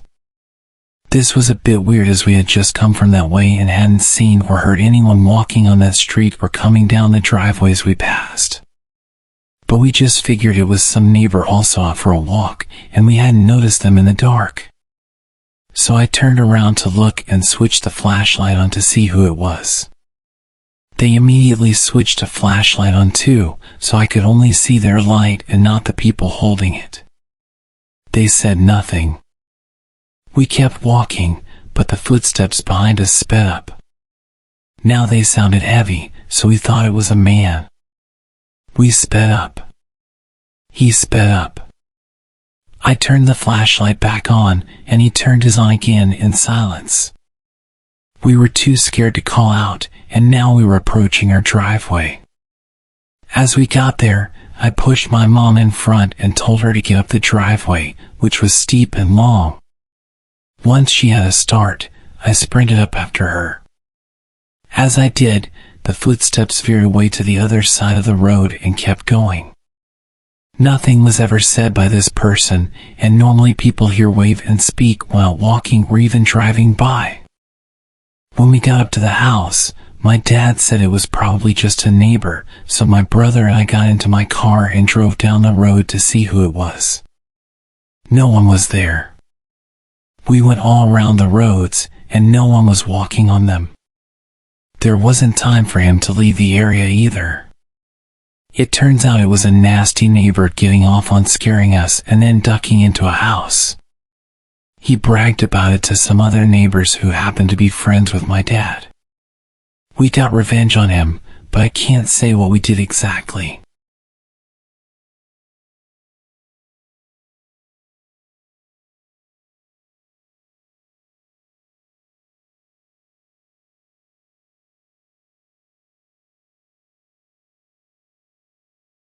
I'm a security guard for an alarm response company. We answer alarms for businesses and private residences. 99% of the time it's a motion detector set off by a cat, or a restaurant forgot to disarm their stuff before the stock truck arrived to unload. In this case, I was called out to a house where the back door alarm was set off. Like it thought someone opened it. The owner was out of town, but she was alerted by her app and her mother met me there. We checked the door, it's locked.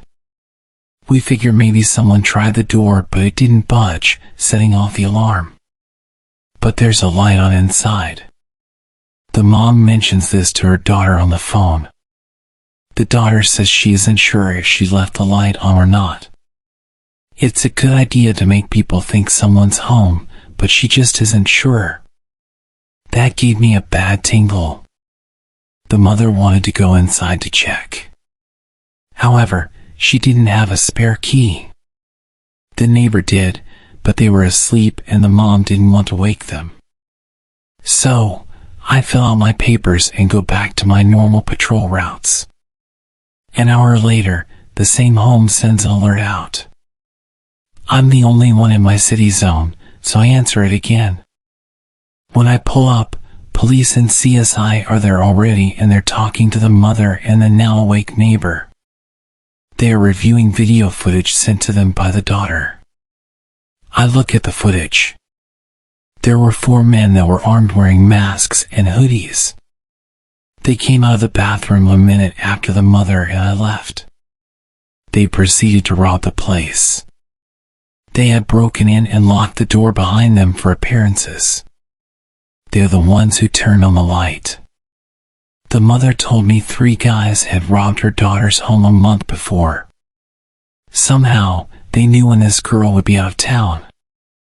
They appeared smart, desiring a quiet robbery without conflict. But they brought guns, so they were prepared to shoot their way out of trouble if they needed to. The mother had wanted to go in. If she'd had a key, or woken the neighbor for the spare, we would likely have been shot dead by these guys when we went inside. Work doesn't give me Kevlar vests or anything. If I ever get another house call and someone's in there, I am not going inside no matter what is asked of me.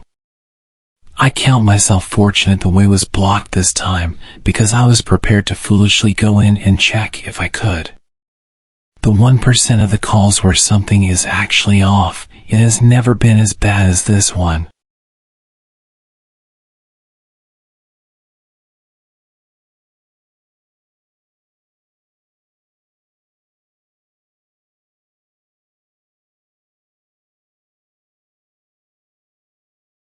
This just happened last night. I live alone with 2 cats, like a typical Redditor. This incident might sound mundane, but it was genuinely creepy in real life. I don't scare easily, for what it's worth. Anyway, there's a cat door on the rear slider which faces the woods behind my condo. The cats get supervised outside time, and I use a little nanny cam to check that they're checking in regularly, among other things. I can watch it from my computer or phone while doing stuff. I also occasionally get neighbors' cats who come in for a bite to eat. My male cat loves it, my female cat hates it. Anyway, this one gray cat comes around every few days, comes in, has a snack, I scoot him out, and it's no big deal. Well, he'd been coming around really late at night and pawing at the locked cat door. It scared me at first because it was a terrifying sound to hear in the middle of the night. I was able to figure this one out pretty easily just by listening. My cats would run to the rear slider, my female cat would hiss, the male would meow, and then I would hear something scamper away. I told myself it was just the neighbor cat coming for a midnight visit and probably just couldn't get in. Anyway, my nanny cam has automatic night vision which turns on when it's too dark. But I had the cats inside with me last night, so the cat door was locked shut, the patio light outside of the slider was turned off, and I was getting into bed just as I got under the covers. I heard the scratching, rattling sound at the locked cat door. I opened the app and definitely did not see a cat. It didn't help that the night vision makes everything look super creepy, but regardless, I was freaked out. There was a scraggly-looking person hunched over on my patio, playing with the locked cat door. My female cat hissed, and he got up and laughed. I guess it could have been a she. I never saw a face and I only caught a few frames while my blood ran cold. It looked like they were wearing a loose t-shirt. I called the cops, and they had a cruiser nearby. He did a drive-through and walked the area out back. It was late, so I didn't give a statement or even meet with the officer, but I did see his flashlight as he walked the train line. Thankfully, that was the end of it. Although my cats refused to use their door for a few weeks afterwards, as if they could smell the strange intruder.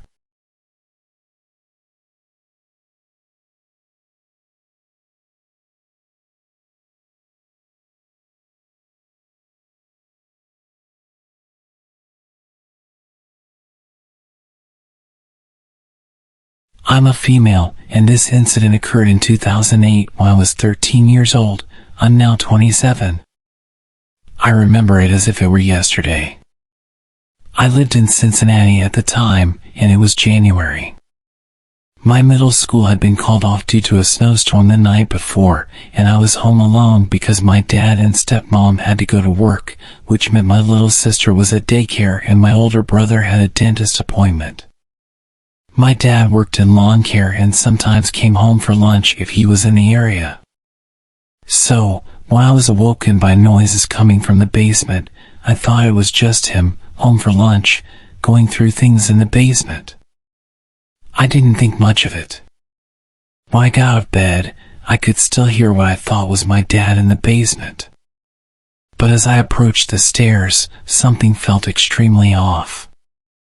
I don't know what caused me to do this, but instead of yelling, I whispered, "Dad, is that you?" He didn't respond, so I quietly went to the front door, looked out through the tiny square window, and saw 2 men walking up the snow-covered hill to my backyard. I later found out that there was a 3rd man, and he was the one who broke the basement window. I quickly realized that the noises I heard were actually from the basement window, directly under my bed, being broken. I ran to my bedroom, immediately hopped into my closet, and called my mom. When she answered, and I told her what was happening, she called my brother to see if he would come home because I had a history of being scared to be home alone. Neither of them actually believed that there were people in the house. Before my brother got there, and right after I got off the phone with my mom, I called the cops. I don't think the dispatcher believed me at first because she asked me several times if I was sure there were people trying to enter my house. Meanwhile, the 3 men had already entered the house and were running up the stairs from the basement. After I told her that, I immediately noticed a change in her voice, and she told me to stay calm and asked me if I was in a safe place. I told her I was in my bedroom closet, except the door wouldn't close all the way because my room was only clean because I threw a lot of it in my closet, so I had to hold my closet door shut. The dispatcher told me to let her know what I could hear, if anything. I told her that I heard them talking to each other in the living room, but I couldn't understand what they were saying. The next thing I knew, they were breaking down the door of my dad's bedroom, which was right next to my room. Not long after that, I saw through the crack of my closet door one of the men enter my room, and a few seconds later, he walked back out, obviously realizing it was a child's bedroom and that he wasn't going to find anything worthwhile in there. A few moments later, one of the men shouted, "He's home!" And they all started running away. A bit of backstory about the house: it was fairly old. So to open all of the windows, even the basement ones, you had to crack a lever to open or close them. Unlike the glass block windows that can't be broken or seen through. Not only that, but the front door didn't open because the house had settled too much and wouldn't unlock, so the couch was in front of it. Because the front door didn't work, we used the side door to get in and out. I'm not sure why, but the side door had to be unlocked with a key from the inside of the house to be able to leave. Everybody had a key besides my little sister. That being said, the men had to leave the way they entered, with everything they were trying to steal, which was through the basement window. After the dispatcher informed me that the police had my house surrounded and it was safe to come out, it took me quite a while to leave my closet because I didn't truly know if they were gone. When I finally got the courage to get out, I grabbed my key and darted to the side door to let the police inside. I didn't see my brother anywhere, so I didn't know if something had happened to him or if it was even him who came. Not long after I let the police inside, my brother came walking into the dining room. I jumped up so fast and gave him the biggest hug I'd ever given him. When the police asked us to tell them what happened, I heard my brother tell them that when he got to the house, he walked up to the side door as he normally would, and when he was about to unlock it, he was met by one of the men through the window. He said the man cocked his gun, put it up to the glass, and said, "Hey." After that, he said he froze up, and then when he could finally feel his legs again, he ran up the street and started knocking on doors. After about 3 houses, he knocked on the 4th, and a little girl answered. He asked her to go get her mom. He told her that there were men inside her house and his little sister was inside. She called the police, and my brother then called our grandparents to let them know that I was telling the truth. The township reached out to my dad and invited us to come to the town center about a week after the break-in. When we got there, I was surrounded by the officers who apprehended the men, and they awarded me with a certificate of bravery for staying calm and helping them catch the man, along with a little gift bag of girly items. About a month later, we had to go to the men's court date, where we met a woman and her son in the waiting area who had their house broken into a week before ours was broken into. It just so happened that they stole one of the guns she had. As it turned out, the 2 men had 3 guns, but only one of them was loaded. I was way too overwhelmed to be in the courtroom and had to see the man again, so the judge allowed us to stay in the waiting area until their hearing was over. 2 of the men ended up getting 7 years in prison, and the other got 12 years in prison because he pulled a gun on my brother. They're all out of prison now, and for a little while, I was scared that they would come back once they got out, because my dad still lives there, but nothing has happened since then. I've always heard stories about houses being broken into, but I never thought it would happen to me.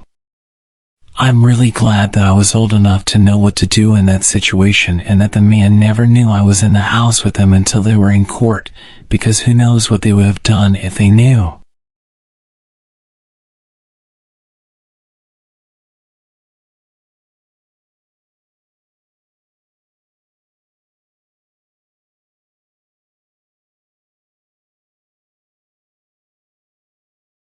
This story happened about 2 years ago when I was 19 and my foster sister was 16. It was the summer before I was going to college, and I mostly lived with my mom and my sister except for every other weekend when I'd stay with my dad. Summers where I live can get really hot and humid, so we had a habit of walking the dogs around 7 p.m. when it would be cooler but still light outside.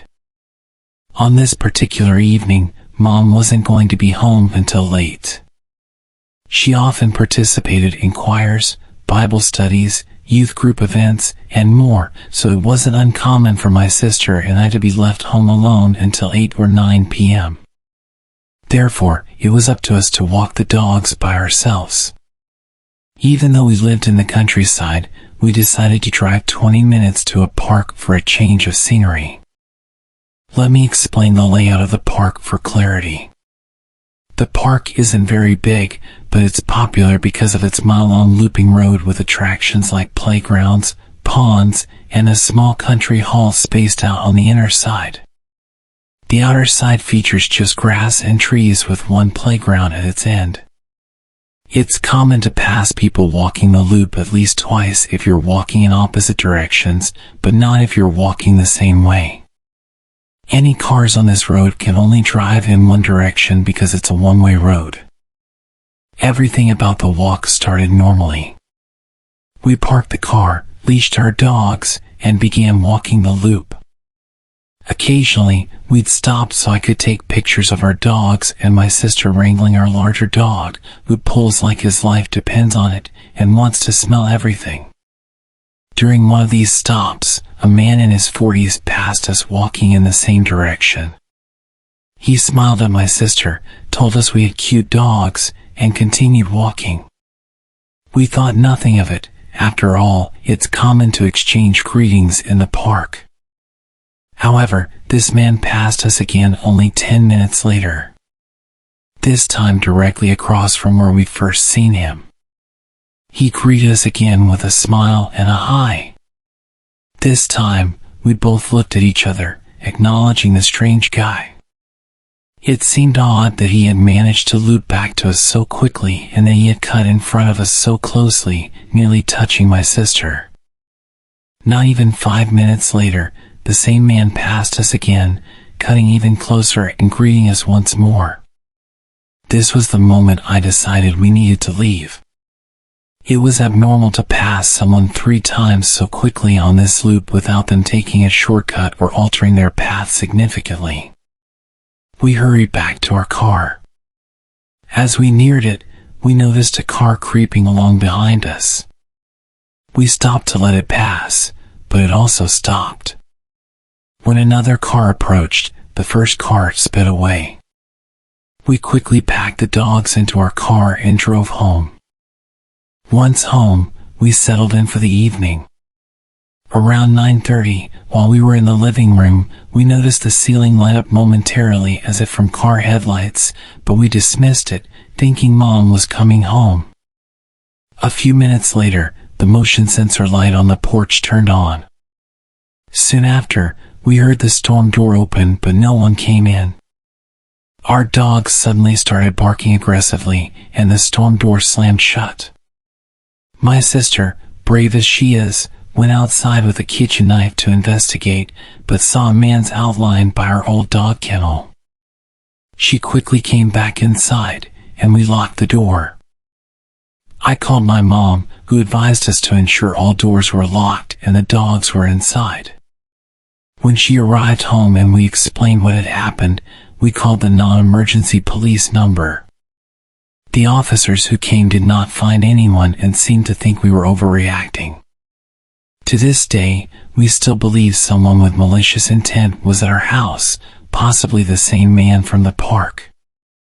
Whether or not this is true, the experience taught us to always trust our instincts.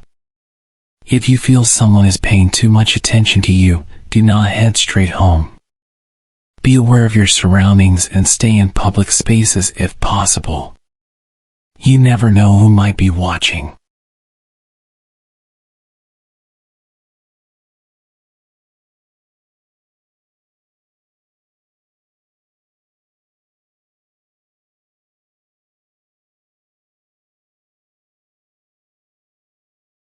About 12 years ago, when I was 9 years old, I was home alone with my 12-year-old brother. We were supposed to go to my aunt's house to have lunch and wait for my mother there. We got up at 10:30 a.m., I took a shower, and then my brother took one after I was done. After that, we were both in the bathroom brushing our teeth and finishing up when we heard someone knock on our door. Since every time someone knocked at our door they turned out to be a salesman or a Jehovah's Witness, we kind of waited for them to go away. After a couple of minutes, I went to see if they were still outside through the window, and no one was there. What a relief! We continued getting ready when we saw a shadow pass by through the bathroom window, which was kind of like a small square of frosted glass. We waited and watched just in case it was a bird flying by, when suddenly a hand hit it. We got scared. We didn't know what to do. My brother had his cell phone, so we immediately called the police. While it was ringing, we heard a loud bang at the door. Someone was trying to break it down. I don't know if they were kicking or ramming it, but it was one of the most frightening things I've ever heard. My brother told me to lock the bathroom door, so I did. They took 5 bangs before the perpetrator finally bashed the door open. The police answered. I remember the exact thing my brother said. He was whispering, his voice barely audible. "Hello, there's someone in our house, and I think they're stealing. We're at 1249 Maple Street. I'm with my little brother locked in our bathroom. Please hurry." While all this was happening, I was sitting against the wall, hugging my knees. It was one of the most nerve-wracking experiences ever. I could hear the man going through all of our stuff, emptying drawers, going up and down the stairs, opening cabinets. He even broke a few cups and plates. Then I heard the sound my cell phone makes when it turns off, and I remembered leaving it on the kitchen table. I felt so stupid for leaving it there. Things continued for a couple of minutes when we heard him trying to open the door to the bathroom. My brother got a hold of a big metal rod we had lying around there. The man started kicking the door, shouting, "Who's there?" We said nothing. Another kick, then another. I felt I was about to have an anxiety attack. My chest started to ache, I had chills, and it was really hot. I tried to remain calm, but it was just too much. After that, he stopped. We heard the door opening and then silence. We waited for almost 10 minutes before going out of the bathroom. The living room was a total mess, lots of papers and books on the floor, cabinets open, cups and plates scattered on the floor. In our mother's bedroom, the nightstand and the closet were open, and everything inside them was all over the place. Upstairs in our room, it was the same thing. In about 5 minutes, the man had gone through everything we had and left a total mess.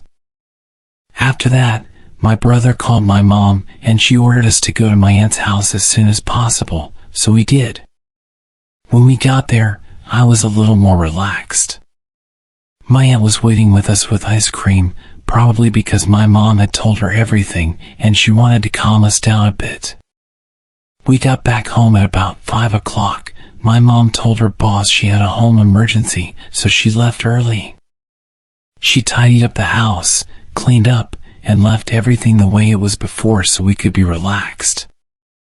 I really appreciate her effort and my aunt's attempt to calm us down and do everything so we didn't have to think about it. According to my mom, the police got to our house after she arrived, about 3 to 4 hours after the incident. She explained everything, but because of a lack of evidence, nothing could be done. The man was never caught, and honestly, I don't think they even tried to search for him. The next few days, my mom was home with us. Now I tell the story as a funny anecdote. Luckily, no one was hurt, and he only took useless stuff, but at the time, I was really scared.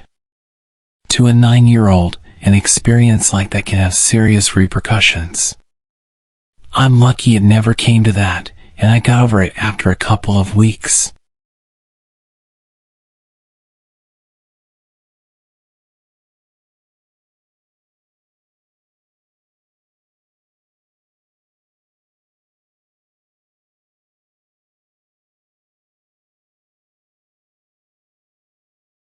I'm currently 29, I'm a woman, and this took place when I was 14.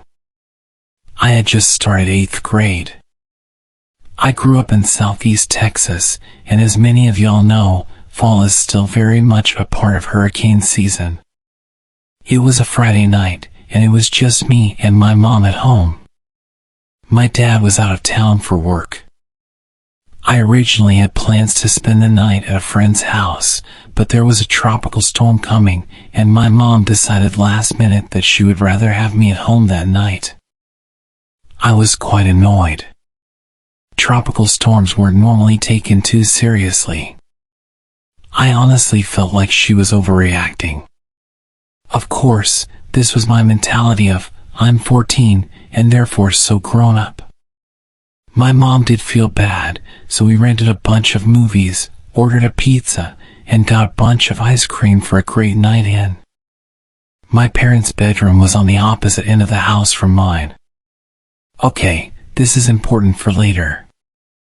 We lived in a split-level house. The house I grew up in was built in 1950 and was a postmodern style, think Frank Lloyd Wright. The entire back part of the house was all floor-to-ceiling windows, about 8 to 9 feet tall, think of just a huge wall of glass. The whole house was an open floor plan, so the kitchen was the first defined room with walls on the first floor, and my bedroom was directly off of the kitchen, while my parents' room was at the top of the stairs. I apologize if this is difficult to visualize. This was a modern-style house, and it's difficult to describe. She had gone to bed around 10 p.m., and I went to my room to watch 2 movies that I had rented just for myself. The storm was really starting to get rough, the wind was picking up, and it was raining sideways.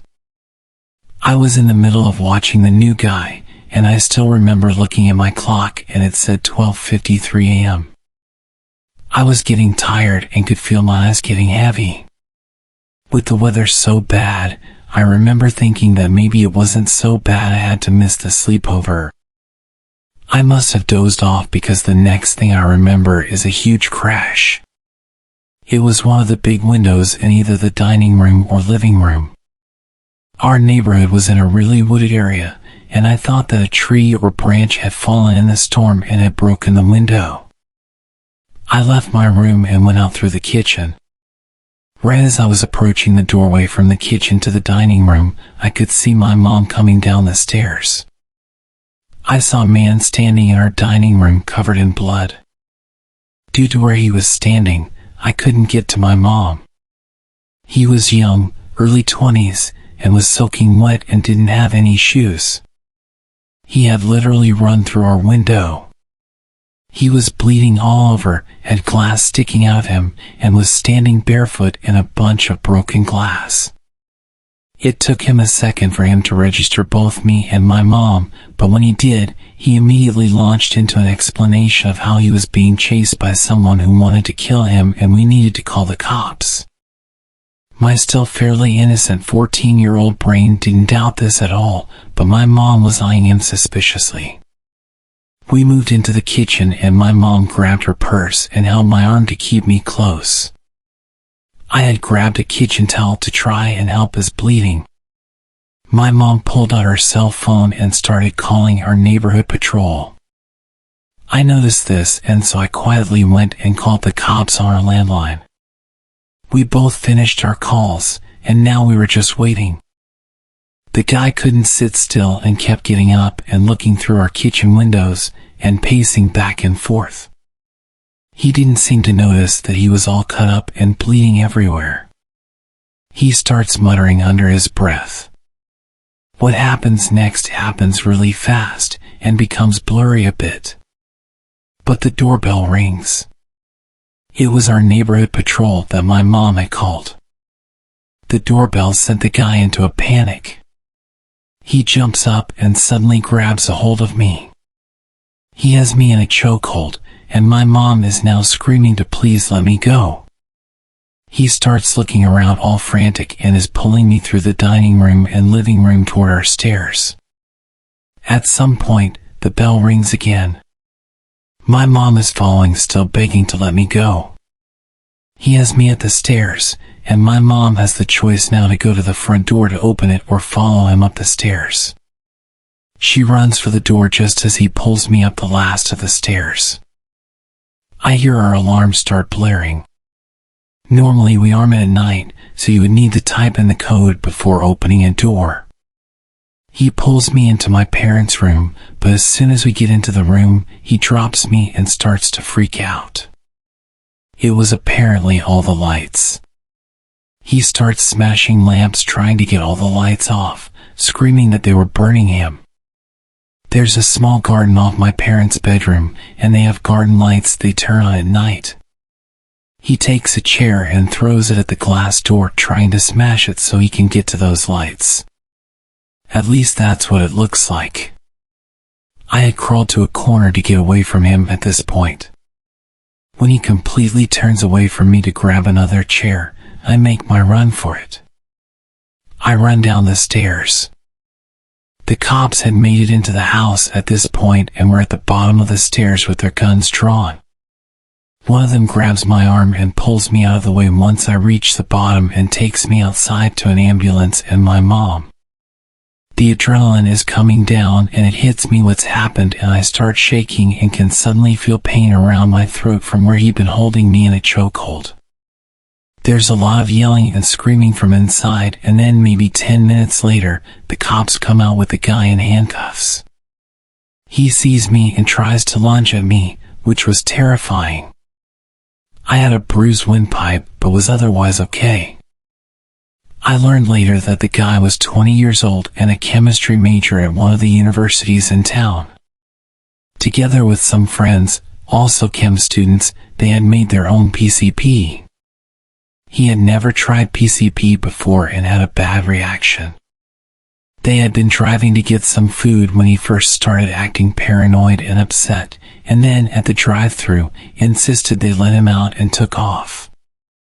Thinking you're being chased is a common hallucination to have when you start having a bad trip. Light sensitivity is also a common side effect in general for being high. But he wasn't a bad kid. He'd never been in trouble before, was a good student, and pretty much the last person you'd think would do something like this. Our house was the only one on our street that wasn't completely fenced off, and that's how he was able to reach the back and those windows. When I got older, it really hit me just how easy it is to become that kid.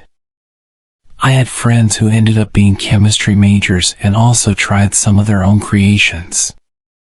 Thankfully, the night didn't end up worse because it definitely could have gone in an entirely different direction.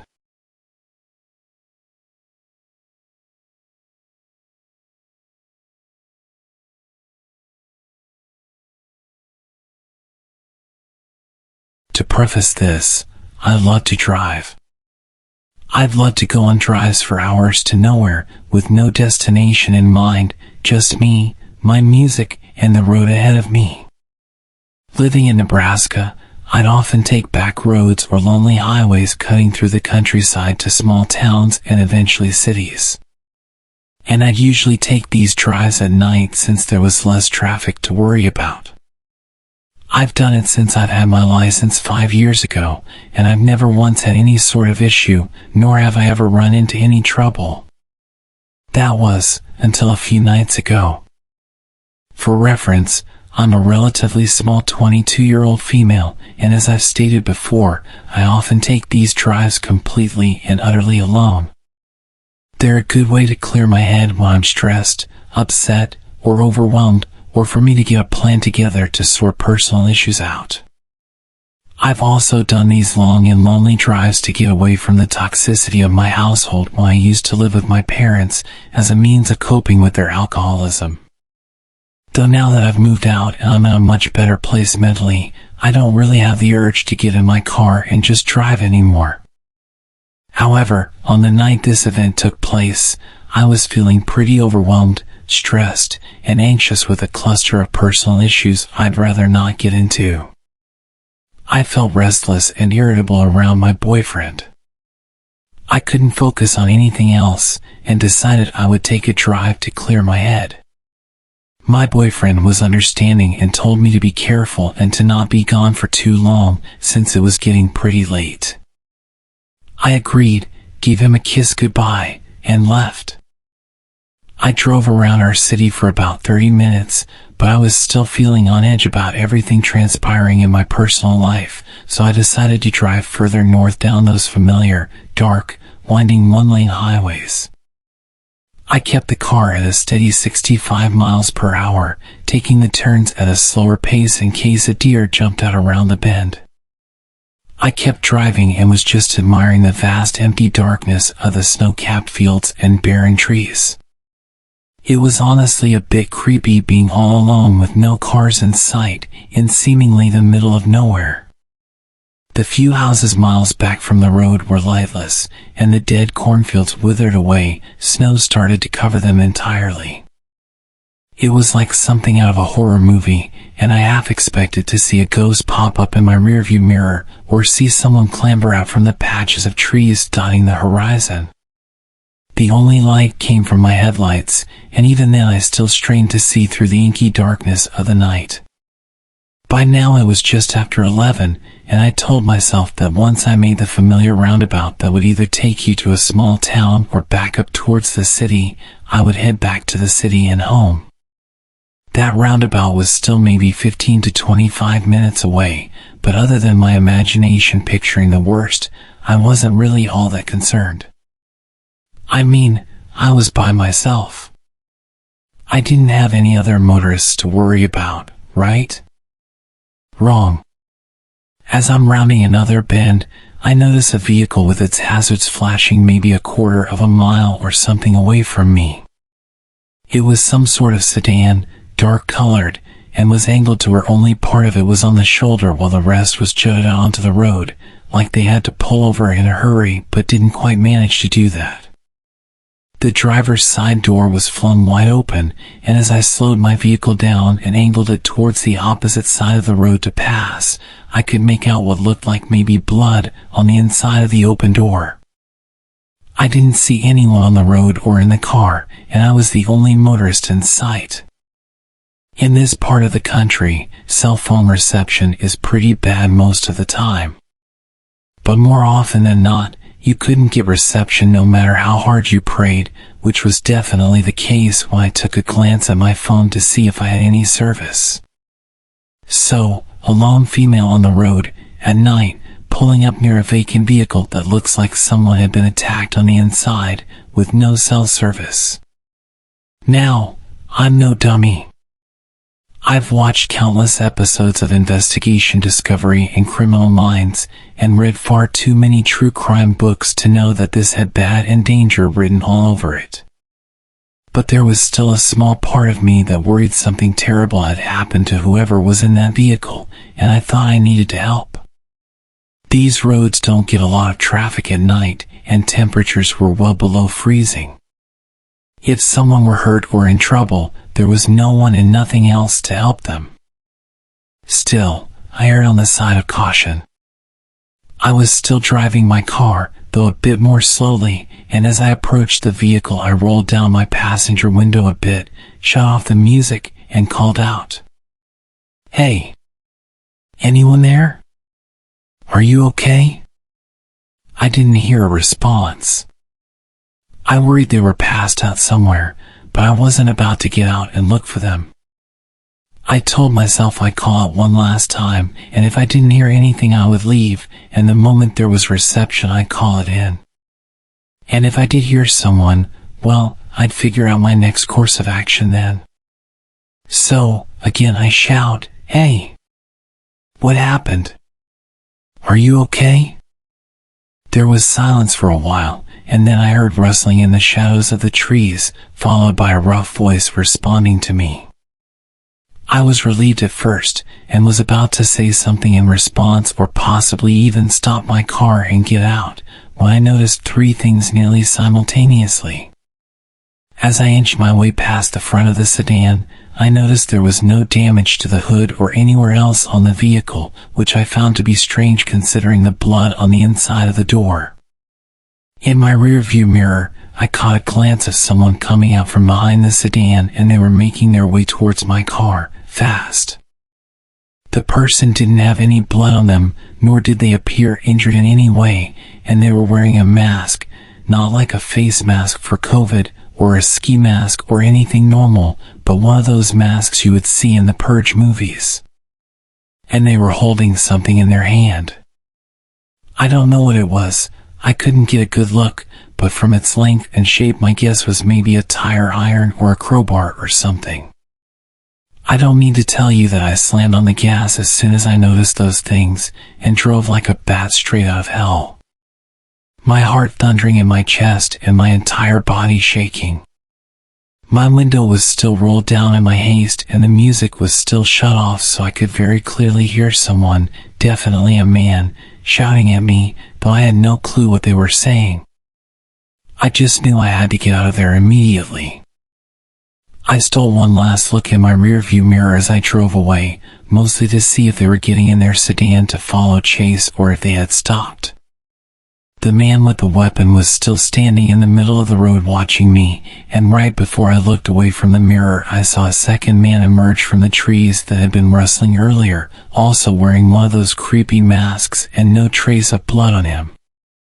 I probably broke every law for speeding that night, but I wanted to get as far away from those men as possible. As soon as I made it to the roundabout, I turned towards town, parked in the Walmart parking lot that thankfully still had cars from who I assumed were workers closing up shop, and proceeded to have a full-on meltdown. When I could pull myself together, I called one of my friends, Troy, who was a police officer, to tell him what happened. He was concerned for me, and after asking if I was okay, where I was, did they follow me, etc., he told me since it was out of city limits he couldn't do much on his end. But he could get in contact with the local police or sheriff in that jurisdiction to take my statement and check it out. I agreed, thanked him, and while I waited for police to show up, I called my boyfriend. Through my hysterical sobs I managed to tell him what happened, not even 10 minutes ago. He was, as you could imagine, really concerned for my safety, and wanted me to either come home immediately or drive down himself to take me home. I told him the police were on their way to take my statement, so I couldn't leave and that I was okay, but I stayed on the phone with him until I saw the familiar police cruisers pulling into the lot. I gave the police my statement, and they assured me they would go back to the spot to take a look and that they would try to catch the guys who did it. But with no cameras and no description of the men, I wasn't sure they'd be able to. I didn't even get the license plate number, though at the time of my panic, the thought never came to mind until the police were asking if I got it. All they had to go off of was a dark-colored sedan and two guys with masks. After I gave my statement, I went home and stayed curled up close to my boyfriend the whole night, listening to every sound the house made, in fear it would be those guys arriving any minute to finish whatever it was they started. Since the incident, I haven't heard back from police about whether or not they have any leads, and I'm not sure they ever will. I'm just thankful I'm still here and that I didn't stop my car or get out. I'm not sure what would have become of me if I had. I still have so many questions that have no answers. What were they doing? Was that blood on the inside of the car, or just a ruse to get more attention? If it was really blood, did they hurt someone else? What would have happened to me if I had stopped my car? Needless to say, I won't be going on any more late-night drives, and I hope I never cross paths with those freaks again.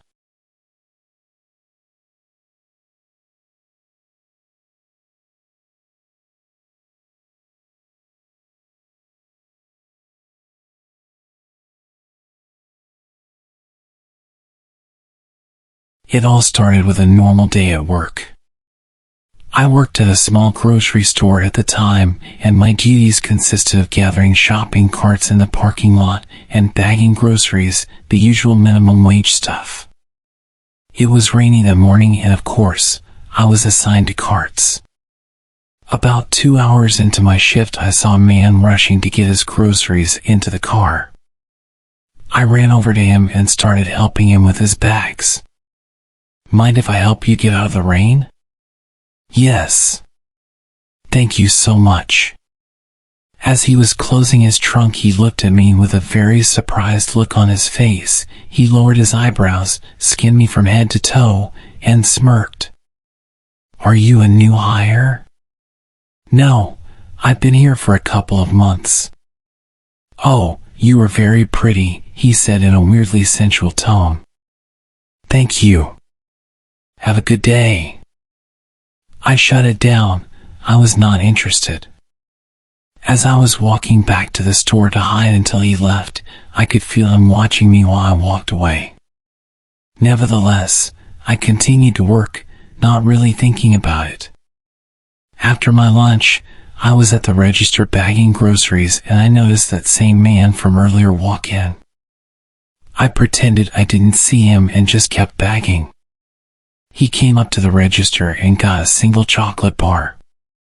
I didn't give him a bag. He stands towering over me and says, "Are you going to bag my item?" "Oh, sorry, I didn't know you wanted a bag for one thing." I put his chocolate bar in a bag and told him to have a good day. "When are you off work, sweetheart?" "Ah, man, I'm not comfortable giving that information out." He returned with, "That's okay, you've been here what, 5 hours? You probably get off around 7, right?" He smiled, winked at me, and walked away. Disgusted, I went to my manager and told her what happened. She told me not to work the lot anymore and to ask someone to walk me to my car.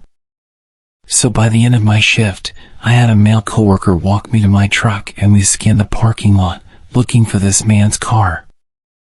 We didn't see him, so my coworker went back inside and I started my truck. I called my mom to tell her about what happened, and once she answered, I left the parking lot. Literally, the second I turned onto the road, I saw his car pull onto the road behind me. I told my mom I thought he was going to follow me, and she just told me to drive around to try and lose him. I drove around for about 20 minutes, just going in circles around my town. I hit a red light and he pulled up next to me and started yelling something to me out his open window. I, of course, pretended he wasn't there, but I could still hear what he was saying. "You would bear some good kids for me. You'd make a great slave for me, little lady." He then started being very explicit about what he was going to do to me if he caught me. I told my mom I was going to dial 911, and if I wasn't home in an hour, then call the police.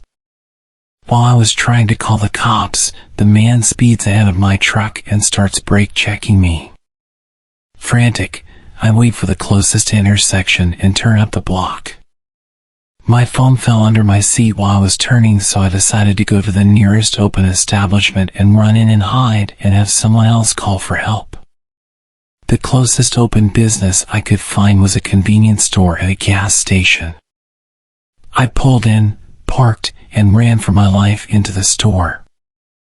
I told the clerk what's happening, and she took me to the break room and locked me in there. While processing that I might have survived this ordeal, I hear the doors of the storefront start violently rattling, and before I knew it, the clerk was locking herself in the break room with me. She was on the phone with the police, and they were on their way. We were silent. Cowering in a dark room, I found myself feeling guilty for wrapping another woman into our worst fear. My thoughts were racing through what I said to him. Did I lead him on? I just told him to have a good day. Has he been following me for longer than tonight? How did he know what car I drive? Are the police going to get here in time? Are we going to die? Finally, the small room was illuminated with red and blue lights from the crack under the door. We hear a voice over the intercom telling us it's safe to come out. Whilst shaking, the clerk took out her keys and opened the door, so we walked out and gave our statements. After the police leave, I turned to my unexpected savior and profusely thanked her. We cry, hug, and she walks me to my car. The next night I went back and brought her some food and an Amazon gift card. I have been in a near-fatal car accident 10 feet away from a mountain lion in the wild, but I can tell you, with total honesty, I thought that was the end of my line. Thank you for reading. Stay aware, be cautious, stay safe.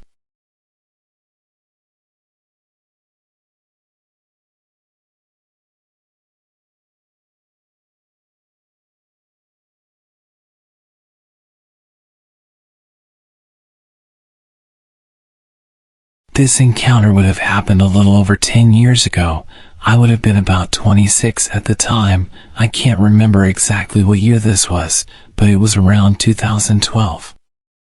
At the time, I was frequently going out with my friends to bars and parties, and hanging out until pretty late most weekends. The friend's house that I usually hung out at was on a side street just off a main road where a lot of popular and crowded bars and restaurants were. You had to park on the street at his house, and during the weekend when it was busy, it was pretty common to have to park a number of blocks away. The street closer to the bars was pretty nice, but if you went a few blocks in the opposite direction, it got a little sketchier at night. After a night of hanging out, I had to walk back to my car pretty late, which was parked a number of blocks away towards the slightly sketchier area. This was during the winter, so I was wearing some kind of heavy sweater or pullover and beanie hat. This detail is only important as you couldn't really gather much idea about what I looked like from a distance in the dark, aside from my general height and build. There wasn't much through traffic as you got further away from the bars, and the roads were pretty dark without any street lights. As I was walking down the sidewalk, a car started slowly creeping down the street, matching my pace as it pulled up beside me and then stopped. The window of the car rolled down, and driving the car was an attractive young woman who said that I looked cold and that I should let her give me a ride to where I was going. She seemed very friendly. I indicated that I wasn't parked far away and appreciated the offer, but was going to just keep walking. She then tried really hard to convince me to get in the car with her, since it was so cold. No small talk to establish any information about me to make sure I wasn't a weirdo, just asking me to get in the car pretty aggressively. Based on what I was wearing and how dark it was, there was no way she really could have had much idea about what I actually looked like to possibly find me attractive, and even if she did, I don't know many women who would pick up a male stranger after midnight when they're alone in their car. There were about 10 bars nearby she could have gone to if she just wanted to pick up a guy. There was no reason I could think of that she would have to resort to driving around offering to pick up strangers.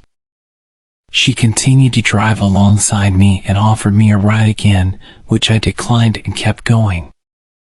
I picked up my pace and she eventually drove off.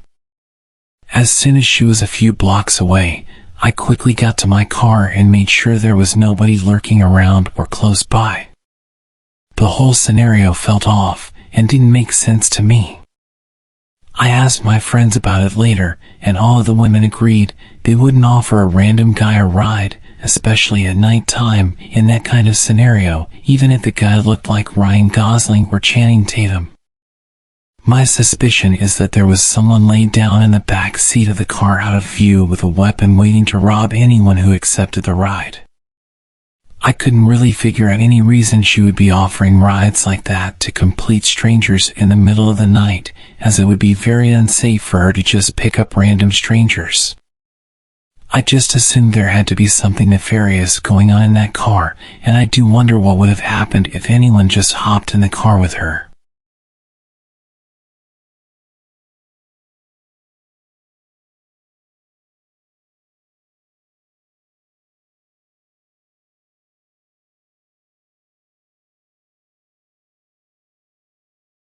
Back when I was 18 years old, I was house-sitting with a girl I was studying with.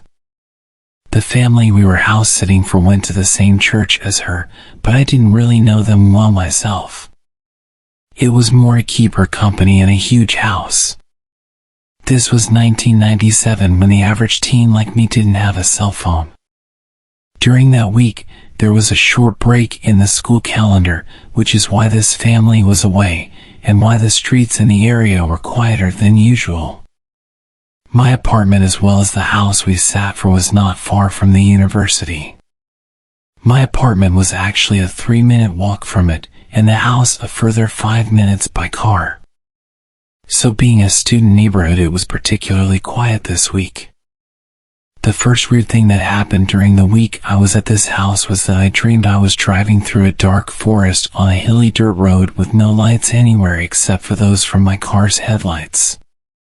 As I started to go down a hill, the headlights suddenly cut out and everything went dark. The car slowed down to a stop and died. I woke up. In the morning I went out to my car and it wouldn't start. It had been working perfectly the day before. I had to call a guy to come fix it. It was the starter motor. Well, that was the first creepy thing that happened that week. About a day later, it was Friday. I planned on driving back home to my parents, who lived in a smaller town about 45 minutes away. I packed up my stuff at the big house and was going to head over to my apartment to collect whatever else I needed for the weekend. That trip between the house and apartment was, as I mentioned, only 5 minutes or so away. Since it was winter, it was dark by the time I left at around 7 p.m. As I was driving from the house, I noticed in my rear view mirror the headlights of the car behind me tailing me really close. Whenever I would turn, it would also turn. Back then I was cautious, but not overly so. Cautious enough to notice in such a short distance that something weird was going on behind me. But then when I pulled up to a traffic light, it wasn't there anymore. Relief. Short-lived. The car was now beside me. I looked to my right, and there was a man inside. Alone. Smiling at me. Looking like a maniac. For a moment I thought, geez, I should really drive with a beanie on at night so people can't see that I'm a petite 5'2" female with long blonde hair down to my waist. I also thought, well, he's in the lane to turn right, so I'm good. I pulled off, and the headlights were behind me again. What an ass, I thought. Who drives like that? Thank goodness my turn is coming up on the left soon. After another minute or two of this tailgating, I slowed down, strategically didn't indicate, and made a sudden sharp left into my driveway, opened the automatic gates and shot inside. The gates closed behind me. I gave out a sigh of relief, thinking that the drama was over. I gathered a few things from the car to take up with me and noticed on my way over to the stairwell that there was a man at the gate that had just closed behind me. He was still on the other side, and I was at the far end of the parking lot, but I could make out it was the dude from the tailgating car. He was jumping up, shaking the gate with absolute rage. Well, I was safely on this side, so I wasn't completely gripped with fear. And besides, there was a group of students making a noise nearby, arriving for a party or something. I headed to the stairs and started going from ground level to the first floor. Rounding the stairs on the first floor, I noticed someone running across the parking lot towards the staircase. In hindsight, I still can't fathom why I didn't realize what had happened. I guess it's because I subconsciously knew that there was the group being let in through the pedestrian gate. As I was rounding the staircase between the second and third floors, someone suddenly touched me. I spun around. The guy.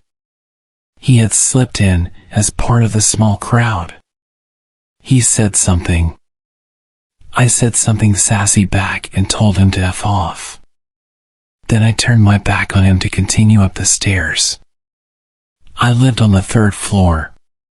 He grabbed me from behind and held my back against his chest with his left arm around my neck. I felt something being held against my right side. Aw crap. A knife. He led me down. I remember thinking that the light was broken on the bottom level. This can't end well. But I was calm. I resisted slightly, and he tightened his grip.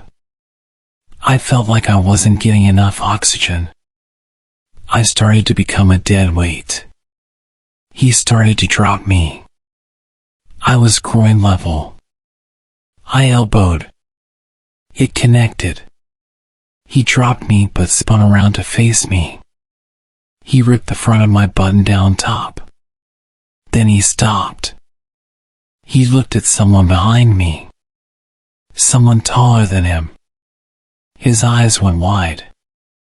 He turned and ran. I screamed. Then I too turned around to see who had come to help. There was no one there, but people came out of their apartments after that.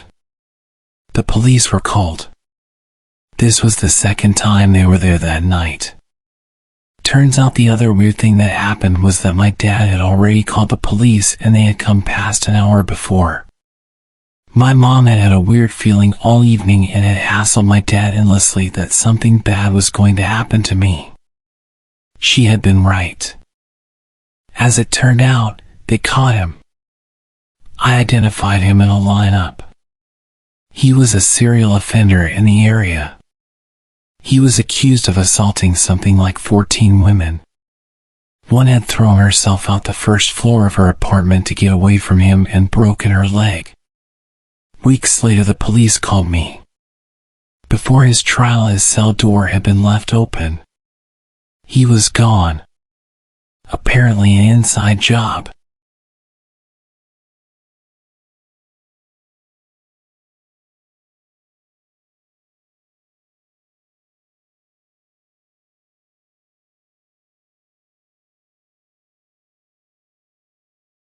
I've had a few creepy things happen to me in my life, but this one still makes me think about how things could have gone wrong very quickly.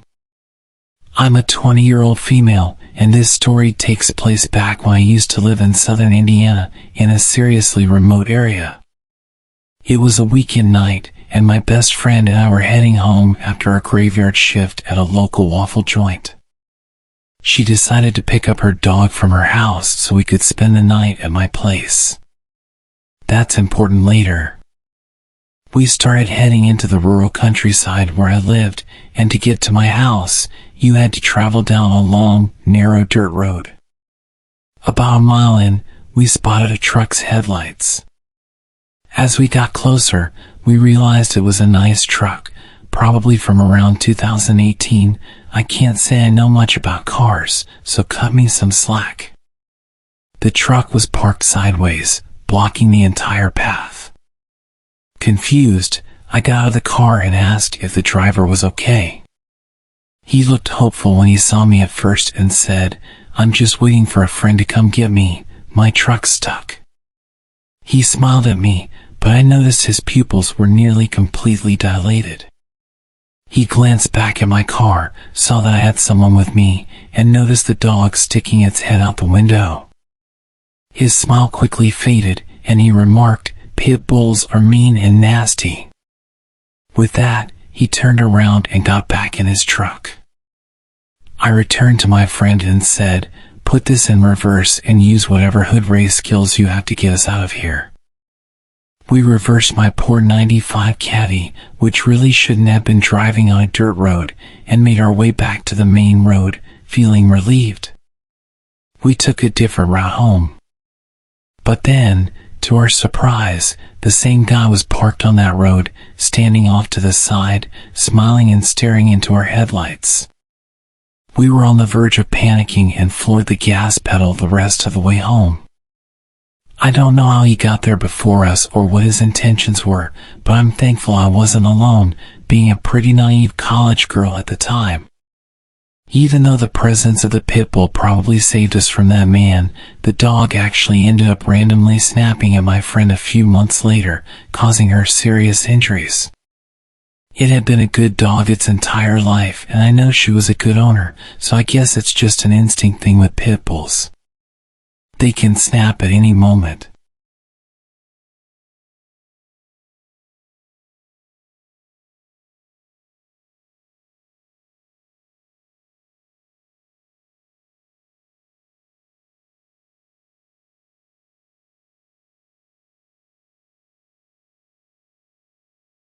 This happened when I was 11 years old.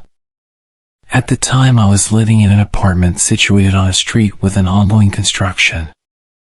Needless to say, they often tapped into the electric supply and the power fluctuated quite a bit.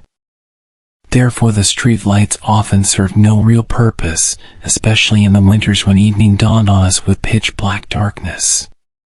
That is relevant, so keep it in mind. From what I remember, it was a weekend I was supposed to spend at my friend's house. For an 11-year-old me, this was an exciting prospect, having been loaded with schoolwork the entire week. I was to spend what I believed to be Friday night sleeping over and spend the entirety of Saturday at her bungalow, to return home that very evening. What made it even better was the fact that her parents had an event they could not avoid and therefore trusted us to stay alone in their 2-floor house for the entirety of the 6 hours they were gone.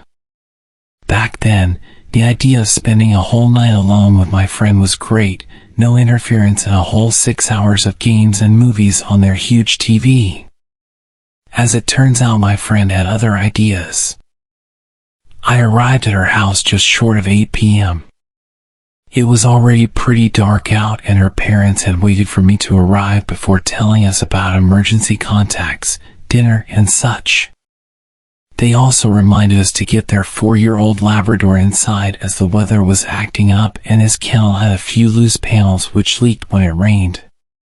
This is also an important fact to be noted. After they left, we watched a few cartoons, had dinner, and were chilling in her living room playing cards. That's when my friend Sid had the ingenious idea of exploring a fenced plot of land a few hundred meters down the street that she resided on. There was no construction happening in there, so what little of that area didn't have shambles was overgrown with plants and weeds. We got the dog inside, leashed it to its long chain that allowed it to roam within reason, got the keys and left the house to make the short 10-minute trip. At this point it was about 10 p.m. In retrospect, this is where we still had a chance to avoid this particular encounter, but being curious and daring kids, we ventured anyways. Rather uneventfully, we arrived and set to climbing over wall which was about 2 meters. Luckily for us, the wall was broken enough in places to make good holds to carry us over. Once inside, Sid suggested that we sit a few meters away from each other for as long as we could, until one of us was too scared to do so. We faced each other and walked backwards till there was just enough light to see the general silhouette of the other. After what seemed to me like a good 10 minutes, I saw Sid's hunched form rise and start to walk towards me. She seemed to be walking rather fast and in a haphazard manner, jumping over rocks at a daring pace, even getting caught by some thorns in the process. She came up to me, and just as I was about to laugh and call her out on being scared, she told me to get up because she needed to go feed Shaggy. I remember being really confused because her parents had already filled his bowl with food and he had this water thing which he could operate in case he was thirsty. But I saw her face, and let me just say I have never seen her this pale. She looked like she had seen a ghost. So without asking questions, I said okay, and we made our way back over the wall, albeit in a tense manner and rather quickly. The moment my feet touched the ground, I felt Sid grab my arm and straight up just start sprinting down the street. To put things into perspective, I had a bruise from the way she grasped it for 2 weeks straight. So we ran like hell and eventually arrived at her house and went in through her front yard fence gate. A towering metal gate without bars, and she told me to unlock the front door while she deadbolted the metal gate's various locks into the ground. At this point, I was starting to panic, but we got into the house and Sid then proceeded to run around the house locking and closing all possible windows and doors as well as pulling the curtains shut. I was very confused as to why she was doing this, and so was her dog, who stood there and followed her around while she made the place secure. After about 10 minutes she came back into the ground floor living room and with a very scary expression, she explained to me that the reason she did all that was because while we were sitting apart, she happened to glance away to a few meters to my right to see another human silhouette crouching in the bushes. She thought she was imagining it until it moved closer to where I was sitting and seemed to be unaware that my friend was watching them. I would have loved to say that was the end of it, but what happens next has stuck with me until today, and I hold a fear of that situation from that point onward. To give you an idea of the layout of her compound, her house was surrounded on 2 sides by a lawn, and the lawn was then surrounded by a wall 2.5 meters high. The wall had one entrance, which were the tall metal gates I talked about previously. The house itself had windows all around the perimeter as well as 2 potential entrances. The first being the front door, while the second being a door to this small attached space next to the house, which was made of see-through metal like the kind which metal fences are made of but stronger. This space had a metal door with a lock only accessible from the inside, as well as a door which was on the wall. However, this door only had a deadbolt on and was made of light wood. This is also of importance.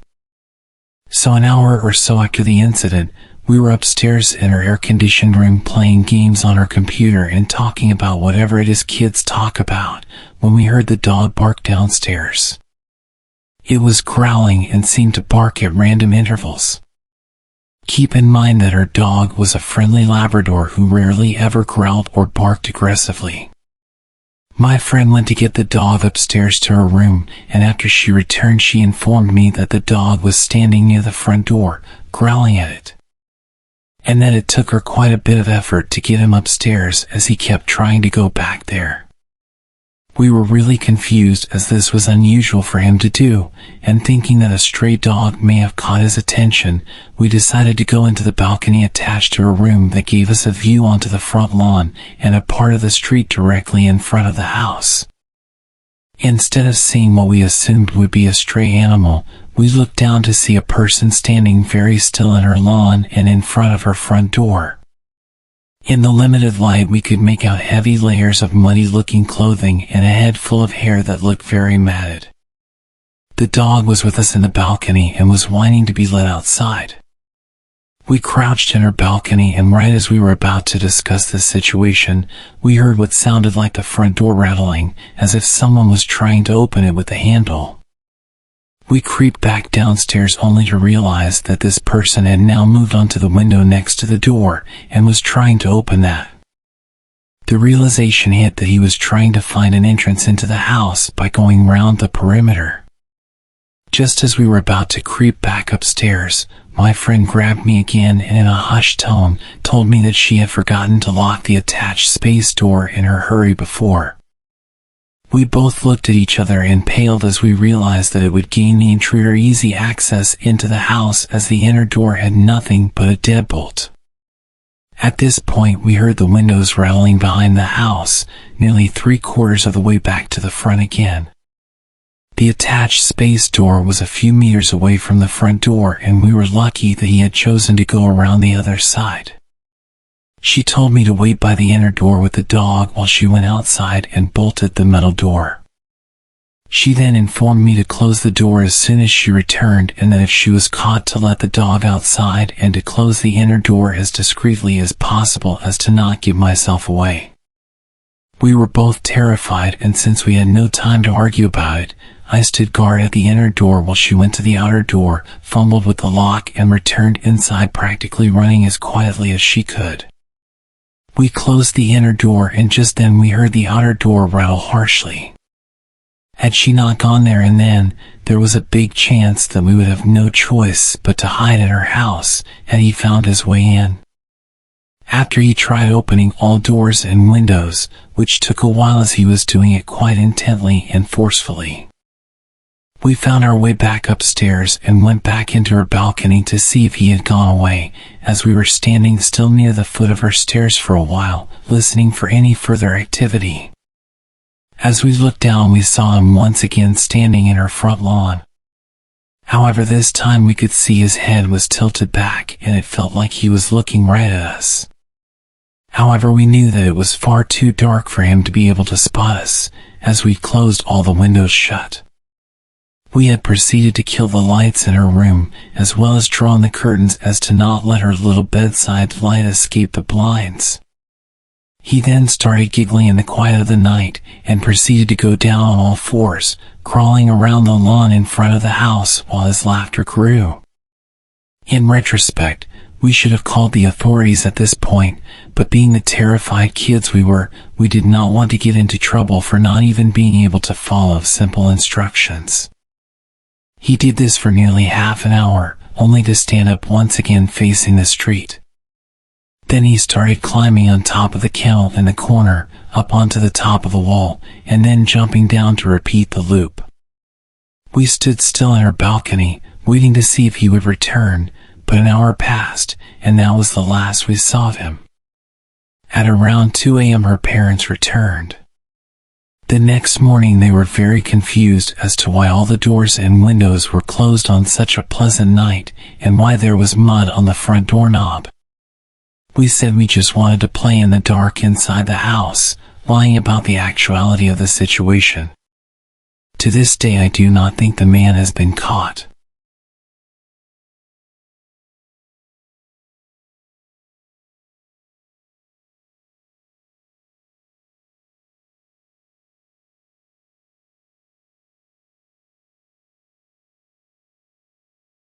Something strange happened about 3 weeks back, and I've struggled to even put it together cohesively in my head.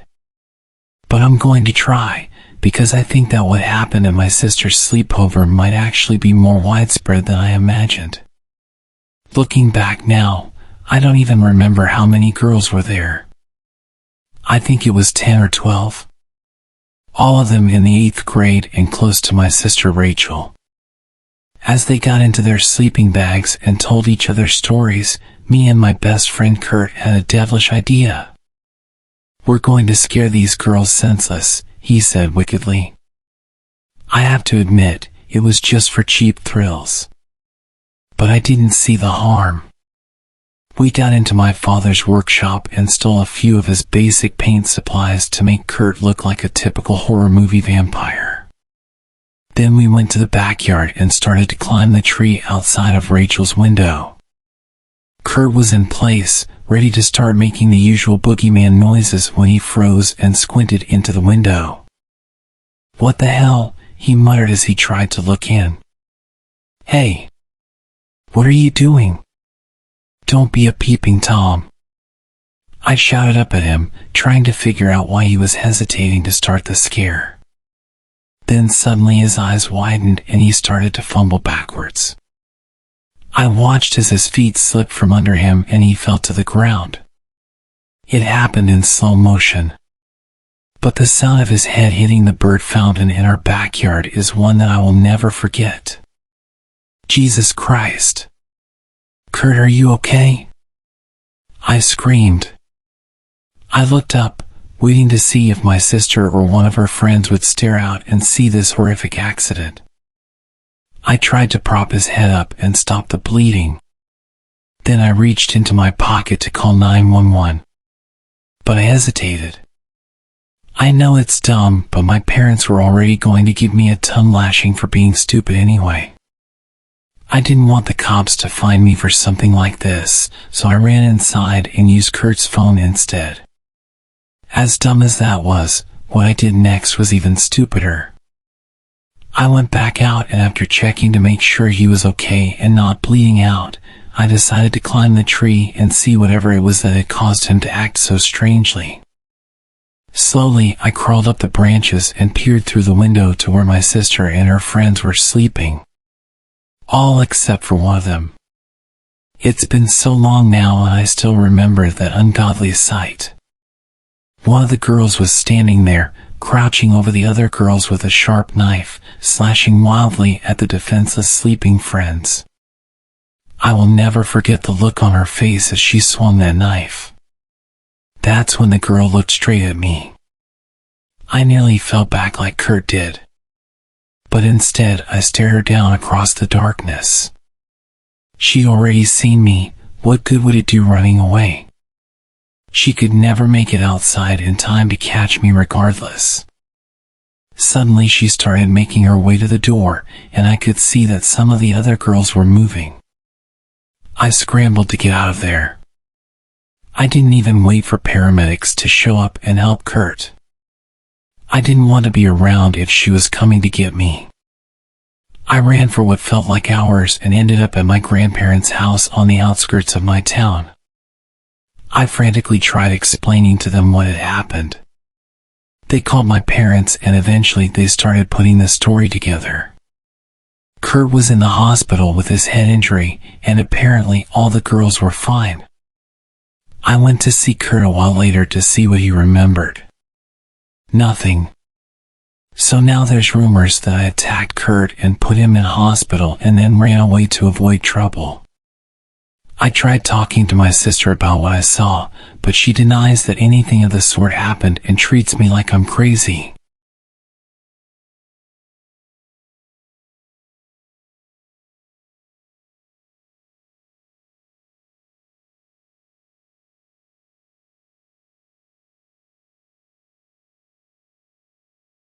I've never been good at making friends or any type of bond with people in general.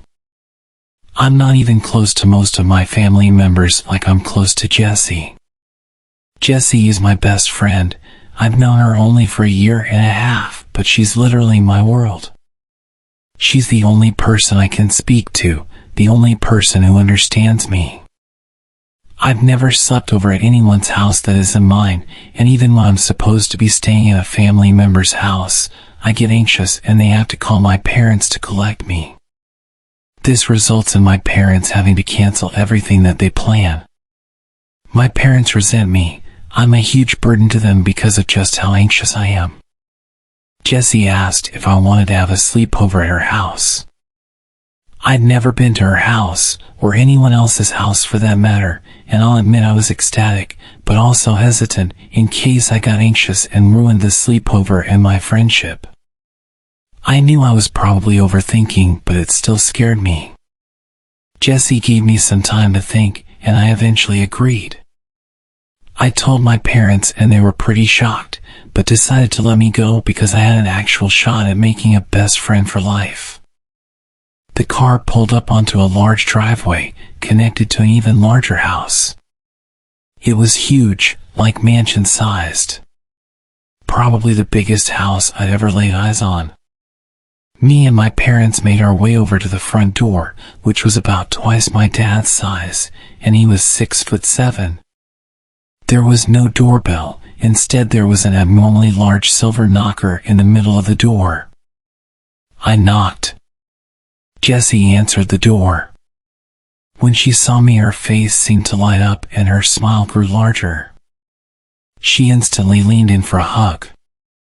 Jessie's mother and father also approached the door and stood behind Jessie, also with a comforting smile on their face. Jessie's father was also tall like my own dad. He was your typical dad-looking person. It was the same with her mother. It was almost surreal. Jessie toured me around her huge house, which took about an hour in itself. Then we ventured off into Jessie's bedroom, which was huge and pink. Very pink. Like every object was pink. After staying in Jessie's room playing games and eating candy for a while, her mother walked into the room and placed a sheet of A4 paper on Jessie's bed. The way she walked was so elegant and graceful. I took my headphones and grabbed the sheet of paper. It read, "Sleepover rules. Follow these rules to ensure you have a safe and happy sleepover. 1. Don't eat too much candy. They can smell it from miles away. 2. Do not leave the bedroom after 1:45 a.m. Please remember this rule. Your life depends on it. 3. If you happen to wake up during the night for no apparent reason, hide under the bed within 25 seconds. That way they cannot see you. 4. Do not get snacks from the mini fridge during 8:56 p.m. and 9:47. You will not like what you find. 5. Make sure to turn off any light source, apart from the TV. You must keep this on all through the night. I can't emphasize how important this is. 6. If you wake up randomly and see Jessie sitting upright, awake in her bed, you must run. Lock yourself in the bathroom and do not come out for the rest of the night. If Jessie knocks and says she hurt herself and needs help, ignore her and do not reply. 7. If you wake up and hear the baby crying, ignore it completely. Don't even move, it isn't the baby. 8. Do not attempt to speak to Jessie during the night, and if she speaks to you, do not reply. This is crucial if you want to stay safe. 9. If you hear a dog whimpering and scratching on the bedroom door, drag Jessie under the bed and then hide behind the bookshelf. We do not own a dog. 10. If you hear a ringing in your ear, run, leave the house. This is the only exception. If you don't, we all die. Have a lovely sleepover, smiley face. It had to be some kind of joke. These couldn't have been real, but I still had a feeling that I should follow these creepy rules. I folded the piece of paper and placed it in my right pocket. Then sat down again to play with Jessie. After about an hour, Jessie's dad opened the door. "It's bedtime, girls. You must go to sleep." I suddenly got very anxious, because this is why I had to start following the creepy rules. I held back all of my emotion because I didn't want to lose a friend like Jessie. Me and Jessie both got into bed. We top and tailed so my head was at the bottom end of her bed. "Good night. Sweet dreams," she said, in between yawns. I don't know how my dreams were going to be sweet after reading those rules. Surprisingly, I fell asleep pretty quick. My sleep was pretty deep, and I didn't have any nightmares like most nights. And that's when I woke up. My stomach sank. I turned to see Jessie sitting upright, in her bed, wide awake. I didn't want to believe that these rules were true, but my instinct was to just run.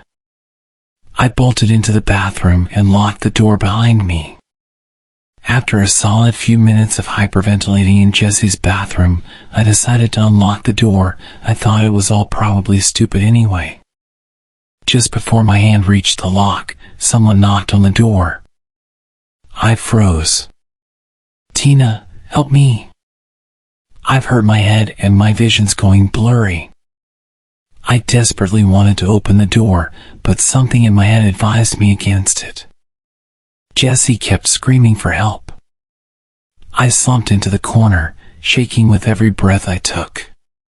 She was screaming for hours. It was unbearable. Her voice got less human-like and more distorted with every screech. By the time she stopped, I was already half asleep, to put into perspective just how long her screaming went on. I woke up. The light from the sun outside made my eyes sting. My ears were still throbbing. I slowly got up from the corner of the bathroom and unlocked the door. Jessie was playing on her PS5. Everything was totally normal. "Hey Tina," she said, in her usual jaunty tone. "I think your mom and dad are already outside waiting for you in their car." I couldn't take speaking. Everywhere in my body ached. I picked up my stuff and started walking downstairs. Jesse's parents waited at the bottom of the stairs. "Your parents are outside waiting for you," said her mother with a smile. "How did they get here so quickly?" It was only 9:15. I could see the open door and my parents' car outside. I was so relieved. I was gonna leave this place finally. Jesse's dad showed me out, and I hopped into my parents' car. I can't begin to explain how relieved I was to see my parents' smiling faces again. Jessie and her family waved at me as I drove away. "How was the sleepover, sweetie?" I was about to reply when I got a notification on my phone. It was a message from my mom. It said, "Hey, I was just messaging to ask what time you wanted me and your dad to pick you up from Jesse's house." I looked back up at my mom, who was driving, and then to my dad, who was smiling eerily at me. Shit. I forgot to leave on the TV. I felt sick to my stomach. "Forgot something?" my dad asked me.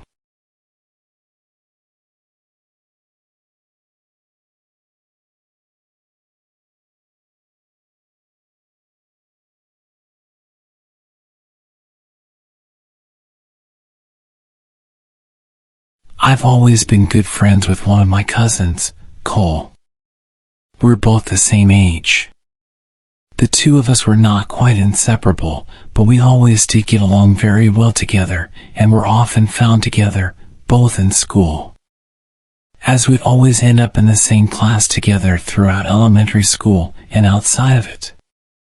When we were 12 and in the 6th grade, I was hanging out with Cole on a Friday afternoon around the later part of May, and we were psyched at the start of the weekend. We wound up at his house, since he didn't live too far from me, and at one point my mom called to say that our grandpa was in the hospital. While the issue with our grandpa wasn't expected to be life-threatening, he was being kept at the hospital overnight for observation, and both my parents and Cole's were planning on staying with him and Grandma at the hospital, since my mom and her sisters were the two of their siblings who lived close by. I was told that I was given the okay to stay at Cole's house for the night, with Cole's 15-year-old brother Hunter being in charge while our parents were out. This was fine by us. I got along well enough with Hunter, and he was never the bossy older cousin that some of my other friends said they had to put up with. We ordered out for pizza, and enjoyed goofing off. At around 9 or so, there was a knock at the front door, and Cole went to answer it. I was a bit curious as to who it could be at that time of the night, and so I watched from a ways back. At the door were two older guys. They said that they were with the city and that they were investigating reports about the water pressure supposedly being bad in the neighborhood. They asked Cole if his parents were home, and when Cole said they were unavailable at that moment, which we were told to say to strangers if our parents weren't home, the guys started asking a bunch of questions about how the water pressure was in the house and if they could come inside to check. Hunter came over at that point and politely told the guys that the water pressure was fine and perhaps they should move on to check on other homes in the neighborhood. The guys seemed reluctant to leave, but turned and walked away after Hunter started closing the door. After the door was shut, we looked at each other and shrugged, but didn't think too much of it after that and went back to goofing off. Eventually, we decided to go to bed. Cole and Hunter shared a bedroom, and we all agreed that I'd sleep in there with them, rather than me hitting the sack on the couch or something like that, so that we could talk while we fell asleep. Hunter grabbed a sleeping bag out of their camping supplies for me. When we got into their bedroom, they stripped down to their briefs, and I remembered Cole had mentioned to me once a while back that they had started sleeping in just their underwear. Since I hadn't originally planned on staying the night, I hadn't brought anything with me from home as far as overnight stuff, but since I wasn't in the mood to sleep in my clothes, I stripped down to my briefs as well, though I felt a bit embarrassed, even though we were all guys there and I knew they wouldn't say anything or be judgmental. They climbed into their beds and I quickly crawled into the sleeping bag, and after talking for a while about random stuff we eventually fell asleep. Early the next morning I got up because I had to pee, and so I quietly got out of the sleeping bag and did my business in the bathroom. On the way back to the bedroom I heard something in the family room, which was on the opposite end of the house from the bedrooms and particular bathroom I was using. I didn't pay too much attention to it at the time, thinking it must be either Cole or Hunter, until I got back into the bedroom and realized that both of them were still in there. Trying not to panic, I woke them and told them that I thought someone was in the house.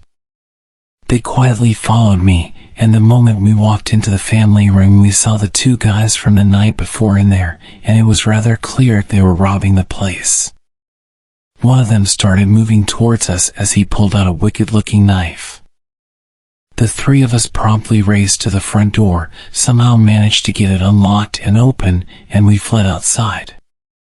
As luck would have it, a cop was driving by at that particular moment. We quickly flagged him down and told him about the two guys in the house. The cop called for backup, and within a couple of minutes several other cops were there, and they proceeded to enter the house, and after some searching they caught the two guys. The cops figured out that the two guys must have entered from a window in the laundry room that had a broken latch, and had probably targeted the house because, while it wasn't empty, they probably realized that there were no adults there and figured that if we discovered them, we could be more easily dealt with than adults. To add insult to injury, while we were waiting outside while the cops searched the house, some of the neighbors came out to see what the commotion was about. This included some kids who went to the same school as Cole and me, including a few who were in our 6th grade class with us. It was during that time that the three of us realized that we'd never had the chance to get dressed. So just like in the stereotypical nightmare, we had to stand outside in full view of everyone in just our briefs for what seemed like forever, before being allowed back inside. When we went back to school on Monday, we had to put up with more than a bit of snickering, stares, and mockery for the next few weeks until school ended for the summer.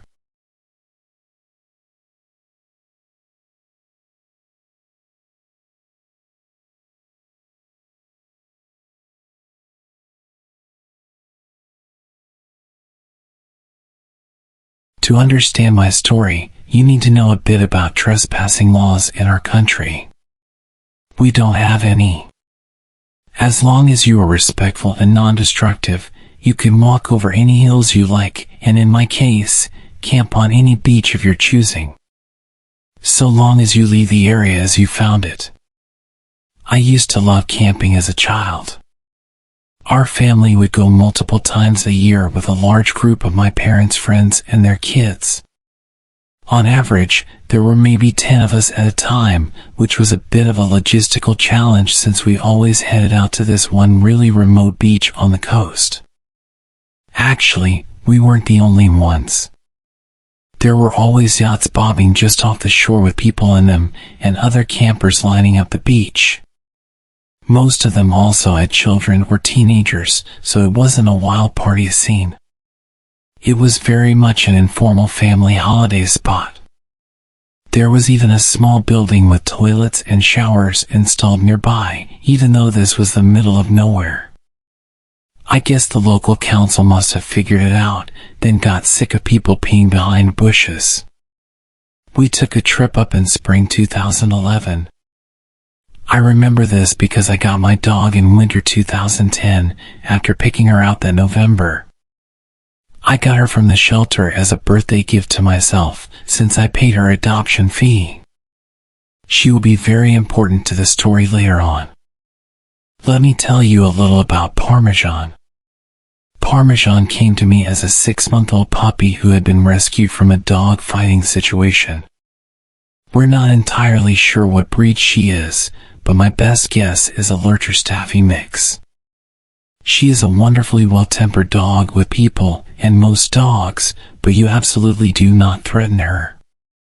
By the time of this camping trip, I had Parmesan for a few months. She'd never come camping with us before, but as far as my family is concerned, dogs go on camping trips, so we all piled into the car, and she came with us. Unusually, none of the family friends could make it, so it was only me, my sister, my dad, and my mom. I didn't mind. I wasn't that attached to the other kids. I'd rather play with my dog, and I'd still have my sister. The drive took the best part of 6 hours, and because we left a bit later than normal, although I don't remember why, we arrived at sunset, not a good time to be building a tent. But we expected to arrive to other campers already set up, the beach illuminated by campfires. The beach was empty. In spite of this, my parents started taking stuff out and trying to build the tent. They asked us to fetch some of the lighter bags from the boot of the car while they sat, pointing a flashlight at the sand to see properly. I rolled down the window of the car for Parmesan before getting out. It was pretty hot for that time of year, and I wanted her to have air. I always got to be looking out for my furry little homie. As we fumbled about in the dark on a beach in the middle of nowhere, it was pretty spooky. The one road that led to this beach was circular and had a bridge over the water, meaning you could basically circle around the beach like a big O shape if you felt like it.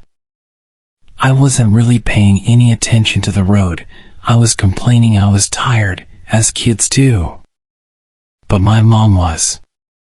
After maybe 15 minutes of my dad trying to nail the tent into the sand, my mom asked him if he had seen that car drive around. It's been a few times. My dad kind of shrugged her off. He's sort of like that. I don't know if he said anything back to her, but after a few more minutes, a car pulled up next to ours on the road, and someone got out. It was maybe 15 or 20 feet from the cars to where we were, and the light was pretty low except for the torches. We weren't expecting to see anyone else out here at this point, and I think my mom said it must be security. I don't know why a random beach would have security, and I think what she meant was the Wildlife Trust or something, as they do occasionally come down to do their work. The guy was walking pretty unevenly. He must have been drunk or high because he had that stagger jam. There was absolutely no way this guy was sober. Cool, a junkie. Not an unusual find, but it's rare to see them in the wild. As he walked into the flashlight range, we realized he was carrying a large knife, maybe 15 inches, although I was small at the time, so maybe my sense of scale was off. I don't like my dad, but credit to him, once he saw this, he got up immediately, holding onto the camping mallet, and put us all behind him. The man began to shout wildly at us that we can't camp here, and he was just letting us know. My dad tried to initially be a bit friendly with the guy and told him that was fine, we'd leave, but this didn't work. He kept coming closer to us, so my dad started shouting, and the man kept shouting back. My sister and I were crying. I remember shaking. I was utterly terrified, as I'm sure anyone would be in that situation. It really did seem like this guy and my dad were going to fight, and I'm going to be honest, I didn't fancy my dad's chances. While it's grim to consider, I'm absolutely convinced he would have killed my dad and possibly us as well once he was done, as I don't think my mother would have had the common sense to run with us. I love her, but she's always put her relationship with my dad above us. This isn't how it went down. From the black, like a wolf descending on its prey, took us all by surprise, most of all the man with the knife. In that moment, Parmesan was the apex predator, large canines representing nature. She got him good by the arm and clamped down hard, ripping his jacket and shredding the skin underneath. He dropped the knife as it had been in the arm she latched onto. He kicked her, he punched her, and eventually got her off. He grabbed the knife from the sand and ran back to his car and drove off. Parmesan didn't follow him. She stayed with us, covered in blood. As quickly as we could, We gathered our things and all got back in the car, all pretty shook up by the incident. I looked Parmy over. She was okay, but the car's window was much more open than I left it. We think what had happened was when the shouting started, she must have put a paw upon the gap I'd left for her, as it was an old car and had the manual windows, not an electric button. We think she must have been able to hit it with her paws to force it down enough to squeeze out. This is not the end of my story. We were all pretty scared, and since we had a dog with us, we couldn't book into a hotel for the night. My parents decided to just drive home so we could all feel safe, but first, we had to drive into the nearest town for petrol as they were kind of low. I spent the time trying to clean Parmesan up a little. I'd always loved dogs, but what she just done for me blew my mind. As we drove into town, we came across a gas station, but it looked closed. My dad drove up closer and stuck his head out of the window to get a better look at the sign. My mom asked him what on earth he was doing, and he told her he was trying to see when it opens. My heart sank. Parked in the corner behind a van, so we didn't see him at first, was the man with the knife. He was sitting on the bonnet of his car, using some tissue paper to clean up his arm. It looked pretty bad. Without stopping to refuel or look anywhere else in town, my dad drove right out of there. He decided to go to the next town over, but this was too remote. The next town over was 60 miles away. He didn't have that much petrol. We realized as we began driving, we were going to break down. "That's fine," Dad said. We had a cover. They'd come to his home, or at least somewhere acceptable for the night, better than staying in the last town. After driving for maybe 5 minutes, lights flashed from behind. Another car. The same car the man had been driving. It was him, following us. He must have realized we were low on petrol. The next half hour was one of the worst half hours of my life. I had a complete and utter breakdown, as did everyone really. I could tell my parents were trying to keep it under wraps so it wouldn't upset us, but we were really little kids. We were both double digits. We knew how dangerous this situation was. Dad turned off the radio to conserve petrol, and the man followed us for 55 miles before he peeled away onto another road. Our fuel meter was on the big red E for empty for the last 10 miles. We were driving on fumes. I don't really believe in God, but if he does exist, that was definitely one of his miracles. Once we got there, we refilled to a full tank before driving the rest of the way home. My sister and I slept in the car after that. I only woke up once we made it all the way home, just grateful nothing worse had happened than that. After getting some sleep, my mom phoned the non-emergency line for the police and reported what had happened, and they never got back to her after that. But apparently, the woman she spoke to said they may wish to in the future, as he matched the description of a suspect wanted in relation to a murder charge. No idea if he actually was that guy or just a random psycho. As I said, they never got back to her. So what's the takeaway then, other than avoiding the crazy man on the beach? Well, for me, it's that I love Parmesan. She's still with us now, old as the hills and twice as grizzled as one of my mom's friends likes to joke. I don't know why she did what she did that day, but I couldn't tell you what her thought process was. What I do know is that this poor puppy was born into an environment where they abused and neglected her, only to be rescued and taken shelter to where her mother and siblings all found homes before her.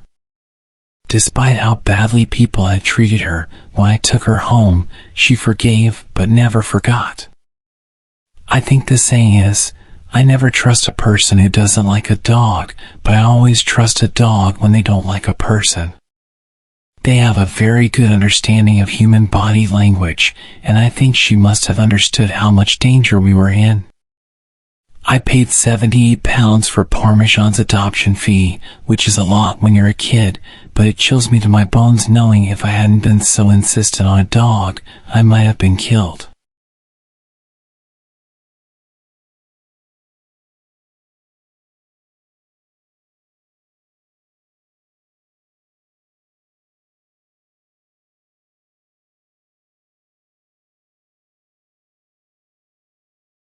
I would like to state that this story might read like the plot of a 1980s horror movie and is going to be very long. However, this entire story is true. If not for being 5 miles from cell reception and the way the story ends, there would be a police report for verification. I tried to camp with my buddy twice a month, now that I have a vehicle that can be trusted to get me to some of the more remote areas of our state. We planned a camping trip for the past weekend. We chose a fairly remote location that we'd been to the previous weekend.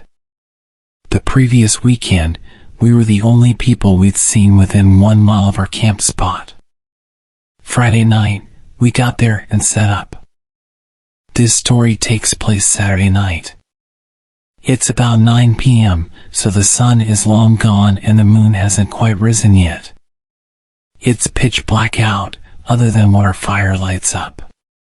Suddenly, we hear a man screaming. We listen intently, silently sharing an anxious look. At first, we were hoping it was someone drunk and having a little too much fun, but it quickly becomes obvious this isn't fun party screaming. It isn't even like he's hurt, it sounds full of despair, anger, and anguish. I'm going to take a moment to remind you that this is 9 p.m., pitch black night in the middle of nowhere, 5 miles from the nearest cell phone signal. We hadn't seen anyone in hours. The screaming continues for what felt like hours, but was probably about 5 solid minutes. We had no idea what to make of it and started feeling extremely paranoid. We gathered up anything remotely close to a weapon and tried to come up with explanations for the screaming while keeping our eyes on the forest around us. After about 10 to 15 minutes of fear-induced paranoia, I nearly fell out of my seat as I watched a flashlight and lantern slowly enter our camp. I greeted the stranger with a basic "how's it going?" before he was even lit up by the fire. He responded quickly but flatly by asking if we could do him a favor. "That depends on the favor," my buddy and I said in unison, obviously tense, holding our weapons close to us. The stranger proceeded to ask if he could hang out for a second by the fire. Given that there were 2 of us, and only one of him, plus our myriad of weapons gathered from around the camp to within our arm's reach, we decided to agree and let him hang out. After a short second of awkward silence, I asked him what the hell was going on. He proceeds to tell us that he was camping down the trail with his buddy and that his buddy had snapped and tried to kill him. "Wait, what?" I said before the thought even finished processing in my head. "Is that the screaming we heard earlier?" The man slowly nods, staring blankly into the fire, and begins his story. "We were just hanging out. We came up earlier today and my buddy just freaked out. He started screaming and just wouldn't stop. Then he attacked me. He lunged at me, and I told him to just back off and chill. Well, he kept coming after me and it started getting pretty violent, and I'm pretty sure he was going to kill me. So, I grabbed my car keys, the light, and I ran. I don't know what to do. He chased me when I ran, and I don't know what to do. We don't have firearms or anything, we only have a hatchet." My buddy and I looked at each other for a second, completely astonished, then something horrible dawned on me. "Wait, he chased you? Like, he's on his way here?"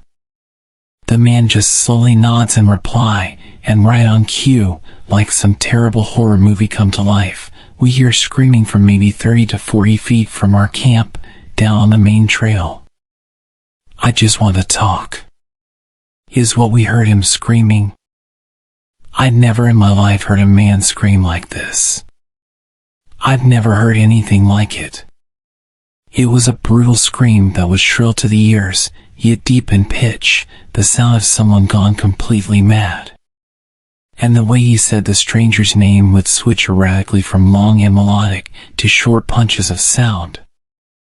We killed our lights, became silent, and listened. By some miracle, the madman did not notice our camp and continued walking down the trail, screaming the whole way. We ended up chatting with this scary guy for hours, listening to the screaming getting further and further away. We come to find out they had taken 4.5 to 5 grams of mushrooms each, and Gary's buddy was a coworker of his and was fine for 3 hours, then suddenly snapped. It seemed as though he thought he could kill Gary and steal his good trip. We hear the screamings getting further and further for over 2 hours. By this time, it's 11 p.m., the moon is starting to come out, and it's below 30 degrees Fahrenheit. He had no jacket or flashlight, according to Gary. My buddy and I are way too drunk to drive out of camp to get cell service, as it was snowy and icy and required 2 to 3 miles of highway driving after getting off the trail. Gary was still lightly feeling the effects of mushrooms, so he couldn't drive back either. We had to make the decision to let the guy wander, hoping he sobered up and could find his way back. And he did, right into our camp. We hear yelling after about an hour of no screams, maybe 30 to 50 feet from camp again. "Hey, help, please help me." We tell Gary to hide, just in case, and we greet the man, with me carrying my 12-gauge shotgun, holstered, my buddy carrying his rifle, and also with our flashlights on their brightest settings in his face. He was about 6 feet 2 inches and approximately 300 pounds. We talked to him, decided he was calm enough to talk with, and walked him back to his camp. He seemed really remorseful, said he blacked out and didn't remember anything, that he had a falling out with his buddy. We escorted him back to his camp down the trail, returned, and told Gary that he seemed cool, and if anything else happens to scream and come running, we would come out and help him out. It ended up being a happy ending. We made friends with Gary, and I got his phone number to make sure the next day that he got back into town safely, back to his wife and kid. And we're actually planning on a camping trip with him soon. But the other guy, who wandered screaming like a deranged maniac in the forest, potentially wielding a hatchet to murder his friend, was not invited.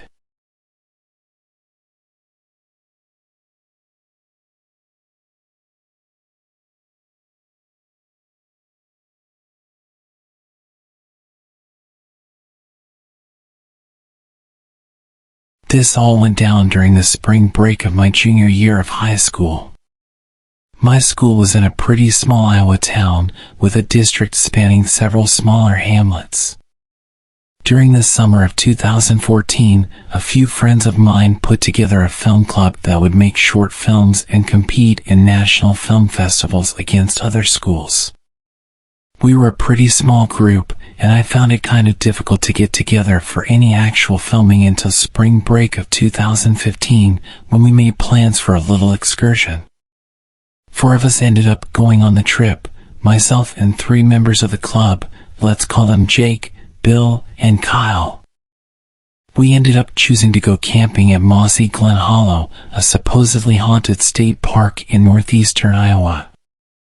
Since the 1850s, there have been several murders and suicides at Mossy Glen, including a few decapitations and a hired hitman in the 1930s. Being the edgy teens that we were, we jumped at the chance to go hiking and camping somewhere like that. It was within 15 minutes of a small town as well, so stocking up on food wouldn't be that big of an issue either. So, all lights green, we loaded up 2 of our sedans, programmed the GPS, and off we went for a spring break camping in some haunted woods. After the first hour and a half on the road, a few red flags began to fly. After the last large town before getting away into the boondocks, my phone's data signal cut out, and the GPS randomly changed directions on us. Since none of us had any idea where the hell we were at, or where Mossy Glen was supposed to be, we didn't have much choice but to blindly follow the new route. Once we were firmly in the middle of nowhere, our GPS took us off the paved highways and onto gravel roads. At this point, you typically would see the usual brown Iowa DNR signs designating that you were near a state park, but there were none. There weren't even any tree clumps to indicate that you were near some sort of forest. Another 10 minutes or so into the drive, and the gravel road soon turns into a dirt road, then a low-maintenance road, then a Class B minimum maintenance road. With Iowa's dedication to road preservation, this basically means that somebody probably came by and took a peek in the 90s and then promptly forgot about its existence. As we came around the last hilly bend that the GPS shows on our route, we see a farmhouse with a large machine shed, with no lights or activity around either, and no cars in the driveway. A bit weirded out that a house would be right next to a state park, we slow down and keep rolling. To our dismay, however, the road dissolves into a mess of washed tractor tire gouges from last fall's harvest. We stop the cars as far down as we can pass without getting hung up on a frozen rut and unpack some of our equipment. The road gradually narrows, snakes down the middle of a field, and turns down into a small but very thick clump of woods at the bottom of a wide ravine. We get out and hike down the gradually steepening slope and take in the scenery. At first, everything looks like a pretty damn cool set to a film. There are several limestone outcrops hanging off the hillside, a footpath with some picturesque tree overhang, and even a few birds out that made an unseasonal return from wintering down south. We can all hear some water running but can't identify a source from the trail. Looking off in any direction, all we could see was a seemingly endless sea of trees. At the bottom of the hill was a small pond in the middle of a grassy clearing, with a fence. As we approached the fence, we noticed a sign, "Private Property. Keep out." Bill checks his watch and realizes that it's almost time for dinner, so we trek back to our vehicles and hook up the GPS. The nearest town over was a little place called Edgewood that had several diners and a gas station to load up on supplies for the week. We brought some canned food, but not much beyond that. As we got to town, we realized that Edgewood was a lot smaller than we'd expected, less than 900 people, it would turn out. Everyone knows everyone in these small towns, so we got several weird looks when 4 strangers rolled up with plates from the other side of the state. Kyle asked the cashier and a few people at the gas station about Mossy Glen Hollow and why the only route was through some dude's field on a busted outdoor road. To our surprise, nobody had even heard of a place called Mossy Glen, nor could they figure out why the hell 4 high schoolers suddenly rolled into town looking for the place. We shrugged it off as just a few crazy locals and took back down the dirt trail. As we rounded the corner back near the farmhouse, we noticed that all the lights were still off and nobody seemed to be home.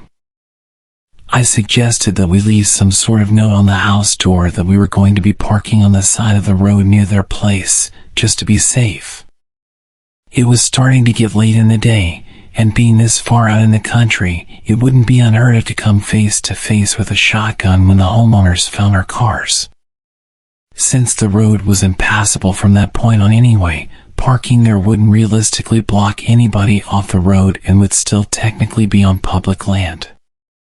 We hiked back down the wooded trail and started scouting for a place to set up camp for the night, making sure to be on the public side of the fence pond area. We discovered that the sea of trees that we saw earlier was actually quite a bit thinner when seen from below. In fact, the dirt path led to a decently sized clearing with a creek and small waterfall cutting through the limestone deposits. None of us could believe that we had missed such a thing a few hours earlier. When Bill comes to the realization, he disappeared around the corner back into the trees and emerges at the top of the trail a few minutes later. Though we could plainly see him, the trees lined up just right so that he could not see anything beyond the rocks below the path ledge. Continuing further up the creek, we noticed that there are conveniently placed rocks about the perfect distance apart to step over without disturbing the water or surrounding rocks. One could walk almost silently down the creek while the sound of the water masked the steps. Not thinking much of it, we take some pictures of the large moss-covered boulders all around and get some pretty nice scenic shots. We find a place to make camp, and everything is going great until we approach the waterfall. Just before the waterfall sat a clearing without any large boulders or rocks, and an odd arrangement of logs. One set horizontal, supported at each end by two piles of rocks. There was a crude stone circle with a pile of burnt logs inside, a fire pit with a bench. Although a bit surprised at first, we shrugged it off as some weekend project that the people of the house put together. After all, with such a cool place just a short walk from home, why not? I have a similar fire pit set up at home, so I'm not too concerned. Hey, what the hell is this? Kyle yells from a boulder a few yards ahead. There was an orange beanie, a single gardening glove, an empty can of beer, and a stick of deodorant that had seen some serious wear. Looking closer at the beer can, we realized that it must have been opened fairly recently. Foam is still fresh in the bottom of the can, and it still had a fumey smell. Bewildered by what the hell we just found, Jake starts looking around the side of the boulders upstream of the items. "There's a cave over here," he shouts back to us. Later, he told us that the cave was large enough to comfortably fit a person inside, and, more disturbingly, he saw some red fabric inside as well. Before he can get a good look around, Kyle calls all three of us back over to him with a sense of urgency. He speaks very quietly to us and indicates that we shouldn't shout back. "Shampoo," he whispers, pointing urgently down at his feet. Sure enough, in the mud and the leaves, there's a blue bottle of Suave shampoo right next to the creek. At this point, we're all adequately freaked out and ready to call our little soiree quits. Bill remains pretty sure that this is just junk left behind by the people of the house after a weekend of a few too many drinks, but things just didn't add up to me. There's one detail that I've been leaving out up to this point. The day before, this part of Iowa caught some heavy rain, which contributed to the mud situation on the road and on the trail. With the combination of wind and rain, the items on the rocks would have shown some signs of being wet, if not been displaced entirely. Also, the air was pretty cold, as it is every year around this time, not getting above the mid-40s for the whole week. Then, everything starts to click for me. Whoever drank the beer and left the shampoo, hat, glove, and deodorant must have done so this morning. The fire pit also had fresh char marks on the rocks, and the wood had not been wet for a while, meaning that it must have been lit last night, at the earliest. The small cave would have provided enough shelter from the rain to stay dry. With the freezing temps all throughout the day, whoever was using shampoo out here must have had little other choice to do so. If it was the homeowners, they would have had to be serious masochists, debating the shallow freezing rocky creek rather than at home. If it wasn't them, then we likely weren't alone right now. Whoever left these things out left in a hurry, and if they were here 4 hours ago, they would have been able to see us on the trail cliff long before we even knew they were down here. Remembering the arrangement of rocks on the stream, they could have even been leaving their camp just as we were coming down the dirt trail. As I processed this, I started to look around at my surroundings and realized that the small area was bordered by the thick trees on the trail side, several sets of huge boulders on the pond side, and limestone cliffs everywhere else. Due to the tree, rock, and hill cover, you could light a fire in the pit at night, and nobody around would ever know.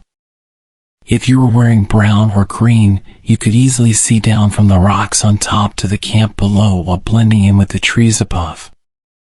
Coming to these realizations, I noticed something else, something more sinister. The birds and small animals that we previously heard were now quiet. Aside from the soft babble of the creek, the entire place was completely silent. As I started to explain this to the rest of the group, I saw the wheels turning in their heads as well. Jake starts to head back to the small cave when something rustling up on the limestone ridgeline catches our attention. Something large was shifting around up there, something that apparently didn't want Jake to see what was in the cave. We all look up, and whatever made the noise starts shuffling down the ridge toward the makeshift camp. Because of the high cliff, the only way down to us would be by going all the way back down to the pond and then doubling back up the stream. Realizing this almost by ourselves, and how open we were, we booked it back up the stream, up the dirt path, across the field, and back to our cars. On the drive back to Edgewood, we all tried to process what just happened. I take a look at the satellite map, and the only really accessible way to the cliff where we heard the noise would be to walk up there from the pond. It was too craggy to approach from the adjacent field to the east. Whatever made that noise would have had to be large too, and a deer getting up there wouldn't necessarily be out of the question. It would have had some incredible timing to have started moving just as Jake started looking at the cave and whatever red fabric was inside. Kyle found a report of an escaped convict from a local prison a few weeks ago and was convinced that it was his camp that we found, but we were all doubtful at best of this idea. To satisfy his concerns, we agreed to report the strange things we found to the police anonymously, since we all wanted to really get home at this point. None of us followed up on them, and I doubt anything came out of it. A small town police department gets a report of strange sightings from some stranger, and the same day, some high schoolers roll up and park outside a farmer's house for a few hours. Doesn't exactly spell high-threat criminal activity to me.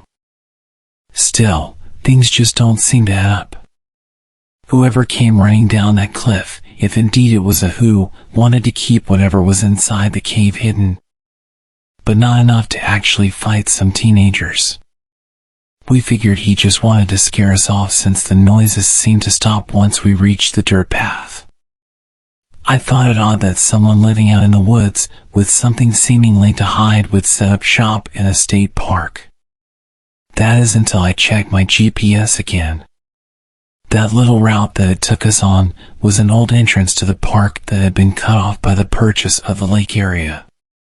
The map records used for Google's navigation were updated and we couldn't see that.